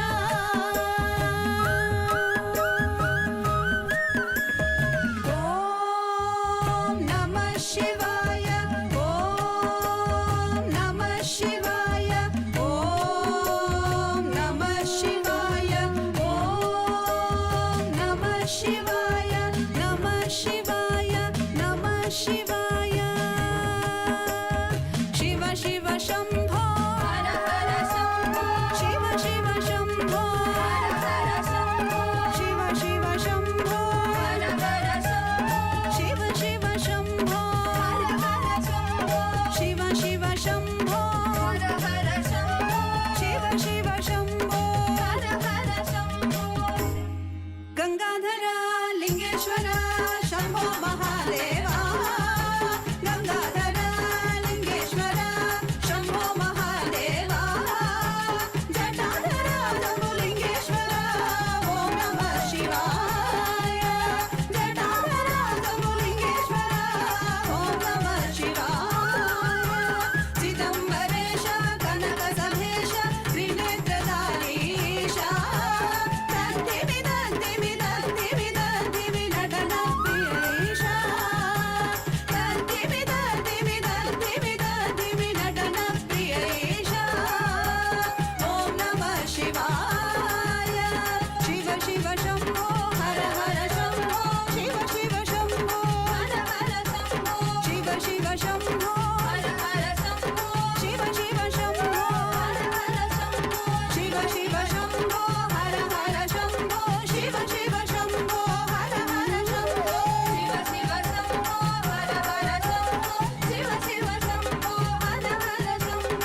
principles, policies, strategies about your own existence in your personal life, private life, secret life, public life, social life, in every level, the strategies, ideas, principles you evolve to raise you socially, economically, politically, powerfully,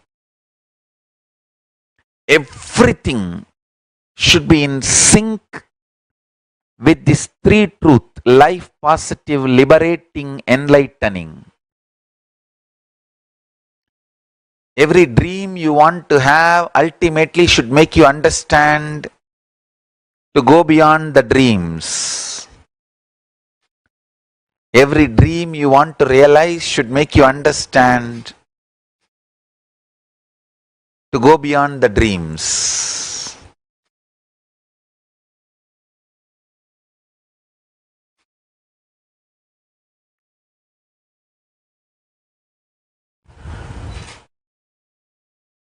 Nightmare or daydream, fantasy dream or frightening dream, both should make you realize it is dream. Life should constantly make you more and more strong. That is what I call liberating realities.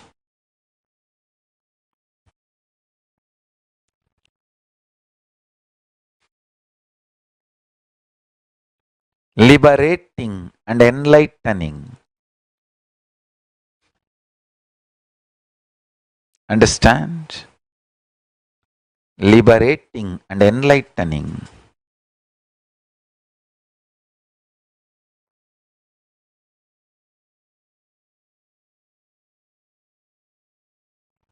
One thing I understood thoroughly in my life, every experience, if you see with this one understanding of how to use that to liberate yourself and enlighten yourself, you are living enlightenment. Good or bad, right or wrong, do not classify them, judge them. Just see how it can liberate you and enlighten you. Everything becomes strength. Everything empowers you. The intense love I felt for my masters made me receive the whole thought current into me.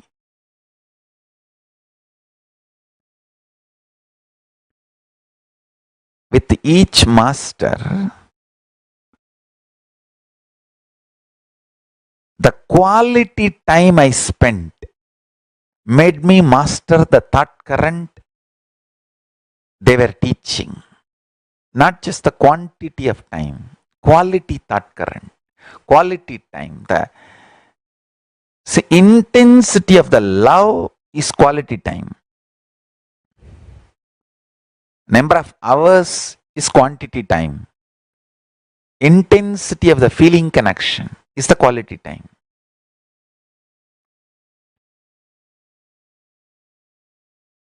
The quality time I spent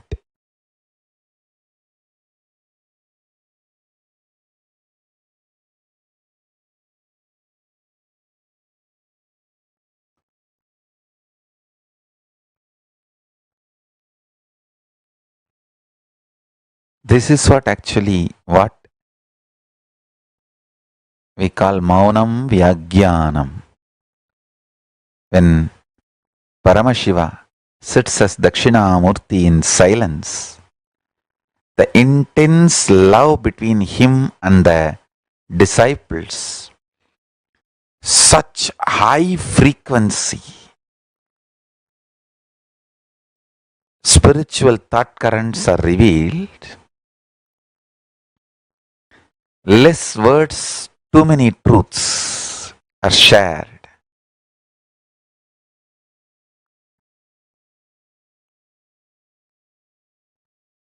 Like a formula style, the sutras are revealed and the sutras get applied and evolve and multiply as thought currents. Hindu way of education, beautifully that Gayatri mantra expresses. There is no brainwashing, there is no spoon feeding of ideas, nothing. It just says, let me meditate on the consciousness which kindles truth and knowledge in me. Om Bhurvuvah Suvah Tatsavidurvarenyam Bhargo Devasya Dhimahi Dhiyo Yona Prachodayat. Let me meditate on the consciousness which awakens more and more intelligence, consciousness in me.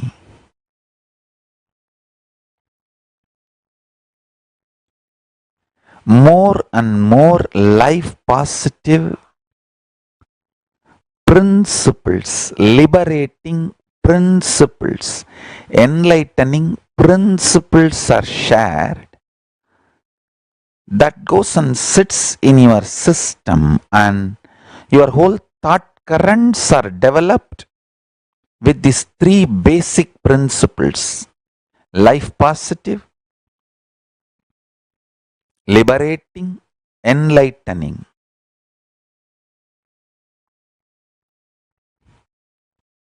When somebody understands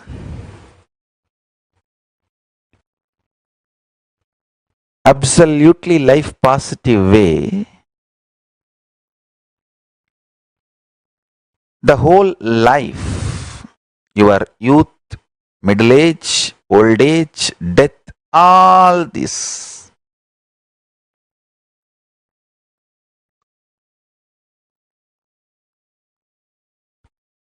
you will have completely different understanding,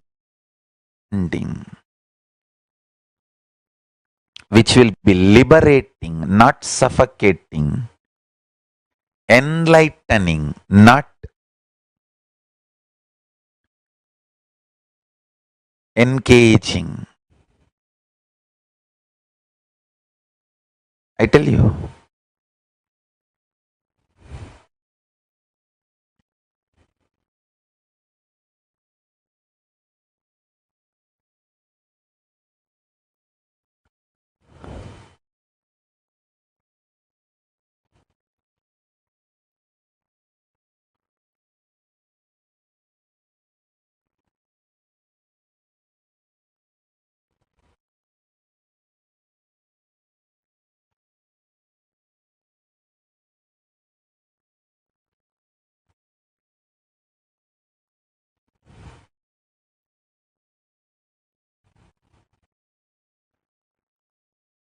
intensity of the truth I am experiencing inside is so high, mapping them to the words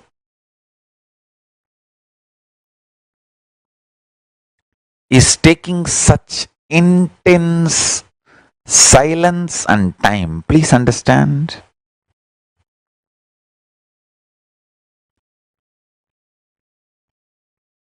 Ordinary words can be written, printed on ordinary paper, but the currency can be printed only in the special paper. Same way, the great truths I am trying to reveal to all of you can be printed only on silence.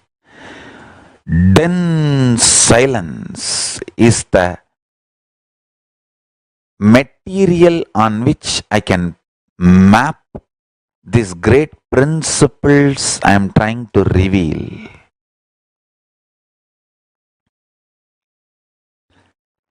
Intensity of the truth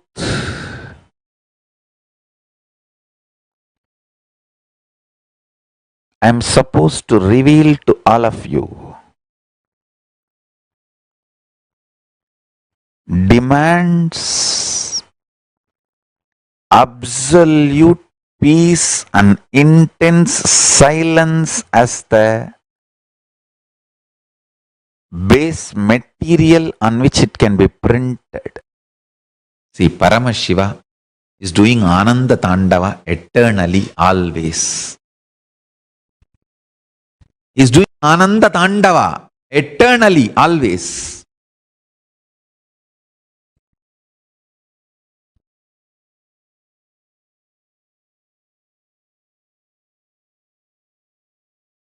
You can't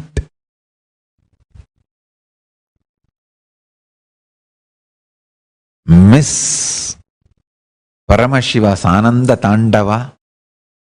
It's too powerful. Everything happening in your life is Ananda Tandava. Either he is creating through his Damaru, or he is protecting through his Abhaya, or he is cleaning you through his fire, or he is pulling you out of delusion through his feet, and he is liberating you through that feet he has lifted. Thukkiya Diruvadi.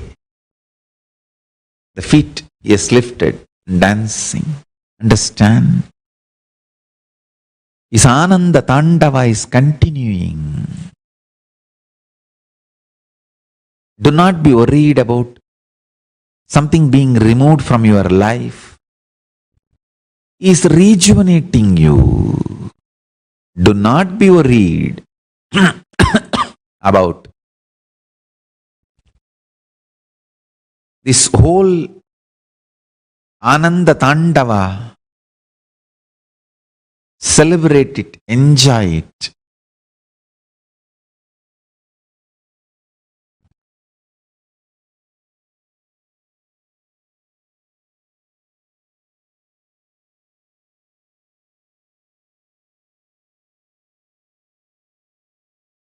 Extremely powerful enlightenment. Paramajnana of Paramashiva will explode in you this moment. Just understand the Paramananda Tandava of Paramashiva. The Ananda Tandava of Paramashiva. Paramashiva in Nithyananda Tanda.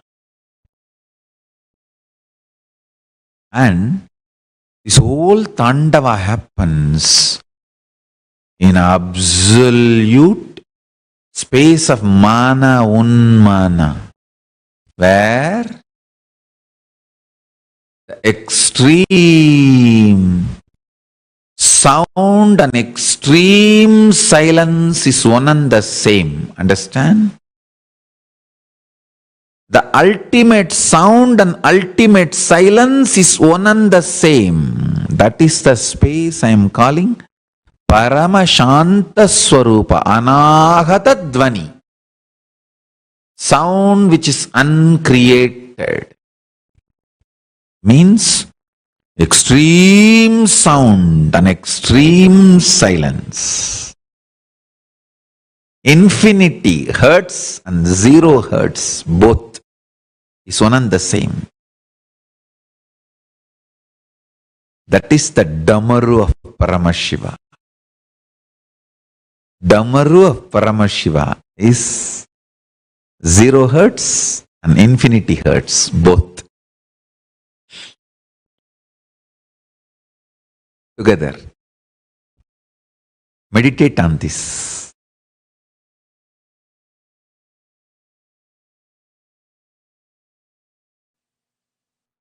If you can bring little bit of peace, unclutching, silence, patience, Shanta in your inner space working. I want all of you to know, no problem you perceive can be sorted out by thinking. I guarantee. Drop the false idea. You can solve your life problems by thinking. No! You can solve all the problems of your life by bringing silence in your inner space and making the problems redundant. Hey, listen. Whether inside you or in your life, if you win your enemy, that is not the ultimate victory, because some other enemy is going to come.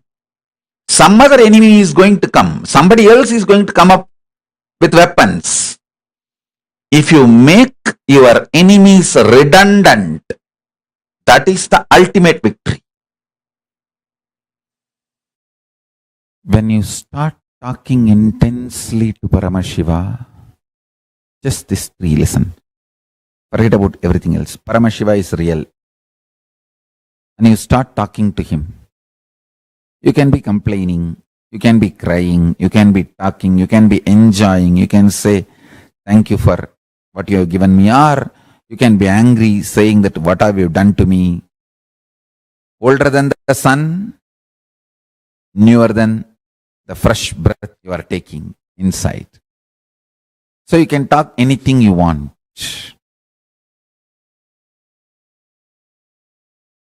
Remember one thing, cognizing is real, and then whatever you talk to him and whatever response he does, sometimes he will give verbal response, sometimes he will fulfill your prayers, sometimes he will pour intense paramashanta state in you. All is his response. Anything you do will only wake you up to the reality. He is real and he is ultimate. That's it. I have given the essence of everything. State, space, powers, being, superconsciousness, and Sri KAILASA of Paramashiva. All the 6 aspects I have given in this 1-3 line. Paramashiva is real. The ultimate is real. And start talking to him intensely. It can be sweet, friendly conversation. It can be fight. It can be demanding. It can be aggression. It can be surrender. It can be screaming. It can be anything. Know that he is real and go on internally talking to him. Before sipping cup of coffee, tell him, Swamiji, here is a sweet coffee. Enjoy. Before falling asleep, tell him, I am resting in you. Make my brain fall in tune, so I manifest you. Go on and on and on. I tell you. Listen to this. Once you feel you are dreaming, and after that, even if you slip into dreams, all those dreams only leads you to waking up state. Only once you remember, I think I am dreaming and it's not all real. Even if you don't wake up and fall, you slip into the dream again.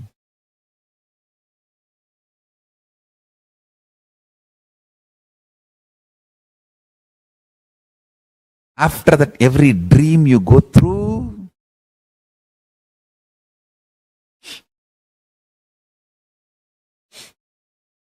will only lead you to wake up. You will only wake up.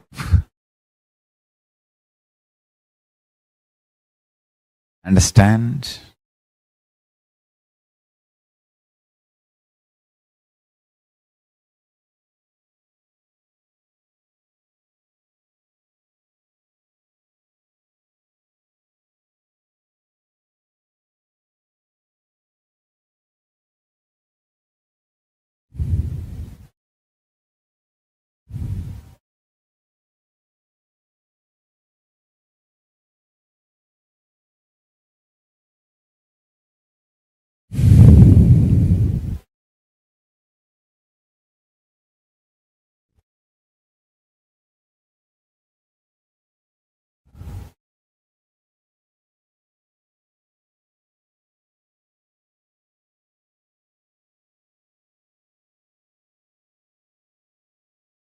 independent intelligence who is creating, sustaining, renovating, rejuvenating, pulling out of delusion and liberating all of us and this universe is Paramashiva, and he is real. He is available in the form of Nithyananda Paramashivam to all of us. Cognize these fundamental principles and go on talking to him. Go on talking to him. Every word you utter, you talk to him, will bring tremendous completion. You can vomit your confusion, you can vomit your frustration, anger,